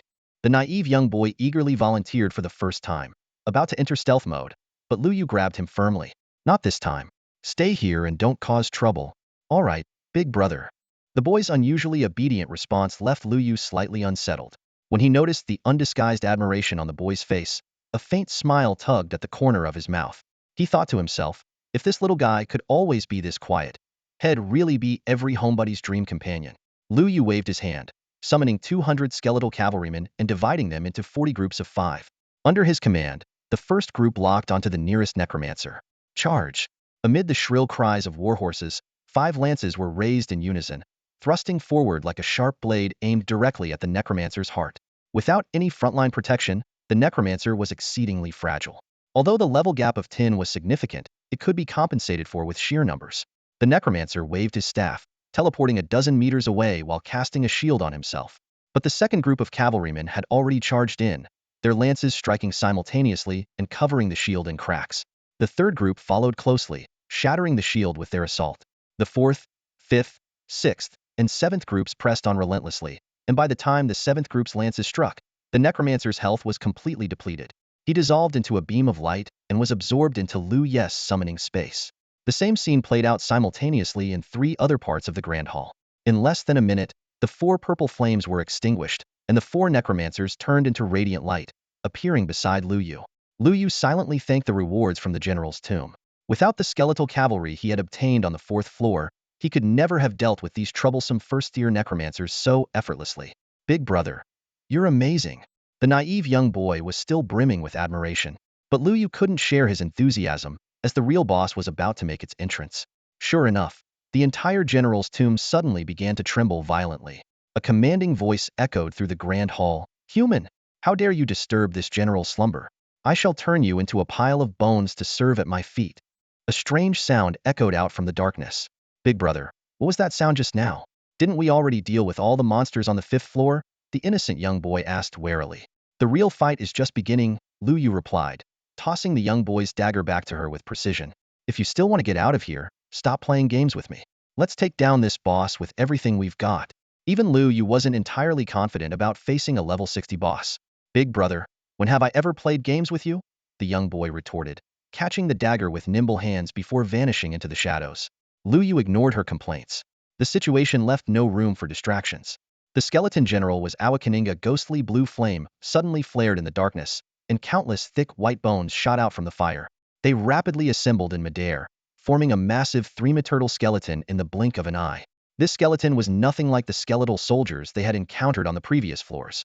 Its eye sockets burned with intense blue flames, far more menacing than the faint sparks in the eyes of the earlier skeletons. It reached into the blue flames at its feet and pulled out a long bone blade. Moments later, the flames coalesced into a spectral blue skeletal warhorse, and with a swift motion, the skeleton general mounted the steed. The system immediately displayed the boss's information. Skeleton General. Level. Gold Boss level 60. HP. Attack. Defense. Skills. Charge. Sea of Corpses. War Stomp. Invincible Body. Death Recovery. Description. The ruler of the general's tomb, commanding tens of thousands of skeleton soldiers. Liu Yu quickly analyzed the situation. This level 60 gold boss was identical to the one from his past life, down to every skill. Though the skeleton general and the goblin general shared the general title, their statuses were worlds apart. The goblin general was the pinnacle of its kind, but in the vast undead legion, the skeleton general was merely the equivalent of a squad leader or platoon commander in a human army. Big brother, this is a gold tier boss. If we kill it, do you think it'll drop a gold tier item? The young boy's voice called out excitedly from the shadows. Liu Yu was momentarily speechless. Her priorities were always so peculiar just moments ago. She'd been cowering in fear, and now all she could think about was loot. Still, she wasn't entirely wrong. Today was a battle of life and death. Either they would make the skeleton general drop some gear, or they would become gear themselves. Human adventurers, tremble before me. Today, this place shall be your final resting ground. The skeleton general roared, charging forward on its spectral warhorse. Facing such a formidable foe, Liu Yu dared not hold back. He summoned all his main combat summons, bracing for a life-or-death battle. The Warhorn's effect stacked to 2 layers as Liu Yu's figure flickered, and an identical clone of him appeared beside him. Without hesitation, he quickly consumed a health potion and cast a healing spell, rapidly restoring his health to a stable state. WOC. Dude, you actually have a clone skill? No wonder you came back to life after I thought I killed you earlier. Is this really the time to talk about that? Liu Yu replied while dodging. Same as on the 4th floor, you handle the debuffs. I'll handle the damage. Experienced players didn't need lengthy discussions. The two swiftly established their roles and dove into the battle. The pure-hearted youth blinked behind the skeleton general and unleashed a combination of cripple blind moves in an instant. The skeleton general's condition visibly deteriorated, but the pure-hearted youth gave it no chance to recover. She immediately activated her stealth ability and vanished. It was her most reliable skill so long as she didn't attack or take damage. She would remain undetectable. But then, disaster struck. The skeleton warhorse raised its front hooves high and slammed them down with a heavy war stomp. The ground within a 5-meter radius cracked and splintered like a spider web. Before the pure-hearted youth could escape the area, she was caught in the impact. She let out a muffled gasp as her health bar instantly dropped by half, and she was forcibly revealed. AoE attacks the bane of stealth players. Such skills were exceedingly rare in the early stages of the game, but she had the misfortune of encountering one. Before she could re-enter stealth, a bone blade descended from above. After this strike, her health bar was left hanging by a thread. How did it even see me? Is blind ineffective? She panicked, her mind racing. One more hit, and she dropped below level 10. The skeleton general's warhorse was already charging toward her. Stealthing again would be futile at this point. Help me, big bro, she cried out, her voice trembling. Before her words had fully left her lips, a golden figure flashed into view, shoving her aside. It was Li Er, who placed himself in her previous position and took the warhorse's charge heeding. Though he was sent flying several meters, the system displayed a large miss above him. Just then, Widow Wong made her move. She threw her handkerchief, which unfurled into a mysterious formation beneath the skeleton general's feet. A system notification immediately appeared. Summoned Beast Widow Wong successfully used Seal on Skeleton General. All attributes reduced by 5, duration, 3 minutes. Against such a high-level boss, the sealing effect had been significantly weakened. Safely hidden afar and sipping on a health potion, the pure-hearted youth asked in bewilderment, "Big bro, what are these two creatures? Why do their descriptions seem kind of odd?" While she couldn't view the detailed stats of Li Er and Widow Wong, she could still glimpse their basic information. Liu Yu shook his head, deciding not to explain the phenomenon of the abyssal descent something far beyond ordinary understanding. He focused on commanding the archers to attack with full force while reminding himself to recover quickly. After all, the boss debuff effects wouldn't last long. The fifth floor was too cramped, only accommodating 1 or 2,000 summoned creatures at most, far from utilizing their full combat potential. Frowning deeply, Lu Yu pondered a critical question. As the ruler of the general's tomb, the skeleton general should theoretically have free access to any floor. With this in mind, he immediately moved toward the entrance. Having lost its initial target, the pure-hearted youth, the skeleton general turned its attention to Lu Yu. Charge! With a roar, the skeleton general and its warhorse merged into one, transforming into a shadowy figure that dashed toward Lu Yu at incredible speed. Its charge skill was far superior to that of ordinary skeletal cavalry, making interception impossible. Clenching his teeth, Lu Yu braced himself to take the hit heed.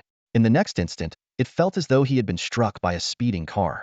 His body was flung through the air in a perfect arc, landing heavily near the fifth-floor entrance. With only a sliver of health left, he managed to survive. Breathing a sigh of relief, he quickly recalled all his summoned creatures and turned to enter the fourth floor. The pure-hearted youth's face turned pale as he witnessed this. Big bro ran away? Now it's just me? What am I supposed to do? The skeleton general scanned the surroundings, searching for any signs of life. The clatter of its skeletal horse's hooves echoed against the stone floor. With a swing of its bone blade, it directed its skeletal steed toward the fourth-floor entrance. Seeing the boss leave, the pure-hearted youth secretly rejoiced at not being discovered. Although being hit twice earlier had made her doubt her stealth abilities, it seemed her class skills were still effective. She hesitated briefly, weighing her options. Observing might be safer, especially since her blinding skill appeared ineffective against the boss. However, she quickly reconsidered. If she didn't contribute, Big Bro would likely abandon her once he figured out how to escape. Big Bro, I'm coming, she shouted, charging toward the fourth floor. Inside the fourth floor, Lu Yu immediately summoned a large number of skeletal soldiers upon entering. Without wasting a moment, he rushed toward the third-floor entrance. He needed a larger area to unleash his full strength, at least the third floor, where he could summon all his archers. Against the skeleton general, long-range attacks were the key to victory. The skeleton general followed relentlessly, pursuing him without pause. The skeletal warhorse had just stepped onto the fourth floor when dozens of blades and spears rained down upon its bony frame. The sudden attack immediately weakened the warhorse's resilience. However, the skeletal warhorse showed no fear. It raised its bony hooves high and unleashed a war stomp, instantly crushing the skeletal remains at the entrance into powder. Despite being heavily damaged, the iron-bone skeletons mustered their strength and launched a second wave of attacks, further draining the warhorse's resilience. Taking advantage of the chaos, Lu Yu dashed toward the third floor, summoning a squad of skeletal archers along the way. Arrows flew like meteors, relentlessly targeting the warhorse beneath the skeletal general. Lu Yu knew that instead of recklessly dealing damage only to have it healed, it was wiser to focus on taking down the skeletal general, temporarily nullifying its most threatening charge and stomp abilities. Under the continuous assault, the warhorse's resilience dropped to less than half. By the time the skeletal general had finally cleared out the skeletal soldiers at the entrance, Lu Yu had already escaped beyond the maximum range of its charge skill. The skeletal general locked onto one of the skeletal archers, its figure turning into a blur as it rammed the archer away. Yet, it didn't linger among the archers, as it knew the key to victory lay in eliminating the summoner. The skeletal general resumed its chase, while Lu Yu left behind decoys and skeletal soldiers to slow it down, sprinting toward the third floor at full speed. Only upon reaching the third floor would he be able to launch a proper counterattack. Until then, all his moves were meant to buy time for himself and further weaken the warhorse's resilience. Seeing Lu Yu waiting halfway ahead, the blue flames in the skeletal general's eyes flared intensely. With a piercing whinny, the skeletal warhorse effortlessly shattered the shield wall formed by level 25 skeletal soldiers. As soon as the charge skill's cooldown ended, the skeletal general turned into a blur again, aiming straight for Lu Yu. However, it only struck a decoy. The real Lu Yu was still farther away, while the scattered skeletal archers around him continued to chip away at the warhorse's resilience. The aggro shifted instantly to Lu Yu's main body, prompting the skeletal general to drive its warhorse forward in relentless pursuit. By now, Lu Yu could already see the entrance to the third floor, but the warhorse's haunting whinnies grew louder behind him. With a powerful leap, he dashed into the third floor, the skeletal general close on his heels, less than 10 meters away. This distance was too short for the skeletal general to fully execute its charge skill, but Lu Yu's health had yet to recover. If hit by the charge, all his efforts would be in vain. Lu Yu waved his hand, and the goblin general instantly appeared behind the skeleton general. The goblin general's left hand gathered a mighty force, firmly restraining the charging skeleton general.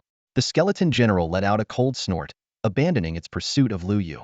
It turned its warhorse around, slashing its bone blade in a sharp arc straight at the goblin general. Despite the goblin general's more imposing figure, it could only defend awkwardly and retreat step by step under the ferocious power of the skeleton general's strikes.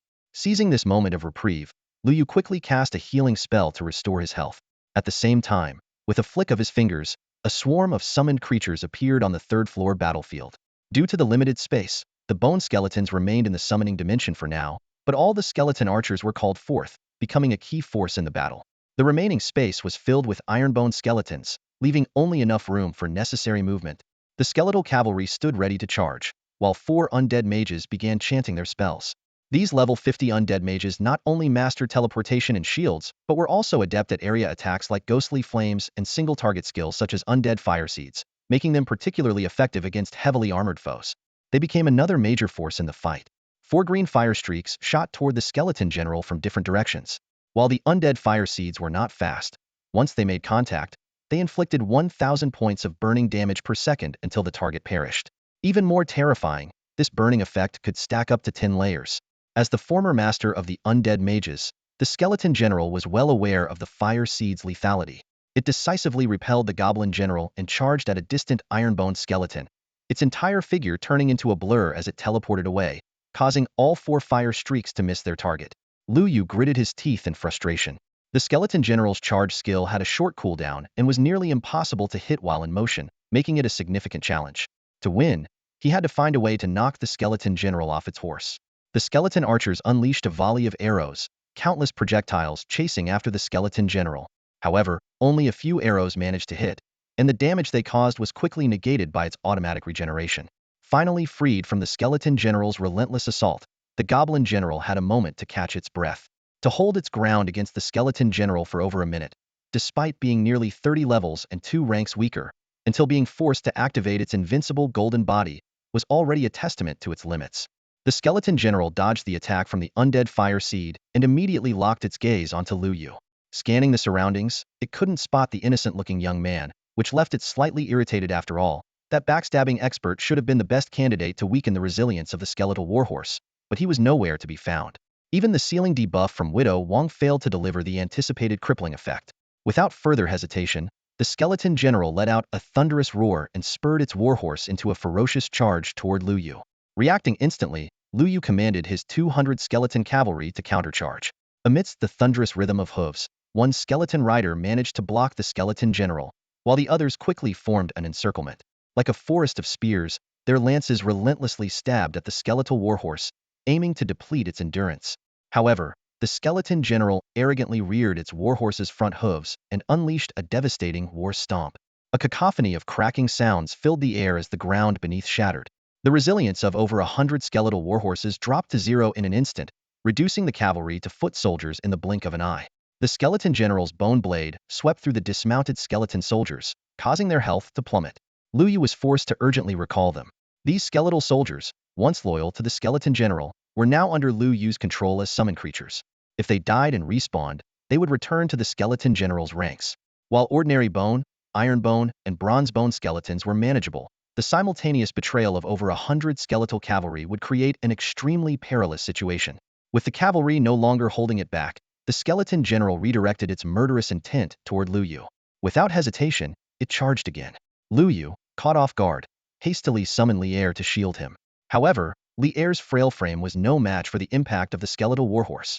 With a loud bang, Li'er was sent flying, and Lu Yu was slammed against the wall behind him, losing over half of his health instantly. Sensing an opportunity, the skeleton general pressed its attack. In desperation, Lu Yu summoned Widow Wong to cast an illusion. Yet, the skeleton general merely shook its head disdainfully, and the illusion shattered like a fragile bubble.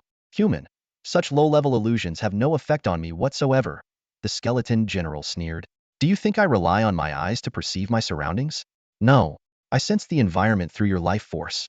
As a living being, your vibrant life force is utterly repulsive to me. Lu Yu frowned deeply. Illusions had always been his most reliable trump card, playing a crucial role when he defeated the goblin general. Yet, against the skeleton general, this previously foolproof skill was rendered completely ineffective. The skeleton archer seized the opportunity to attack the skeletal warhorse, with arrows striking critical points repeatedly, reducing the warhorse's durability to less than 20.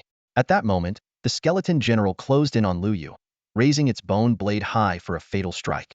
Human, your time is up, the skeleton general hissed coldly. Lu Yu gently stroked the golden ring on his finger, a faint smile playing at the corners of his lips. Not necessarily. Suddenly, a glint of cold light flashed, and the pure-hearted youth's dagger pierced precisely into the skeletal warhorse's leg bone. The warhorse's durability plummeted, causing the skeleton general to lose its balance. Lu Yu took advantage of the moment, nimbly dodging the bone blade's attack. You dare defy me? The skeleton general roared, commanding the warhorse to rear up, preparing to unleash its war-shatter ability. But it suddenly realized that this time, the pure-hearted youth hadn't entered stealth mode. Instead, after executing a crippling backstab combo, he continued his relentless assault on the warhorse's durability. The skeleton archer immediately seized the opportunity, unleashing a volley of arrows. The skeleton general made a swift decision, abandoning its attack on Lu Yu and charging at nearby skeleton soldiers to evade the rain of arrows. Yet, almost simultaneously, the pure-hearted youth appeared behind it once more, delivering another precise backstab combo that landed squarely on the skeletal warhorse. The warhorse's durability had reached its limit. Enraged, the skeleton general brought its bone blade down in a furious strike. Yet the pure-hearted youth, as if disregarding the threat of death, delivered a final blow without flinching. The bone blade and the dagger struck simultaneously while the pure-hearted youth fell to the ground. The skeletal warhorse collapsed with a thunderous crash, throwing the skeleton general to the floor. A system notification immediately followed. Skeleton general's mount damaged. Unable to summon for 10 minutes. War Stomp and Charge skills are unavailable during this time. But the battle was far from over. Deprived of its mount, the skeleton general's pupils flared from ghostly blue to blood red, and an eerie crimson light engulfed the entire grand hall. It drove its bone blade into the ground and spread its arms wide. The fallen skeletal warhorse dissolved into a pool of blood, which rapidly spread across the third floor. Another system notification echoed. Skeleton General has activated Sea of Corpses and Blood. The unit with the highest vitality within the area will take 80,000 damage per second for 10 minutes. Big bro, you're doomed too. The pure-hearted youth whimpered in the chat box. But Lu Yu paid no mind to the warning, dismissing it entirely. To him, the real battle was only just beginning. Almost at the same moment the blood spread, a massive figure emerged in the center of the third floor. It was the Millennium Tree Spirit, and Lu Yu's decision to choose it as the backbone to counter the Skeleton General was no coincidence. With 5 million health points, a life regeneration skill that restores one of its maximum health per second, and a healing ability capable of recovering 50 of its maximum health, it was more than enough to endure this brutal battle. Without its special skills, the Skeleton General was now nothing more than a high-stat monster. At Lu Yu's command, a rain of arrows poured down from the skeleton archers, striking the Skeleton General. Without its warhorse, it became an easy target, and a series of damage numbers continuously popped up above its head as its health bar dropped rapidly. Human, you shall die. The Skeleton General roared in fury. Yeah, I'm doomed. Lu Yu responded calmly. But the one about to die here is you. The bone skeletons and iron skeletons had already charged forward, surrounding the Skeleton General. Standing at the rear, Lu Yu observed its health bar with a composed gaze. Before long, the pure-hearted youth respawned. She walked up to Lu Yu and offered her dagger. Big bro, I don't think you'll need me to step in for the rest of this fight. Keep the dagger for yourself, Lu Yu replied curtly. Tears welled up in the pure-hearted youth's eyes. Big bro, does this mean you finally trust that I won't stab you in the back? Quit the act. You're level 8 now. You can't even equip this dagger. The battle raged on for 5 minutes. The Skeleton General activated its invincible golden body and death recovery skills. Taking advantage of its invincibility, it charged recklessly toward Lu Yu, only for the golden effect to wear off when it was just 5 meters away. 3 more minutes passed, and when the Skeleton General was down to its last sliver of health, Lu Yu motioned for all the skeletons to cease their attacks. The Goblin General stepped forward. With a phantom-like grasp of its left hand, it pulled the Skeleton General toward it. With a swing of its long blade, the Skeleton General's skull was severed cleanly. The Skeleton General's body dissolved into beams of light, which were absorbed into Lu Yu's summoning space. Simultaneously, 4 items dropped to the ground. The system promptly issued a notification and a server-wide announcement, declaring Lu Yu the recipient of the first kill reward. Big bro, wasn't the boss something we killed together? Why didn't I get any rewards? The pure-hearted youth asked, puzzled. We're not in a party, Lu Yu replied, glancing at her. Way oh crap. I forgot. I didn't forget. I just didn't want to party with you in the first place. The pure-hearted youth was left speechless. Lu Yu stepped toward the spot where the boss had fallen, while the innocent young boy sensibly stayed behind. 4 items lay scattered on the ground. a pair of shimmering golden leather bracers, an exquisite necklace, a token, and a faintly glowing map. Including the first kill reward, the glorious proof, there were a total of 5 items. The map was clearly the key to leaving this place. It could either be used for direct teleportation or to guide them toward the exit. Lu Yu glanced at the obedient young boy waiting patiently and decided to take him along when they left. He began examining the remaining items one by one, starting with the seemingly ordinary leather bracers. Initially expecting them to be just black iron-grade gear, he was stunned upon checking their attributes. Sealed and unbroken. Grade: Gold. Attributes: Spell power 30. Defense 600. Attack speed 1200. Magic resistance 60. Additional damage 550. Max HP increased by 10. Special effect: Forms a shield lasting 10 seconds that reduces damage taken by 50. Feature: Lowers equipment level requirement by 10 levels. Description: Ever learned Tai Chi? Lu Yu couldn't help but swallow hard. Gold grade gear. And the defense stat was doubled. If he had this during the battle against the skeleton general, he could have lasted several more rounds. Without hesitation, he equipped the bracers, and golden light immediately enveloped his wrists, significantly boosting his defensive stats. Big brother, is that gold grade gear? The young boy asked excitedly. Kids shouldn't ask too many questions, Lu Yu replied dismissively. The equipment rankings just updated. Your bracers are number 1 now. Rubbing his temples, Lu Yu checked and confirmed it. The sealed and unbroken bracers had indeed climbed to the top of the rankings, knocking the previous silver grade longsword down a spot. His shadowless boots remained in 3rd place, while the Crocodile King leather armor that had dominated during the novice village period had dropped out of the top 100. With official promotions and the unlocking of novice villages, billions of players worldwide had entered the abyss, and nearly 1 million had reached the second-tier main city ASA number that continued to grow rapidly. Next, Lu Yu turned his attention to the token. It was a special contend for supremacy token. Using it would initiate a no man's land battle in a second-tier main city, provided there were at least 3 second-tier guilds present in the city. The guild that initiated the event would also receive a 1 boost to all attributes. Lu Yu knew that each second-tier main city was limited to 5 of these tokens, making them crucial for determining guild territories. While he couldn't use it right away, the sooner it was activated, the better. He carefully stored the token away and prepared to examine the final item, the necklace. Lu Yu was fully aware that the most pressing task at hand was to establish and develop his own guild as quickly as possible before the other 2 factions reached level 2. He began meticulously examining the remaining items, and the first thing that caught his attention was the brilliant token, a reward for the first kill of the Golden Ear boss. This guild item was all too familiar to him. It could be placed in the guild display case, granting guild members an extra 3 experience boost. The best part was that this bonus could stack infinitely. Beside him, the innocent-looking youth was staring intently as Lu Yu inspected the attributes of each item and stored them in his inventory, his eyes brimming with barely concealed envy. Ignoring him, Lu Yu continued to examine the last Itima necklace he had intentionally saved for last. The attribute details of Luo Shui's seal immediately appeared. Golden tier item. Base attributes: 30 critical hit, 20 attack, 200 speed. Additional attributes: 10 accuracy, 5 critical hit. Special effect: Desperation allows an extra use of backstab within 3 seconds if not in stealth, ignoring cooldown. Trait: Proficient Mastery lowers level requirement by 10 levels. This necklace ranked 2nd on the equipment leaderboard, only surpassed by Sealed Silence. Its attributes were a perfect match for the assassin class, as if it were tailor-made for them. Just as Lu Yu was quietly celebrating his luck, he noticed the innocent youth staring straight at him. Big brother, is that another golden ear item? The youth asked cautiously. Yeah, Lu Yu replied nonchalantly. Can I take a look? Why do you want to see it? I feel like this piece of equipment might suit me pretty well. Lu Yu hesitated for a moment, slightly puzzled. How could she know the equipment's attributes without being in a party? Was it just a lucky guess? Such a coincidence? Under the youth's expectant gaze, Lu Yu reluctantly displayed the equipment's information. Her eyes lit up at once, and she eagerly began her pitch. Big brother, how could I possibly accept such a valuable piece of equipment from you? I didn't say I was giving it to you. Big brother, if you give me this equipment, it'll be yours from now on. Stop right there. Lu Yu quickly interrupted her.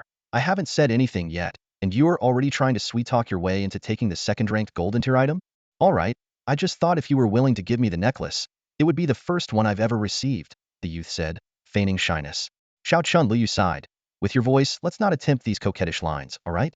Also, in this lifetime of mine, I only have brothers, not women. The youth's expression dimmed instantly. If I'd known, I wouldn't have tried to assassinate Qingju in the first place. But, Lu Yu's tone shifted. It's not impossible for you to get this equipment. The youth brightened. Big brother, just name your terms. Whatever you ask, we'll do it, even if it means I have to. All right, stop talking and listen to me. Liu quickly cut her off before she could say anything inappropriate. My request is simple. I'm about to create a guild, and I need you to join it and stay for at least 3 months. You'll also need to participate in all major guild events on time. If Big Brother is building a faction, they'll definitely follow your lead. The youth declared solemnly. Liu nodded and handed her the Luo Shui's seal. You're only level 8 right now, so you can't equip it yet. It'll help you level up and farm some gold along the way. Big Brother, I know a good spot, she replied eagerly. Liu pulled out a map and followed the directions toward the exit. His recent cooperation with the pure-hearted youth further confirmed that the young girl's abilities were not to be underestimated. While it had taken him 3 years of rigorous training to reach his current level, this girl, also an abyss profession, displayed astonishing talent. The general's tomb had already been cleared, and the respawn timer for the monsters meant that this area would remain undisturbed for a while.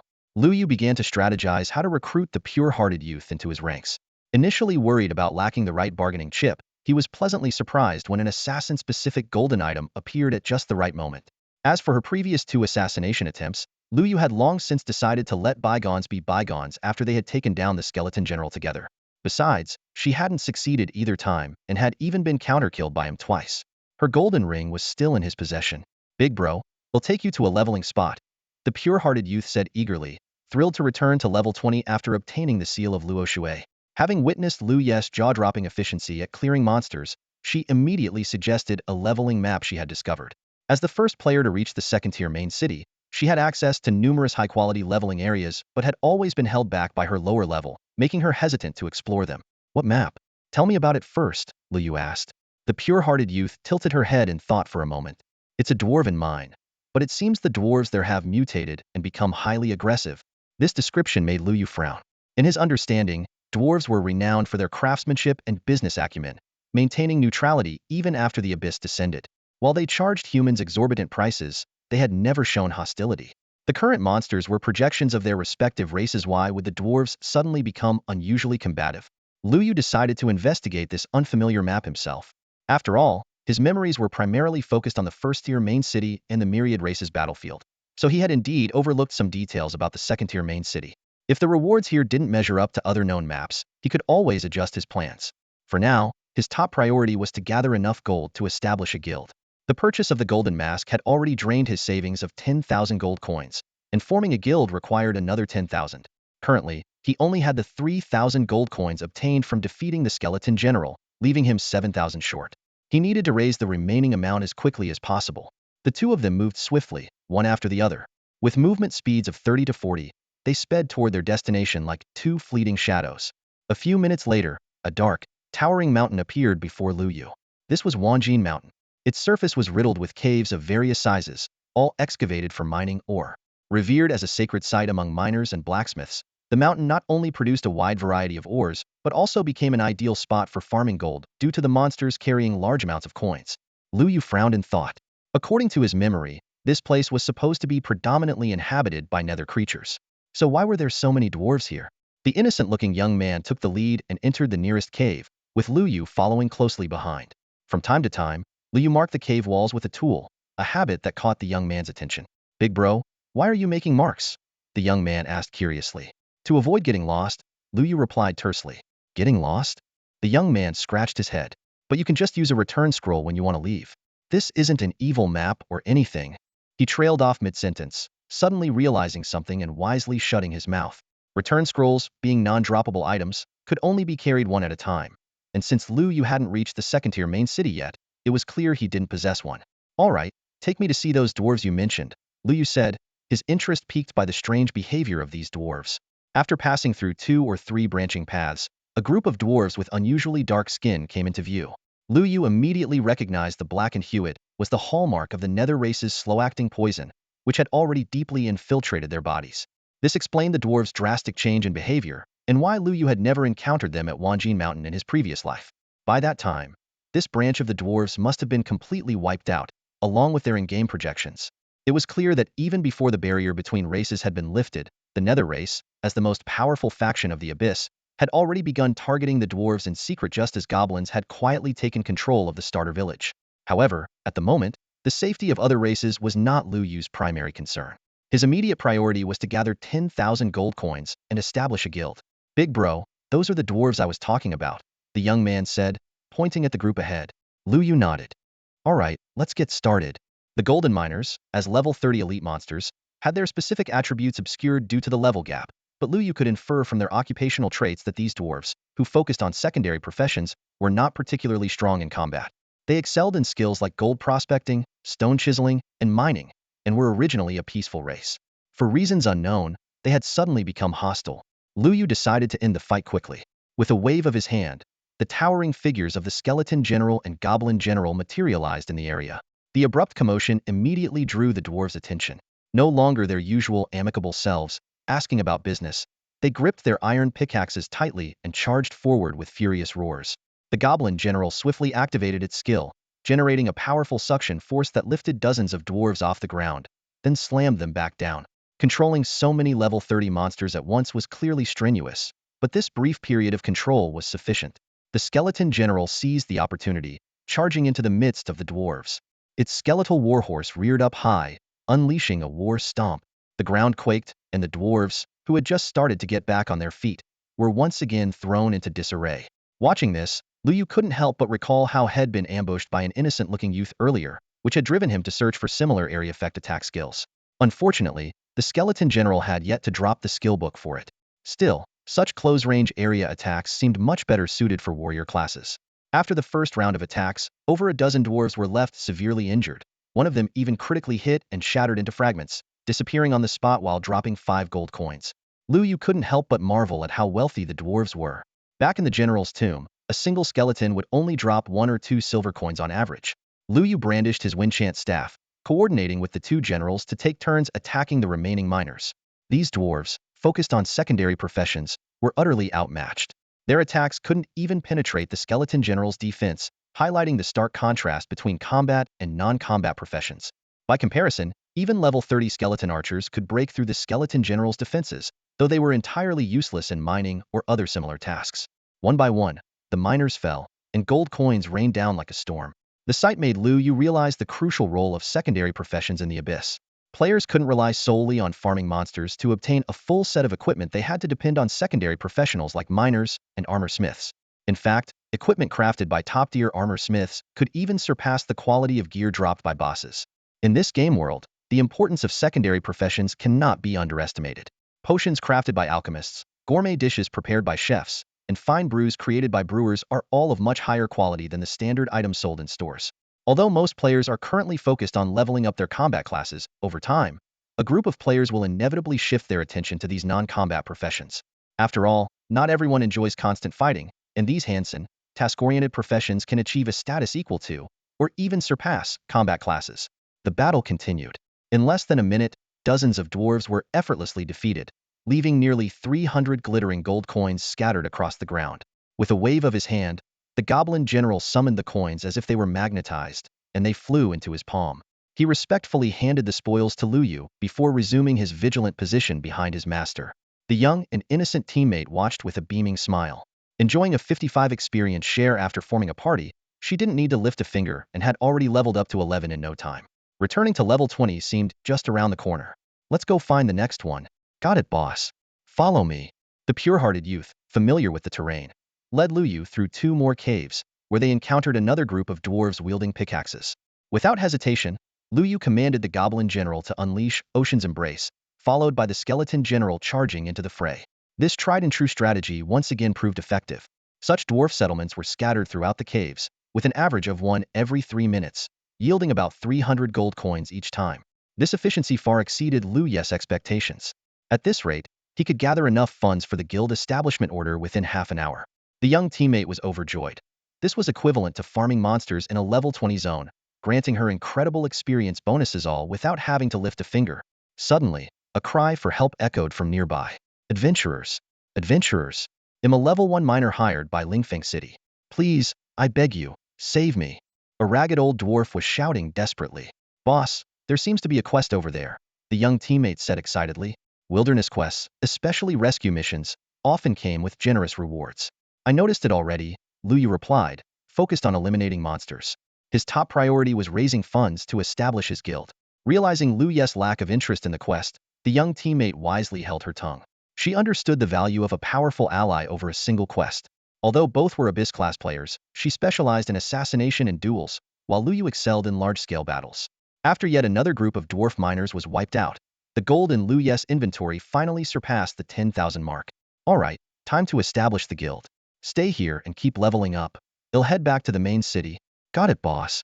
The young teammate understood Luyu's purpose and secretly looked forward to being part of a new organization. Luyu didn't have a teleportation scroll to return to the city, so he had no choice but to rely on the speed boost from his shadowless boots and walk back on foot. After several minutes, Lingfeng City, a place that had witnessed both prosperity and decline, came into view. The towering city walls reminded him of the tragedy caused by the stubborn city lord.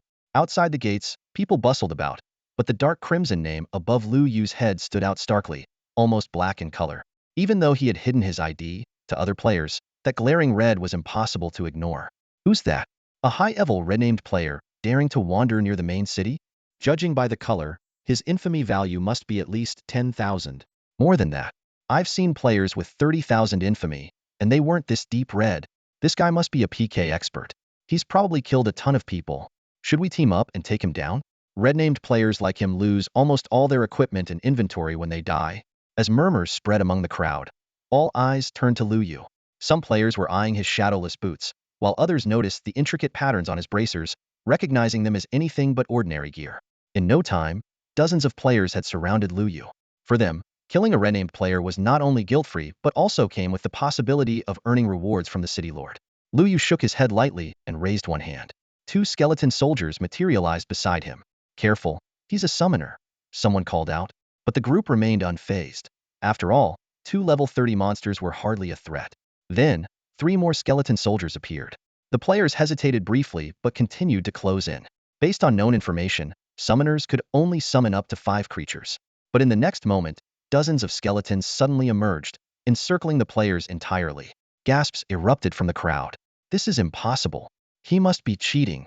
At that moment, an even more imposing figure materialized behind Lu Yu, a level 60 skeleton general. The aura of this golden tier boss silenced the entire crowd. Could this guy be Qingjiu? Someone whispered with a trembling voice. The mention of that name sent chills through everyone present. Qingjiu was a legend, infamous for destroying the novice village's spring and earning an infamy value of over 1 billion. The city lord had placed a massive bounty on his head, 10 pieces of silver tier equipment and a guild creation token. Yet despite such tempting rewards, no one had dared to confront him. It wasn't because he was hard to find, but because no one could guarantee victory against him. Players in the game world suddenly came to a chilling realization given Qingjiu's class abilities. Once he was fully developed, any guilds that had previously caused him trouble would pay a devastating price. The ominously dark red ID before them, coupled with the powerful summoned creatures casually called forth, left no doubt that the figure before them was none other than Qingjiu himself. Qingjiu, this must be some sort of misunderstanding, murmured the onlookers, their faces filled with regret for provoking such a god-tier player. Lu Yu offered no response. The skeletal warhorse beneath him raised its bone hooves. War stomp. With the command, the ground cracked open instantly. Dozens of attackers didn't even have time to scream before they were sent back to the respawn point. The remaining spectators quickly backed away, terrified of being caught in the crossfire. Lu Yu sighed softly and donned a golden mask. This simple act immediately stirred whispers among the crowd. Who is this guy? Why is his ID hidden? That mask looks special. Isn't there no mask equipment slot in the game? Qingjiu was just here a moment ago. Where did he go all of a sudden? Isn't he barred from entering second-tier main cities? What's he doing here?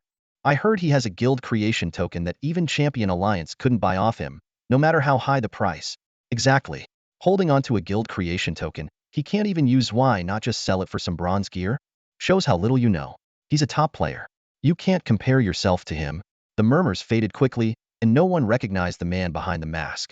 Lu Yu strode confidently into Lingfeng City. The familiar streets stirred memories of the Pada had once fought an intense 3-day battle here against foreign invaders, only for the city to ultimately fall to ruin. He made his way directly to the city lord's mansion. 2 guards wielding long halberds crossed their weapons to block his path. This is a restricted area. No unauthorized entry. Lu Yu presented the guild creation token. I'm here to see the city lord to establish a guild. The guards examined the token carefully, hesitating for a moment. Then, Lu Yu casually tossed a few gold coins their way. Their eyes lit up. Ah, a true hero. Please go on in. Inside the grand hall of the mansion, the elderly city lord scrutinized the guild creation token Lu Yu handed over. Though your reputation qualifies you, I don't believe we've met before. No matter, pay the fee of 10,000 gold coins, and I'll approve your guild. Without hesitation, Lu Yu handed over the gold. Very well. What name shall your guild bear? The city lord asked. Lu Yu took a deep breath and declared firmly, Lord of the Abyss. Hearing the words, Lord of the Abyss, Song Jian's hand froze midair. He raised his head, his gaze sharp and intense as he stared at Lu Yu. As the city lord, being contradicted by an ordinary adventurer was something that clearly displeased him. Adventurer. This name is far too grand for a guild, Song Jian said in a deep voice, his brows furrowed. Lu Yu maintained his calm smile. He knew this stubborn old man all too well, meticulous when it came to rules, but completely indifferent to matters outside their scope. The traitorous village chief in the starter village was obviously suspicious, yet Song Jian turned a blind eye simply because there was no directive from his superiors. And when Lu Yu destroyed the spring, he issued a citywide manhunt without bothering to ask for an explanation. Someone like this might be an acceptable city lord in times of peace, but with the abyss about to descend and chaos looming, he was nothing short of a tragedy for the human race. Are you certain about using this name? Yes, Lu Yu replied firmly with a nod. Song Jian said no more. While he disliked the name, there were no restrictions on guild naming. He picked up the guild charter, and with a light stroke of his palm, the words Lord of the Abyss were immediately engraved on the surface of the badge. Done. Adventurer, your guild has been officially recognized. He tossed the guild charter back to Lu Yu. System notifications began to pop up one after another. Your guild, Lord of the Abyss, has been successfully established. You are now the guild master of Lord of the Abyss. First guild established. Reward experience 500, reputation 1 million, luck 2. Special reward for first guild on the server. The first 100 members receive experience 150 and a random bronze tier item. First member reward. Experience 150, obtained item, bronze tier wind boots. A server-wide announcement echoed 3 times, proclaiming the establishment of the Lord of the Abyss Guild. This sound is music to my ears, Lu Yu thought. After a long wait, the guild was finally formed. A level 1 guild could accommodate up to 100 members, with the capacity significantly increasing upon reaching level 2. These initial 100 members would become the guild's core strength. Members could contribute to guild growth and their own standing by leveling up in teams or completing guild missions. At present, a level 1 guild had limited functionalities, including a member list, a display stand, and a guild warehouse. Lu Yu placed the emblem of glory on the display stand, instantly activating a 3-team experience bonus. Adventurer, City Lord Song Jian said, tapping the desk, your guild is currently the only one in Lingfeng City. I have an important task for you, and I hope you won't refuse. A guild mission? Lu Yu quickly closed the guild interface and looked directly at Song Jian. Recently, I hired dwarves in Wanjin Mountain to mine or for Lingfeng City, Song Jian said solemnly. But a month ago, these dwarves not only violated the contract but also repeatedly attacked our officials who went to inspect the work. I need your guild to deal with these dwarves. A system notification immediately popped up. The city lord of Lingfeng City, Song Jian, has issued a guild mission. Mission description: eliminate 30,000 dwarf miners and recover gold, or worth 100,000 gold coins. Mission requirements: guild level must be at least level 1. Time limit: 24 hours. Rewards: guild EXP 30, participating members EXP 20, chance to obtain equipment items. Do you accept? Without hesitation, Lu Yu clicked confirm.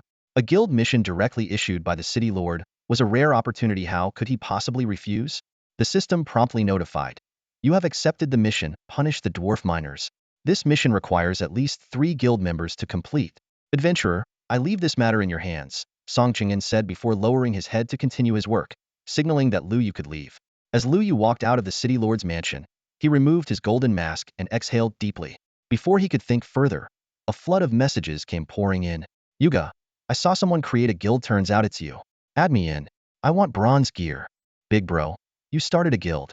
I have to be the first to join. Boss, are you in the main city? I'm coming over right now. At the same time, numerous guild join requests kept popping up. Looking at the mask in his hand, Lu Yu finally understood why it had been so quiet. Earlier, the mask's effect was far beyond his expectations. Lu Yu immediately muted all join requests. With only 100 slots available, the guild's future depended on careful selection. He directly added Chen Zhu and pure-hearted youth to the guild and instructed them to meet at the northern gate of Lingfeng City. As for with no strife, Lu Yu hesitated. This player, whose ID prominently displayed the title champion, had indeed expressed interest in joining before. But with someone of his stature joining a newly formed guild, would it be appropriate? Not to mention his father Lu Yu's own elder brother, what would his reaction be? After a moment of contemplation, Lu Yu decided to send him the gathering notice anyway. What's the first step in building a guild? Recruitment. Lu Yu had just sent a message when Wu Shiwuzing rushed to the north gate in a hurry. His conspicuously large head made him stand out in the crowd. Lu Yu spotted him immediately and gave a small wave to signal him. Wu Shiwuzing noticed right away and ran over, gasping for breath. Boss, quickly add me to the guild. Wu Shiwuzing said urgently, his eyes full of anticipation. Lu Yu looked at the young deputy leader of the Champion Alliance standing before him, feeling a bit hesitant. Wu Shiwuzing's strength was undeniable. In his previous life, he had been the leader of one of the top 10 strongest human alliances. But the issue was clear: no matter how much Du Guohua neglected his son, Wu Shiwuzheng's identity as the Champion Alliance's deputy leader remained unchanged. Could this be Du Guohua's way of toughening up his son? Or perhaps a scheme by the Champion Alliance to recruit Abyss Lord as a sub-alliance? Sensing Lu Yu's concern, Wu Shiwuzing quickly clarified, Boss, don't worry. My dad approved of me joining. Besides, my dad is my dad, and I am you are not on the same page. If you think my ID is a problem, I can use an item to change it. You're sure you want to join? Lu Yu stared into his eyes. In future guild wars, your dad's Champion Alliance will likely be our enemy. Don't worry, we'll take down that old guy first.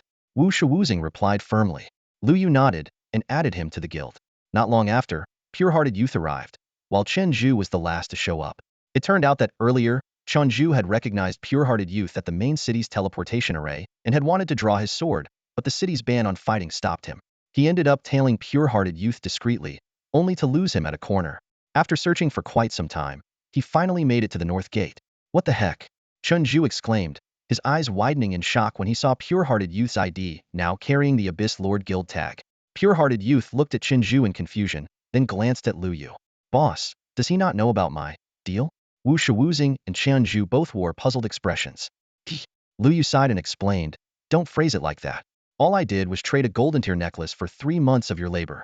During these 3 months, you just need to join Abyss Lord and participate in guild activities. Lu Yu looked at the two people in front of him and realized that if he didn't explain things clearly soon, this matter would spread throughout the Abyss in no time. Isn't this basically selling yourself? The naive young man mumbled under his breath. Lu Yu shot her a glare, and she quickly diverted her gaze, pretending nothing had happened. Let's get to the point, Lu Yu said seriously. There are still 96 slots left in the guild. I need reliable people. Do you have any recommendations? The naive young man looked at Carefree, who then turned to Chen Zhu. Finally, Chen Zhu's gaze landed on Lu Yu. For a moment, silence fell among the four of them. Wonderful, Lu Yu said with resignation. It seems we're all lone wolves. Not a single reliable person among us. Boss, I do know some people, but they're all from my dad's side. Should I try to poach them? Forget it, Lu Yu decisively refused. In critical moments, you can only count on yourself. After checking his bank account balance, Lu Yu quickly composed and posted a system announcement. Player Qingju announces, the Abyss Lord, the server's first guild, is recruiting. Requirements, level 15 or above, at least 5 pieces of black iron gear or 1 piece of bronze gear, and intermediate or better operational skills will be assessed. Must have upright values and love the nation, party, and people. No restrictions on age, gender, or height. Those who pass the assessment will receive a piece of bronze gear. Enjoy team leveling experience bonuses, and unlock more surprises exchangeable with guild contributions. On-site assessments only at the North Gate. Online applications will be ignored. Outstanding talents are welcome to join. The system announcement echoed 3 times, and Lu Yu's bank account balance instantly dropped by 150,000. At this point, the average player level in the secondary main city was around level 12, so reaching level 15 meant being at least near top tier. To prevent anyone from paying others to power level them, Lu Yu deliberately set up an on-site assessment. As for selecting the assessment officer, Lu Yu's gaze shifted to Chen Zhu. Noticing Lu Yu's meaningful smile, Chen Zhu felt a chill down his spine. Yuga, is there something you need? Nothing. Nothing. Just rest up for now. Don't run out of energy later. Chen Zhu looked utterly confused. Less than 3 minutes after the announcement, the North Gate was packed with players eager to watch the spectacle. Most were level 12 or 13, and they surrounded Lu Yu and the others so tightly that they couldn't move. Why do I feel like we're gorillas in a zoo? Carefree muttered. Silently, Lu Yu summoned thousands of skeleton soldiers. The crowd immediately stepped back. After all, he was a ruthless figure with a sin value in the billions who had just wiped out dozens of players. The skeleton soldiers quickly formed ranks, clearing a space near the North Gate. Scanning the crowd, Lu Yu noticed that the highest level present was only 14. He shook his head in disappointment. There were only 1 or 2,000 players above level 15 in Lingfeng City, most of whom had already joined studios, so finding qualified freelancers was indeed challenging. At that moment, a level 16 player with the ID Breakthrough approached. I heard you're recruiting? Breakthrough got straight to the point. AO Sure League invited me yesterday, but I haven't agreed yet. I know you. Qingjio, are ranked first on the heavenly leaderboard, but that's your personal achievement. What benefits do I get by joining your guild? The extra surprises mentioned in the announcement aren't just empty promises, are they? Lu Yu smiled and summoned a level 20 bone skeleton. You can use guild contribution points to have it help you with leveling. Lu Yu's voice wasn't loud, but it was like a clap of thunder that instantly silenced the thousands of players watching. Moments later, the crowd erupted into a cacophony of discussions. Level 20 monsters for power leveling? That's insane, taking on enemies way above your level. Who's controlling that summoned creature anyway? With those skeleton soldiers for power leveling, breaking into the top 100 on the leaderboard is just around the corner. One player was quickly brought back to reality by someone nearby. Wake up! You're only level 13, you haven't even met the guild entry requirement. With your skills, even a skeleton can't carry you. These skeleton soldiers have high attack, but low health and defense, kinda like my archer's stats. One bowman analyzed with a frown. Look closer, aren't there skeleton soldiers with shields over there? Yeah, and there's also a level 30 skeleton archer, the same level as Qingju. That would be perfect for a shield warrior like me who lacks damage output. As the crowd debated, Lu Yu casually added, there's no limit to the number of redemptions. That single sentence sent the entire crowd into a frenzy. I'm joining Abyss Lord. You? At level 12? Get real. I'm almost level 14 with 30 progress. I'm grinding levels right now. A first level guild only has 100 slots. Better hurry. Haha, I'm already level 15. I'm signing up right away. A dozen players immediately pushed their way out of the crowd and rushed toward the open space. Many of them had been hesitant about joining this newly formed guild, but Lu Ye's offer was too tempting to resist. They weren't professional gamers relying on the game for a living. They were just here for the thrill of a new experience. With such an opportunity handed to them, who could hesitate? Qingjio, I want in. I'm level 15 with 5 black iron items. I'm level 16 and equipped with bronze gear. Watching the mob surge forward, Pafu Qingzhou was so anxious he was practically jumping up and down. I was here first. Qingjio, didn't you say there'd be a test? I'm going first. Lu Yu smirked to himself. This was exactly the reaction he had hoped for. A new guild needed both reputation and benefits to grow. As the first guild in the entire server, combined with his position as the top-ranked player and Abyss Summoner, Abyss Lord's reputation was already through the roof. If you want to join, find Yusher Wuzhong to verify your basic information and equipment. Once approved, you'll need to duel Wu Dimei Nan. Beat him or last 3 minutes to pass the test. Yusher Wuzhong immediately stepped forward and shouted, anyone who wants to join Abyss Lord, line up here. A line quickly formed in front of him, with Piao Fu Qingzhou claiming the first spot as fast as he could. Lu Yu then sent a private message to the group. Yusher Wuzhong, make sure to record the equipment details. If anyone has duplicate gear, kick both of them out. Don't worry, boss. I'll get the job done. Chen Zhu said confidently. Zhuzi, make sure you go all out during the PK. No holding back, Lu Yu instructed seriously. Chen Zhu's face showed a hint of bitterness. Yugu, there are so many people I have to fight one by one. 3 minutes per person, and I'll have to PK for over an hour straight. And there might be even more people coming. How about letting Chunqing help out? Stop talking nonsense. More practice will improve your control and awareness. If Chunqing steps in, we can forget about recruiting anyone else. Lu Yu dismissed the idea immediately. Big bro, then what can I do? Chunqing, the innocent-looking young man, asked with anticipation. You can be a vase. Lu Yu glanced at the pretty boy and said, just be our gang's mascot. Oh, and remember, don't speak. Chunqing looked at Lu Yu speechlessly. At this point, Pafa Chenzu had already completed the equipment and level check and walked up to Chenju. In this PK mode, both sides could fight without concerno loss of level or equipment, and no risk of turning gray-named. Unrivaled handsome guy, Pafa Chenzu cupped his hands toward Chenju. If you're the examiner, your skills must be impressive. Let me experience them firsthand. Chenju smiled in response. Yugu told me not to hold back, so you better be careful. Both were of the warrior class. Chenju was level 15, equipped with 1 bronze item and 2 black iron items. Pafa Chenzu was level 16, equipped with 5 black iron items. Judging by stats, their strength was evenly matched. This would be a pure test of skill. Pafa Chenzu made the first move. He leapt into the air, bringing his battle axe down in a powerful overhead strike. His signature warrior skill. Cleave. Chunju quickly retreated, narrowly dodging the axe blade as it crashed into the ground, kicking up a cloud of dust. Miss. Seizing the opportunity, Chunju closed the gap and unleashed a double strike with his curved blade. Pafa Chenzu raised his axe to block the attack. Though he managed to defend, a flicker of surprise crossed his eyes. Even with the block, each hit dealt over 100 damage. The attack bonus on that curved blade was no joke. Of course, with several thousand hit points as a warrior, 200 damage wasn't a big deal. Pafa Chenzu countered immediately with his own double strike. Chun Ju sidestepped the first hit, but couldn't avoid the second in time. Left with no choice, he pressed in close and slashed at his opponent's arm with his blade. Chun Qing yawned as he watched. Handsome guy should have backed off after the double strike, but he froze for half a second. And that Po Fa knows the opponent has high attack power, yet he still trades blows. Lu Yu nodded in agreement. He understood that Chen Zhu had intended to retreat, but his execution fell short. As for Pa Fa he probably hadn't learned how to cancel skills yet, leaving him no choice but to go head-to-head. Warrior duels were all about direct clashes, far less flashy than the battles of mages or archers. 3 minutes passed quickly. Chen Zhu was left with a sliver of health, while Pa Fa barely held on with what little health remained, thanks to his higher HP pool. That's enough, Lu Yu called out, stopping the fight. Pa Fa, you've passed the test. Welcome to Abyss Lord. Lu Yu proactively sent a request to join the Pi Fu Chenzhou Guild. The system immediately updated, showing the guild's member count had increased to 5. Ha ha ha, greetings to the guild leader. Pa Fu Chenzhou laughed heartily and clasped his hands in a salute to Lu Yu. The moment he joined the Abyss Lord Guild, a system notification sounded, and a bronze battle axe appeared in his hands.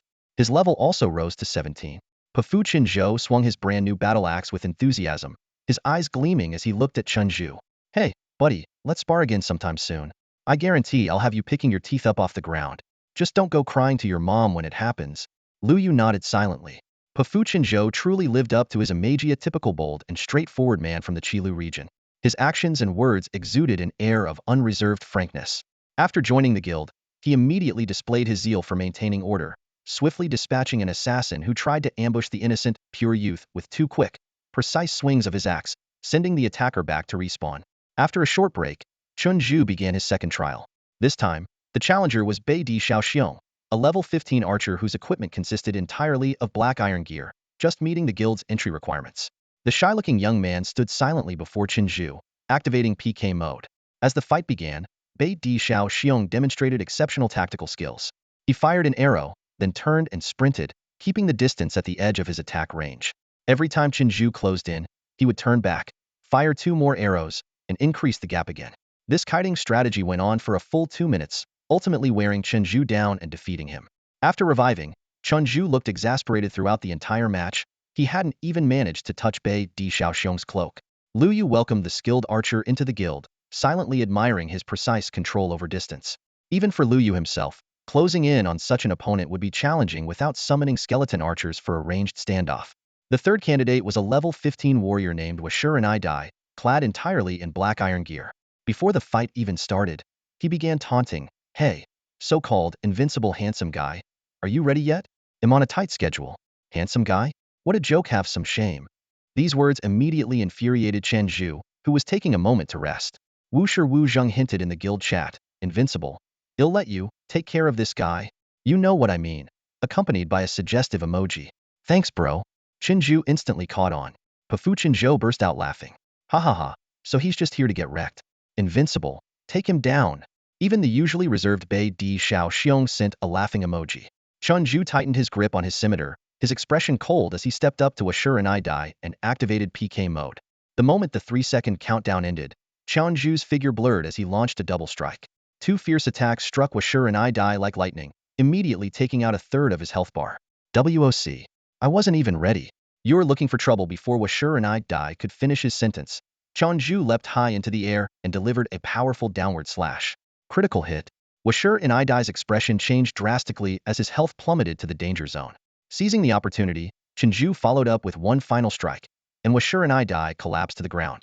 Breaking Point reacted quickly, grabbing Washuranai Dai's body and tossing it out into the open field. Chun Zhu let out a long breath, a satisfied smile spreading across his face. The frustration of being kite earlier by Bai Di Xiaoxiong was completely swept away. The crowd of onlookers began murmuring among themselves, some questioning whether the examiner had lost his edge. For a man, such doubts were nothing short of an open insult. However, by instantly defeating a level 15 warrior equipped with black iron gear, Chun Zhu had already delivered the best possible answer with his strength. After respawning, Washuranai Dai tried to break through the skeleton soldier's defense line while taunting, but he was simultaneously pierced by 7 or 8 bone spears and once again turned into white light, sent back to the fountain. Lu Yu waved his hand, signaling for the action to continue. At that moment, Wu Shi Wu Zhang approached to report, "Boss, there's a level 14 hidden class priest girl who wants to join the guild. She only has 3 pieces of black iron gear. A level 14 priest hidden class was indeed rare. Lu Yes' eyes lit up, fully aware of how challenging it was for priests to level up. Can she heal instantly? She can. Give me her ID. I'll invite her myself. Considering that priest classes were focused on support and healing, especially hidden classes, they weren't suited for dueling Chunju. However, a moment later, Wu Shi Wu Zhang relayed a message. Boss, she insists on fighting invincible. She says that since gear and level differences have been accommodated, she won't compromise on skill. If she loses, she won't join. Lu Yu silently admired the girl's determination. Alright, let her fight. Juzi, go easy on her and scare her off. A level 14 priest is a rare gem. Don't worry, brother, you. I'm the most considerate when it comes to ladies. When the ID Ru Ming Jiangnan appeared, Lu Yu drew a sharp breath. Wasn't this the legendary priest who, in the previous timeline, had been the top healer among all humans and even across the abyss? She had once led 300 people to hold off tens of thousands of undead, creating the miracle of zero casualties. Tragically, she was repeatedly targeted by assassinations from other races and eventually died at the hands of the son of the Netherworld, at the tender age of 18. Who would have thought he'd encounter this legendary girl so early? She must only be 16 now. Originally worried that Chen Zhu might go too hard, Liu now reconsidered. Zhuzi, you better watch out for yourself. Chen Zhu watched as Ruming Jiangnan approached, a wide grin spreading across his face. He spoke with eager anticipation. Hey there, little one. I promise I won't hurt you. Ruming Jiangnan tilted her head, studying Chen Zhu's face carefully. Her tone was serious as she asked, Are you really older than me? Chen Zhu was momentarily taken aback. Just because I have a baby face doesn't mean I'm not an adult, alright? I'm fully grown. Ruming Jiangnan seemed oblivious to his discomfort and continued. Also, your name is so strange, unrivaled handsome guy. From what I saw of your gameplay earlier, you're just average, maybe slightly above, but definitely not as good as me. How do you even dare to call yourself unrivaled? Sure, you're a bit lucky, but you're not handsome at all. Out of the 5 characters in Unrivaled Handsome Guy, I think you only barely qualify for the guy part. Chun Ju's smile froze instantly. This seemingly sweet and delicate girl had such a sharp tongue.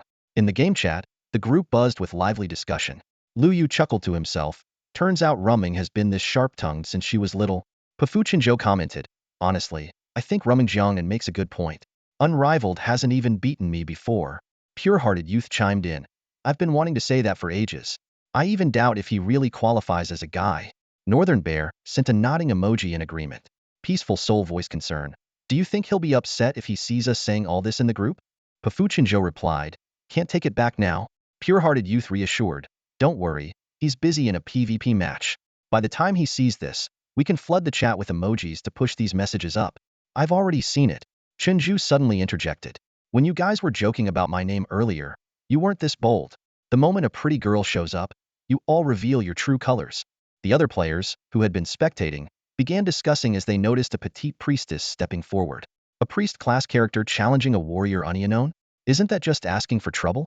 Looks like a hidden class. Maybe she has some unique skills. No matter how unique, she's still a priest. What's she going to turn her healing into reverse poison?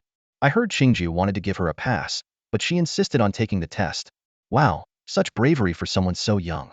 Even if she loses, you have to admire her courage. Wait, hold on, what kind of past are we talking about here? The countdown ended, and the PvP match began. Qingju adopted a gentlemanly stance. Alright, little lady, you're a priest. I'll give you 3 free moves. Go ahead, your turn first. He stood motionless, determined to show everyone his unrivaled handsome guy grace. Rumming Jiangnan's eyes lit up. You said it. No takebacks. Absolutely no takebacks. Chen Zhu declared confidently. Watching from the sidelines, Lu Yu covered his face. Bamboo, rest in peace. Rumming Jiangnan wasted no time. She quickly waved her staff, unleashing 3 consecutive skills. 2 beams of pure white light enveloped her, while a pitch-black ray shot straight at Chen Zhu. The system promptly displayed 3 notifications. Player Rumming Jiangnan has used the skill Healing Hands. All units in the designated area recover 15 of their maximum HP per second for 60 seconds. Player Rumming Jiangnan has used the skill Rejuvenation on herself. She recovers 50 of her maximum HP per second for 120 seconds. Player Rumming Jiangnan has used the skill Critical Condition on you. All your attributes are reduced by 20. WTF. Chenju couldn't help but exclaim as he faced this relentless triple assault. Is this a priest? How is your priest healing so insanely well? Chen Zhu was secretly astonished, but now was not the time for contemplation. After 3 exchanges, he immediately raised his curved blade, leaping into the air to slash down at Ru Ming Jiangnan. However, The moment he raised his weapon, Rumeng Jiangnan had already ghosted behind him with an almost supernatural speed.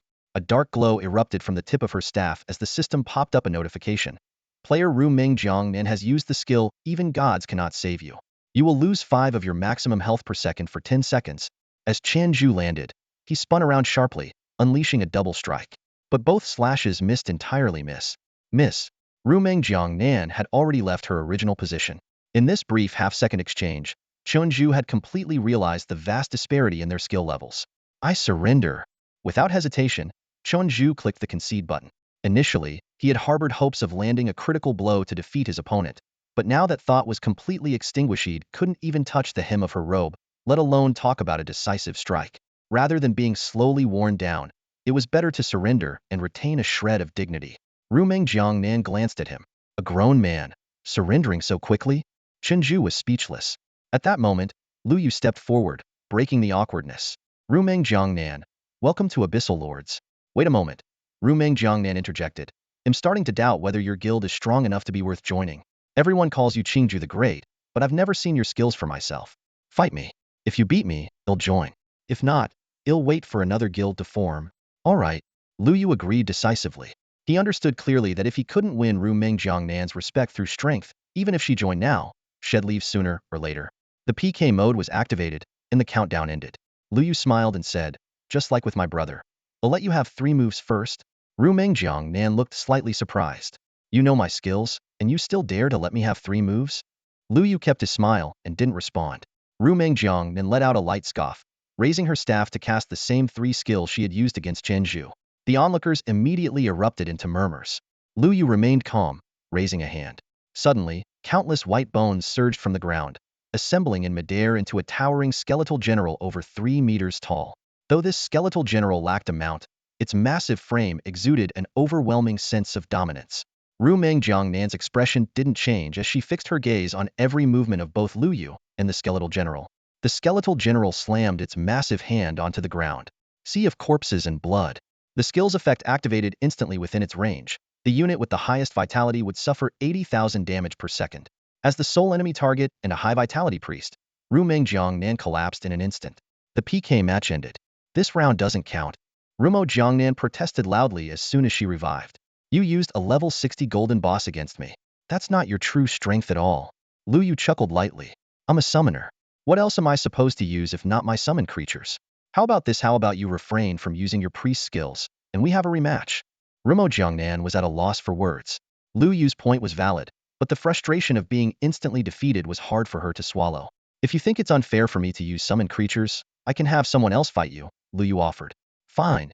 Rumo Jiangnan replied with her head held high. But just so you know, she's also a girl and this time, I won't go easy on her. I don't need you to go easy on me, the other girl retorted. Lu Yu waved his hand, signaling a young man to come over. The boy jogged up quickly.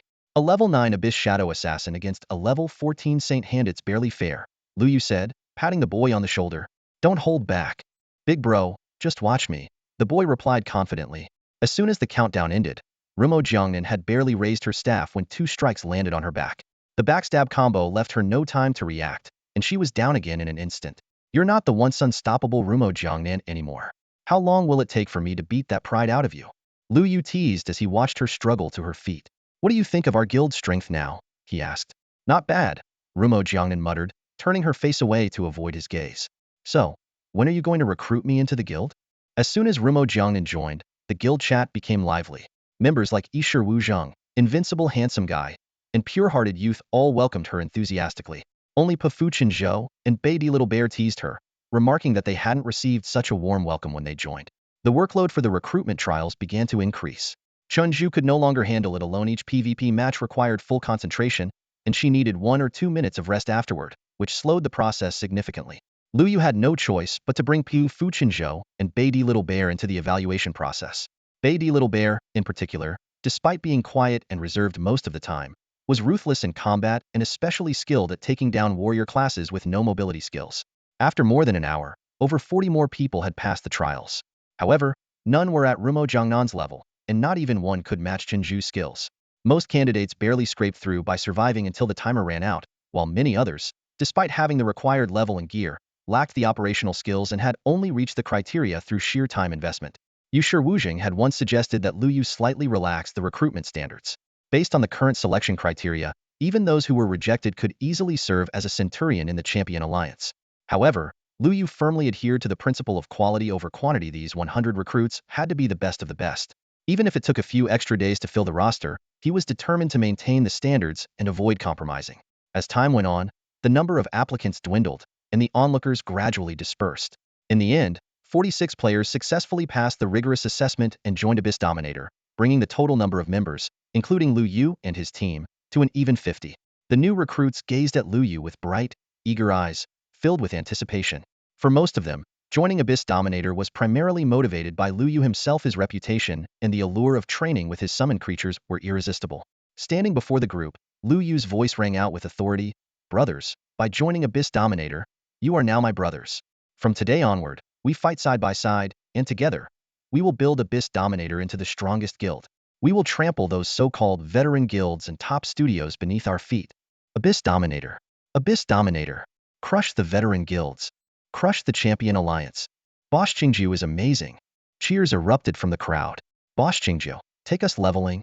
Yeah, leader. We saw how Invincible made it to the top of the rankings before. We want to experience that rapid level up too. Lu Yu glanced at the remaining time for the City Lord's quest. Over 20 hours left. Perfect timing. Alright, I've got a guild quest here. Let's level up while completing the task. The group of 50 marched mightily to Wanjin Mountain. Someone voiced a concern. I'm only level 15. Won't I get one shot? What's there to fear with Boss Qingjiu around? Fighting monsters 15 levels higher means our experience will skyrocket. Lu Yu quickly added the City Lord Song Qingyan's quest to the guild task list, setting the following conditions. Killing a dwarf miner would earn 1 guild contribution point with no cap, and submitting 100 gold coins would earn 1 guild contribution point, capped at 20 points per day. Additionally, he placed 3 types of skeleton training qualifications into the guild warehouse. 500 points for white bone skeleton training, 600 points for iron bone skeleton training, and 800 points for bronze bone skeleton training. As for the more advanced skeleton knights and undead mages, Lu Yu held off on releasing those due to their rarity and immense power. Raising a hand to signal the group to wait, Lu Yu summoned 49 white bone skeletons. Brothers, 1 for each of you. Leader, we don't have any contribution points to exchange yet. This is a welcome gift, no points needed. Lu Yu grinned. But remember, you have to land the final blow on wild monsters yourself to gain experience. Whoa, I knew I made the right choice joining this guild. Proud Alliance, Champion Alliance, Crazy Dragon Guild Fear, nothing compared to us. Long live the leader. With their white bone skeletons in hand, the group immediately launched an assault on the dwarf miners. Satisfied, Lu Yu nodded and followed a marked path toward a cave he had scouted earlier. He recalled hearing an old man calling for help there. If the man was still conscious, he might have some valuable information to share. Why would the Nether clan secretly poison the dwarves? This question lingered in Lu Yu's mind as he passed through one dim cave after another, his thoughts churning. While conflicts among the Abyss clans were commonplace, the dwarves of Wanjin Mountain were merely a branch of the entire dwarven race. If this matter were to come to light, it would undoubtedly spark a deadly feud between the dwarves and the Nether clan. Provoking the Abyss's foremost craftsman was a risk even the Nether clan could not afford. What puzzled Lu Yu even more was that in his past life's memories, the dwarves and the Nether clan were not enemies but close allies. The weapons forged by the dwarves for the Nether clan had shone brilliantly on the battlefield of all races. Without immense profit as motivation, the Nether clan would never take such a risk. But what exactly was the gain here? Could it truly be just for Wanjin Mountain? After traversing several caves, Lu Yu finally found the elderly dwarf. In just a short time, the old man, who had been shouting for help moments ago, was now so weak he was barely clinging to life. When the elders saw Lu Yu approaching, a faint glimmer of hope flashed in his cloudy eyes. Adventurer, please save me, save us. Lu Yu raised his hand and cast a healing spell, slightly improving the old dwarf's condition. Time was of the essence, so Lu Yu got straight to the point. Do you know how your people were poisoned by the Nether clan? The Nether clan's poison? The old dwarf's muddled gaze suddenly sharpened. Indeed, this poison does resemble Nether poison. But why would the Nether clan harm us? Could it be? Seeing the elder's mind faltering and his words becoming unclear, Lu Yu realized he needed to detoxify him immediately. Through his skeletal minion, he located Ru Meng Jiangnan, who was busy commanding in battle. The young girl was currently occupied healing the skeletal minions of various guild members, basking in the adoration of the crowd as they chanted "Goddess" in unison. Ru Meng, do you have any detoxification skills? Lu Yu asked. Nope. Boss, are you poisoned? She replied. Never mind. Just keep doing your thing. Got it, boss. Closing the dialogue menu, Lu Yu sighed. Even the healing-focused profession lacked detoxification skills at this stage, let alone anyone else. He looked down at the old dwarf, who was breathing heavily on the ground, and said helplessly, "Old man, it's not that I don't want to save you, it's that I can't." The elderly dwarf seemed to understand Lu Ye's predicament. Trembling, he sat up with great difficulty. "Adventurer, if you can recognize nether poison, you must hold some status among the human race. You're mistaken. Right now, I'm just a nobody. I have a favor to ask of you, cough cough." "Oh, so you know it's a favor, huh?" Lu Yu replied, clearly annoyed. He had never harbored much sympathy for other races. This old dwarf didn't seem to have much time left. Lu Yu hesitated. Could he complete a mission given by someone so close to death before their time ran out? "Adventurer, I can see what's troubling you," the old dwarf said, blinking his cloudy eyes. "I will give you the reward for the mission in advance." This proposal piqued Lu Yu's interest. "All right, tell me. What do you need me to do?" "After the upheaval in the Wanjin Mountain Dwarf clan, I've tried contacting our kin in other places many times, but I've heard nothing from them," the old dwarf said in a somber tone. "I need you to inform the king of the dwarves on Artisan Mountain about what has happened here." Artisan Mountain? Lu Yu was taken aback. As a mere projection, this old dwarf seemed to know far too much. He immediately pulled up the dwarf status panel. Wang Dazui, Gold Tier Boss. Level, 40. Race, Dwarf. HP. Attack? Defense? This wasn't just a projection, this was a real dwarf. "Human, the reward I'm offering you is a method to access the territories of other races within the abyss," Wang Dazui continued. "Your human race is the weakest and the last to enter the abyss, so your knowledge of it is extremely limited. In truth, most races already know how to bypass the racial barriers, but the requirements and restrictions are so high that only a few can achieve it. Moreover, many races have already infiltrated the human realm. Hey race, a secret for you. Your so-called beginner villages have long been under the covert control of other races." Lu Yu smirked inwardly. He had already uncovered this fact and was on the verge of resolving it. Seeing that Lu Yu's expression remained unchanged, the old dwarf looked slightly surprised but quickly returned to the matter at hand. "Human, will you accept my mission?" A system notification popped up. "Wang Dazui of the Dwarf Clan has offered you a mission. Objective: inform the Dwarf King of Artisan Mountain about the situation in Wanjin Mountain. Time limit: 30 days. Reward: the method to bypass racial barriers. Do you accept?" Lu Yu weighed the pros and cons. The consequences of failing the mission were Severi would lose all favorability with the dwarf race, meaning any dwarf he encountered in the future would try to kill him. However, the method to bypass racial barriers was invaluable to humanity. It was a critical technology that humans had yet to master. "Adventurer, I don't have much time left. Please make your decision quickly." Clenching his teeth, Lu Yu made up his mind. "I accept." System notification. "You have accepted the mission from Wang Dazui of the Dwarf Clan." Wang Dazui smiled in relief. "Human, you've made a wise choice. Now, let me teach you the method to bypass the barriers." Wang Dachui took out a pitch-black stone from his pocket and handed it to Lu Yu. Lu Yu carefully examined it after taking it. The deep black hue seemed to swallow all light, sending a chill down his spine. "This is the Eye of the Abyss?" Lu Yu recognized the rare mineral. As one of the most sought-after materials for armor smiths, it could significantly enhance equipment attributes and had long been the focus of contention among various races. Wang Dachui raised an eyebrow in slight surprise. "You know about the Eye of the Abyss?" Lu Yu didn't answer directly and instead asked, "What's the connection between crossing the barrier and the Eye of the Abyss?" "The Eye of the Abyss can protect you from being obliterated while crossing the barrier," Wang Dachui explained. "As for the location of the barrier, you've been to those corrupted maps, haven't you?" Lu Yu nodded. Wang Dachui continued, "Each corrupted map has at least one gate leading to its corresponding race, but they're all sealed now." This revelation suddenly made things clear for Lu Yu. After the abyss descended, the corrupted maps would transform into actual alien strongholds, so the existence of gates leading to their respective races wasn't surprising. Yet, neither in his past life nor his current one had he ever discovered such a gate. "Do I have to search inch by inch?" Lu Yu frowned in thought. These maps are massive. It would take ages just to traverse them, let alone conduct a thorough search. There must be a shortcut. "Human, I know you're wondering about a faster way to find that gate." Wang Dachui interrupted his train of thought. "Unfortunately, there isn't one. And even if you find it, fewer than 1 in 10,000 can pass through. Then why do you think I'm that 1 in 10,000? Wang Dachui laughed heartily. "Look at your own profession, Abyss Summoner. If even you can't pass through the abyss-constructed racial gate, who else could?" Lu Yu nodded in agreement and then asked, "Which gate did you enter the human realm through?" Wang Dachui pointed toward the depths of Mount Wanjin. "There's a corrupted map of the dwarves in there?" "There still is." Those 4 words caught Lu Yu's attention. He quickly understood. The dwarves of Mount Wanjin were being ravaged by the ghostly poison. Once all the dwarves perished, the corrupted map there would vanish as well. In his previous life, by the time players arrived, the area had already been barren. To preserve this map, at least one dwarf from Mount Wanjin had to survive. Looking at Wang Dachui, Lu Yu fell into deep thought. The other dwarf miners are abyss projections. For some reason, this one ended up in the human realm. As long as he's alive, the corrupted map of Mount Wanjin's dwarves won't disappear. Adventurer, I've already told you how to cross the barrier. My time is running out. I hope you can complete the task I've entrusted to you. No, you can't die, Lu Yu said urgently. If you die, the corrupted map of Mount Wanjin's dwarves will vanish. Although there are other dwarven caves near Lingfeng City, I'd have to find those myself. Wang Dachui shook his head. Since you know about the ghostly poison, you should understand that ordinary skills can't cure it. I'm not planning to cure you. Then how will you?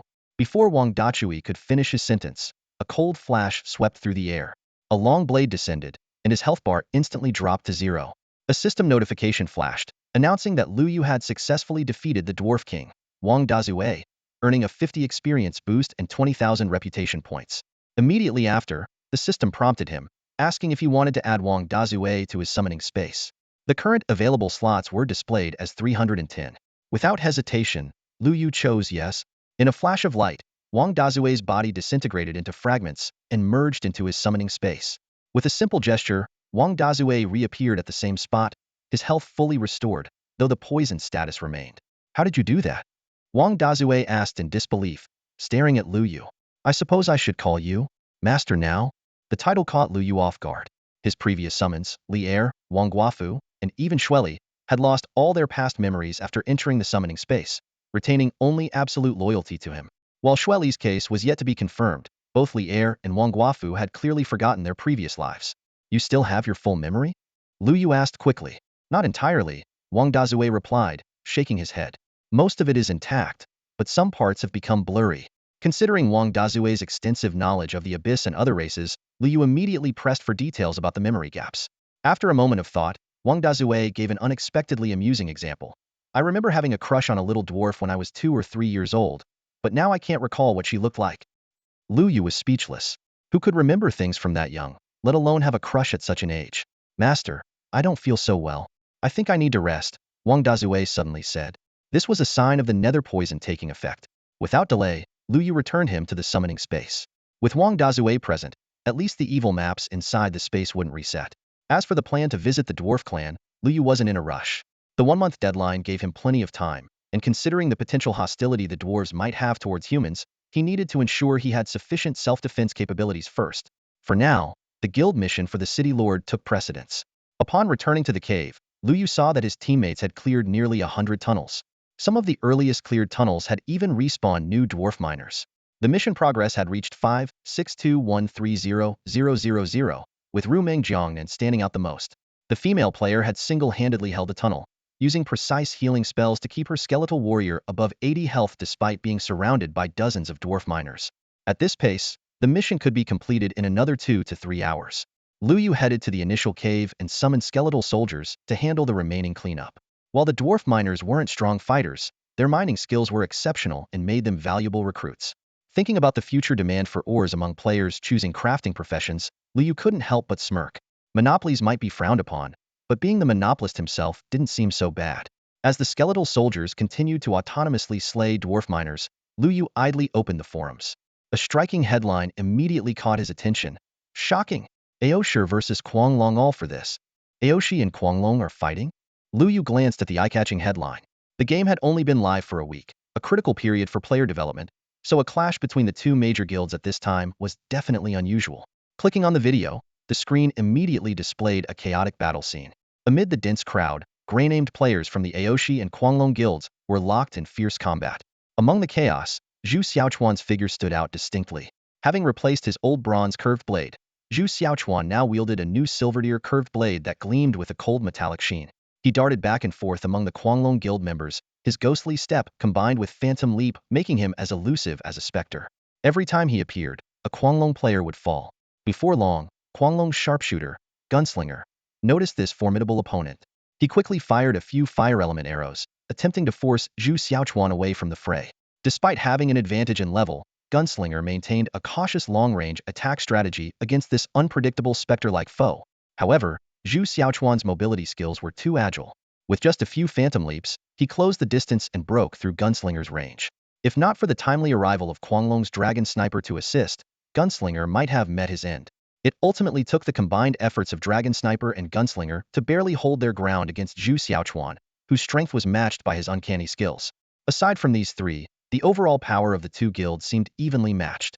Notably, neither of the guild leaders Quanglong's Long Hun nor Aoshi's Xingxin made an appearance on the battlefield. Fast-forwarding through the video, Liu watched as Zhu Xiaochuan single-handedly took down two of Quanglong's top players before leading his team to crush the remaining Quanglong members. At the end of the video, Zhu Xiaochuan's voice could be faintly heard giving the command, "Hurry and take over that boss." The reason behind the battle soon became clear. According to reports, the Aoshi Guild was forcefully seizing a level 40 Silverdeer boss discovered by Quanglong, aiming for the guild creation token it might drop. Lu Yu suddenly understood. Ever since his faction had successfully established a guild, the other major guilds had been unable to sit still. Originally, the power of the major guilds was evenly matched, and they were all vying to be the first to form a guild in order to attract top-tier solo players. No one expected Qingjiu to disrupt the balance, holding on to a guild creation token but refusing to sell it, not even budging under the persuasion of Guohua's influential elder. However, to the other guilds, a lone player without any backing even with a guild creation token would struggle to truly establish a guild without sufficient time to accumulate resources. It would take at least 10 days to half a month for major factions to obtain a guild creation token. Yet Liu managed to establish a guild in less than 3 days, completely disrupting everyone's plans. What's even more surprising is that the Abyss Lord's generous terms have attracted elite players from the solo player community. Although the guild currently has only 50 members, this is entirely due to the high entry requirements set by Lu Yu. Once mainstream players log in after work in the evening, Qingjiu is bound to expand its roster rapidly. What draws even more attention is that Qingjiu is already leading its members in completing guild missions, and this news is spreading like wildfire among players. If Lu Yu can upgrade the guild to level 2 within 3 days, the member capacity will significantly increase. By then, the Abyss Lord may well surpass the existing major guilds to become the #1 guild in the Abyss region. This prospect has left the current leading guilds restless. They are scrambling to organize teams to challenge level 40 bosses, hoping to obtain a guild creation token. However, these players, most of whom are under level 15, stand no chance against a level 40 boss. The 25 level gap makes it nearly impossible for them to penetrate the boss defense, and the damage they inflict is outweighed by the boss' natural health regeneration. While Lu Yu was recruiting members at the North Gate, both the Champion Alliance and the Wind Moon Alliance had already attempted to challenge a level 40 Silverdeer boss, but both attempts ended in failure. Not only did they fail to gain anything, but their guild members also each lost an average of 1 level. Currently, the Proud World Guild is attempting to take down a level 40 Silver Silkworm Cocoon, which was initially discovered by the Frenzied Dragon Guild. This particular boss is in its metamorphosis phase and has almost no offensive capabilities, meaning it can be taken down with sustained damage over time. The Frenzied Dragon Guild had planned to quietly handle it themselves, but the information leaked and reached Proud World. After an intense skirmish, the boss fell into Proud World's hands. However, the news has already spread, and if Proud World doesn't resolve the fight quickly, other guilds are sure to swarm in. "Boss, my dad and several other major guilds are heading there. Should we join the fun too?" Lu Yu shook his head. "We already have a guild creation token. At this stage of the game, development is the most important thing." After thinking for a moment, he added, "You, Pure Heart, and Invincible should lead the team and keep leveling here. I'll go take a look myself." "Got it." Lu Yu closed the chat window, instructing Li Er, Widow Wang, and a few skeleton soldiers to continue clearing out the dwarf miners. He then recalled his other summoned creatures back into his space and set off toward the location announced in the world chat. Although he wasn't particularly interested in the level 40 Silverdeer boss itself, anything involving Proud World couldn't be ignored. If a guild creation token did drop, he absolutely couldn't let it fall into Proud World's hands. The location of the Silken Thread Chrysalis was quite far from Wanjin Mountain. Even with Lu Yu's speed, aided by the Shadowless Boots, it still took him nearly an hour to reach the destination. Before him stretched a lush grove, with the boss resting under the largest and sturdiest tree at the center. Outside the grove, a crowd had already gathered, leaving no space unoccupied. Members from major guilds like Fengyue Alliance, Champion Alliance, Flame Alliance, and Mad Dragon were all present, along with a few mid-sized guilds who had also shown up after catching wind of the news. Though these smaller guilds understood that wresting the guild creation order from the hands of the powerful alliances was nearly impossible, they still clung to the slim hope of striking the jackpot. Players outside the grove hadn't taken any action yet. Instead, they stood in small groups, chatting idly while occasionally casting glances at the members of AO, sure battling inside the forest. Among the Tier 2 main city bosses, the Silken Thread Chrysalis was considered the weakest, lacking any special attack methods, and with defenses that couldn't withstand high-damage players. Its only notable trait was its staggering health pool. After over an hour of effort by hundreds of players, they had finally triggered its death recovery mechanism. It was estimated that they would need another 10 minutes or so to take it down. However, members of AO sure now found themselves in a difficult position. The boss was within reach, but they were under immense pressure from the watchful eyes of competitors surrounding them. Everyone knew that these guilds were waiting for the boss's health to drop to a critical level before making their move. Their presence alone was enough to heap psychological pressure on Aoshur, making the situation all the more tense. For Aoshur, abandoning the boss they had worked so hard to secure was out of the question. Having waited for this opportunity and maintaining control over the boss, this was their best chance at claiming the loot. Xingtian had no choice but to allocate part of his team to closely monitor the movements of other guilds. If they could buy even a few critical moments at the right time, they might safely retreat to the main city with their spoils. By the time Lu Yu arrived, weary and covered in dust, the boss's health had already dropped to 20. The guilds immediately stopped their idle chatter and focused entirely on the boss's status. When they noticed Lu Yu's arrival, their brows furrowed slightly. Another player meant an additional variable, especially since this particular player, Qingju, had already established his own guild. Why is Qingju here? Doesn't he already have a guild? Maybe he's just here to watch the excitement. Not necessarily. I heard that Yushir Wuzheng, the Champion Alliance leader's son, has joined his Abyss Lord Guild. Are you saying he's here to help Champion Alliance grab the guild creation order? All eyes immediately turned to Du Guohua, the leader of Champion Alliance. Outwardly calm, he stood with both hands resting on his sword, but inwardly his thoughts were in turmoil. He had no idea Qingju would show up. In fact, he was supposed to attend a board meeting today but had changed his plans at the last minute for the boss. This decision had even drawn criticism from his wife, who had scolded him for being obsessed with gaming and neglecting his responsibilities, suggesting he might as well marry the game instead. It had taken Du Guohua quite some effort to calm his wife down before he could finally log back into the game. His plan was to take advantage of the absence of the Champion Alliance's top player, Edie, to fish in troubled waters. However, things had spiraled far beyond his expectations. Surveying the unfolding chaos, he sighed inwardly. The waters were indeed murky. Any chance of scoring a lucky break was now out of the question.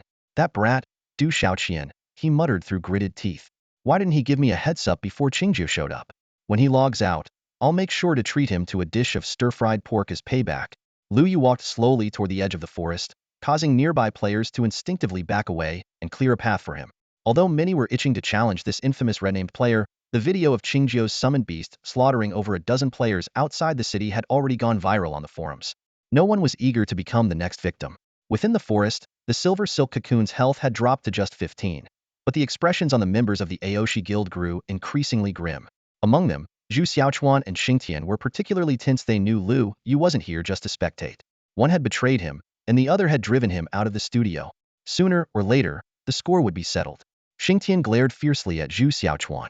If it weren't for him, Lu Yu wouldn't have left Aoshi, nor would they now be facing a former gold farming team leader who had risen to become a top-tier player. The Aoshi members had begun to hold back their attacks, clearly saving their ultimate moves for the final blow. However, their intentions were too obvious, and other guilds had already prepared to make their move. Yinming, Quanglong, and Fengyue were all biding their time, waiting for the right moment to strike. Only the Champion Alliance seemed oblivious to the brewing tension. Du Guohua sent a private message. Hey Qingjiu, can you lend me a hand? Brother Hua, a level 40 boss rarely drops a guild establishment token, especially one like this, Lu Yu replied, a faint smile playing at the corners of his lips. You never know. Now that you've established Abyssal Lord, all the major guilds are on edge. Fine. I can help you hold off Aoshi, but whether you can claim the boss or not is up to you. Thanks a lot, brother. Du Guohua breathed a sigh of relief, thinking to himself that without Edie around, leading a guild war felt like lacking the backbone. And of all times, that guy had to go get married now. At that moment, the Silver Silk Cocoon's health dropped below 10. Unable to hold back any longer, the guilds launched simultaneous offensives. At Xingtian's command, Aoshi's players unleashed their full firepower, bombarding the boss with a flurry of skills that instantly obliterated it. As the boss disintegrated into fragments, 3 items fell from the air, one of which gleamed with a golden light, a particularly eye-catching token. Guild Establishment Token? A gasp pierced through the crowd, and all eyes instantly locked onto the spot where the boss had fallen. A golden token, radiating a dazzling light, was falling from midair. Intricate patterns flickered faintly in the glow. Although no one could make out the exact words on the token, Its appearance at this moment strongly suggested it was the highly coveted guild establishment token. A figure moved like lightning, catching the token firmly. It was Zhu Xiaochuan. The moment he secured the token, he turned into a black blur, speeding away into the distance. The guild establishment token has been taken by Ao Shi and Xiao Tian. Don't let him use a teleport scroll to escape. The crowd erupted in shouts. In an instant, all ranged professions turned their aim, unleashing a torrent of arrows and spells at Zhu Xiaochuan. Ao Shi and Xing Tian reacted immediately, forming a human shield to block the incoming attacks for him. As the holder of a hidden class, Zhu Xiaochuan was the ideal candidate to protect the token. Ao Shi and Xing Tian, though guild leaders themselves, understood this well. Despite harboring some dissatisfaction toward Zhu Xiaochuan for driving away Lu Yu, they knew it had happened with their tacit approval. Besides, their relationship with Lu Yu was already beyond repair. Ao Shi didn't believe upsetting a gold farming group leader would lead to the downfall of the Ao Shi alliance. Zhu Xiaochuan began activating his teleport scroll. As long as he wasn't interrupted and didn't enter combat, the token would be safely brought back to the main city. Once there, Ao Shi could establish the second guild on the server. With the Ao Shi alliance's reputation, they were bound to attract a large number of solo players, easily surpassing Lu Yu's Abyss Lord. But at this critical moment, a sharp dagger suddenly pierced Zhu Xiaochuan's back, interrupting his teleportation. He immediately stowed away the scroll and turned to face his attacker, a rogue bearing the Yin Ming prefix, smirking triumphantly at him. Furious, Zhu Xiaochuan raised his curved blade and unleashed Nether Slash at the rogue. The rogue, however, didn't dodge or retreat, continuing his close-range assault. His intent was clear. Even at the cost of his own life, he was determined to keep Zhu Xiaochuan in combat and prevent his escape. Xiaochuan, don't get caught up in the fightal port now. Xing Tian roared from the front lines.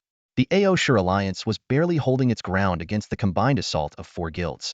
If Zhu Xiaochuan got held up as well, not only would they lose the token, but the entire guild could suffer devastating losses, with everyone dropping levels. Gritting his teeth, Zhu Xiaochuan used Nether Ghost Step and Nether Leap in quick succession, finally breaking free from the battlefield.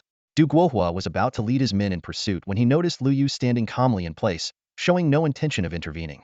Knowing the history of animosity between Lu Yu and Zhu Xiaochuan, Du Guohua immediately sensed something was amiss and ordered his people to halt. He approached Lu Yu and asked in a low voice, "Brother Qingjiu, that token isn't the guild establishment token, is it?" Lu Yu nodded and explained, "The guild establishment token is bronze. A level 1 guild keeps the bronze color, level 2 becomes silver, and level 3 turns gold. This token is golden from the start, so it's clearly not the guild establishment token." "I see." Du Guohua let out a sigh of relief but couldn't help lamenting, "Looks like getting the guild establishment token won't be so easy. Champion Alliance's guild formation will have to wait a while longer." Du Guohua let out a sigh and fixed his sharp gaze on Lu Yu. "Qingjiu, do you know what that token is for?" Lu Yu shook his head silently, but his heart tightened. As a first-level guild member, he wasn't supposed to know about the color changes of high-level guild tokens, yet he had blurted it out earlier. Unlike the simple-minded Chen Zhu and the innocent young men, the shrewd and calculating Du Guohua would undoubtedly dig deeper if he detected anything suspicious. Still, no matter how much Du Guohua speculated, he would never guess the bizarre truth of Lu Yu's reincarnation. Lu Yu knew the true identity of that golden tokenet was a secret insight token. Using it granted the opportunity to acquire a hidden class. However, anyone who already held a hidden class couldn't carry it, nor could they use it alongside a town portal scroll. Unless Zhu Xiaochuan activated the token immediately, he wouldn't even have time to check its details amidst the crowd's assault. All he could do was grip it tightly in his hand, unable to store it in his inventory. Du Guohua fell silent, secretly instructing his guild members to continue entangling the Ao Shi group but prioritize their own safety. Since it wasn't a guild-building token, the Champion Alliance no longer needed to invest more manpower. However, withdrawing now would inevitably arouse suspicion from other guilds. It was better to let them wear each other down and reap the benefits later. But before Du Guohua's plan could unfold, it was uncovered. Guanglong and Long Hun had been quietly observing Lu Yu ever since his arrival, this rising star from the newbie village. Noticing Lu Yu's prolonged inaction and the Champion Alliance's apparent lack of effort, Long Hun immediately deduced that the token was definitely not a guild-building token. Given the heavy losses from their earlier battles with Ao Shi, Long Hun quickly signaled for the Guanglong guild members to withdraw from the fight and take a spectator role instead. This move triggered a chain reaction. Members of Yinming and Finjiweiming also ceased their attacks. The once deafening battlefield suddenly plunged into an eerie silence, reverting to a tense standoff among the 5 major guilds. For Ao Shi and Xingtian, this situation couldn't be more ideal. Back when the boss was still alive, Xingtian had hoped all the guilds would join the fray to distract them. But now, this stalemate only gave Zhu Xiaochuan the chance to use a town portal scroll. Before Xingtian could say anything, Zhu Xiaochuan had already pulled out a scroll. After the 5-second countdown, his figure vanished, but the golden token slipped from his hand and fell to the ground. The scene froze. Aoshi and Xingtian were dumbfounded. Feng Yue and Ming Yue looked bewildered, and Yinmeng and Yijian appeared puzzled. Meanwhile, Huanglong and Long Hun exchanged knowing smiles, and Duke Wohua nodded in understanding. Seeing the token lying on the ground, Xingtian's heart sank sharply. This was no accident, nor could it have been Zhu Xiaochuan's deliberate doing. He hurried forward, picked up the token, and with trembling fingers, tapped to check its information. In the next instant, a surge of anger shot straight to his head. It wasn't a guild founding token. To protect this token, Aoshi had lost nearly half of its players. If it had been a guild founding token, the sacrifices would have been worthwhile.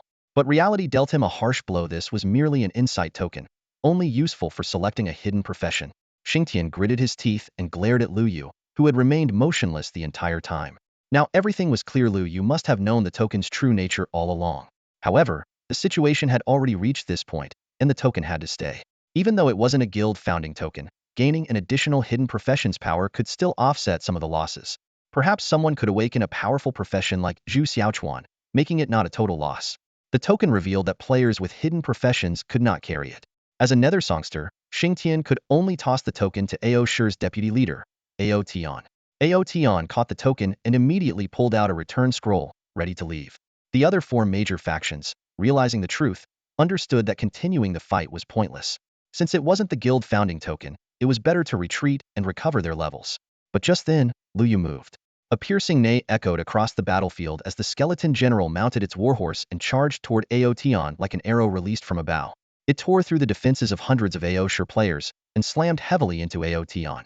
His body traced an arc through the air, and before he even hit the ground, he dissolved into a beam of light and returned to the respawn point.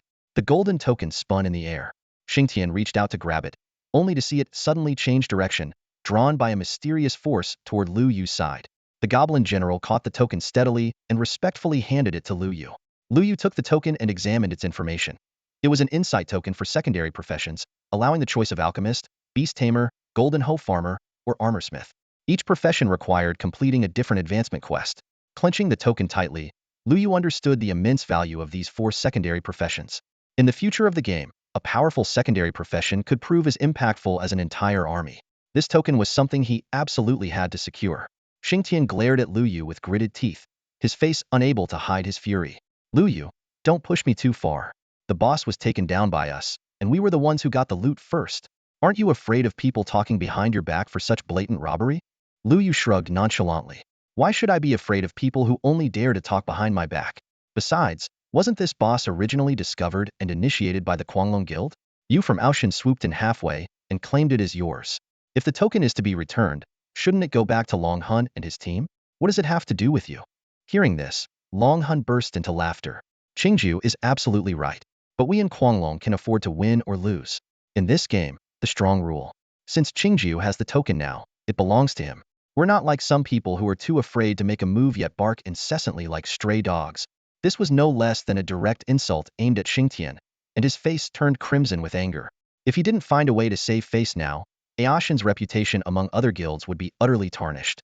Xingtian glared at Lu Yu and barked, if you have the guts, duel me unknown. If you win, the secret token is yours. If I win, you'll hand it over without a fuss.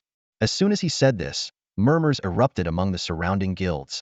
Some questioned if Xingtian had lost his mind, daring to challenge the renowned Qingjiu, who commanded a horde of summoned beasts. Even without considering the others, his level 60 golden boss skeleton general alone could easily crush dozens of Xingtian. However, others speculated that as the leader of Aoshin, Xingtian wouldn't make such a rash move without a plan. Perhaps his hidden class, Netherbard, had a skill that countered Qingjiu. Lu Yu sneered disdainfully. A hidden class of the Nether race?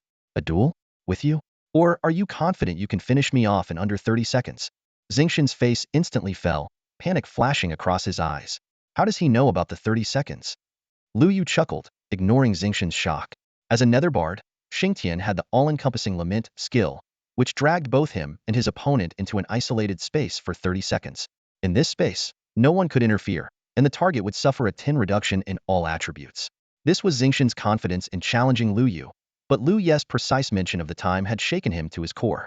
Watching Xingtian's changing expression, Lu Yu continued, they'll give you 2 choices. Either you take your Ocean members and leave with your tails between your legs, and from now on, guild tokens have nothing to do with you. Or I'll personally send you all back to the respawn point. Lu Yu, you're asking for it. Xingtian finally snapped, slamming his staff into the ground with a heavy thud. A shockwave rippled through the forest, reducing the attributes of all enemy targets within range by 5. Unfazed, Lu Yu calmly waved his staff. The sound of a resounding war horn echoed through the air. The war horn not only increased allied units' attributes by 10, but also further weakened enemies by an additional 3. Xingtian clenched his teeth and shouted, "Everyone, attack together! No matter how many summoned beasts he can't possibly kill us all at once." The proud players exchanged glances. Seeing their own leader being insulted, none of them could swallow their pride. Attack! The warriors at the front roared and charged toward Lu Yu. However, just as they surged forward, the mages and archers in the back lines suddenly froze. Without a sound, gleaming daggers plunged into their chests from behind. Backstab. Clearly, they had forgotten that Lu Yu had more than just skeleton soldiers, she also had goblin assassins. At level 15, the goblin assassins not only outleveled most of the players present, but also benefited from the dual warhorn buffs. In an instant, the backline players of the Aoshur Alliance were reduced to critical health, with those having lower HP directly sent back to their respawn point. For squishy classes like mages and archers, being caught by assassins in close range without shields or escape skills meant only one outcome. The goblin assassins didn't hesitate after the initial backstab. They followed up with 2 basic attacks. Hundreds of mages and archers fell to the ground in mere moments, leaving only a few barely alive, clinging to life. Xingtian, being one of the backline players, narrowly escaped death. Thanks to his nether perception, he sensed danger at the last moment and dove forward just as the dagger was about to pierce him, barely avoiding a fatal blow. When he turned back, the Aoshur Alliance's backline had already been wiped out. The warriors at the front, oblivious to the disaster behind them, continued shouting and charging forward. Xingtian's expression turned bitter. Without backline support, the warriors were nothing more than moving targets. But it was too late. Arrows rained down from the skeleton archers, and hundreds of Aoshur warriors turned into beams of light, returning to their respawn point. On the battlefield, the only player left with the Aoshur prefix was Xingtian. He glared at Lu Yu with fury in his eyes. "Lu Yu, I won't forget this grudge." Lu Yu nodded. "Then you'd better stock up on paper because you'll have a lot more grudges to remember in the future." Xingtian, they'll give you a chance," Lu Yu said. "Let's duel. If you have the skills to kill me, you can take the 10 pieces of silver equipment and the guild creation token." "Are you serious?" "Don't rush. Let me finish. If you lose, you'll have to tell me where you and Zhu Xiaochuan got your nether class jobs." Xingtian frowned. "You want to know how to unlock a hidden class? Just tell me the location where you got your jobs," Lu Yu replied. "Do you dare?" "Why wouldn't I dare?" "Then let's begin." Without another word, Xingtian waved his staff, and the two of them vanished from sight. The surrounding players from various guilds exchanged confused looks. Someone asked, "What were they just talking about? Seems like they're going to duel. Is Qingjiu out of his mind? He has summons but insists on dueling? What's he thinking?" Du Guohua cleared his throat. "Qingjiu is trying to show Xingtian that even without his summons, he can easily defeat him." "Idiot," scoffed Yinming's Yijian disdainfully. "A summoner relying on summons for survival, yet he wants to duel a powerful hidden mage class player? That's just asking to die. If someone like that wanted to join our Yinming, I wouldn't even consider it." Du Guohua shook his head and said no more. Trying to reason with someone who doesn't understand is pointless. Yijian continued mocking. "A summoner dueling a hidden mage class player without using their strengths? What a fool. Even if Qingjiu wanted to join us, I wouldn't accept him. You can't have the grapes, so you call them sour." Feng Yu and Ming Yuyi sneered. "A few days ago, you were offering a high price in the public channel to recruit Qingjiu, and now you're saying things like this. If Yinming doesn't want him, Feng Yu will." Kuang Long and Long Hun stepped forward, reminding everyone sternly, "The only officially established guild right now is Qingjiu's Abyss Lord." The atmosphere grew tense. Yijian from Yinming spoke coldly. "A summoner without a summon beast going unknown with a mage? That's suicide. If Qingjiu manages to come out alive, I'll stand on my head." Before the words even settled, a flash of white light appeared, and Lu Yu had already returned to the spring revival point. He quickly drank a potion and cast a recovery spell on himself, restoring his health to full. "Yinming, let's go," Lu Yu thought to himself, making a mental note to find time to visit Falling Eagle Peak. It was one of Lingfeng City's highest peaks. In the appearance of 2 hidden nether races professions in quick succession, there was a mystery worth investigating. The players from Ao Shurming had already retreated back to the main city. Though the token wasn't a guild creation token, since it was in Qingjiu's possession, no one dared to show disloyalty. Long Hun respectfully bowed to Lu Yu before leading Kuang Long's people away. Du Guohua smiled and said to Lu Yu, "Brother Qingjiao, my foolish son is with you now. Please take care of him. If he misbehaves, don't hesitate to discipline him however you see fit." "Don't worry, Brother Hua. I won't hold back," Lu Yu promised solemnly.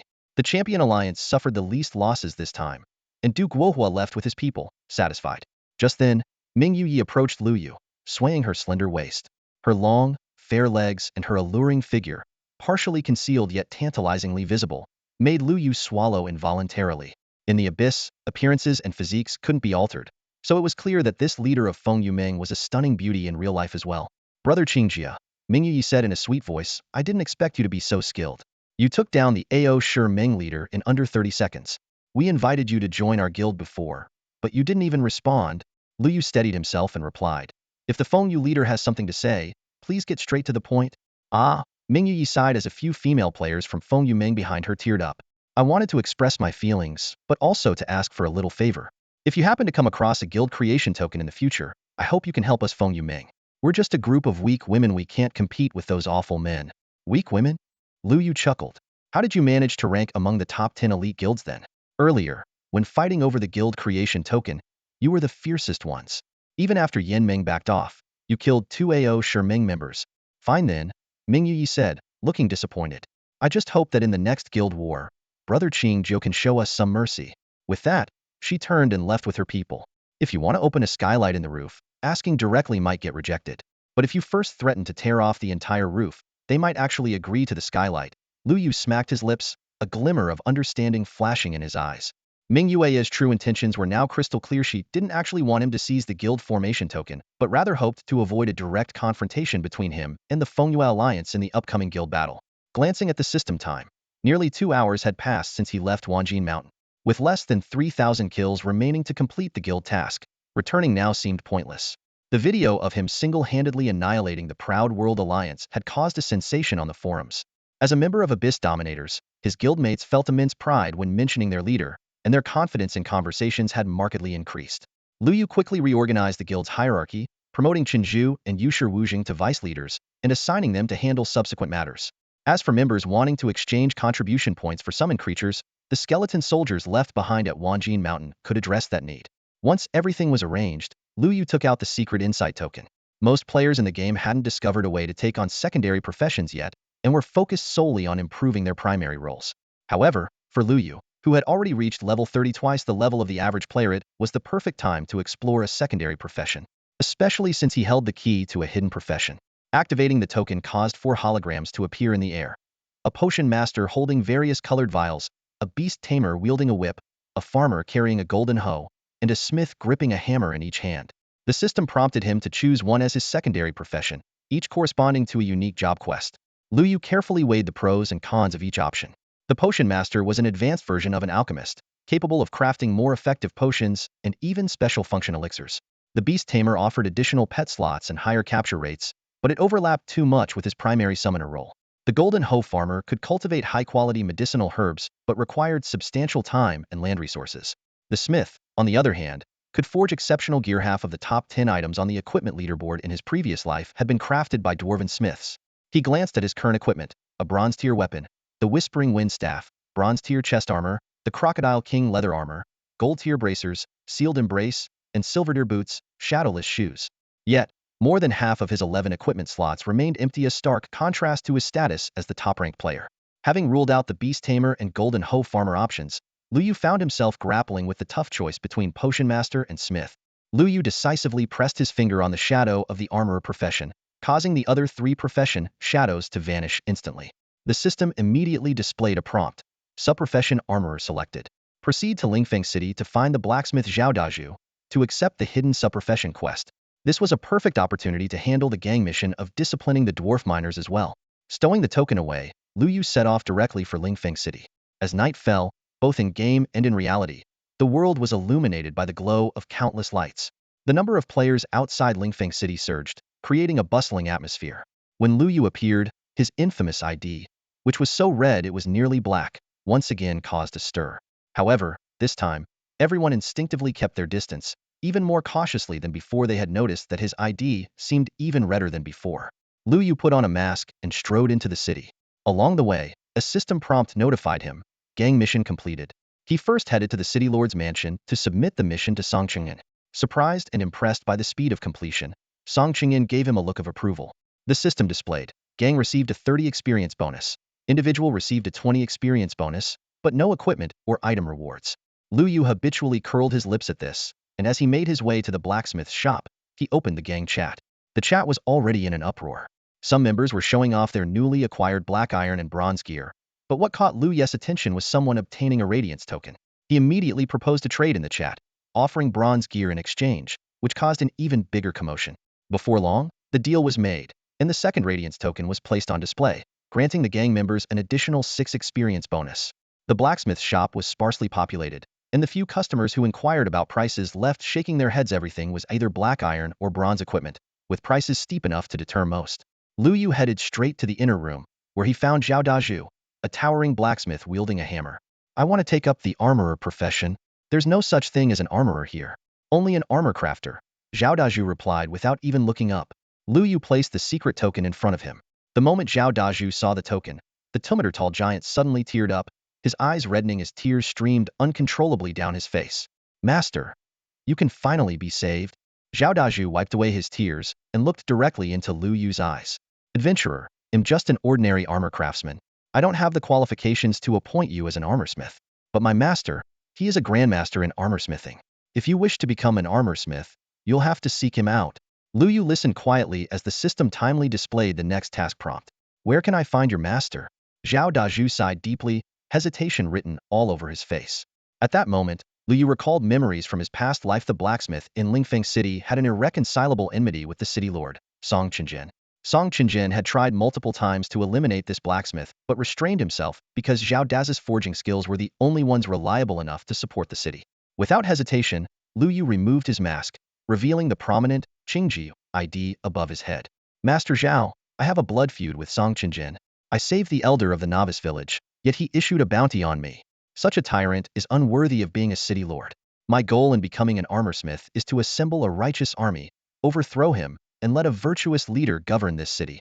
Zhao Dazhu suddenly stood up, gripping Lu Yu's hand tightly. So you're Qingjiu.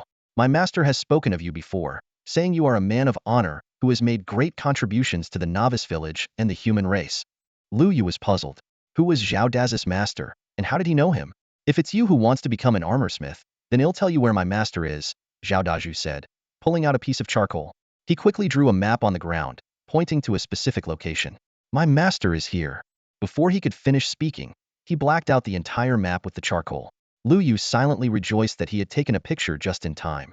Recalling the map's location, he realized it was on the border of Lingfeng City, near the boundary with the Netherling tribe Falling Eagle Peak. My master was exiled to that desolate place because he refused to forge weapons for that wretched city lord, Zhao Dazhu said, his eyes brimming with tears. Qingjiu, when you go to find him, make sure to bring plenty of wine and meat. And if you can escort him to a safe place, that would be even better. The system immediately displayed a prompt. Will you accept Zhao Daz's task to bring sufficient wine and meat, travel to Falling Eagle Peak to find armorsmith Wu Tianju, and escort him to safety? This task, with no explicit rewards or penalties, was clearly a crucial step toward becoming an armorsmith. Moreover, Falling Eagle Peak was already part of Lu Yu's plans. Without hesitation, he selected yes. Qingjiu, my master is in your hands, Zhao Dazhu said, his voice filled with hope and trust. As Lu Yu nodded, a sudden commotion erupted outside the blacksmith's shop. The city lord has sensed it. A wanted fugitive is nearby. Amid the sound of synchronized footsteps, the guards swiftly surrounded the area. Seal off this place. Don't let the fugitive escape. Damn it, they came so fast, Lu Yu cursed under his breath, his hands moving swiftly as he put the golden mask back on. Turning to Zhao Dazhu, he spoke earnestly. Master Zhao, leave the matter of your master to me. Zhao Dazhu frowned, scrutinizing the mysterious figure before him wearing the golden mask. Who are you? And why are you asking about my master? Lu Yu sighed helplessly. The golden mask, while effective, now seemed to be a hindrance. The guards began searching every house one by one. When they reached Lu Yu, they gave him a brief glance before moving on. The fugitive isn't here. They must have fled outside the city. Let's pursue them immediately. With that order, the guards quickly withdrew from the vicinity of the blacksmith's shop. Lu Yu let out a sigh of relief. In the main city, the city lord, Song Qingyin, wielded immense power and could directly sense his presence. Thankfully, the golden mask's effect remained reliable. Without further words to Zhao Dazhu, Lu Yu left the blacksmith shop. After wandering around the city for a while, he arrived at the largest tavern in Lingfeng City. Since Zhao Dazhu mentioned that meeting his master required ample food and drink, Lu Yu purchased 2 jars of every fine wine the tavern had to offer and bought every dish on the menu, spending thousands of gold coins. The journey to Falling Eagle Peak from Lingfeng City was long. Even at full speed, it would take half a day to reach, meaning a round trip would require at least 2 to 3 days. Lu Yu had no choice but to temporarily leave the gang's affairs in the hands of Qin Zhu and Wuxi Wuxing. Fortunately, both were capable and trustworthy. Night had fallen, and the area outside the northern gate was bustling with activity. Wuxi Wuxing had already started a new round of recruitment, with players flocking to sign up.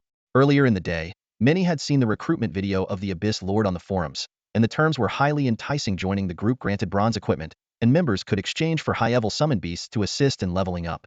The benefits were second only to a monthly salary of 10,000, with a 4-day workweek and 3-day weekends. Many qualifying players were eager to log in immediately, some even considering taking leave to do so. Lu Yu arrived at the northern gate to check on the recruitment scene. With Piao Fichenzu, Beatty Xiaoxiong, and others maintaining order alongside their skeleton soldiers, the area was well organized, and no one dared to cause trouble. After briefly encouraging the guild members, Lu Yu recalled Wang Guofu and Li Er into his summoning space, leaving behind a few skeleton soldiers before setting off for Falling Eagle Peak. The long journey made Lu Yu envy the knight class. The first batch of knights would only be able to transfer jobs after reaching level 40, which, in his previous life, had taken 3 months. However, given the current pace of progress, mainstream players could likely reach level 40 in a month, or even half that time. At that point, with everyone's strength significantly increased, guild wars would inevitably begin. Lu Yu sighed. He had hoped to avoid seeing guilds engage in conflict, as it would slow down the overall development of humanity. Yet, guild disputes were an unavoidable part of the process.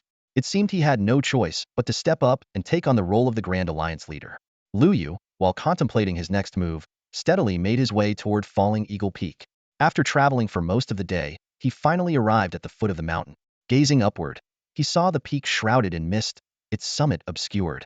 The entire mountain stood solitary and imposing in the area, like a massive pillar piercing the clouds. Although he hadn't visited this place often in his previous life, he still remembered the basic layout of the mountain paths. He took out a photo and reconfirmed the location marked by Zhao Dazwit was near the top of the mountain. Lu Yu muttered to himself in frustration. Why did that old man have to climb so high? Wouldn't hiding at the base of the mountain be just as effective in staying out of Song Qingyin's reach? Now I have to go all the way up there too.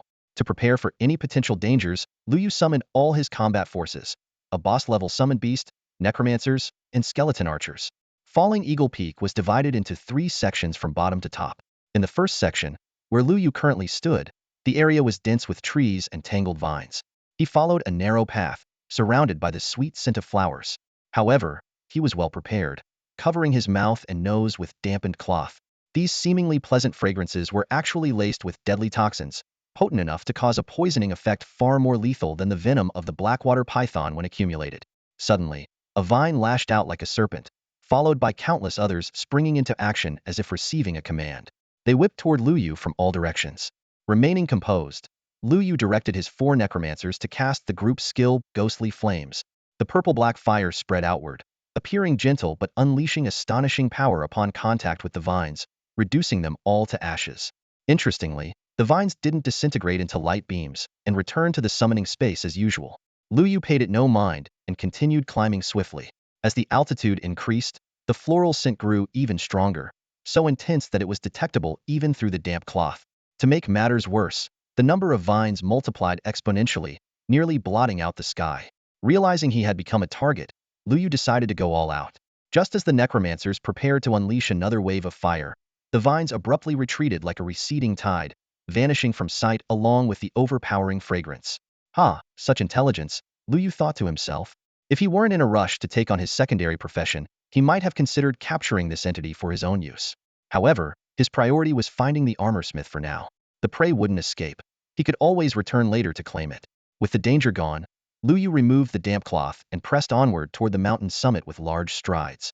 The second stretch of the mountain path was home to rare medicinal herbs, destined to become an ideal spot for herbalists in the future. However, these herbs were not easy to harvest. Lu Yu carefully avoided the areas where the herbs grew, deliberately choosing barren paths to tread. He was well aware of a principle.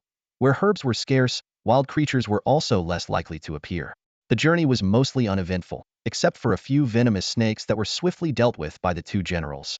Lu Yu silently felt relieved. Perhaps the presence of his numerous summoned beasts had made these two segments of the journey far smoother than expected.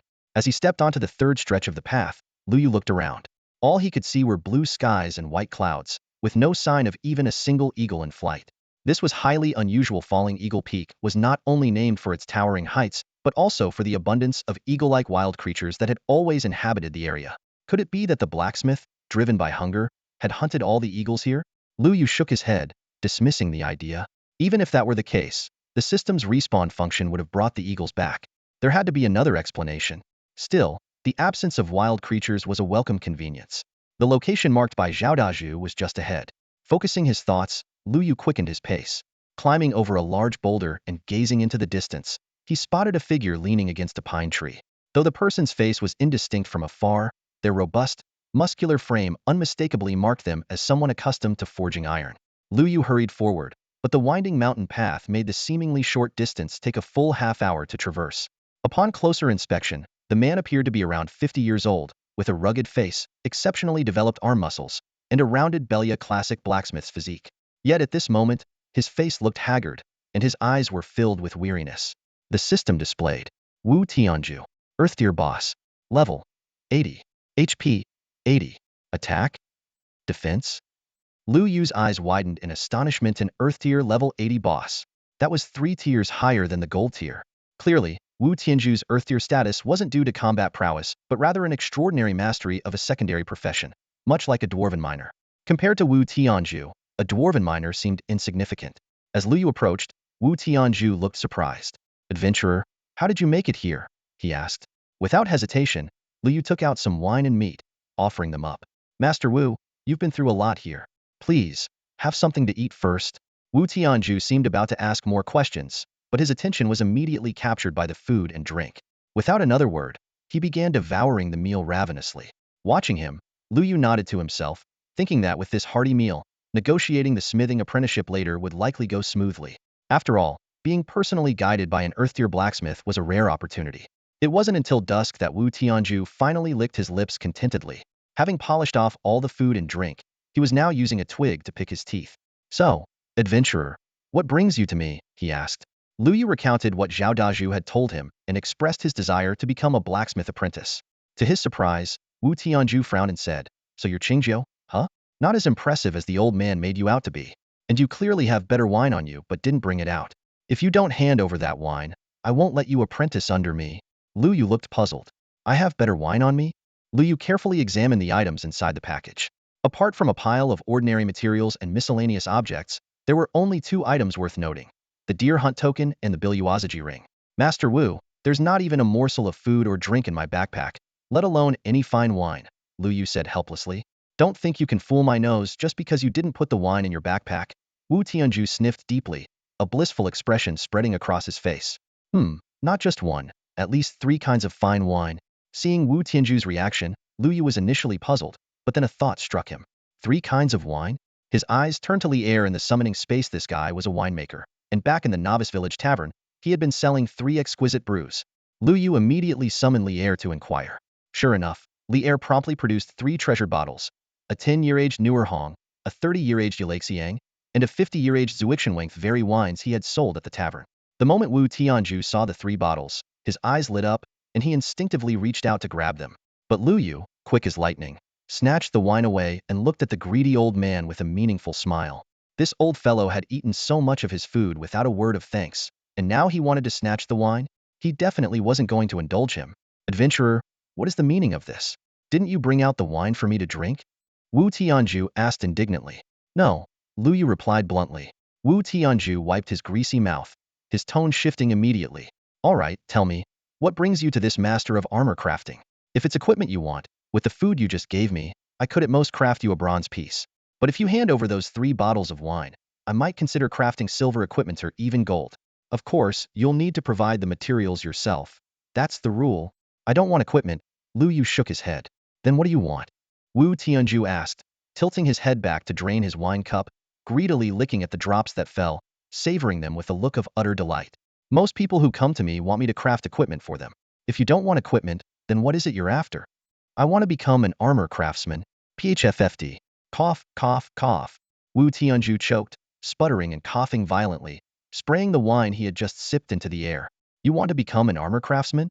Even if I were willing to take you on, you don't have what it takes to become one. Silently, Lu Yu took out the secret insight token. With that item, you might have a chance to become an armorsmith. Wu Tianju glanced at the secret insight token in Lu Yu's hand, his tone carrying a hint of arrogance. But I never said I would take you as my apprentice. Lu Yu, unfazed, calmly took out 3 bottles of fine liquor from his backpack. The amber liquid shimmered enticingly under the sunlight, and Wu Tianju's Adam's apple visibly bobbed. An armorsmith is a profession that requires extremely precise control, Wu Tianju said, pretending to be stern. Lu Yu gave a look to Lier, who immediately understood and brought out 3 more bottles of fine liquor. Wu Tianju's gaze grew noticeably more fervent. I have always been cautious in life and never take on apprentices lightly. Wu Tianju's tone began to soften. Lier, catching on, produced another 3 bottles. 9 bottles of fine liquor were now neatly lined up, gleaming under the sunlight. Wu Tianju squinted, licking his lips. If you're willing to supply my liquor for the rest of my life, I might consider it. Without a word, Lu Yu put all 9 bottles back into his backpack. Let's go. I remember there's another armorsmith in Hanyu City. Wait, Wu Tianju panicked. I was just naming a price. You can bargain. How about a year? Or even 6 months? As Lu Yu quickened his pace down the mountain, Wu Tianju stomped his foot in desperation. 3 months. 1 month. Half a month. 3 days. 3 days. That's my final offer. Lu Yu stopped, turned around and said, 1 day? Just 1 day. Today. I'll let you drink to your heart's content. If you agree, fine. If not, I'm heading down the mountain. Fine. Bring me the liquor. You help me complete the job transition first, and then I'll give you the liquor. Wu Tianju, left with no choice, reluctantly agreed and began the initiation ceremony. His voice was solemn and reverent. With countless strikes, molten iron is forged. What falls under the hammer is the darkness of the abyss, and what flickers in the flames is the future of mankind. The hammer in our hands is not a weapon, but it carries more weight than one. Today, I, Wu Tianju, will become your mentor and guide you on the path of an armorsmith. Do you accept? I accept, Lu Yu replied firmly. As he spoke, the secret insight token disintegrated into powder, and a beam of light shot straight into the sky from beneath his feet. The system notification sounded, and Lu Yu officially became an armorsmith. Opening his status panel, a new addition appeared under Abyss Summoner, the secondary profession, armorsmith. His newly acquired profession talents granted him a 50 boost in crafting success rate, halved material consumption, and a 20 increase in equipment attributes, with the potential to create items with special properties. This meant that even when crafting high-tier equipment, Lu Yu could maintain a considerably high success rate. However, knowing that rare materials were still out of his reach for now, he decided to head back to Wanjin Mountain to gather some common ores. At the very least, he needed to craft himself a set of bronze equipment first. Hey, hey, hey. I helped you get the job, didn't I? Where's my wine? Lu Yu called out. You promised to let me drink to my heart's content today. Hold on. Do you have any ores with you? Wu Tianju frowned. Nope, Lu Yu replied. That's not right. You just said you'd forge some bronze and silver tools for me. With an impatient sigh, Wu Tianju pulled a few stones and a yellowed blueprint from his pocket and tossed them to Lu Yu. Anyway, you're my apprentice now. Consider this blueprint a gift from your master. Now, bring me the wine. Lier glanced at Lu Yu. Seeing him nod, Lier quickly retrieved dozens of jars of wine from his backpack and neatly arranged them in front of Wu Tianju. Before Lu Yu could say anything, Wu Tianju had already ripped the seal off one jar and started chugging. Ah, good wine, really good wine. Taking advantage of Wu Tianju's drinking spree, Lu Yu unfolded the blueprint and examined it carefully. Azure Cliff Sword Blueprint. Quality: black iron, bronze, silver. Materials: 3 Azure Cliff Stones, bronze quality, 1 iron or black iron quality. Requirements: intermediate armorsmith, beginner blacksmith. A player like you doesn't need forging techniques, the system prompted. Just place the materials in the corresponding slots to synthesize. Lu Yu couldn't hide his excitement. This old man wasn't stingy after all. In the realm of equipment forging, blueprints were the most valuable resources, containing mature crafting methods. Even when following a blueprint, the final attributes of the equipment could vary due to numerous factors. This particular blueprint was excellent. The lowest quality outcome was black iron, and with a bit of luck, it could even reach silver quality. He counted the materials Wu Tianju had given him. 6 Azure Cliff Stones and 2 iron ores, just enough to forge 2 swords. The advantage of being a player was not having to personally perform the intricate forging processes. Lu Yu opened the forging interface, placing 3 Azure Cliff Stones and 1 iron ore into the slots in sequence. Do you wish to forge the Azure Cliff Sword? Current success rate: 100. Yes. With a series of clanging sounds, a long sword emitting a black glow appeared before him. Congratulations! You have successfully forged an Azure Cliff Sword Black Iron quality. Azure Cliff Sword Forging Experience 20, Weapon Forging Experience 20. Lu Yu quickly inserted the second set of materials. Soon, another sword, this one gleaming with bronze light, was completed. Congratulations! You have successfully forged an Azure Cliff Sword Bronze quality. Azure Cliff Sword Forging Experience 50, Weapon Forging Experience 50. He admired the bronze quality sword with satisfaction.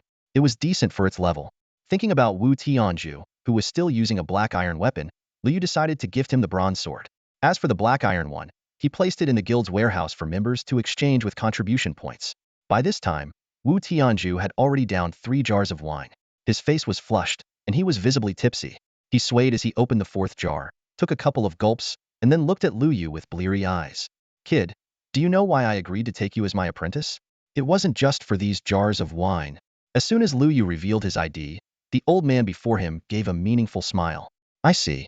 You must have been sent here by that good-for-nothing apprentice of mine.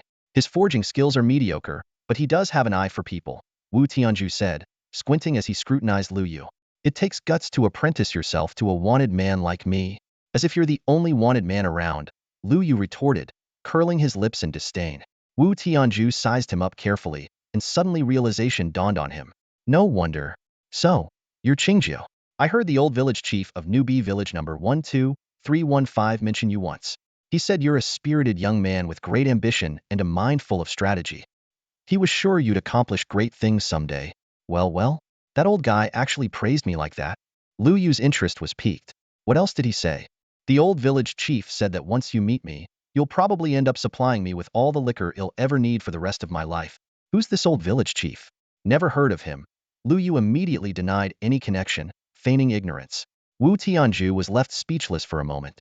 By the way, old man, Lu Yu changed the subject. You've holed up here on this mountain. Even if Song Qingjin is after you, he can't do much to you up here. Why insist on staying? Kid, it's not that I want to stay here, I had no choice, Wu Tianju said, his expression growing serious. Speaking of which, didn't you face any trouble coming up the mountain? There were obstacles, sure, but nothing out of the ordinary, Lu Yu recalled. Why? Did something force you up here? Wu Tianju nodded. I was down at the foot of the mountain, but those things drove me up here. You know, my level may be high, but am not exactly skilled in combat. Lu Yu frowned. Had heard of monsters blocking paths to prevent people from ascending mountains, but never of anything driving someone up the mountain. Old man, who forced you up here? Was it monsters? Lu Yu asked. Not the monsters themselves, but the one controlling them, Wu Tianju replied, shaking his head. Right now, many of the monsters on this mountain are under someone's control. That person wants me to forge equipment for them. When I refused, they threatened to trap me here and starve me to death. Kid, how exactly did you make it up here? Wu Tianju pressed. Lu Yu's expression shifted as he thought back to his journey. The first section of the mountain trail had some minor resistance, but after that, it was smooth sailing, especially on the 3rd peak, where he hadn't even seen a single blackhead eaglite was unusually quiet. We can't stay here any longer, Lu Yu decided on the spot. Old man, I'll take you down the mountain. I know a safe place. No way. I'm not leaving until I've had my fill of drink today. Without another word, Lu Yu swiftly stowed all the wine jars into his backpack. Are you coming or not? I'm coming. I've been wanting to get out of here anyway. Then let's move. Lu Yu's sentence was cut short as he suddenly noticed a dense swarm of black dots rapidly approaching in the distant sky. It was blackhead eagles. Lu Yu looked up to see a dense swarm of blackhead eagles blotting out the sky, easily over 100 of them. These level 60 wild creatures had inexplicably formed a flock, and the sight sent chills down his spine. Master Wu, find somewhere to hide for now. Lu Yu turned to warn him, only to realize that the space beside him was already empty. In the distance, under a massive boulder, Wu Tianju was crouched down clutching 2 jars of wine, his disheveled state making Lu Yu silently scoff. No wonder he and the old village chief were cut from the same cloth. Time was critical, and Lu Yu quickly analyzed the situation. To deal with aerial targets, only archers and mages would be effective. However, the level 40 skeleton archers stood no chance against level 60 blackhead eagles. The 20-level gap, combined with the overwhelming numbers, made victory nearly impossible. If all the eagles targeted him at once, death was inevitable. Without hesitation, Lu Yu recalled all his summoned creatures and dashed to hide under the same boulder where Wu Tianju was. Hey, don't push me out. Wu Tianju shrank further inside, still trying to shield his wine jars. Without a word, Lu Yu grabbed one of the jars and hurled it outside. My wine. Wu Tianju cried out in despair. You either stay put quietly, or I'll send you out to fetch your wine, Lu Yu said coldly. Wu Tianju immediately fell silent and retreated further back. This old man, who could stand up to the city lord, was now utterly spineless in the face of wild creatures. The blackhead eagles, with their exceptional vision, had already locked onto their position even from a distance. In no time, the entire swarm had closed in. Unable to attack the two hiding under the boulder directly, the eagles began circling overhead, waiting patiently for their prey to emerge. What do we do? Looks like they're not planning to leave, Wu Tianju whispered nervously. Didn't you seem pretty capable just now? Why don't you go out and lure them away? They'll attack while they're distracted, Lu Yu retorted sarcastically. Wu Tianju shook his head vigorously. Not going, not going. If anyone's going, it's you. I can't take it. Then keep your mouth shut. Okay. Lu Yu cautiously peeked out. The blackhead eagles maintained perfect tactical positions, staying out of the archer's range while ready to attack the moment their targets made a move. This level of coordination confirmed Wu Tianz's earlier claim. Someone had to be controlling them from behind the scenes. The Abyssal Summoner was a unique class, and ordinary summoners couldn't possibly control so many wild creatures at once. The key was to locate the controller. Rubbing his temples, Lu Yu quietly sent out a group of goblin assassins in stealth mode to spread out and search the area. The blackhead eagles above remained oblivious. Activating the shared visioned skill, Lu Yu's perspective rapidly shifted between his summoned creatures. As the goblin assassins expanded their search radius, the influx of information grew overwhelming, but he couldn't afford to let his guard down. The larger the search range, the closer he might get to the target.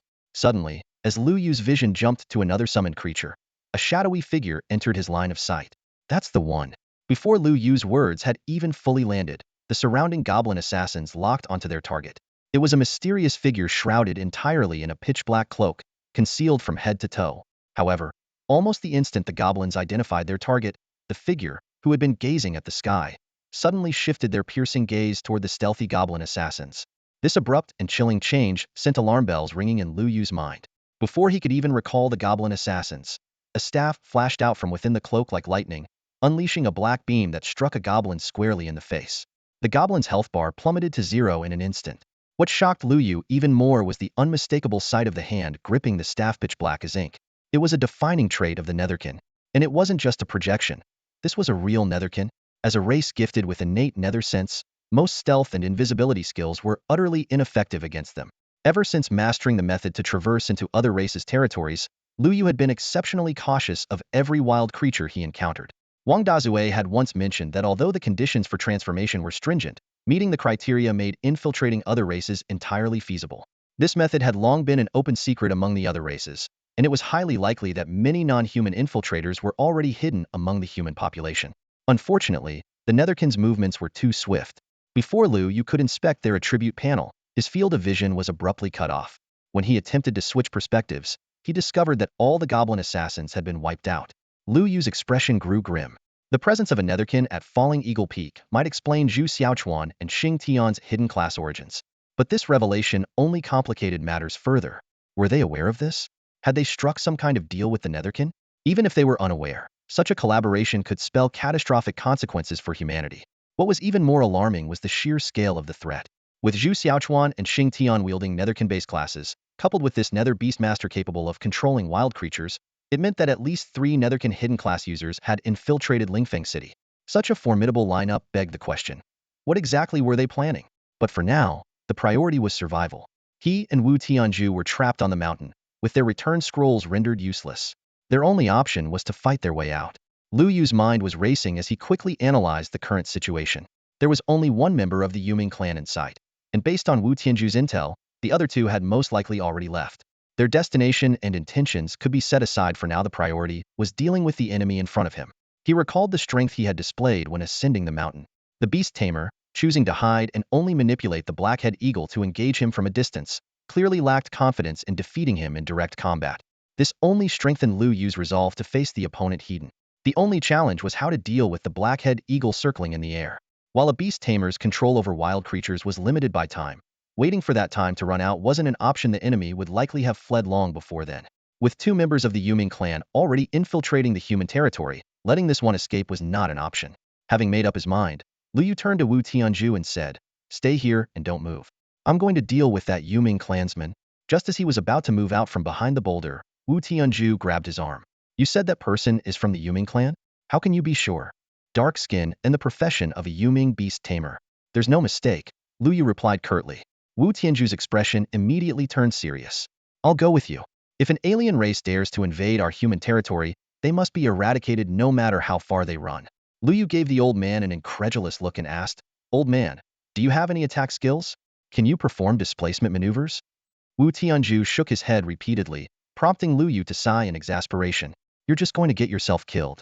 Without skills or combat experience, your high level is meaningless, especially since you only reached Earth grade through a side profession. As Lu Yu was about to leave, Wu Tianju stopped him again. Wait, he said, pulling out two pieces of equipment, the Sage's Crown and the Wind-Binding Belt.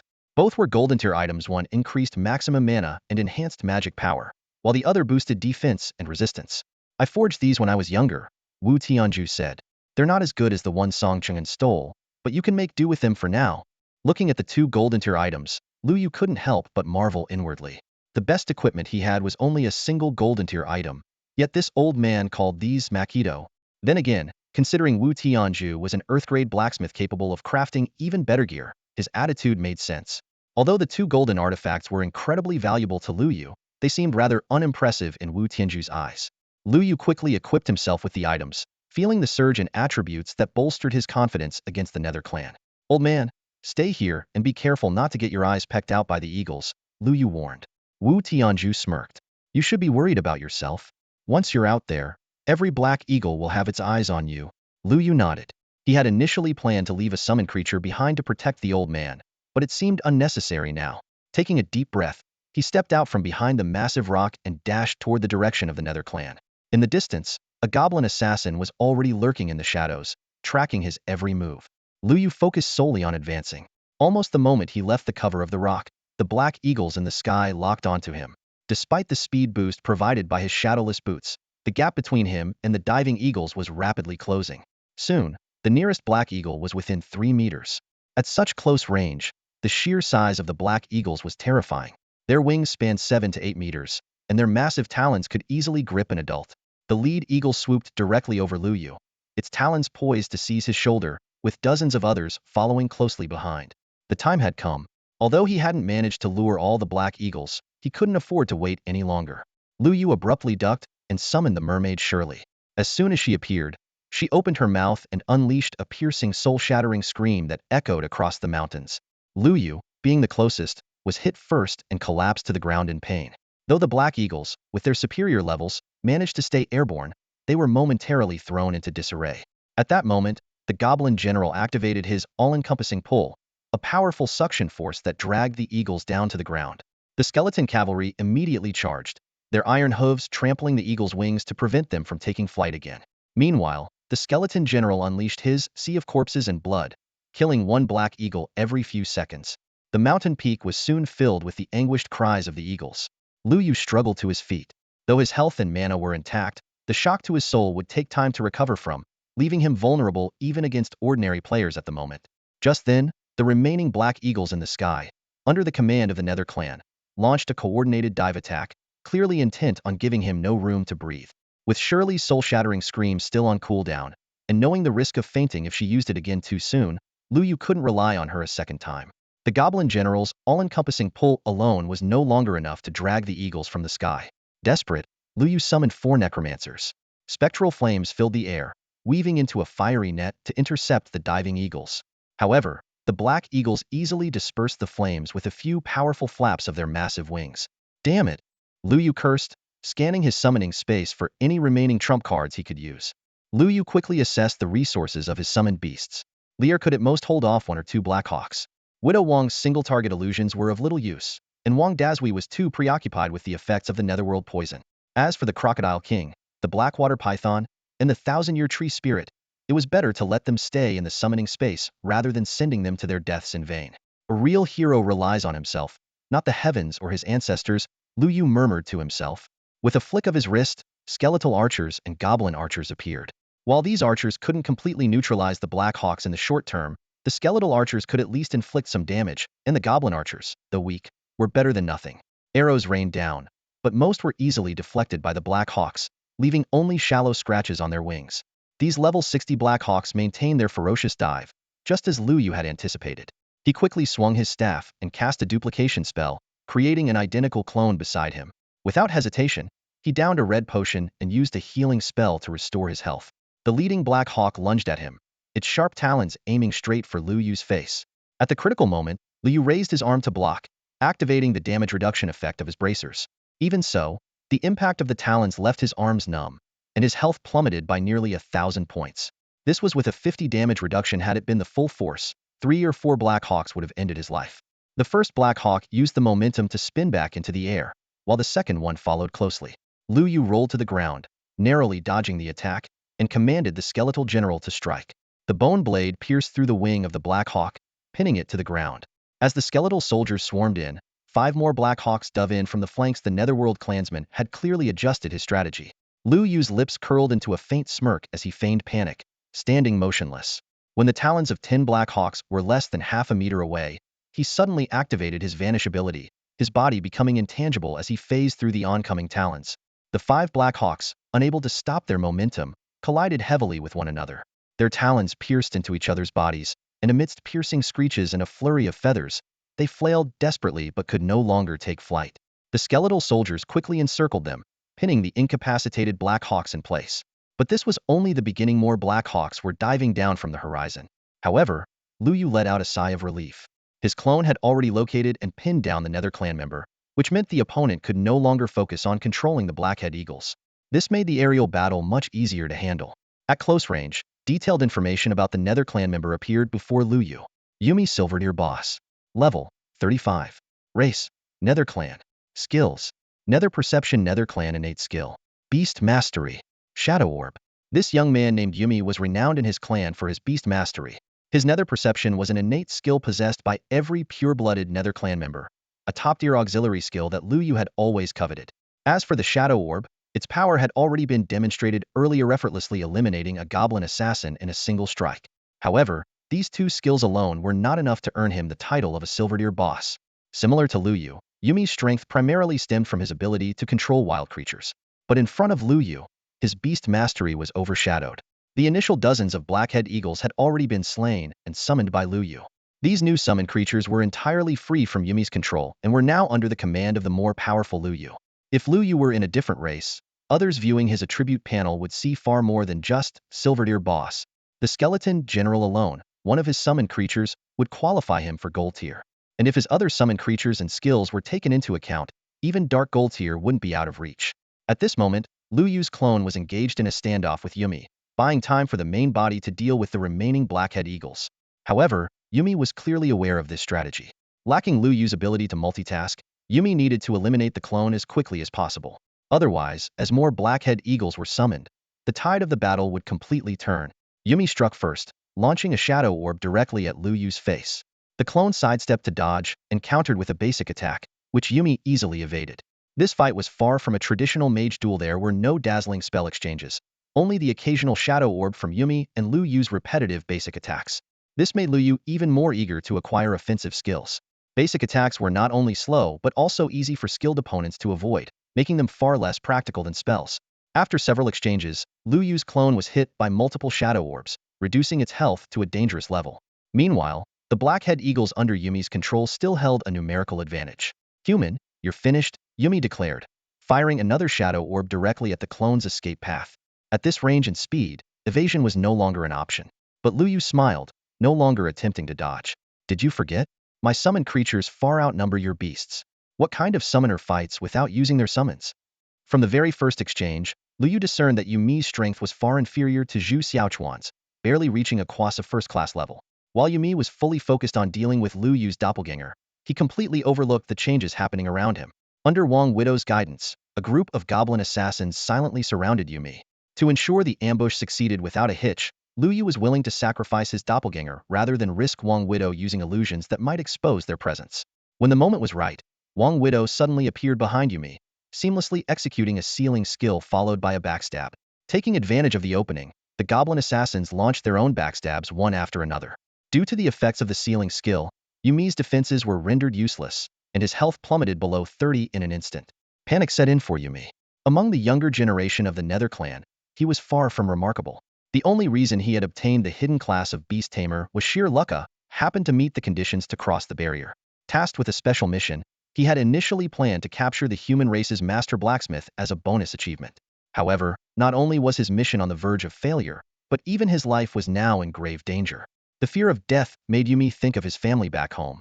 If he failed the mission and died, his family would inevitably face repercussions. No, I absolutely can't die, he roared internally. Taking advantage of Qingjio being preoccupied with the Black Eagles, he decisively abandoned control of his mount and ordered all the Black Eagles to attack Liu while he turned and fled. Yumi planned to disguise himself as an ordinary foreign NPC and continue his mission. After all, the humans hadn't officially entered the abyss yet. However, he had barely taken 2 steps when a golden figure charged at him with a furious roar.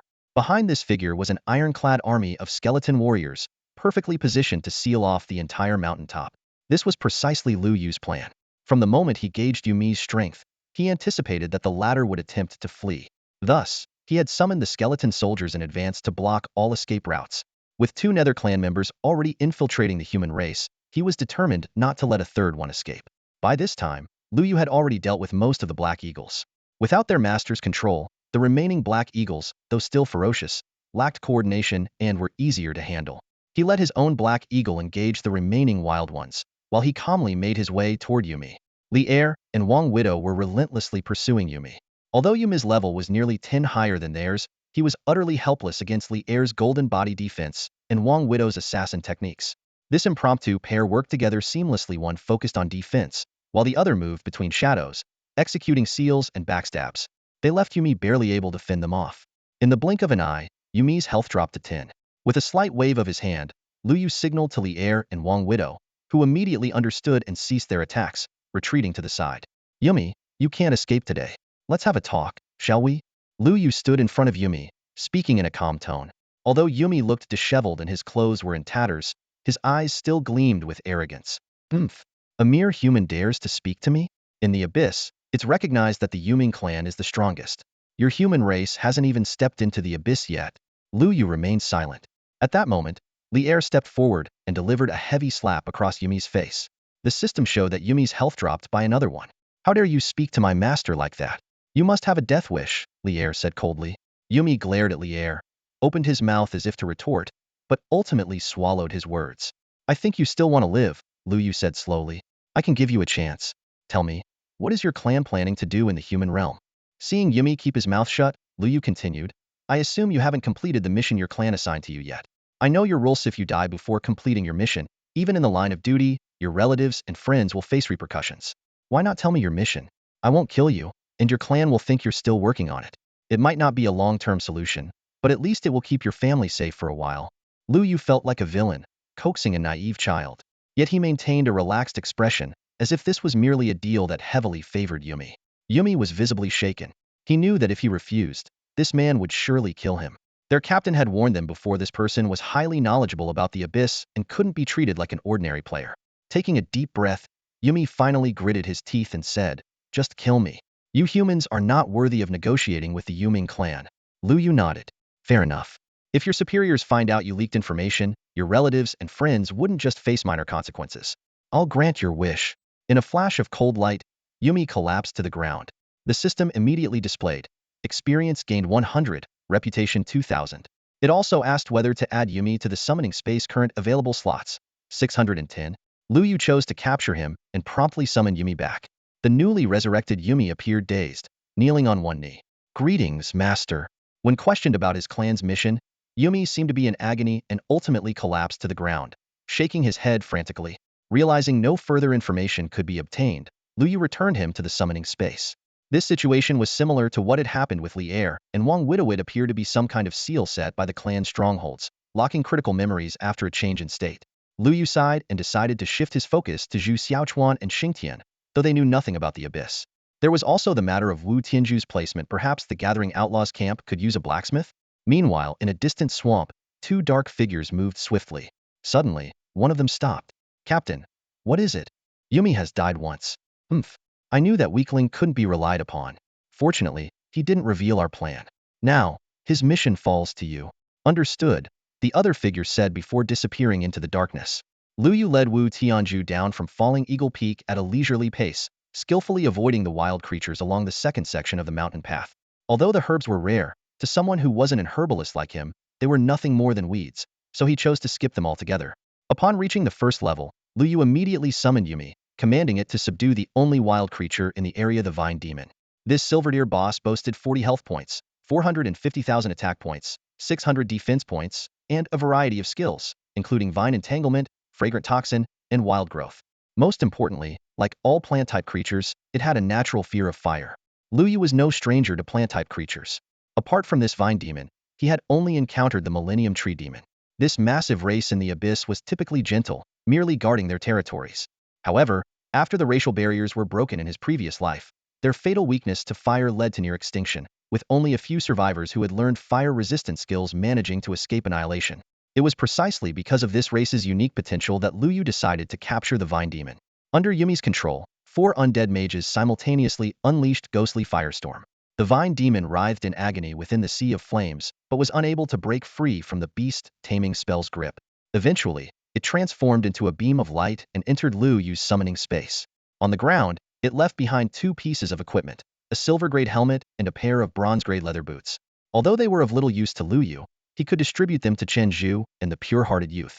Remembering that he had previously given the Tranquil Sword to withdrawing from the world, Lu Yu suddenly realized he hadn't prepared any gifts for the core members of the faction, especially Ru Meng Jiang'an. Later, he'll visit the mentor and ask for some priest-appropriate gear for her. Lu Yu planned silently. After all, I did introduce her to a master-level forger. She ought to show some gratitude. He glanced at Wu Tianzhu, thinking that since he had found a safe haven for the old man, it was only fair to ask him to forge more gold-tier and dark gold-tier equipment. Stop calling me an old man. I'm a grandmaster blacksmith and your mentor. No less, Wu Tianzhu said, feigning indignation. Fine, then you can just stay here, Lu Yu replied with a smirk. Wait, no. Actually, I don't mind you calling me old man. It shows we have a close relationship. Wu Tianzhu quickly backtracked. Lu Yu chuckled to himself and, with his stubborn yet endearing mentor in tow, headed straight for the gathering stronghold. After nearly a day of traveling, the two finally arrived outside the gates of Jui Stronghold. 2 familiar guards, upon seeing Lu Yu, immediately put on obsequious expressions and greeted him warmly. Young master, you've arrived. Lu Yu nodded indifferently. Ever since the last incident where he was mistaken for the bride of the stronghold, he had grown used to these odd titles. Is Sun Hanyu here? He asked directly. Yes, she's here. The guards nodded repeatedly. The chief just sold all the green ox hides today and is currently inside counting the earnings. I heard this time the profits are better than ever. Lu Yu led Wu Tianzhu into the stronghold. Along the way, the residents of the stronghold stopped to bow and greet them, their enthusiasm even greater than when Lu Yu had left previously. Lu Yu walked ahead with a stoic expression, while Wu Tianzhu followed behind, looking smug and self-satisfied. Pushing open the hall doors, they saw Sun Hanyu reclining lazily on a chair, her snow-white legs gleaming delicately under the sunlight. She was toying with a small pink summoned beast in her hands. As soon as she saw Lu Yu enter, she quickly got up and walked over, grasping both of his hands. My dear disciple, what brings you here? Her hands were as smooth and warm as the finest jade. Lu Yu hesitated for a moment before pulling his hands back. Unbothered, Sun Hanyu continued. The green oxen you left last time have all been slaughtered. They were very cooperative, and the hides turned out perfectly intact, fetching prices 50% higher than usual. Finally, the stronghold can improve its meals for a while. Lu Yu now understood why the people outside were so enthusiastic. It wasn't to curry favor with him, but because of this. My dear disciple, didn't we agree you'd visit once a week? It's only been 3 or 4 days, and you're already back? I brought you a gift, mentor. Oh? What gift? Sun Hanyu's face lit up with anticipation. Lu Yu stepped aside, revealing Wu Tianzhu, who stood behind him looking uneasy. The old man forced an awkward smile. Long time no see, Mississippi. Miss? Lu Yu was bewildered, not understanding where this title came from. Sun Hanyu's expression darkened the moment she saw Wu Tianzhu. It's you, old man Wu. It seemed the two knew each other, and there was some history between them. Considering both of them were acquainted with the village chief, it wasn't surprising they knew each other, but the tension in their tone hinted at something deeper. You've got some nerve showing your face here, Sun Hanyu said coldly. Wu Tianzhu hung his head in silence, looking like a child caught doing something wrong. Sun Hanyu turned to Lu Yu. This is the gift you brought me? Mentor. He insisted on coming. I couldn't stop him. Sun Hanyu's gaze returned to Wu Tianzhu. Oh, so back then none of you wanted me, but now that you're in trouble, you think you can come running to me? Wu Tianzhu looked at Lu Yu with a face full of confusion. The hall fell into a dead silence. Lu Yu casually glanced around, as if he were merely an observer. Wu Tianju hunched over, staring at the floor like a child caught doing something wrong. Meanwhile, Sun Hanyu returned to her seat, ignoring the other two entirely. The silence lingered for a long while until Lu Yu finally frowned. Sitting there doing nothing was a waste of time. He had plenty of tasks waiting for him back home. Besides, these two were his mentors, and someone needed to break the stalemate. Ahem. Lu Yu cleared his throat softly. Mentors. Wu Tianju wisely remained silent, but Sun Hanyu raised her gaze. What is it? Speak. Lu Yu swallowed nervously, choosing his words carefully. Wu Tianju is, after all, a master-level armor craftsman. If he stays here and crafts equipment daily, it could help increase the income for the village. As soon as he finished speaking, Wu Tianju nodded eagerly in agreement. Sun Hanyu's expression softened slightly as she turned toward Wu Tianju. Fine. You can stay, but you must craft one piece of dark gold quality equipment or hire for the village every day. The materials will come out of your own stock. Huh. I have to provide the materials myself? Wu Tianju looked aggrieved. Crafting dark gold equipment wasn't difficult for him, but sourcing the rare materials was another matter entirely. His inventory was already running low. This would cost him dearly. Or you can leave. Sun Hanyu's face darkened when she saw his hesitation. They'll do it. They'll do it. Wu Tianju quickly agreed. Staying in the village was worth it, even if it meant exhausting his resources. Seeing the two of them reach an agreement, Lu Yu secretly sighed in relief. At least his secondary mentor now had a place to stay. Though the village wasn't wealthy, having a second-tier summoner overseeing it made it relatively strong for the current stage. And judging by Sun Hanyu's willingness to let Wu Tianju stay, their relationship might not be as strained as it appeared on the surface. Anything else? Sun Hanyu turned her attention to Lu Yu. Lu Yu hesitated, slightly embarrassed. He had initially planned to ask for priest equipment in exchange for Wu Tian's stay, but now didn't seem like the right time. No, nothing else. Then leave. Lu Yu was about to turn and leave when Sun Hanyu called out again. Wait, remember to come by in a couple of days. The green hide ox will be respawning soon. Understood. They'll come immediately when it happens. Wait a moment. Sun Hanyu called out again. Last time, when we sold the green ox hides, you contributed as well. What do you want as a reward? Lu Yu replied respectfully, it's my duty to assist my mentor. I don't seek any reward. Sun Hanyu nodded in satisfaction. If the mentor refuses, others might think he's stingy. I wouldn't want you to carry such a reputation, Lu Yu said sincerely. But if you're willing to provide gear that a priest can use, that would be even better. Priest gear? Sun Hanyu raised an eyebrow. What do you need that for? To gift to someone. Oh, found yourself a girl you fancy? Lu Yu briefly explained his plans to establish a guild.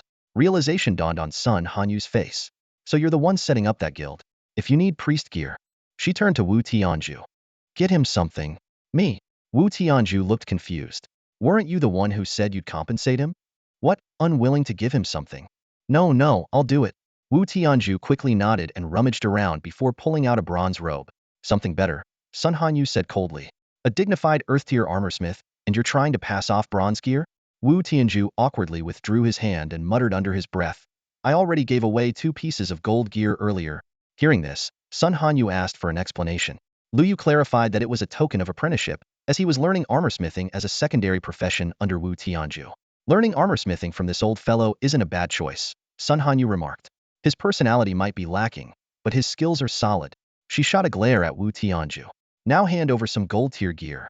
Reluctantly, Wu Tianju put away the silver-tier item he had just taken out and produced a gold-tier cloak, handing it to Lu Yu. The cloak was exceptional, offering high magic power and healing bonuses, as well as a shield skill, a top-tier piece of priest gear. As Lu Yu took the cloak, he couldn't help but think that this old man, who pretended to be poor on the mountain, clearly had a stash of impressive treasures. He planned to gift the cloak to Ruming Jiangnan, as she had been diligently healing the guild's summoned beasts. After bidding farewell to his mentor, Lu Yu headed straight to Lingfeng City. The matter with the Yuming clan was just beginning, and he needed to confirm whether Zhu Xiaochuan and Xingtian had dealings with them. Given his current relationship with Aoshi, directly asking was out of the question. Even revealing the truth about the abyss likely wouldn't convince anyone. He could only investigate Aoshi's recent actions for clues. After nearly 2 days of traveling, Lu Yu had even missed Chen Zhu's follow-up checkup. At the time, he had been confronting Yumi on the mountain, and Zhu had gone for the checkup alone. Thinking of this filled Lu Yu with guilt, so he decided to log off and rest. Just as he summoned his beast to prepare for logout, he received an urgent message from Yushir Wuzheng. Big boss, Aoshi is making new moves again. Lu Yu was contemplating how to gather information about the Nether Clan's plans from Aoshi when a timely message from Yushir Wuzheng arrived. He immediately paused his action of logging out of the game and quickly checked the message's content.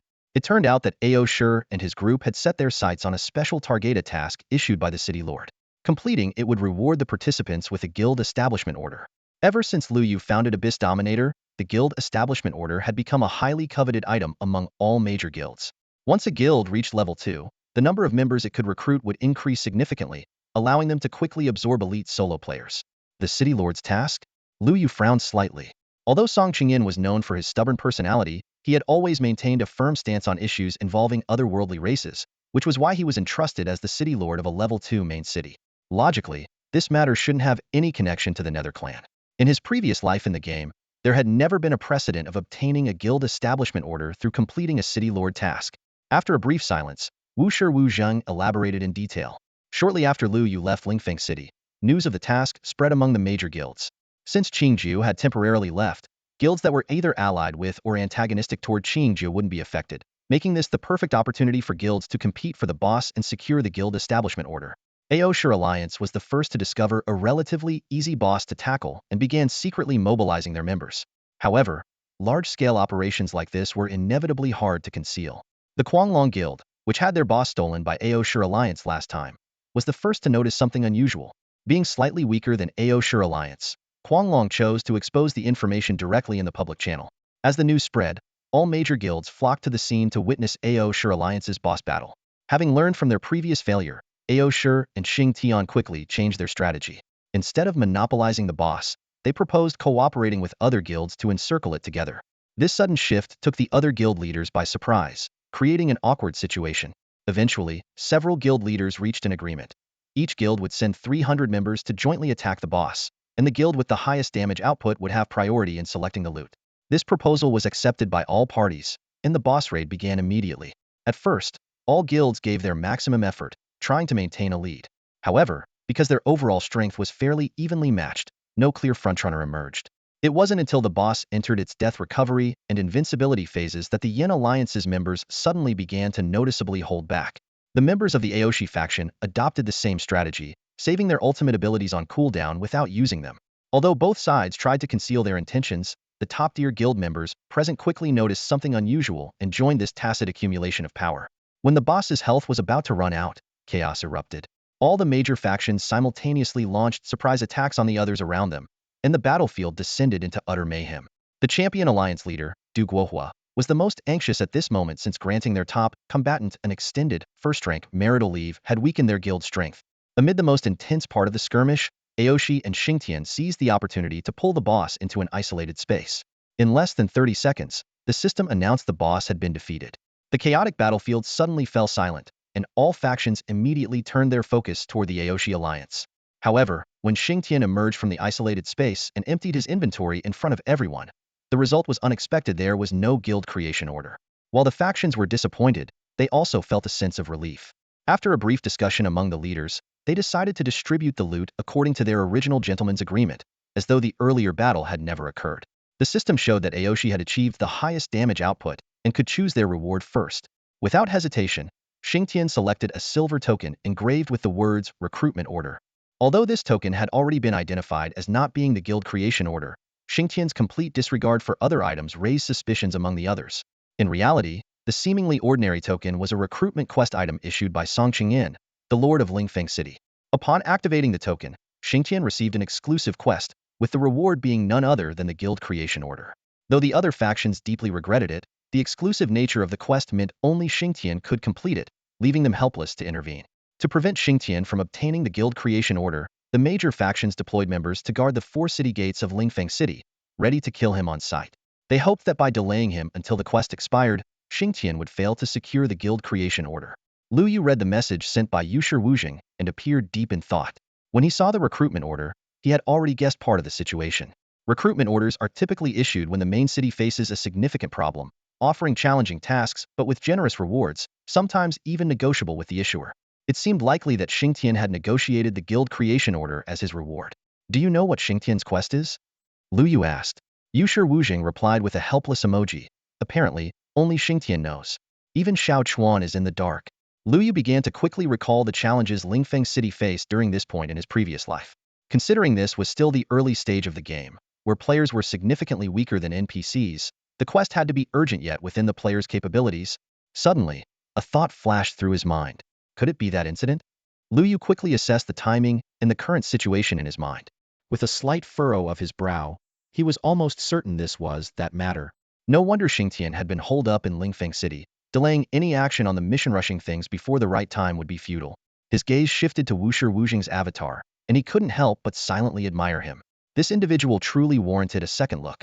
The intelligence about the Silver Silk Cocoon boss had been widely known and wasn't impressive. But now, even the highly confidential internal information of the AO Sure Alliance had been obtained. This was genuinely remarkable. The Abyss Lord was not like the other well-established guilds with deep foundations.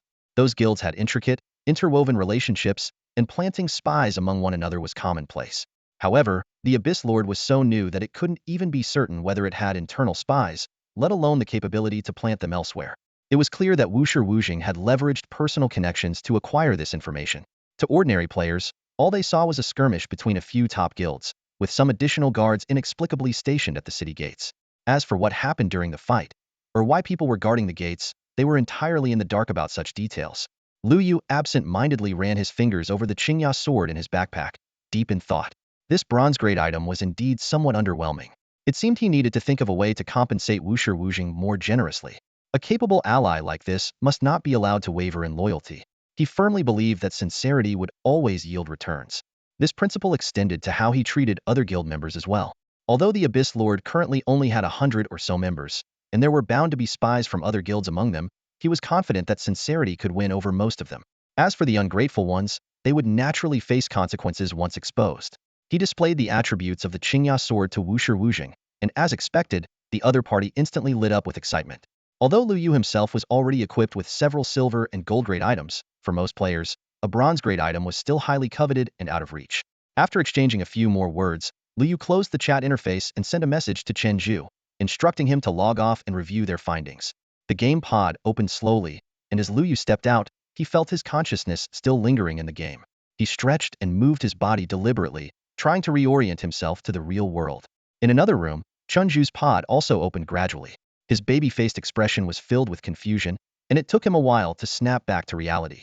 Yuga, if it weren't for this real world, I'd almost believe the game is the true reality. Liu Yu frowned slightly, wanting to say something, but in the end, he silently carried Chen Zhu to the bed. What Chen Zhu had just described was precisely the state that most people experienced on the eve of the Abyss descent. Liu Yu fell into deep thought.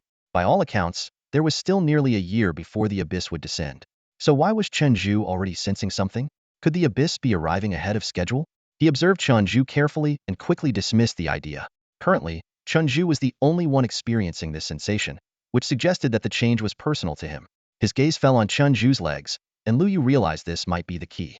In their previous life, both he and Chen Zhu had entered the Abyss as insignificant figures and had not encountered any foul play. However, in this life, Chen Zhu had become paralyzed from the waist down while saving him. That was the biggest difference. Perhaps it was this disability that had deepened Chen Zhu's reliance on the Abyss, creating a disorienting sense of reality and the Abyss merging. As a doctor wheeled Chen Zhu into the hospital room, Liu Yu was about to follow when a burly man in a black suit suddenly blocked his path. "Mr. Liu, our superior would like to meet with you." Liu Yu frowned. "I need to accompany my brother for his examination first." The man hesitated for a moment before stepping back. "Our superior will arrive in 10 minutes. We hope you can spare a moment." Liu Yu didn't respond and followed Chen Zhu's hospital bed. He didn't recognize the man, nor did he know who this superior was. Still, this was a hospital no one, not even those from other factions, would dare act recklessly here. Through the glass, he watched as Chen Zhu was wheeled into the examination room. That baby-faced smile of his still carried a silly cheerfulness as he grinned wide at Liu Yu, showing his teeth. Watching this, Liu Yu couldn't help but marvel at how truly optimistic this guy was. Out of the corner of his eye, he saw 3 figures approaching. Turning to look, Liu Yu recognized one familiar facet was Li Wei, the office director of the Huan Bureau. Remembering that Li Wei had helped cover the medical expenses, Liu Yu took the initiative to walk over. The two exchanged a brief handshake as Li Wei's bodyguards tactfully stepped back. After a few pleasantries, Li Wei got straight to the point, requesting Liu Yu's help in obtaining a guild establishment token.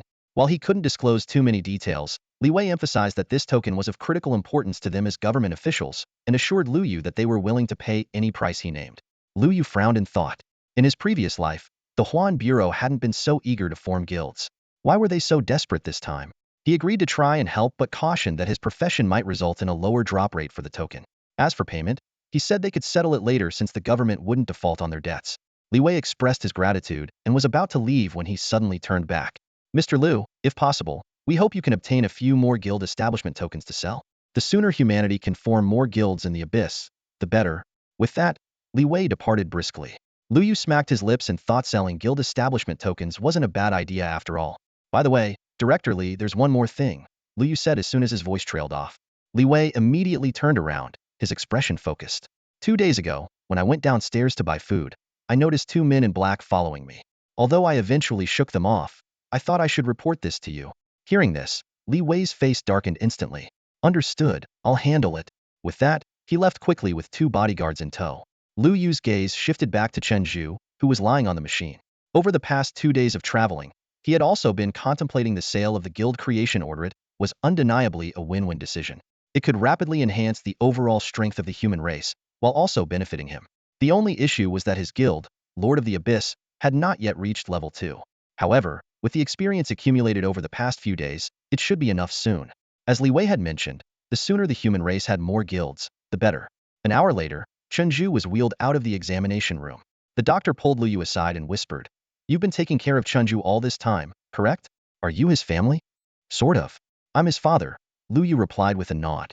"Then I'll be straightforward," the doctor said, his tone making Liu Yu's heart skip a beat. This kind of opening usually signaled bad news. "Doctor, is Chen Zhu not recovering well?" "Well, that's not entirely it." The doctor hesitated for a moment before continuing. "The patient's physical recovery is actually exceeding expectations. However, there seem to be some unusual changes occurring in his body, starting from the head. We can't determine the specifics yet, and we recommend further tests." Liu Yu shook his head. "Further tests won't be necessary. Once he's recovered enough, we'll be discharged." With that, he began pushing Chen Zhu's hospital bed back to the ward. The doctor hurriedly followed, saying, "This kind of change is serious. While the symptoms may not be obvious now, if left unchecked, it could hinder his recovery or even lead to more severe consequences. If you're worried about medical expenses, don't be. Chen Zhu's case is the first of its kind globally and could serve as a research case. Most of the costs can be covered, and there are relevant departments currently providing financial support." Liu Yu stopped in his tracks. "I'll consider your suggestion, but for now, he needs rest." Back in the ward, Chen Zhu asked, "Yuga, what did the doctor say just now?" "He said there's something wrong with your brain." After a simple meal, Chen Zhu began clamoring to return to the gaming pod. Since there was indeed nothing to do in reality, Liu Yu carried him back. Watching the pod door slowly close, a faint smile appeared on Liu Yu's face. The so-called head abnormalities were clearly signs of Chen Zhu beginning to enter the abyss. This kid didn't know how lucky he was to gain early access to the abyss. It was important to note that the abyss game and the real abyss were as different as night and day, like a counterfeit and the real deal. Seeing that the indicator lights on Chen Zhu's gaming pod were functioning normally, Liu Yu returned to his own pod and quickly logged back into the game. Since he had only been offline for a short time, he reappeared at the exact spot where he had logged out, with the surrounding environment unchanged. After recalling his summoned beast, Liu Yu immediately set off for Green Wolf Mountain, located outside Lingfeng City. Although the bosses in this area were mostly level 40 or 50 silver deer, and the chance of dropping a guild establishment token was relatively low, with the help of the skeleton general, taking them down would be a breeze. Liu Yu glanced at the guild level panel, which showed the guild at level 1 with 95 progress, just a small push away from reaching level 2. He clearly remembered the relationship between guild levels and member capacity.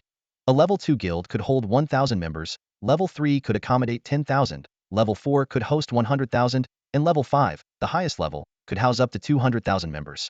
This massive fighting force would undoubtedly play a crucial role once the abyss descended and the racial barriers disappeared in the future.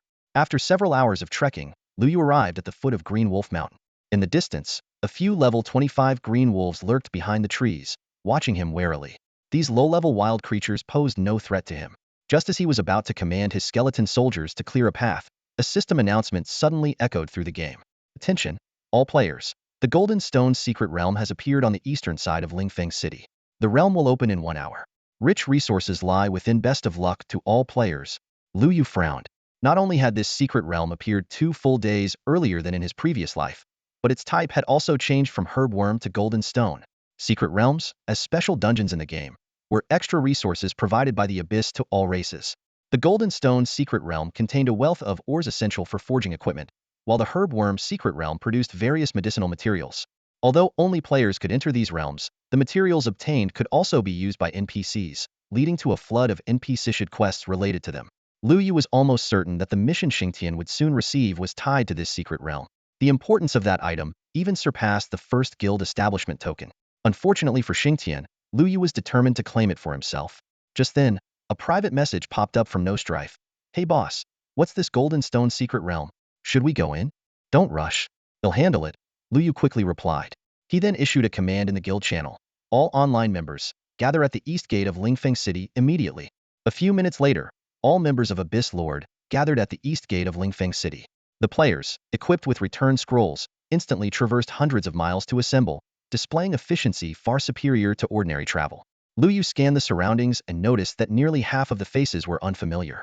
These were the new recruits brought in by Chun Zhu and Wushi Wujing over the past 2 days. Even more exciting was the fact that Wushi Wujing had a reserve of several hundred additional members waiting on standby, ready to join once the guild upgraded to level 2. Outside the east gate, the area was bustling with activity as guilds of all sizes hurriedly gathered. Although no one knew exactly what treasures the Golden Stone Mystic Realm held, no one wanted to miss out on the potential fortune this event might bring. Yet, all the guilds deliberately kept their distance from Abyss Lord. Despite being the smallest in number, every member of Abyss Lord was accompanied by at least one level 30 skeletal warrior, with some commanding 2 or 3. The intimidating presence of this skeletal army deterred other guilds from making any rash moves, fearing that a single misstep could lead to their guild's destruction. Even top-tier guilds like Ao Shi, Huanglong, and D refrained from provoking them. Ao Shi, in particular, chose to set up camp at the farthest possible location. Ever since taking on the City Lord quest, Xingtian had noticeably restrained himself, adopting a patient and watchful stance. Fortunately, the entrance to the Golden Stone Mystic Realm stretched nearly a kilometer, providing ample space for the guilds to spread out their camps. Without hesitation, Lu Yu claimed the central position and immediately gathered his members to share detailed information about the Mystic Realm. The Golden Stone Mystic Realm was rich in various types of ores, with both natural mineral veins and monster drops available. The rarer the ore, the stronger the monsters guarding it. Conversely, the more powerful the monsters, the greater the chance of obtaining rare ores. Although many of you have received NPC quests to collect ores, I recommend holding off on turning them in for now, Lu Yu said with a serious tone. Soon, you'll realize that selling the ores directly can yield profits 10 times greater than the quest rewards. The guild members exchanged glances, many of them stunned. Those who had eagerly accepted the quests, confident in the attractive rewards, now had a sudden moment of clarity. Guild leader, if we're not turning in the quests, what should we do with the ores? Someone asked. Lu Yu smiled faintly. Ores are the raw materials for crafting equipment. You can either find an armorsmith to forge gear for you, or switch to the armorsmith profession yourselves. Speaking of which, I've already taken up a side profession as a blacksmith. If you collect 10 pieces of black iron ore, I can craft a piece of black iron equipment for you. Of course, black iron ore is just the most basic type of, or in the mystic realm. There are many rarer varieties waiting to be discovered. If you can bring better ores, I can forge better equipment for you. Lu Yu's words had barely fallen when everyone's eyes lit up. They all knew that an ordinary blacksmith shop required 15 pieces of black iron, or and a large sum of gold coins to craft a black iron weapon, while their leader only needed 10 pieces. What was even more enticing was that black iron equipment seemed to be just the beginning. Bronze, silver, and even gold-tier equipment seemed within reach. As the crowd began calculating how to gather more ores, a pure-hearted young man raised a critical question. Leader, no one in Lingfeng City has taken up auxiliary professions, let alone mining. What about natural ores? Lu Yu gave an approving look to the perceptive young girl and explained. Ordinary people would only dig up scraps, but I have a solution. With a wave of his hand, the silhouettes of over 100 dwarven miners suddenly appeared behind him. These were the projections of deceased dwarven miners, capable of existing indefinitely as long as they weren't destroyed. Each of you can take one dwarven miner. When they encounter ores, they can mine them for you. Lu Yu paused briefly. However, the condition is that taking one requires giving me 20 pieces of black iron, or an equivalent amount of other ores. To the crowd, this condition was like a gift from the heavens.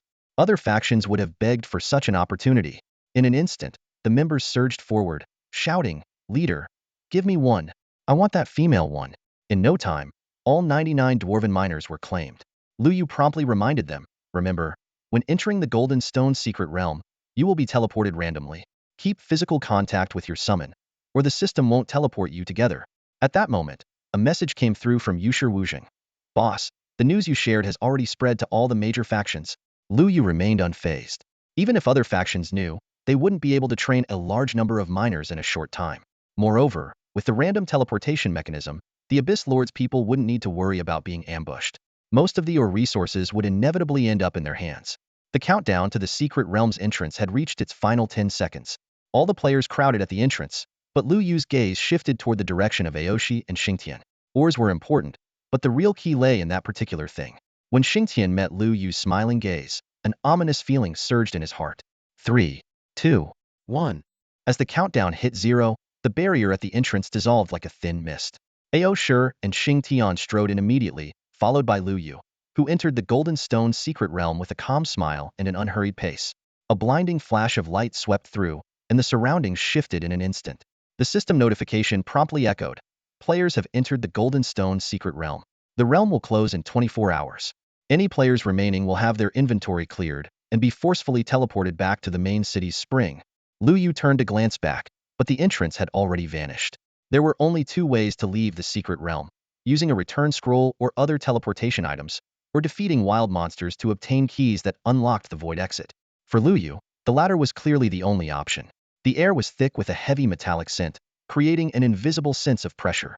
Looking around, the landscape was littered with stones of varying sizes, making it impossible to determine which part of the secret realm they were in. Every time the realm opened, its environment shifted randomly, and the levels of wild monsters and resources adjusted according to the highest level of the participating players' races. Though Lu Yu had ventured into the Golden Stone's secret realm dozens of times, each visit offered a fresh experience. However, he had discerned a pattern. The closer one got to the center of the realm, the higher the quality of resources. At his current level, ranked first on the heavenly leaderboard at level 30, the lowest level wild monsters in the realm would also be level 30. This posed a significant challenge for most other players. Suddenly, a stone the size of a basketball hurtled toward him, only to be shattered by a single slash from the goblin general. Lu Yu followed the trajectory of the stone and spotted an enraged rock monster glaring at him. The system immediately displayed its attributes. Rock Monster Elite. Level 30. HP 100,000. Attack 500. Defense 800. Traits: low magic resistance, slow speed. Skills: Stone Throw, Harden, Frenzied Charge. Instead of engaging directly, Lu Yu summoned 4 necromancers. The undead flames they cast latched onto the rock monster. Though there were no dramatic visual effects, its health bar plummeted rapidly. Within moments, the rock monster crumbled into fragments, disintegrating into light beams as it was drawn into Lu Yu's summoning space. All that remained was a chunk of pitch-black metal that landed heavily on the ground. Black iron ore, a superior crafting material compared to regular iron ore. Judging by this mineral deposit, Lu Yu concluded they were still on the outskirts of the secret realm. The item Xingtian needed was located at the realm's very center, so it seemed they would have to fight their way through. With a wave of his hand, Lu Yu summoned several blackhead eagles that began circling overhead. Using his mind-link ability, he accessed their vision to survey the area. To the east, south, and north lay desolate gray-black rocky hills, while only the west displayed a hint of different colors. Lu Yu nodded, confirming that he was on the eastern side of the secret realm. A black eagle circled high above, leading the way. He decided to head west in search of the realm's center. The possibility of Xingtian getting there first didn't worry him. Without a map, everyone could only explore step by step. Even if Xingtian was exceptionally lucky and reached the center, his level 20 strength would be no match for the higher-level monsters guarding the area. More importantly, the item in question required a large group to obtain. Xingtian would undoubtedly need to gather enough manpower before making any moves.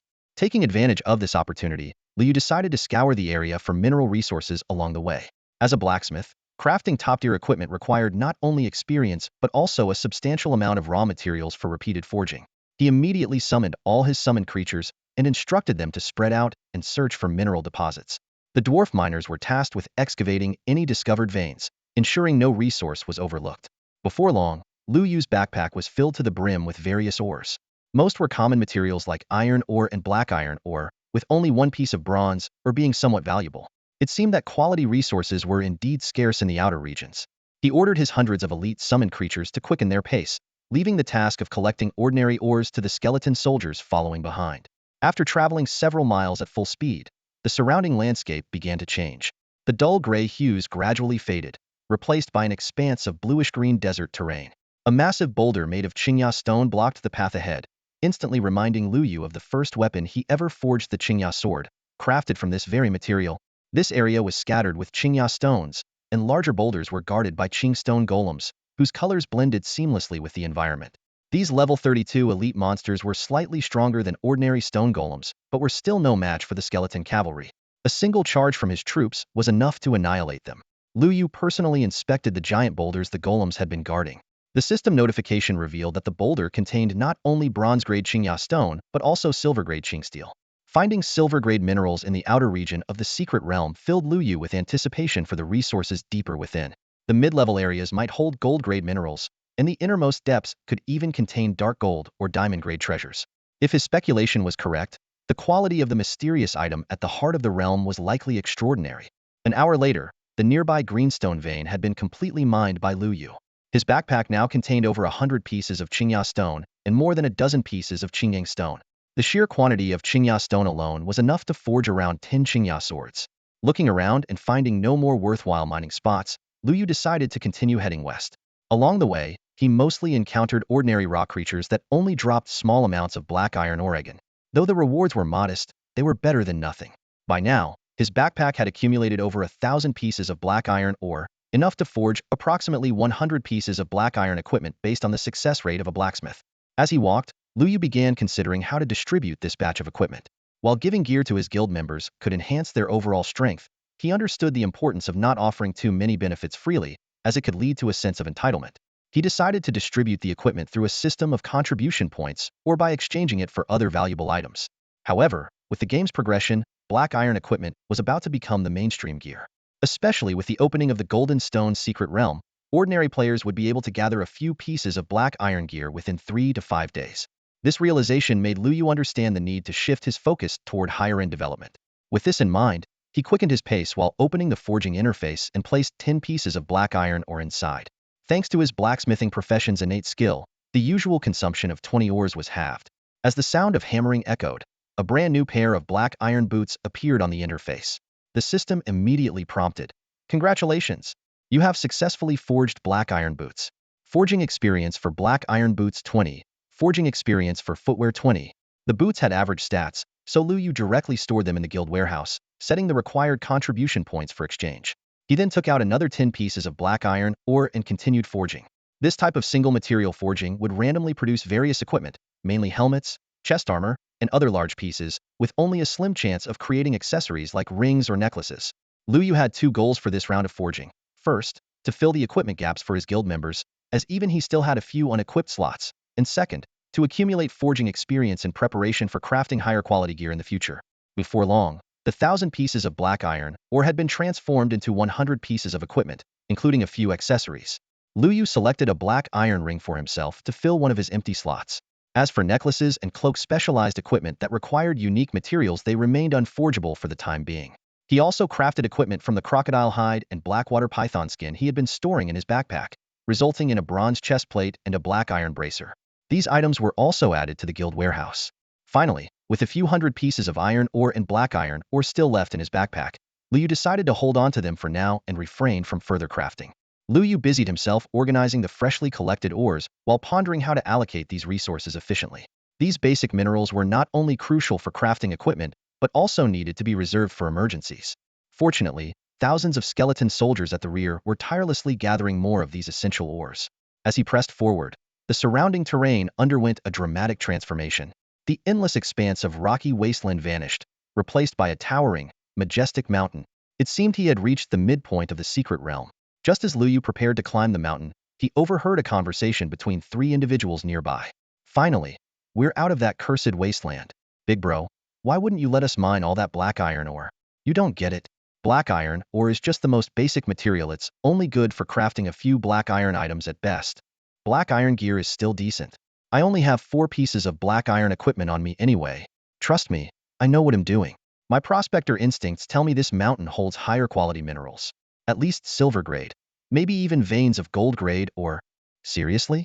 That means we could craft silver gear, maybe even gold gear. I used to think choosing the prospector subclass was a waste of time, but now I see how wrong I was. Alright, let me pinpoint the exact location. Over there. There's a dense concentration of bronze and silver grade minerals. But that's strange. Why are they all clustered in such a small area? What the? That pile of minerals is moving toward us. Could it be a monster? Looks more like a player. Let's just take him out."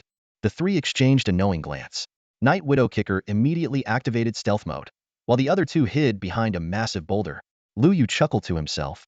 Through the vision of his goblin assassin, He had spotted the three familiar faces long ago. Ever since they parted ways at the novice village, this was their first reunion. Earlier, their voices had sounded vaguely familiar, but seeing their IDs confirmed it. Judging by their conversation, Punch Elderly Holmes had taken up a hidden subclass called Prospector, which allowed him to locate valuable minerals. This was an unexpected bonus. Liu had been wondering how to efficiently clear out this mountain's resources.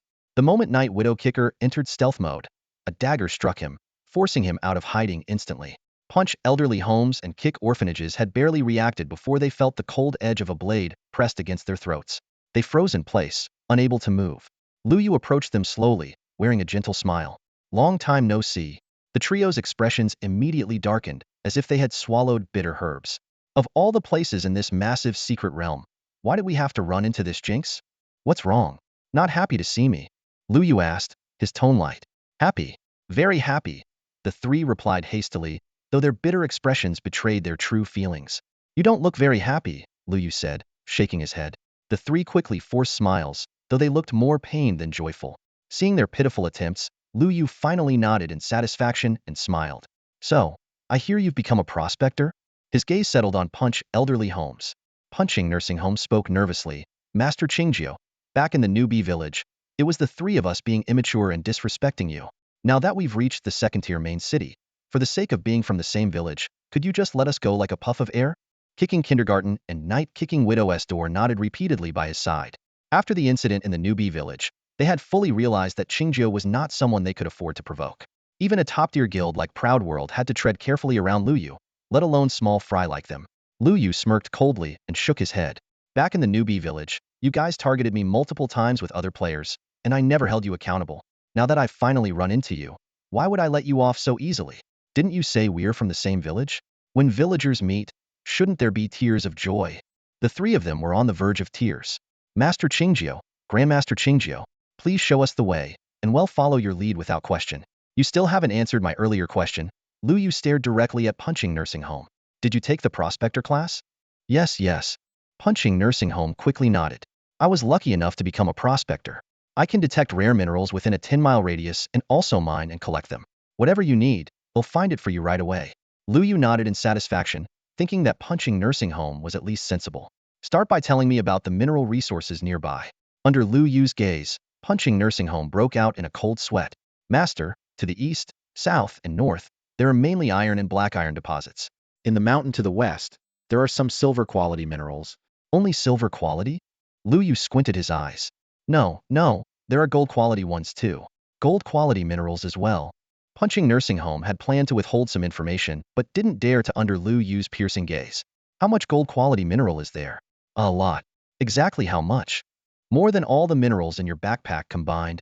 That number pleased Liu. It was worth noting that he already had hundreds of mineral blocks in his backpack. With that much gold quality, there must be a small vein in that mountain. However, he kept his composure. Lead the way. Let's start with the silver quality ones. The best things are always saved for last. Liu's summon creature released the three of them. Punching Nursing Home immediately ran to the front to lead the way, while the other two followed nervously behind. As full-time gamers, their income depended entirely on selling equipment and items in the game. The time wasted back in the newbie village had already put them in a financial bind. They had hoped to make a fortune in this Golden Stone secret realm, only to run into Liu again. Although they were tempted to fight back, knowing they'd only lose a level at worst, they couldn't afford the cost. So, they had no choice but to swallow their pride. Night Kicking Widow's door, in particular, had defiance written all over his face, itching to backstab Liu. Liu, however, was entirely unbothered. In fact, he seemed to enjoy the situation. Liu shook his head abruptly, clearing the distracting thoughts from his mind. No, this won't do. I've strayed too far. Am a man destined to save the world, I can't entertain such petty ideas. Under the guidance of Quanda Jing Lao Yuan, the two continued along the rugged mountain path, climbing over several jagged boulders. Before long, they stopped in front of an unremarkable stone. Qinggang stone, silver grade, extractable 44. Liu noted silently. Suddenly, a thought crossed his mind, and he turned to ask, are all nearby silver grade ores of this type? Quanda Jing Lao Yuan nodded in confirmation. That's right. All silver grade ores in this area are Qinggang stones. This answer made Liu's eyes light up. Drawing on his memories and experience, he had already deduced what kind of gold-grade mineral vein lay hidden within this mountain.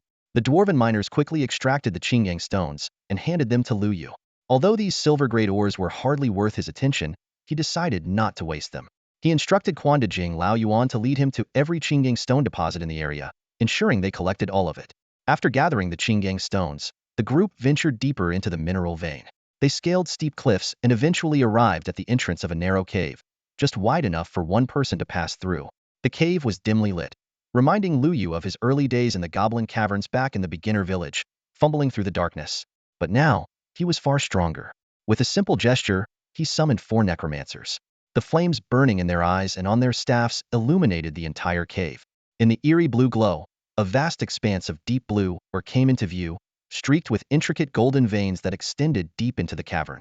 This was none other than the legendary lapis lazuli vein. No wonder so much Qinggang stone had been found in the vicinity. Lu Yu recalled an amusing anecdote from his past life. A player had discovered a cluster of Qinggang stones and, after mining them, sold the unmined location on the World Channel. Someone fell for the scam and bought the spot, only to stumble upon a hidden lapis lazuli vein. While it seemed like a case of being cheated, Lu Yu always suspected the buyer had done it on purpose. Now, an entire lapis lazuli vein lay before him. This was the primary material for forging gold-grade weapons and could even be used to craft dark gold equipment. In the future, most mainstream players would rely on this material for their gold-grade gear. As the dwarven miners began excavating, chunks of lapis lazuli were transferred into Lu Yu's inventory. Quandajing Lao Yuan and his 2 companions could only stand by helplessly, their frustration evident. If not for Lu Yu, these priceless ores would have been theirs. But now, all they could do was watch the treasure diminish, powerless to intervene. The lapis lazuli was swiftly collected into Lu Yu's backpack. Casually, he picked up a piece and began tossing it between his fingers, his movements relaxed and effortless. The trio, known as punching the nursing home, instinctively nodded but quickly shook their heads, afraid that any wrong move might bring unnecessary trouble. Anything else valuable around here? Lu Yu's eyes scanned the surroundings. After a moment of hesitation, one of the trio cautiously replied, "Boss Qingjiu, I can sense something deeper in the cave, but it doesn't seem to be a mineral deposit.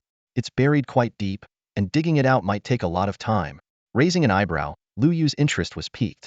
Until now, he had only relied on dwarf miners to handle the excavation and transportation, never venturing deep into the caves himself. A quick glance at the time display showed there were still 3 to 4 hours before the Golden Stone secret realm would open. Plenty of time. If it's buried that deep, it must be something valuable. Dig it up. At Lu Yu's command, over a dozen dwarf miners immediately began digging at the spot indicated by punching the nursing home. However, unease churned in the trio's hearts. In the past, they could usually sense the quality of mineral deposits, but this time, they could only vaguely detect the presence of something. If what they unearthed turned out to be worthless or worse, just a chunk of scrap rock, they might face a free trip back to the city. Even more concerning were the rumors about Qingjiu's professional ability to detain players for 3 days. Though many were skeptical, Qingjiu's extraordinary powers made no one willing to take risks offending him. As the digging progressed, the rock grew increasingly hard, and the miners worked with greater caution. Half an hour later, one miner's pickaxe struck something unusual. A patch of profound darkness emerged, not an ordinary object, but an abyssal eye.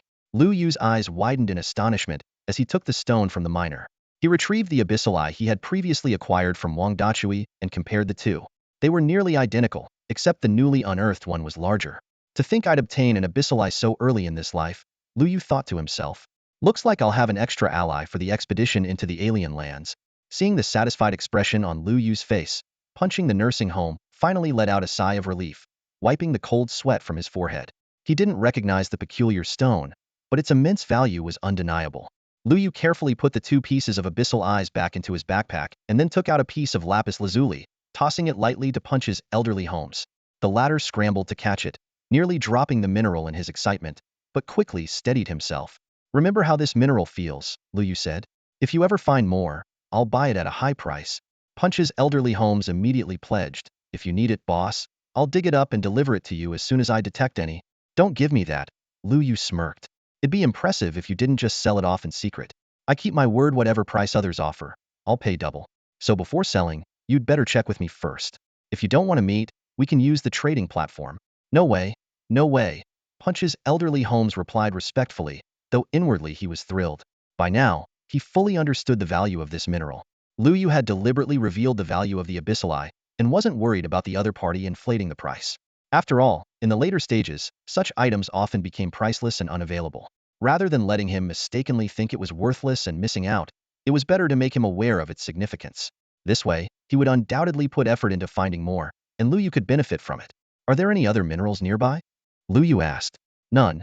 Punch's elderly Holmes replied. Lu Yu nodded. For this area to produce even a lapis lazuli vein is already remarkable. I doubt there are any valuable minerals within 100 miles. In that case, they'll head straight to the center of the secret realm. You three, do as you please. With that, he strode off toward the center of the secret realm. The three watched Lu Yu leave and collectively let out a sigh of relief. Big bro, are you sure there's no more, or?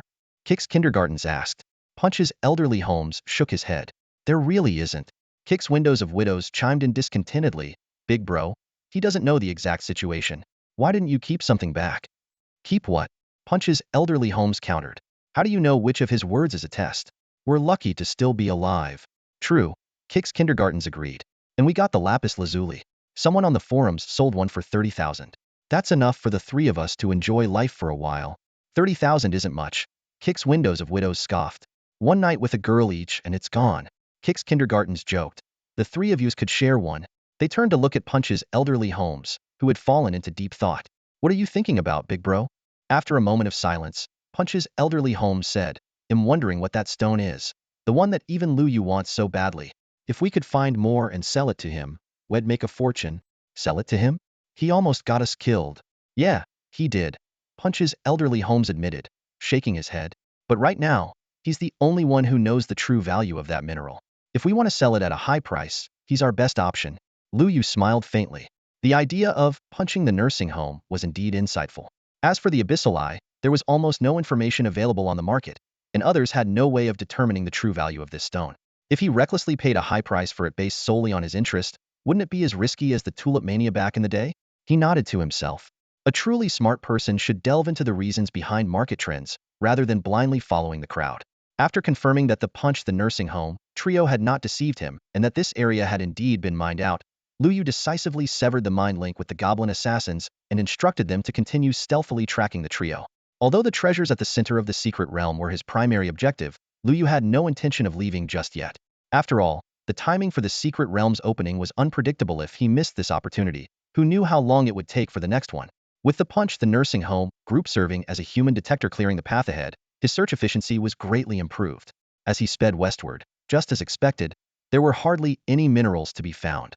The occasional wild beasts he encountered were easily dealt with, but they only dropped a few pieces of black iron ore, which were hardly worth the effort.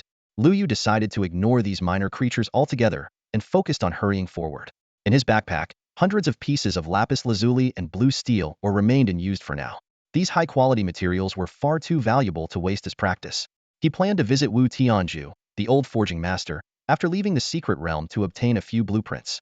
Last time, he had been too intimidated by Sun Hanyu's imposing presence to remember to ask the old man for some benefits. After all, he had helped find a safe haven for him.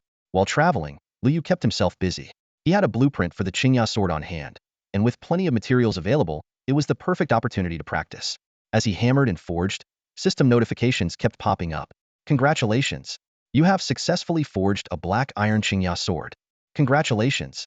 You have successfully forged a bronze Qingya sword. In no time, over 100 pieces of Qingya ore had been crafted into various Qingya swords. Most were of black iron quality, with fewer than 10 at bronze quality. Disappointingly, not a single one reached silver quality. Lu Yu frowned. Logically, this blueprint should have allowed him to craft at least one silver quality item. After forging over 30 swords without a single silver quality result, could the probability really be this low? Looking at the last 3 pieces of Qingya ore in his hand, Lu Yu felt both frustrated and hopeful.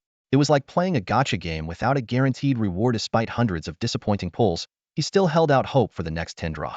Lu Yu carefully placed the Qingya stone and iron ore into their respective slots, silently vowing to himself, if I don't get a silver tier weapon this time, I'm never forging another Qingya sword again. He then pressed the forge button. With a series of clanging sounds, a crisp system notification rang out. Congratulations! You have successfully forged a silver tier Qingya sword. Qingya sword forging experience 100, weapon forging experience 100. Your blacksmith career level has increased, advancing to intermediate blacksmith. WOC. It actually worked. A silver tier weapon. Lu Yu quickly opened the attribute panel to inspect the Qingya sword. Qingya sword silver tier. Attack, 25. Attack speed, 200. Effect, Fury. Every third attack guarantees a critical hit on the next strike. Description. A fine blade is honed through grinding. This sword embodies the pent-up frustration of its forger. Not bad stats, but this description? Lu Yu rubbed his chin thoughtfully. It really feels like it's throwing shade at me. Oh well, this sword's meant for someone who values peace anyway. He remembered the bronze-tier Qingya sword he had promised to give someone still sitting in his inventory, had completely forgotten about it, outside the secret realm. Now that he had this silver-tier version, it seemed like a more appropriate gift.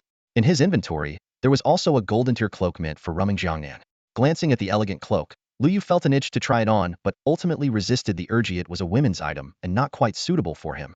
As for the remaining ores, Lu Yu decided not to use them for now. Although he had just advanced to intermediate blacksmith, he still had a long way to go before reaching advanced. There was no rush to grind for experience at the moment. On his journey westward, the black iron ore deposits had been completely mined, and his summoned creatures were all recalled. Along the way, he encountered several players without secondary professions, struggling with the ore. Some attempted to forcibly mine with their weapons, only to receive a system notification. The internal structure of the ore has been damaged, leaving them with nothing but fragments. This secret realm expedition was bound to spark a wave of players picking up secondary professions, though most would likely prioritize their primary careers, as those had a greater impact on their status in the game. Just then, a dialogue box popped up. Innocent youth. Big bro, we've spotted Aoshir and Xingtian. They've gathered around 50 members, and are heading toward the center of the secret realm. A set of coordinates followed. Lu Yu checked the map and saw that Xingtian was still 100 miles away from the center of the secret realm. Even at full speed, it would take them a day to get there. With his own speed, he could reach the location in just over half a day. Plenty of time. Got it. I'm on my way, Lu Yu replied. Innocent youth. Big bro, should I take out Xingtian? Lu Yu. No rush. Xingtian's skills are decent, and his class is well suited for duels.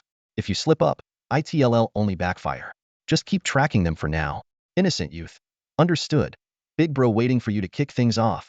Closing the chat window with the naive player, Lu Yu continued to race forward, with the black-head eagle scouting the path ahead from the sky. Suddenly, his view was filled with a massive crowd of players, numbering in the hundreds. Every player bore an ID starting with Quanglong. It was unmistakably the Quanglong Guild. Gathering such a large number of players in the secret realm within such a short time spoke volumes about the guild's efficiency. Among the core members present were Quanglong, Changshan, and Longju, but the leader, Quanglong Longhun, was notably absent. The group was currently besieging a level 40 boss, the Blackrock Wolf King. This boss was a formidable opponent, boasting high defense, high attack, and exceptional agility, making it one of the strongest in its tier. Even with hundreds of players attacking it, the battle was grueling. Players were frequently killed, their avatars dissolving into white light as they were sent back to the respawn point. Lu Yu quickly deduced that the Quanglong Guild's real objective wasn't the ore but the guild establishment token. While stronger bosses had a higher chance of dropping the token, it still required sufficient strength to defeat them. Judging by the current situation, this operation clearly wasn't orchestrated by Longhun. With his keen judgment, he would never make such a rookie mistake. Since his previous life, Lu Yu had held the Quanglong Guild in high regard. While other major guilds monopolized the best leveling spots and bullied solo players, Quanglong Guild adhered to a philosophy of sharing resources with ordinary players. They even actively helped those being harassed. Under Longhun's leadership, the Quanglong Guild became one of the few ethical guilds among the human factions in the early stages of the game. At this moment, anxiety was written all over Changshan and Longju's faces. As casualties mounted, they began to realize this battle might lead to total defeat. The two exchanged a conflicted glance. Should they retreat now, abandoning the hard-earned progress of bringing the boss down to half health? Or should they press on, risking the annihilation of their entire force? Just as they wavered, Changshan momentarily lost focus and failed to dodge the Blackrock Wolf King's falling rock attack. His health plummeted to a critical level in an instant. Though he quickly downed a health potion, his HP remained dangerously low. As a hybrid elemental archer skilled in both physical and magical damage, Qiangshen's attacks were particularly effective against the boss, whose physical defense was high but magical resistance was low. He alone had dealt nearly 10 of the boss's total health, making him the primary target of the Wolf King's aggression. Seeing Changshan being chased, Longju's heart leapt into his throat. Qiangshen's damage output was the key to their slim hope of victory. If he fell, the boss fight would be lost entirely. They had already sacrificed hundreds of players if they failed to take down the boss. How could they face Longhun? But at this moment, Changshan had no time to think about such things.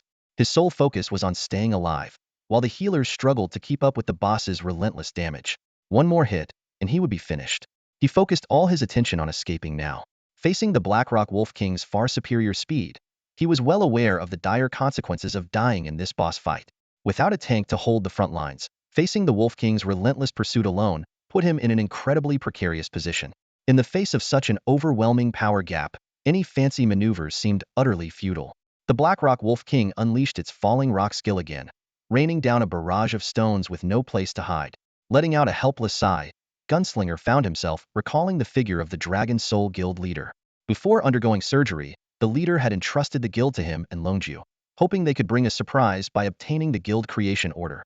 But now, not only was the surprise ruined, the entire guild was about to lose a level each. As Gunslinger closed his eyes, resigned to death and preparing to regroup for leveling after reviving at the spring, a mysterious force suddenly pulled him out of danger.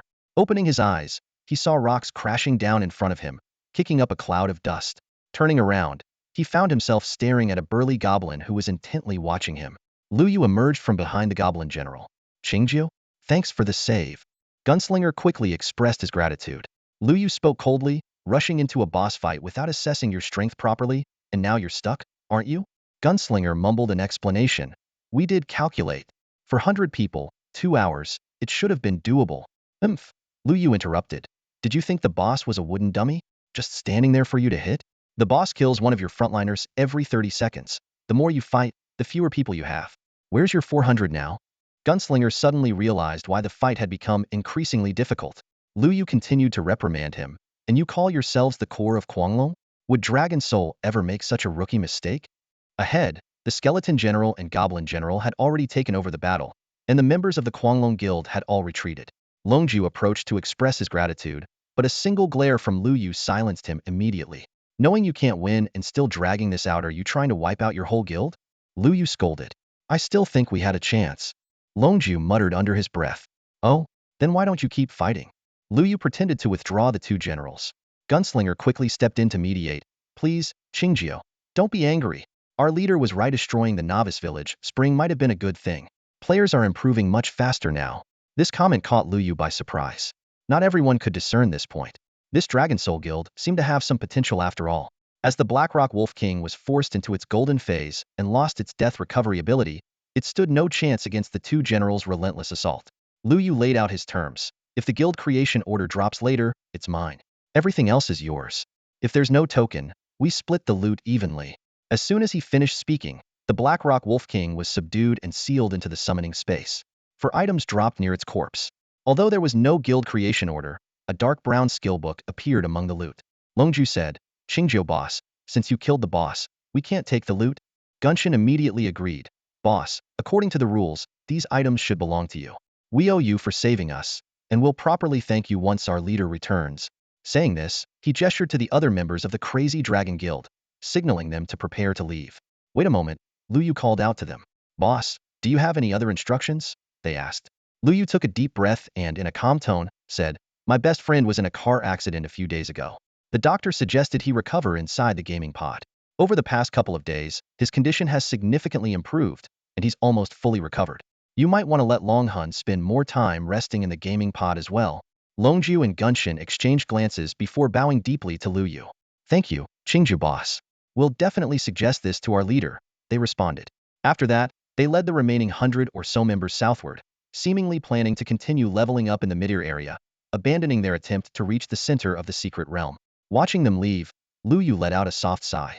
He remembered that Longhun had a terminal illness and would pass away in 3 months, which would lead to the decline of the Crazy Dragon Guild. Both the guild and someone like Longhun should have played a critical role in the future battles against the alien races. However, he couldn't be too explicit about it, and could only offer a subtle reminder in this way. Besides, Chunju's recovery had already proven the therapeutic potential of the gaming pod. Even if it couldn't cure the illness, getting a head start in the abyss was still a good thing. Lu Yu turned around and began inspecting the loot from the Blackrock Wolf King. Among the 4 items, there were 2 pieces of black iron ore, which made him grimace. That's so stingy. There was also a pair of silver-deer leather boots with attributes similar to his current shadowless boots, though they lacked the useful untargetable effect. He stashed the boots into his backpack, intending to give them to the young girl in Pure-Hearted Youth's group while putting the bronze-tier shoes he had prepared earlier into the guild warehouse. The final item caught Lu Yu's attention, a skill book. This was a rare find, even harder to come by than equipment. The Falling Rock skill description read, Summons falling rocks from the sky, dealing indiscriminate damage to all targets within an 8x8 area. This was precisely the area effect skill he had been wanting since the General's Tomb. The skill's range was decent, and as long as the opponent wasn't on the edge of the area or didn't have any displacement skills, it was almost guaranteed to hit. Recalling the scene when the Black Rock Wolf King used this skill, Lu Yu imagined how spectacular it would look if the falling rocks were imbued with fire, resembling meteors crashing to the ground. Lu Yu clicked Learn directly, and a brand new skill icon Falling Rock spell immediately appeared in the skill bar. This area effect spell could summon a barrage of meteors from the void, delivering indiscriminate attacks within an 8x8 range. The damage was entirely dependent on the caster's magic strength. The skill had a 30-second cooldown, consumed 400 mana points, and its current proficiency was 01000. Gripping his staff tightly, Lu Yu gave it a slight wave. In the air, about 10 meters away, meteors began raining down. Since he had consistently focused on increasing his magic strength, his current power far surpassed physical-type creatures like the Black Rock Wolf King. The falling boulders made a tremendous impact, quickly piling up into a rock mound over a meter high within the skill's area of effect. This power, Lu Yu calculated silently. If a player were caught within the range, they'd likely be instantly killed. Thinking back to his earlier skirmish with Innocent Boy at the General's tomb, he couldn't help but sigh. If he'd had this skill back then, he wouldn't have needed to struggle so much. One cast would have been enough to eliminate both the player and his Abyssal class profession. However, on second thought, if that had happened, the Abyssal Lord faction might now be missing a key warrior. Lu Yu sent a message to Innocent Boy, asking for an update on the location of the Aoshur Guild. To his surprise, more than half an hour had passed, yet Aoshur Xingtian had barely moved from his original position, merely waiting for other guild members to gather. According to Innocent Boy's observations, over 500 players had already assembled, with the numbers still growing. This strategy made Lu Yu frown. Logically, since Xingtian knew Lu Yu was heading to sabotage his mission, the optimal choice would have been to rush to the Secret Realm Center, retrieve the target item before Lu Yu arrived, and immediately use a teleport scroll to return. Even if Xingtian was aware of Lu Yu's tens of thousands of summoned creatures, gathering more players would be futile, as they'd essentially be cannon fodder. Why waste time here? Innocent, can you check if Zhu Xiaochuan is among the crowd? Zhu Xiaochuan? Who's that? That's Aoshur's Xiaochuan. Oh, I don't think he's here. Let me double check. Lu Yu closed the chat window and rushed toward the Secret Realm Center at full speed. It seemed Xingtian had started playing mind games as well. While retrieving the target item alone would be challenging, it wasn't entirely impossible for Zhu Xiaochuan, the Nether Envoy, who had numerous mobility skills. There should still be enough time, Lu Yu reassured himself. Even if Zhu Xiaochuan were traveling at full speed, it was unlikely he could locate the core of the Secret Realm so quickly. With Lu Yu's experience from his past life, finding the core was straightforward once the direction was clear. Any minor obstacles along the way were swiftly dealt with by his Skeleton General and Goblin General. For tougher enemies, he left behind skeleton soldiers to stall them, while he continued charging forward. Many players along the way tried to approach him for a chat or to curry favor, but they wisely backed off upon seeing the sharp determination in his eyes. Even when he encountered Du Guohua, Lu Yu only gave a brief nod and kept moving without slowing down. Is that the famous Qingju? Where is he headed? Champion first asked Du Guohua curiously. Du Guohua stroked his chin with a smile. Probably off to cause trouble for Aoshur. Come on, let's go see what's happening. Now that their star player had returned, Du Guohua spoke with newfound confidence, even entertaining the idea of challenging other major guilds again. After all, their last two guild wars had been nothing short of humiliating. Lu Yu quickly scanned his surroundings, but still couldn't spot Zhu Xiaochuan anywhere. He definitely wasn't with Xingtian. Just then, the pure-hearted youth sent over a set of coordinates. After marking the location on his map, Lu Yu's expression shifted. Based on the speed at which both sides were moving, he was highly likely to encounter members of the Aoshi Guild at the marked point. This realization immediately made him more alert. Xingtian was clearly trying to ambush him, but how did they know his location?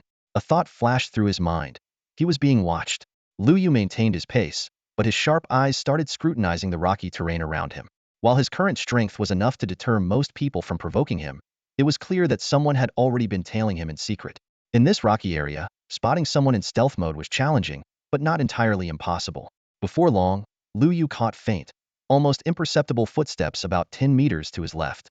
Aside from someone like the pure-hearted youth, who had a unique class, no stealth user could completely eliminate the subtle noises of their movements. Having pinpointed the general location of his target, Lu Yu didn't hesitate and cast the Falling Rock spell. Massive boulders materialized out of thin air and came crashing down on the left side. The sound of footsteps suddenly grew louder, could even deduce the target's evasion path based on the noise.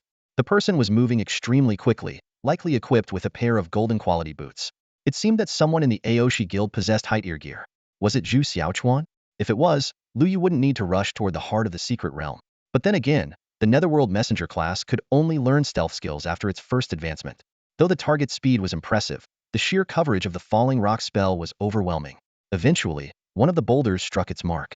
For a brief moment, a figure became visible before quickly vanishing under the sweep of a cloak. However, that fleeting instant was enough for Lu Yu to get a good look. It was a netherworlder with jet black skin. The discovery was shocking. Xingtian was indeed colluding with the netherworlders. That netherworlder clearly didn't want Lu Yu to recognize him and was merely tracking Lu Yu's movements on Xingtian's behalf.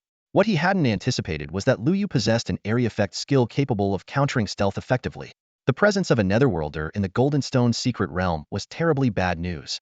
If that critical item fell into netherworlder hands, humanity might lose access to a vital resource from the secret realm. Similarly, it would be dangerous for the Aoshi Guild to obtain it. After all, there was no guarantee that Xingtian would turn the item over to City Lord Song Qinjian. He might very well trade it with the netherworlders instead. To Xingtian, this netherworlder might just be another NPC in the game. After the shadow of the Yuming clan disappeared, Lu Yu quickly assessed the current situation. He was well aware that besides the Yuming clan member who had been tracking him, there was another one unaccounted for. If he got entangled with one of them here, the other might seize the opportunity to snatch the secret realm crystal, a crucial object that could directly acquire 1/10 of the special resources upon each refresh of the secret realm and control its activation.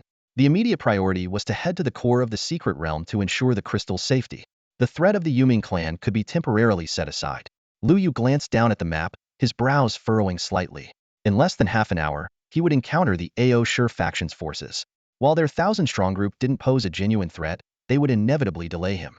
After all, even slaughtering 1,000 pigs would take time, let alone dealing with the irritating Yuming songstress, Xingtian. Chunqing, where are guild members right now? Lu Yu asked swiftly. They're scattered all over the map, Chunqing replied. Everyone's busy using the dwarf miners you provided to dig for natural ores. As Lu Yu calculated how to resolve the situation within 5 minutes, a sudden notification popped up in the chat window. It was a message from Du Guohua. Brother Qingjiu, are you clashing with Ao Shur again? Lu Yu quickly explained the situation, and Du Guohua immediately offered, you carry on to the core. Leave Xingtian and their group to me. I've been wanting to deal with them for a while now. They'll lead my team to intercept them. Thanks. No need for thanks. Just don't forget our deal. Sell me the second guild creation token first. Of course, I remember. With his concerns resolved, Lu Yu sped toward the center of the secret realm. This was precisely why he needed to establish a guild. No matter how powerful an individual might be, their energy was limited, and they couldn't handle everything alone. In the abyss, lone wolves rarely made it to the end. He sent Chunqing coordinates near the core of the secret realm. Come meet me here. Got it, boss. What about Xingtian's group? Someone's taking care of it. Don't worry about them. Understood, boss. An assassin was the best counter to another assassin, and Lu Yu had already arranged a suitable opponent for the Yuming clan member who had been tailing him. At that moment, a system notification rang out. Player Ao Shur Xiaochuan has become the first to enter the core of the Jinshi secret realm. Awarded 5 purple crystal diamonds. Congratulations. Keep up the great work, everyone. Lu Yu's expression darkened. Zhu Xiaochuan had indeed already reached the core of the secret realm and successfully entered it. That's all for today. Thank you so much for watching. I hope you guys enjoyed. If you wish to have another part of this recap, please give us at least 1,000 likes. Please don't forget to comment and subscribe to our channel for more content like this. Until next time.